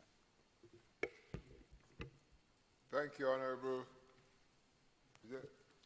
Minister for St. Mark. Thank you very much, Mr. Speaker. Mr. Speaker, I rise to support the resolution as presented by the member for St. George Southeast. Mr. Speaker, I just wanted to add that this declaration now would be based on trust, because certain documentations and certain procedures that persons coming in were required to do are no longer required, that they prove it, but they must be able to present the proof so for example, if a Grenadian is coming in who is not vaccinated, doesn't have proof, and has to go to quarantine. On arrival, if you are asked, you must be able to show that you have a booking at the facility of Honorable Tobias Clement, for example. So it is based on trust, and if you are found to be untruthful, there is a fine, but there is also a 6-month prison. So it's $10,000 or a fine, or both. And I just wanted to make that clear, because we give you a trust, and if you betray that trust, then, you know, you don't get a slap on the wrist. There is a serious fine for it. Also, I want to say that the forms that existed before, they were very onerous. I've been called all hours of the night by people, if they're in the UK, and they, 10 o'clock in the UK is probably about 4 o'clock or something like that, or early morning, whatever the time is. Very different. And they get to the airport and they realize they have some problems, certain things weren't done. And, well, of course, they are all Grenadians, and they have that difficulty. And, of course, visitors who are planning to come for a vacation, there are many other forms that other countries have that are far simpler to deal with. So they want to go on a vacation. Grenada might be their first choice. But if in filling out the forms they encounter serious problems, they will just go somewhere else where the forms are easier. And I've looked at some. I'm not a frequent surfer of every site on the web, but I've looked at some and they're far simpler. So this makes it easier. I just also wanted to add, Mr. Speaker, that on a recent interview, was when the issue of the quarantine came up, because this is linked to the removal of the quarantine for persons who are fully vaccinated. And so I was asked, so was that a business decision, an economic decision? Of course it was. We have to keep the country open. We have to keep the doors open. We have to keep livelihoods. So there's a balance. So to say, no, we have enough money and everything is okay and people don't need work, would have been a lie. And maybe we could have been charged the same $10,000. But the other thing was, that is not just a business decision. It was a health decision, a technical decision. Because when we look at the numbers of persons coming into the country and the numbers who are tested and the few who test positive, the ratio of the risk is very, very small. And realizing that when COVID is resolving in one country, it is escalating in another, we realize, as a member for the South said, that we have to learn to coexist with the COVID. COVID doesn't appear to be going anywhere soon. I cannot say categorically that it will not, but it does not appear to be going. Countries which hitherto had managed the COVID well are no longer managing it well. And they're looking at lockdowns, and you know, we all afraid lockdown in Grenada. So we have looked at the stats, and because of very few positive cases of persons on entry into the country, we think it's a good time to make that change. And I'm sure that the minister and his team, the members for the South, and also Honorable Delma Thomas, I'm sure that the team stands ready at any time, should the necessity arise, to reverse. It's a very fluid thing, but I hope and I trust that we would not have to. So far, we have played it very safe. We have done well, and I hope we will continue along in that trend. I thank you, Mr. Speaker. Thank you, Honourable Representative for St. Mark. I think we had it. So the question is, Honourable Leader of the Thank you, Mr. Government Speaker. Business. So, Mr. Speaker, I thank my colleagues for their interjection. As the Minister for Health and Tourism indicated, people were calling, why should I fill out this form? I no longer need permission. You have removed this and removed that. So there we have the explanation. And the schedule outlines the new form that the persons will have to fill out abroad when applying online or even applying in person. I therefore recommend, Mr. Speaker, this motion for approval by the House.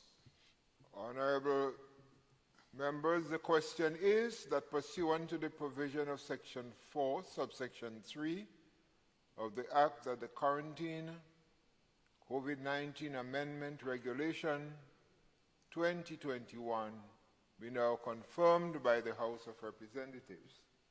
Those who are of that opinion say aye. Aye. Of the contrary opinion say nay. I think the ayes have it. The ayes have it.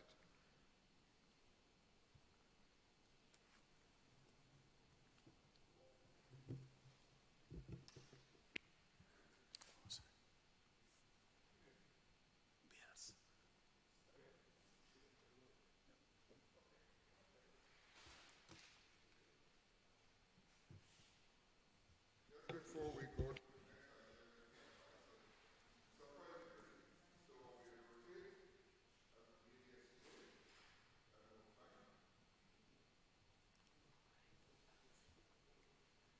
First reading of we'll go now. Yes.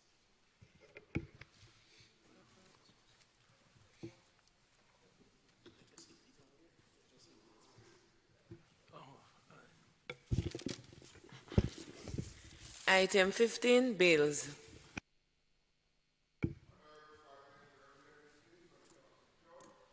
Thank you, Mr. Speaker. Mr. Speaker, I beg to move the first reading of the bill shortly entitled Drug Abuse Prevention and Control Amendment Bill 2021.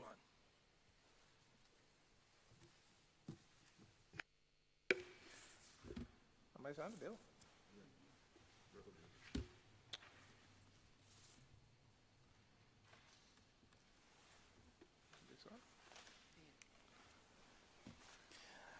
A bill to amend the Drug Abuse Prevention and Control Act Cap 84A by decriminalizing the use of cannabis by Rastafarians in places of worship and to allow persons who have attained the age of 18 years to produce, supply, or offer to supply small amounts of cannabis, shortly entitled Drug Abuse Prevention and Control Amendment Bill 2021.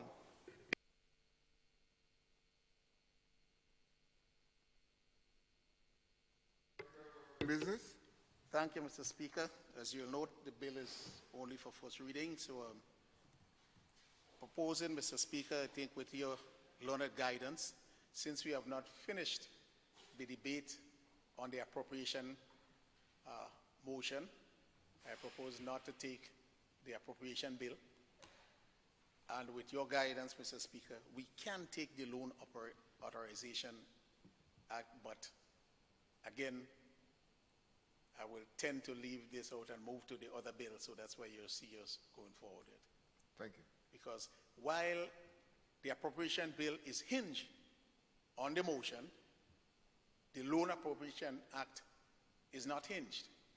But I think it is normally done after you see what you're expending, approve that, and you go for the loan appropriation in order to support the budget. So I propose, Mr. Speaker, that we move into, it may be on the supplementary, if you permit me to say that. I think it is. We're talking about the Securities and Exchange.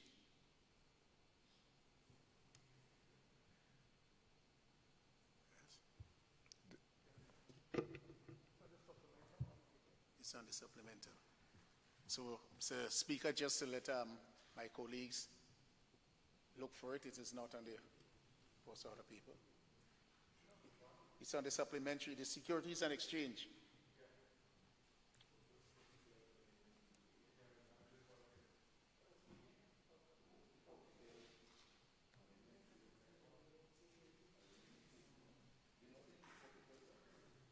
You wanted a proposal to take the public health?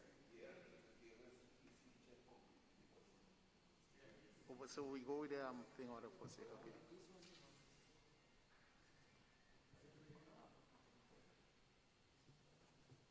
Which of the bill we're dealing with? Come on, get it.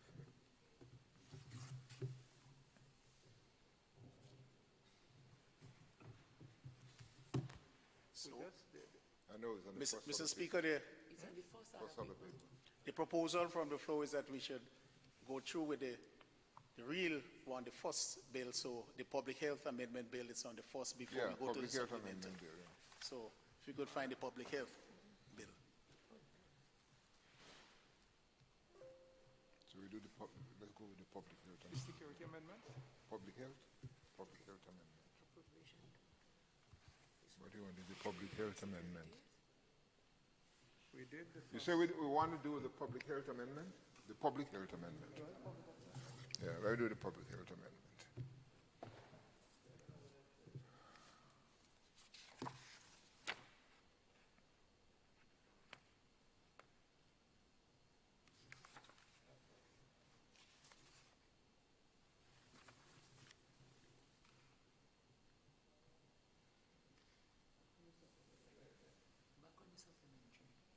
Okay.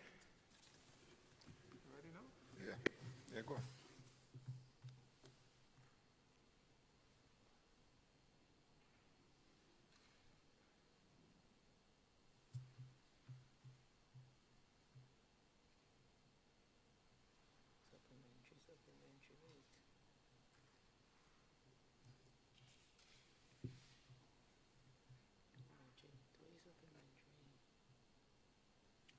You have it?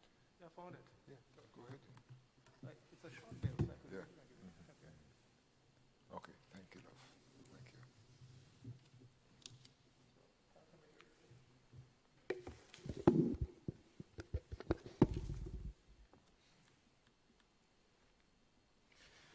A bill to amend the Public Health Act, Cap 263, shortly entitled Public Health Amendment Bill 2021. Leader of Government Business. Thank you, Mr. Speaker. I take it therefore that while I didn't say it in so many words, I did propose the first reading of the bill. So, with your permission, I could move on, Mr. Speaker? Yes, to please. get, I beg to move that the relevant standing orders of the House be suspended in order to take the bill through all stages at this sitting.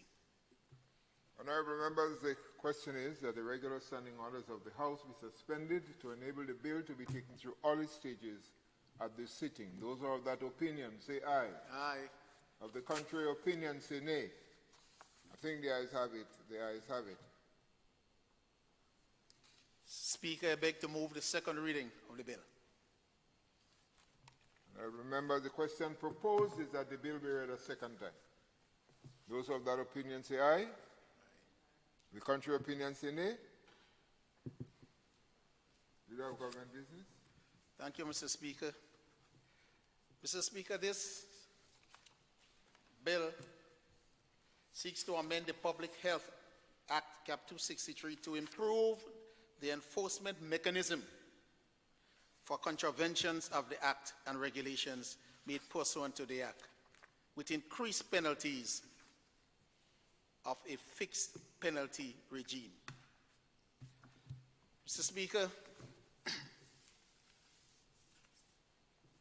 Section 3 of the Act says of the amendment, without prejudice to the generality of subsection 1, the minister may appoint environmental health wardens which shall be regulated by the sanitary authority pursuant to the approval of the minister and shall have such other powers and prescribed under this act or regulation made thereafter. So, Mr. Speaker, this will give the minister the permission to appoint environmental health wardens. I think we do have them now, but it will give him much more leeway. As we have experience from the COVID system, what must they be doing out there? To whom they must report? How do you regulate them? And I'm sure he'll give us his experience of what he faced on a day-by-day basis as things rotate. And he has to go forward, Mr. Speaker. The amendment of Section 60 of the Principal Act, which is simply numbering by inserting regulation made under this section, may provide for the creation of offenses and the imposition of a court of summary jurisdiction of a fine not exceeding $10,000 or imprisonment not exceeding 12 months or both upon conviction of an offense under the regulations. Again, the Minister for Health is well placed to say what he faced and how people responded and how people reacted, and there was no fine or penalty in this difficult period, Mr. Speaker, when you're protecting lives and livelihood. So the amendment is all to give more teeth to the act, Mr. Speaker, and to allow the minister to be able to make regulations, Mr. Speaker. contravention of a regulation made under this act for which no penalty is particularly provided. So you have offenses that you've done, blatant things, and now they'll be able to put a deterrent by imposing, again, a certain act, Mr. Speaker. Section 6 of the amendment is a penalty. A person who commits an offense designated as a fixed penalty offense is liable on service of a fixed penalty notice by a police officer or environmental health warden if the person so chooses to the fixed penalty designated by the offense under this act or regulations made thereunder. You know, many people are saying, if the police give it to me, well, I'll obey. But if a warden comes, I'm not taking it, I'm not doing anything, etc. That again, the minister would elaborate about fixed penalties. Where a police officer or environmental health warden has reason to believe that a person has committed a fixed penalty offense, the police officer or environmental health warden may direct the person to state his or her true name and place of residence and serve upon the person the fixed penalty. Well, if we know how it's operated, Mr. Speaker, to get the name from a person, good, and sometimes they watch you to write the names, so you put it down here, and you may get a false name. So all of these, Mr. Speaker, is what the amendment tend to do, to make the administration of the charges easier, and it tells you how you pay the fixed penalty. Payment of a fixed penalty shall be made to the clerk of the magistrate's court, etc. Payment of fixed penalty precludes prosecution. A person who paid the fixed penalty, then you no longer be prosecuted. The same ticketable offense, Mr. Speaker, and all of those. We may have this in traffic, but we do not have it under these acts, Mr. Speaker. And it gives the consequence of failure to pay, and I'm sure the minister will elaborate on this, Mr. Speaker. And the rest of the amendment is the Public Health Act. It really gives you the forms. Take notice that I such and such, what will the ticket look as? And in particular, Mr. Speaker, so these are the broad guidance with respect to the act. And I know that my colleague will do justice because he faced this, Mr. Speaker, you know, he saw it. I could see, you know, the frustration and things on his face. And how do we get people to do this? How do we get people to do that? How do we get people to follow the protocol? How do we get this amendment came from watching and experiencing what went on during the period of the pandemic. And the minister will tell me, don't say during the period of the pandemic as if it has passed already. So again, he will elaborate on those things. Mr. Speaker, I recommend the bill for its second reading.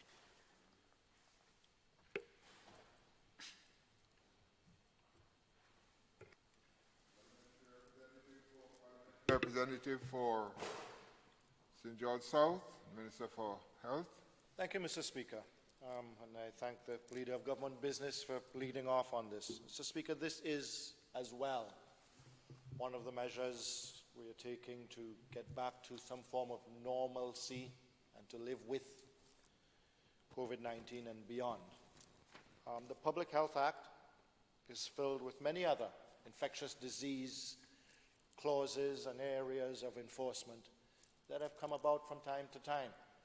And therefore, it incorporates or mentions specifically actions taken there. In this instance, what we are seeking to do from experience, we have found that we had environmental health wardens appointed.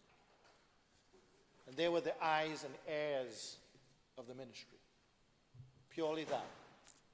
They went about, witnessed, observed, and reported back, either to the environmental health officer, the chief medical officer, or to the Royal Grenada Police Force. And then based on their report, whenever that occurred, it would then be for the relevant authority to take some sort of relevant action. And in some instances, it may just simply be to write, to say, please stop. In other instances, it would be to begin a court procedure.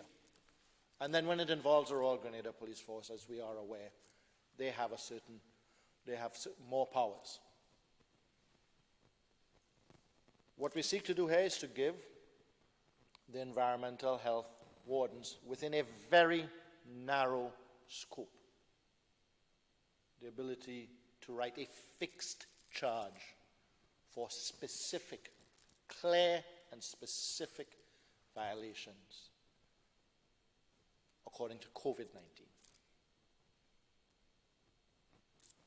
The wearing of masks where mandated,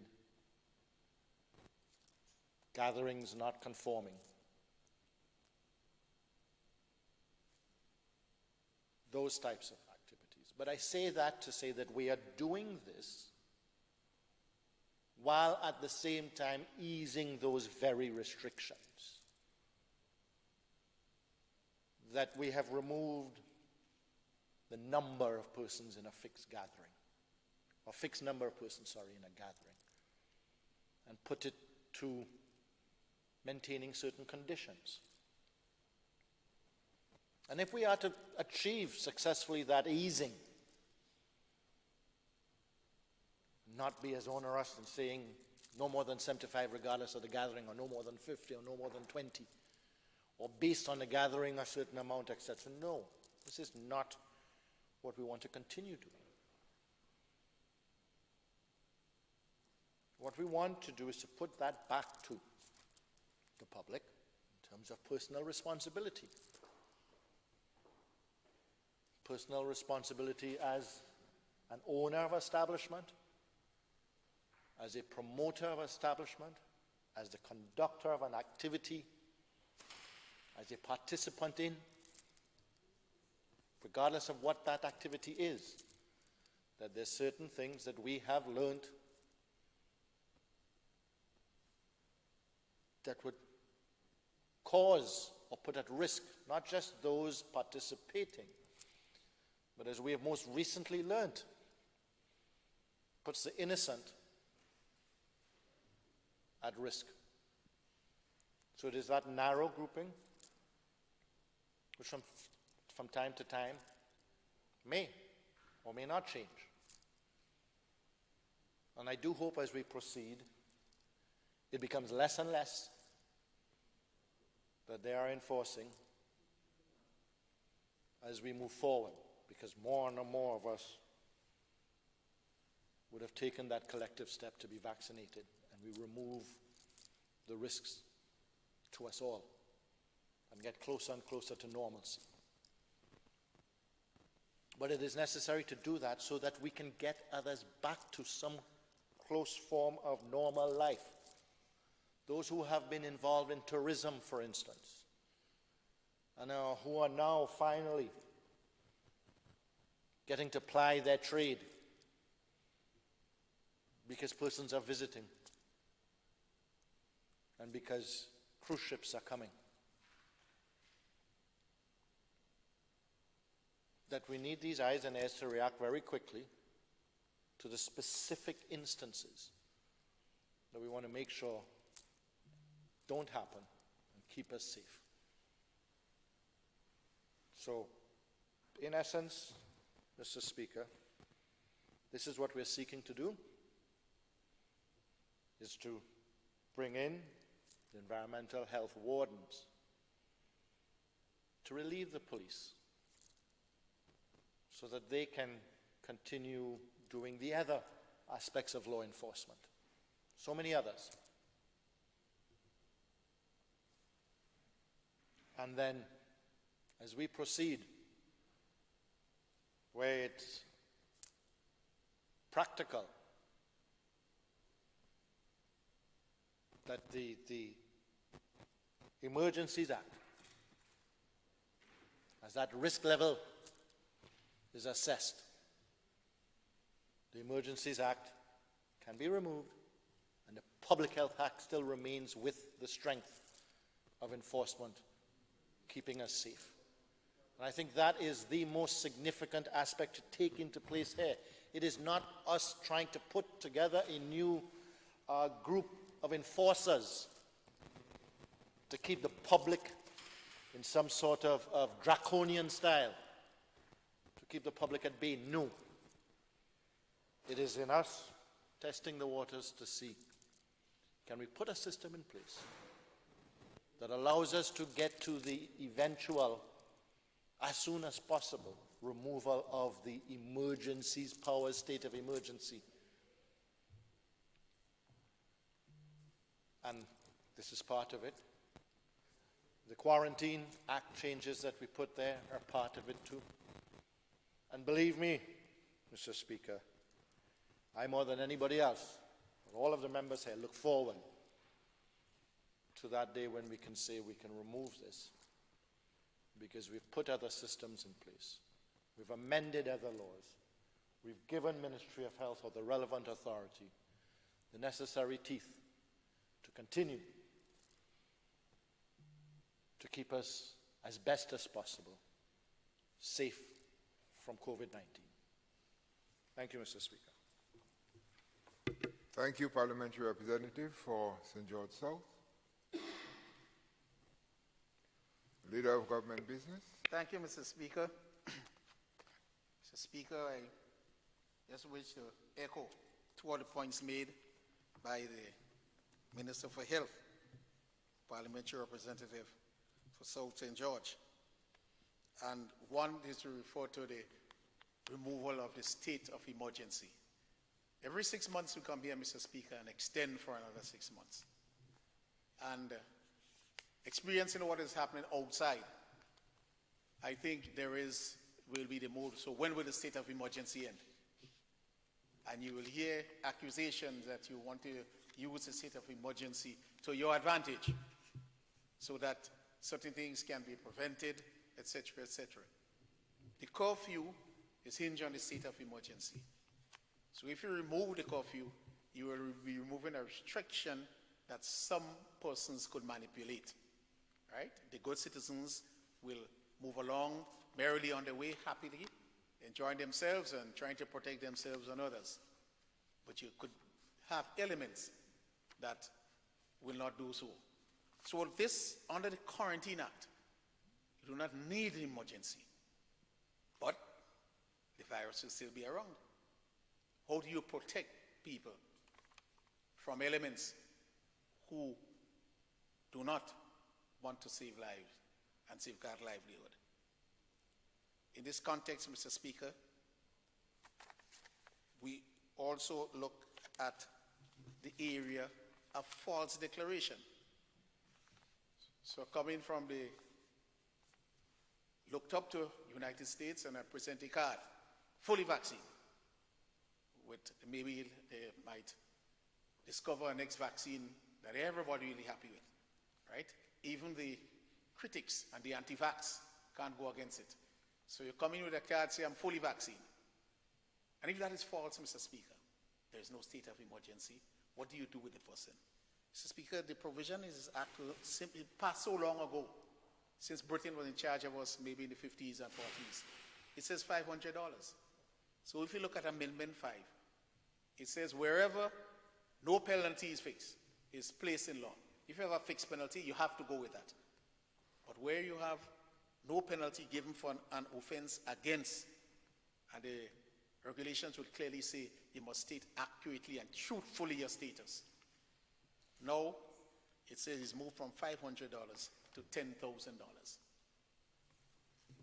To take into consideration these things and to prevent people from coming in and saying that I have a card. And Mr. Speaker, listening to the Minister for Health and people in his realm, we have a lot of this happening. Maybe not so much in Grenada, but in other places in the region, a man presents his card. In fact, I understand there are cases here in Grenada, and you're happy with him fully vaccinated, and he goes out. So that's why you should always wear a mask. So when somebody tells you they're fully vaccinated, maybe if they show you a card from Grenada, you might feel a little happier, but still wear your mask. Because I understand some came into Grenada, showed this big card from a big institution, but they say USA. We don't know the parishes and the states and so forth in the USA, well, counties, etc. And you see this place and say, well, man, this man even, well, his vaccination was more effective than mine that I took in Grenada. When lo and behold, he's not vaccinated. discriminated at all. So this component of the act seems to deal with all of these things and to bring a bigger deterrent to persons trying those things. Mr. Speaker, I beg to move the second reading of this bill. Honourable members, the question is that the bill, the Public Health Amendment Bill 2021, be read a second time. Those who are of that opinion say aye. Of the contrary opinion say nay. I think the ayes have it. The ayes have it. Public Health Amendment Bill 2021. Leader of Government Business. Mr. Speaker, I beg to move that the House resolves itself into a committee of the whole bill to consider, the whole House to consider the bill clause by clause. Honourable members, the question is that this House resolve itself into a committee of the whole House to consider the bill clause by clause. Those who are of that opinion say aye. Aye. Of the contrary opinion say nay. I think the ayes have it. The ayes have it.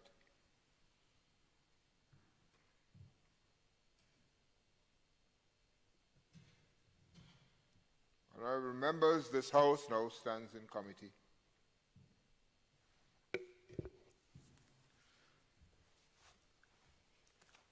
Clause 2, Amendment of Section 2 of Principal Act. Honourable members, the question is that Clause 2, Amendment of Section 2 of Principal Act forms part of the bill. Those of that opinion say aye. Aye. Of the contrary opinion say nay. I think the ayes have it. The ayes have it. Clause 3, Amendment of Section 4 of Principal Act. Honourable members, the question is that Clause 3 forms part of the bill. Those who are of that opinion say aye. Aye. Of the contrary opinion say nay. I think the ayes have it. The ayes have it. Clause 4, Amendment of Section 60 of Principal Act. Honourable members, the question is that Clause 4 forms part of the bill. Those who are of that opinion say aye. Aye. Of the contrary opinion say nay. I think the ayes have it. The ayes have it.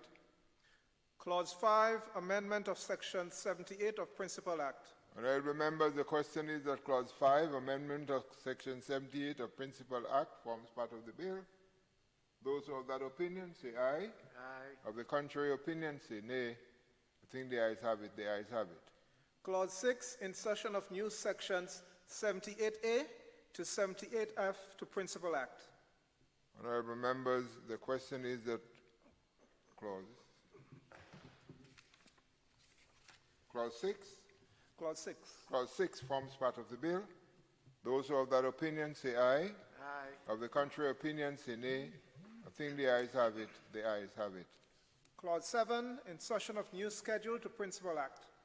Honourable members, the question is that Clause 7 forms part of the bill. Those who are of that opinion say aye. Aye. Of the contrary opinion say nay. I think the ayes have it. The ayes have it. Clause 1, short title. Honourable members, the question is that Clause 1, short title, forms part of the bill. Those who are of that opinion say aye. Aye. Of the contrary opinion say nay. I think the ayes have it. The ayes have it.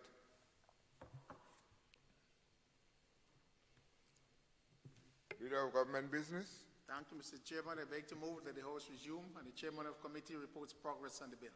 Honourable members, the question is that this Honourable House resumes and the Chairman of Committee reports progress on the bill. Those who are of that opinion say aye. Aye. Of the contrary opinion say nay. I think the ayes have it. The ayes have it.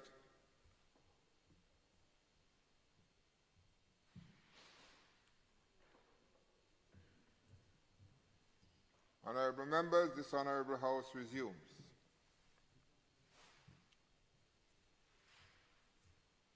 I have to report that the bill was considered by a committee of the whole House and passed without amendments. Leader of Government Business. Thank you, Mr. Speaker. I beg to move that the Chairman's report be adopted. Honourable members, the question is that the Chairman's report be adopted. Those who have that opinion say aye. Aye. Of the contrary opinion say nay. I think the ayes have it. The ayes have it. Leader of Government Business. Mr. Speaker, I beg to move the third reading of the bill. Honourable members, the question proposed is that the bill be read a third time. Honorable members, the question is that the bill be read a third time and passed.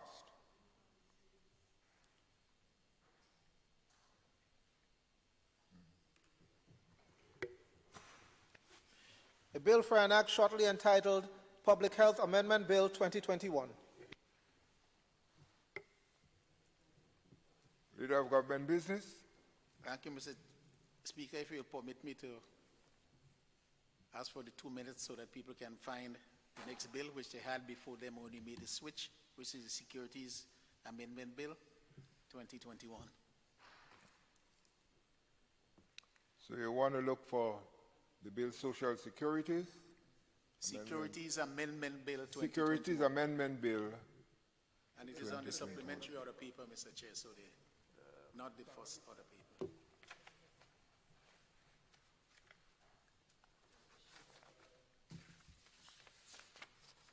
Supplementary. Drug abuse.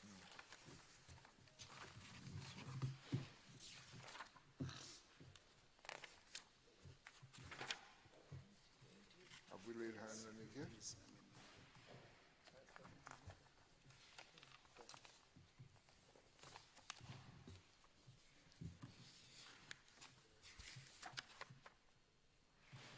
Securities Amendment Bill 2021. Yeah?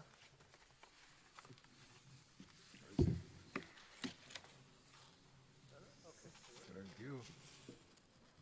But how I get it up there now? A bill which seeks to amend the Securities Act number 8 of 2021, shortly entitled Securities Amendment Bill 2021. Leader of Government Business.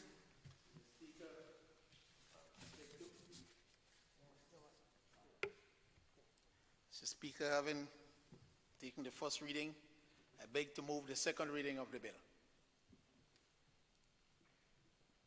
Honorable members, the question proposed. Sorry, Mr. Speaker. I beg to move that the Standing orders. standing orders be suspended in order to take the bill through all stages of this sitting. Honorable members, the question is that the standing orders of the House be suspended to enable the bill to be taken through all its stages at this sitting. Those who are of that opinion say aye. Aye. Of the contrary opinion say nay. I think the ayes have it. The ayes have it. Leader of Government Business. Thank you, Mr. Speaker. I beg to move the second reading of the bill. Honorable members, the question proposed is that the bill be read a second time. Leader of Government Business. Mr. Speaker, we recall that this bill was passed in this House on May 21st and in the Senate on 2nd June 2021. And this is a bill coming through the Eastern Caribbean Central Bank, where we're promoting securities, that is, people can invest and buy into bonds and bills and other things like that. More so, Mr. Speaker, we're trying to attract monies from the outside so that Grenada, St. Lucia, St. Vincent, a big business in Grenada, could sell bills and instruments and people could put their monies into Grenada. So we tightened up a lot of loopholes. We instituted a lot of new mechanisms that we never had in the region, but is so very prevalent in the bigger worlds, in the UK, in the US, Canada, Australia. You could go in and there'll be commission, but that commission will be watching the SNE, right? The stock exchange, as we call it. Things like that. In others, we have different stock exchange. Right now, we have something working for the Caribbean government. Of course, you could get some business on the ECSC, Eastern Caribbean Stock Exchange. Very limited, and very few companies on it, and very few people will put their monies and buy stocks from the companies because the mechanism for safeguarding the investment was not there. But the bill that we passed, I remember the member for St. Patrick West commenting on it. Some things he didn't like and some things that he liked. I it appeared that he has done a lot of this on the big stock exchanges in the world there. So he pointed out to certain loopholes and certain areas where we were too hard and fast and nobody will invest per se. So having just passed this, there are a couple areas, Mr. Speaker, that the bank, and this would come from as the bank sends out its tentacles out in the world, because that's his task, bring people in to see if they could invest in Grenada. And I think these were some of the comments that the people saying, oh, your law is good, because we did get great advice on it. But we say there's a typographical error in the Securities Act 21, Section 127(1)A of the Securities Bill 221 should have provided as follows. If the Commission, so we want to call it, we want to be big as the member for St. Patrick West to indicate, and call ourselves not only a commission, but a stock exchange commission, if you want to say that. This commission, it says, if the commission considers it in the public interest to do so, the commission may, upon a settlement with a person or after a hearing, order a person to comply with 1, securities law or a commission decision, or 3, the regulatory instrument or a decision of a person licensed under Part B. So paragraph 1 and 3 were inadvertently omitted. So in printing the law, we passed it here, but wherever the printing went out, it was omitted. And maybe it was omitted throughout, not only perhaps in Grenada law, but perhaps in the region maybe. Yes? So that was the error in it. So immediately the big old seat will say, no, if the man does something wrong, the commission must come in. And you could hear the powers of the commission when you listen to the news. And the commission will put things straight. And in their case, maybe because of their constitution, the law will give the commission to write, and you don't have to go to any court or so after the commission tell you that's how it has to be done. You could try to go to court. The court might even take the case, because the commission has that power. And those are the things that they try to inculcate, give the commission a lot of power. But when you omit those things, Mr. Speaker, and they're very important, you find a person in fault, the commission comes into place. But the commission should have had what I just read, but that's not in law. Let me repeat, if the commission considers it in the public interest, that's if you're selling bonds and stocks and you have licensed brokers who are doing wrong things, we debated this here, then the commission will come in. The commission may, upon a settlement with the person, or after a hearing, they could settle with the person, they could make the person pay, or after a hearing, they may order a person to comply with the securities law or a commission decision, but that is not there in law, So the commission cannot do that now. So this broker could do what she wants, and the commission can't deal with him. And 3, the regulatory instrument or a decision of the person licensed under Part 2. So you have regulatory instrument, so your licensed people cannot be controlled because you have licensed brokers with the commission. That is omitted from the law, somehow in printing and so forth. So they want now to be reinserted. Draft may have come to us correctly or incorrectly. That's so long ago we can't recall, and the draft is not before us. But whether or not it came correctly and was left out, whether it came without it and it went back without it, that's the amendment that we want to be making, Mr. Speaker. Subparagraph 1 and 3 were left out, and accordingly the bill seeks to repeal and replace paragraph A of section 127 to include the omitted paragraph, Mr. Speaker. And if you go to the bill itself, we'll see amendment to section 127 of the Principal Act by inserting 1, order a person to comply with, you see that same thing there, securities law or a commission decision. And where you have 3, that's 2, item 2, the regulatory instrument or a decision of a person licensed under it. So we're asking to replace that. If you remember that bill, I think the member for St. Patrick West could tell us again, it had nearly about 300 clauses. It was a long bill going through the OECS. And those who omitted, Mr. Speaker, so I recommend to this Honorable House that the amendment be approved so that the new bill can now be passed. And we can now send it out to the wide world, and people looking at it will say, well, Grenada is doing well. I must invest in those businesses in Grenada. Or if the government wants to sell some stocks and bonds, I will give them at a much cheaper rate. So you will have pension funds and all these things. That's what the ECCB, they're targeting those things to bring them into the region. Seeing what has happened, in fact, I think, yes, this came during the COVID time. And it is always, besides going from the banks and so forth and borrowing, this is another method of borrowing. Bonds, stocks, bills, etc. I recommend this amendment for its second reading. Thank you, Honorable Leader of Government Business. Honorable Leader of the Opposition. Thank you, Mr. Speaker. Mr. Speaker,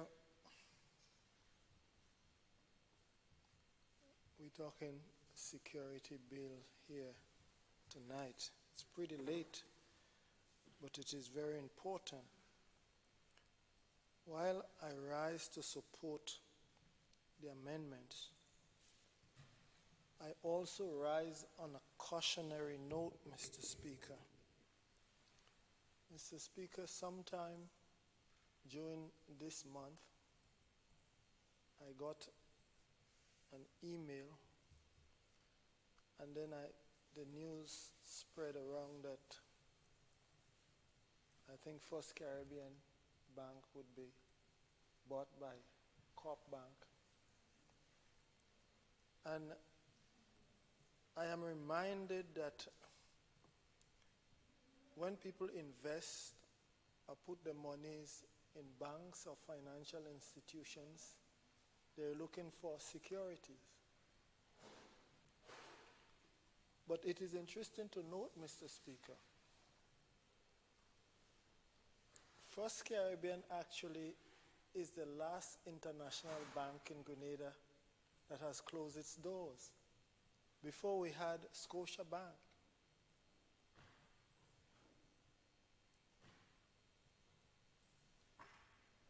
Republic Bank and Corp Bank would be regulated by the ECCB. The credit unions and so forth would be regulated by GAFIN, or by the government of Grenada under GAFIN. The credit unions and the local banks or regional banks would bank with the international bank, who probably regulations operate under a more stringent approach. And I investigate as to why the international banks moved out of Grenada over the last few years. And because competition, they could not compete with the standards that were set in terms of their borrowing and in terms of the business with the credit unions, because if they are charged, they will be charged big money, and probably the amount of business that they would do in Grenada is small compared to the charges that they may have. But Mr. Speaker, our people on many occasions have been left holding the empty bags because of lax regulation. If it is that we are holding this financial institution to a high standard, the highest of standard, because I asked the question, if something catastrophic happens to the local or regional bank, who is going to bail them out? The answer to me was ECCB to a certain extent. If something catastrophic happens to the smaller corporations here, who's going to bail them out? The government of Grenada, because they are regulated by GAFIN. Mr. Speaker, and let us not say no, You know, I lived a little bit in the United States, and I saw people invested and lost monies, stock exchange up and down.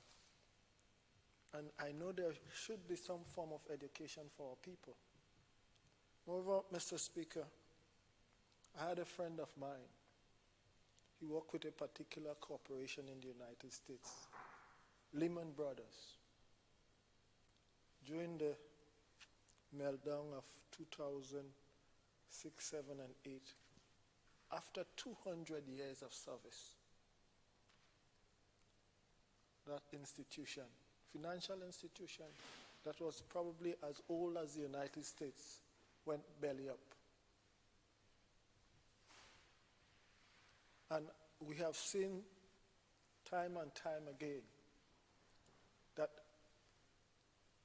not because these institutions are not working, but you just sometimes have to find one person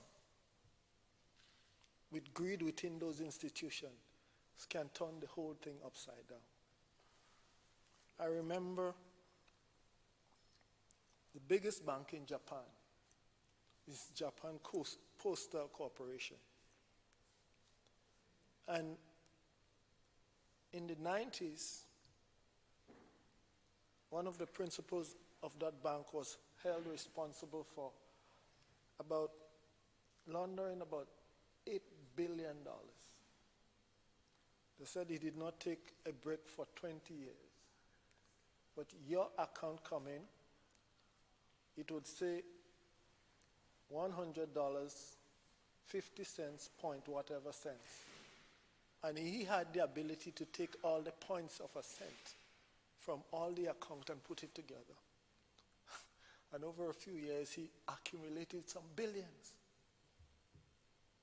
He didn't steal a cent, just the points. And so I am looking now at we are now operating in a smaller and smaller box. Not only in Grenada, but in the Eastern Caribbean. And people now, I'm wondering now, how much security, Mr. Speaker, can we have in those institutions that are remaining? It just might be, Mr. Speaker, we are passing this year today. But when you really think about it in a serious way, we might have to come back again. Now that the circle is closing and the choices are closing and the international community have left our shores, it just might be we might have to take a second look again and put more stringent regulations. Because after all, Mr. Speaker, it was just a few years ago. Some of our people are still left holding the bag. Remember the Clico-Bico issue? Remember the Cap Bank issue? Remember the SGL issue? Some of our people now wish they could have had these funds in their hands in these COVIDious times. Regulations are very important. And it is now up to the government, the FIU, to probably be so vigilant. Because at the end of the day, it seems like either the ECCB now or the government, in any catastrophic financial disaster, may have to bail some of us out. And I think we are now operating in some serious times of consideration as to put the clamp and bring in those regulations that will make sense to protect people's hard-earned investment, which they have done so sometimes under difficult circumstances, Mr. Speaker. That is my 2 cents to it. Thank you. Thank you, Honorable Leader of the Opposition. Honorable Parliamentary Representative for St. George South. Mr. Speaker, I rise to give my support on this matter, but also just on the sake of clarity, I do understand the heartfelt intervention that was made by the Leader of the Opposition, but I think it's a bit unfair and not pertinent to what we are discussing right here. For a number of reasons. In particular, the purchasing or consolidation within the regional financial sector, banking sector in particular, is precisely that, a regional consolidation of banks, whether it is Republic and Scotiabank of the entire OECS, not Grenada. So to paint the picture that it is something happening under our watch in particular unique to Grenada, no. No, it is not. It is a consolidation of the financial sector within the CARICOM and OECS area. And with respect to the banking sector in the OECS, it is regulated by the ECCB, not the FIU, the ECCB. But I am glad that the learned member drew reference to G7 first world countries that also had banking failures, significant banking failures. And the point here, I think, is that all types of businesses, regardless of the regulation and protection in place, fail at certain instances. And it is not an indication of the government of the day, but that this can happen. What we are dealing with, though, I think, is a proud moment here that we are seeing in this region where our indigenous banks are stepping up to bat, have grown to the point that they are able to seek to incorporate and get involved in the purchase of, where before what has happened is that we have had to sit by and look on while one Canadian bank sold to another Canadian bank and sold back to another Canadian bank, and I speak of like RBC, the CIBCs, the RBCs, the Barclays, etc. And I've had these indigenous banks in existence, growing from strength to strength, but looking on. Now, our indigenous banks are stepping forward and participating and saying, no, we're big enough now to be involved in our banking sector. And we can come together within an OECS zone under the blessings and regulations of the ECCB to accomplish that new step. So I think it is not and I'm glad he gave support, but it is a proud moment, and it shows prudent fiscal regulations that are in existence in the OECS region, Grenada and the wider OECS, that is allowing the indigenous banks to grow from strength to strength, to step up to bat as they're doing now. Thank you, Mr. Speaker. Thank you, Honourable Representative for St. George South. Honourable Parliamentary Representative for St. David. Thank you, Mr. Speaker. I rise to give my support to this short amendment, but that's so critical. If you recall when we debated it, the bill, the first time, we were amazed at the amount of regulations that are contained in it. They are massive bill, like trying to cover everything. But that's good. That's good because what we're talking about here is not just the banking sector, you know. That's not what we're talking about. Mr. Speaker, the OECS Securities Exchange has been described as a critical instrument in the development of the OECS, because the OECS have the securities market. We could trade on the OECS market. And the OECS, the ECCU, and the Eastern Caribbean dollar is the strongest currency in CARICOM, you know. Don't mind the exchange. Barbados 1 to 2, and ours is 2.7169, you know. We rank the strongest currency in the world at the moment. You know why, Mr. Speaker? The exchange rate being fixed, well, for the past 35 years, but that is not what determines the strength of your currency, you know. Is your backing, what they call the reserve requirement, you know. For the ECCB, for the dollar to be pegged at 1.27169, we had to have 60% of demand liability, 60% in reserve in US. You know what is the latest report from the bank? 90-something%, you know. Almost 100. So much so that I even made the suggestion once to the governor when he was here. I said, listen, why we don't use some of this money to pump in the economy, especially now, to help them develop? If you keep 75%, or say 80, because 60 you require. Well, if you keep it, and you release 10% for development, you know, and you use the securities exchange market to raise money. So this amendment, and it's a very relevant amendment to include this two, well, it looks very small, but it's very critical, you know. It says, for order a person to comply, you know.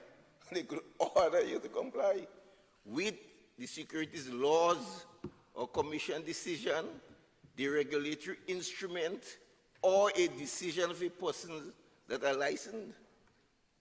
You need to have people with power, you know. You see, sometimes we pass a law, and we don't give power to anybody, you know. So, to do that, I remember asking a minister about a law. He said, you know, we can't even implement that because we have no regulation to the act.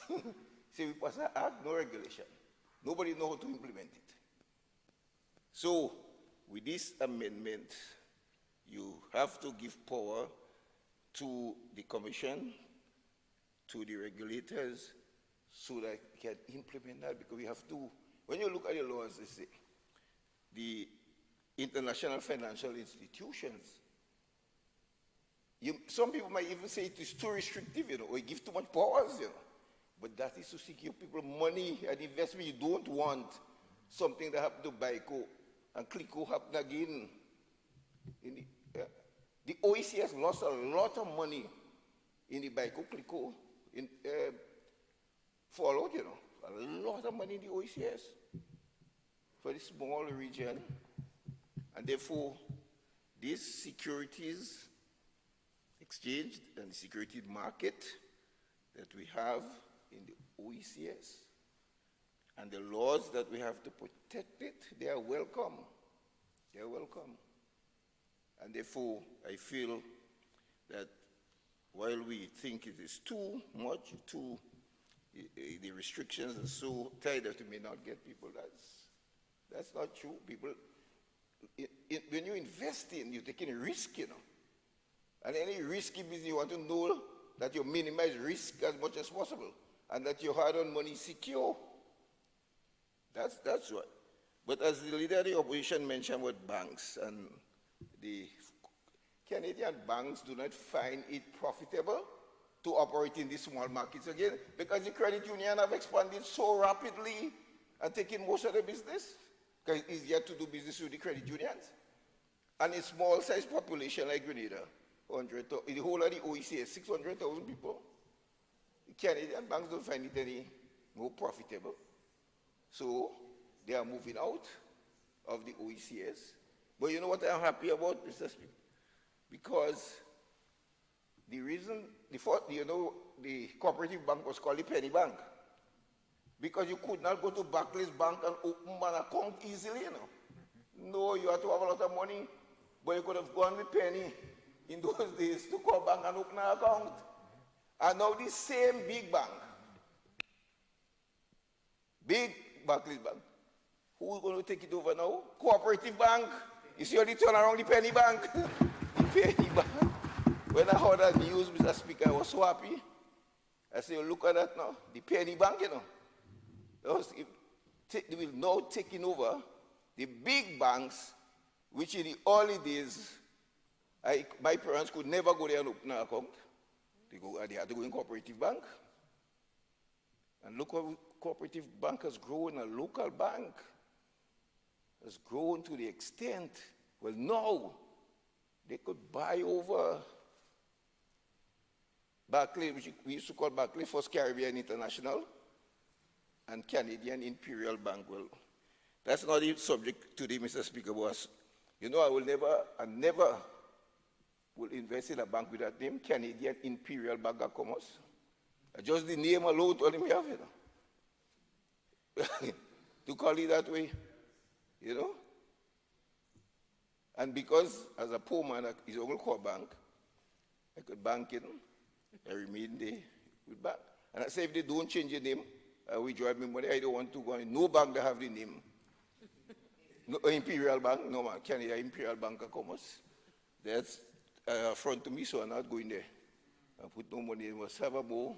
They in the Caribbean, where they exploit us since the days of slavery. And you come back with this again, and the Royal Bank of Canada. They like to give them these kind of names, Royal Bank of Canada, the Imperial Bank and all this.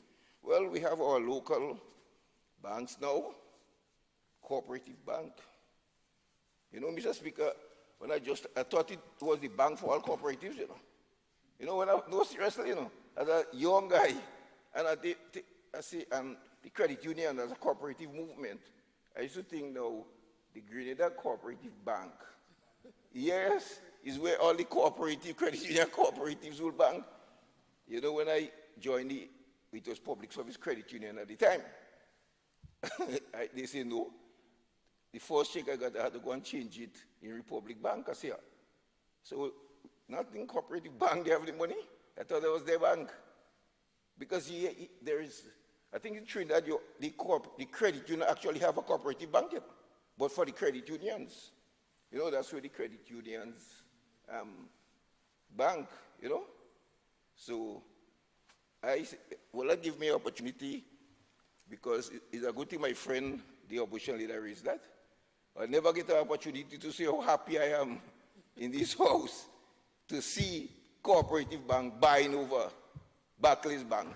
That came into Grenada. So, Mr. Speaker, I give my full support to the motion of the Securities Exchange, that is what is going to govern it. The banks have their own regulatory authority to govern by the ECCB, and the Securities Exchange market in the OECS is one that people have confidence in and will want to invest it. So I give my full support to the amendment. Thank you, Honorable Representative, for St. David. Honorable Leader of Government Business. Thank you, Mr. Speaker. I thank all the members for their contribution to this bill. As indicated, it was debated here not too long ago, so it should be fresh in people's memory.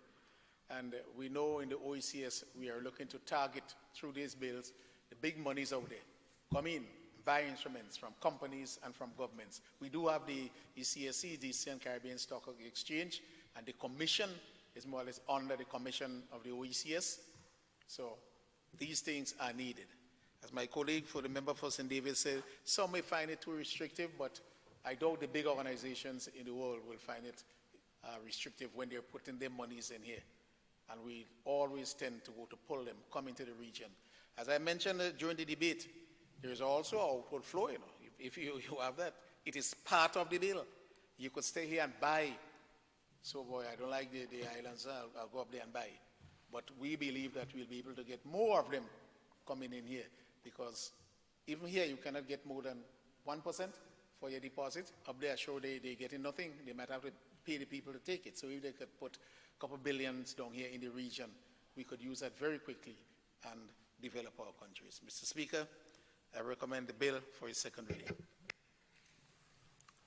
Honorable members, the question is that the bill, the Securities Amendment Bill 2021, be read a second time. Those who are of that opinion, say aye. Of the contrary opinion, say nay. I think the ayes have it. The ayes have it. A bill for an act shortly entitled Securities Amendment Bill 2021.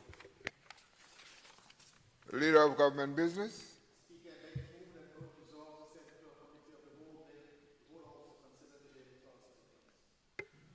Honorable members, the question is that the Honorable House resolves itself into a committee of the whole House to consider the bill clause by clause.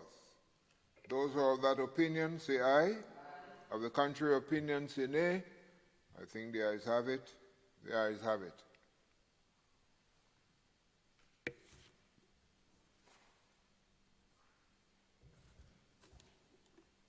Honorable members, the House now stands in committee. Clause 2, amendment of Section 127 of Principal Act. Honorable members, the question is that Clause 2 forms part of the bill. Those who are of that opinion say aye. Of the contrary opinion say nay. I think the ayes have it. The ayes have it. Clause 1, short title. Honorable members, the question is that Clause 1, short title, forms part of the bill. Those who are of that opinion say aye. Of the contrary opinion say nay. I think the ayes have it. The ayes have it. Leader of Government Business. Yeah, Mr. Chairman, I beg to move that the House resumes and the Chairman of Committee reports progress on the bill. Honorable members, the question is that this Honorable House resumes and the Chairman of Committee reports progress on the bill. Those who are of that opinion say aye. Of the contrary opinion say nay. I think the ayes have it. The ayes have it.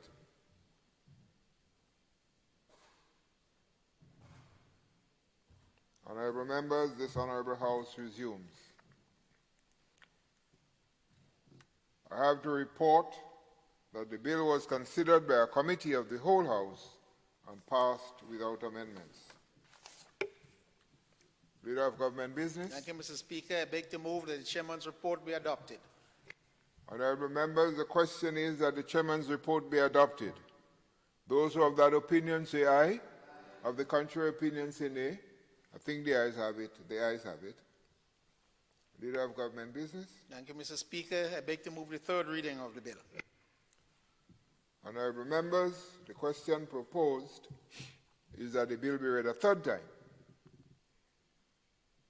Honorable members, the question is that the bill, the Security Amendment Bill 2021, be read a third time and passed. Those who are of that opinion say aye. Of the contrary opinion say nay. I think the ayes have it. The ayes have it. A bill for an act shortly entitled Securities Amendment Bill 2021. Leader of Government Business. Mr. Speaker, as I intimated before, and I don't know if our members were listening, we have two more bills to pass. The appropriation bill, as I indicated, be dependent on the motion, so we will not touch that one. I did not get a feeling from the members whether it's we should, I think out of caution, we should leave the loan appropriation bill because it also refers to the budget, although there is no tie to it as with the other one. So if I do get the, through you, Mr. Speaker, the nod from me, then I will proceed with the adjournment once I get it. Before I do so, I'll just allow the Speaker the privilege of his comments before I move the adjournment. Honorable members, you don't want to stay here longer. Anyhow, we begin tomorrow. Is it 9? Is 9 in the forenoon tomorrow? And please, we want to start exactly at 9 in the forenoon, because this morning we started at 9:18. And because we were waiting for some of us to be here. So we wish you would be here, and I must say that you have worked very well. I cannot compensate you for the work that you do. I hope you would find your compensation sometime. So we may want to, the other two bills, we will deal with them tomorrow. They deal one with the appropriation bill and the other one with the loan authorization bill. We'll deal with that tomorrow, God's will. And then we'll have the wrap up. And you would have the time to do your public business. So, honorable members, this House stands adjourned until 9 in the forenoon tomorrow, God's will. Please, 9 in the forenoon. This House now stands adjourned.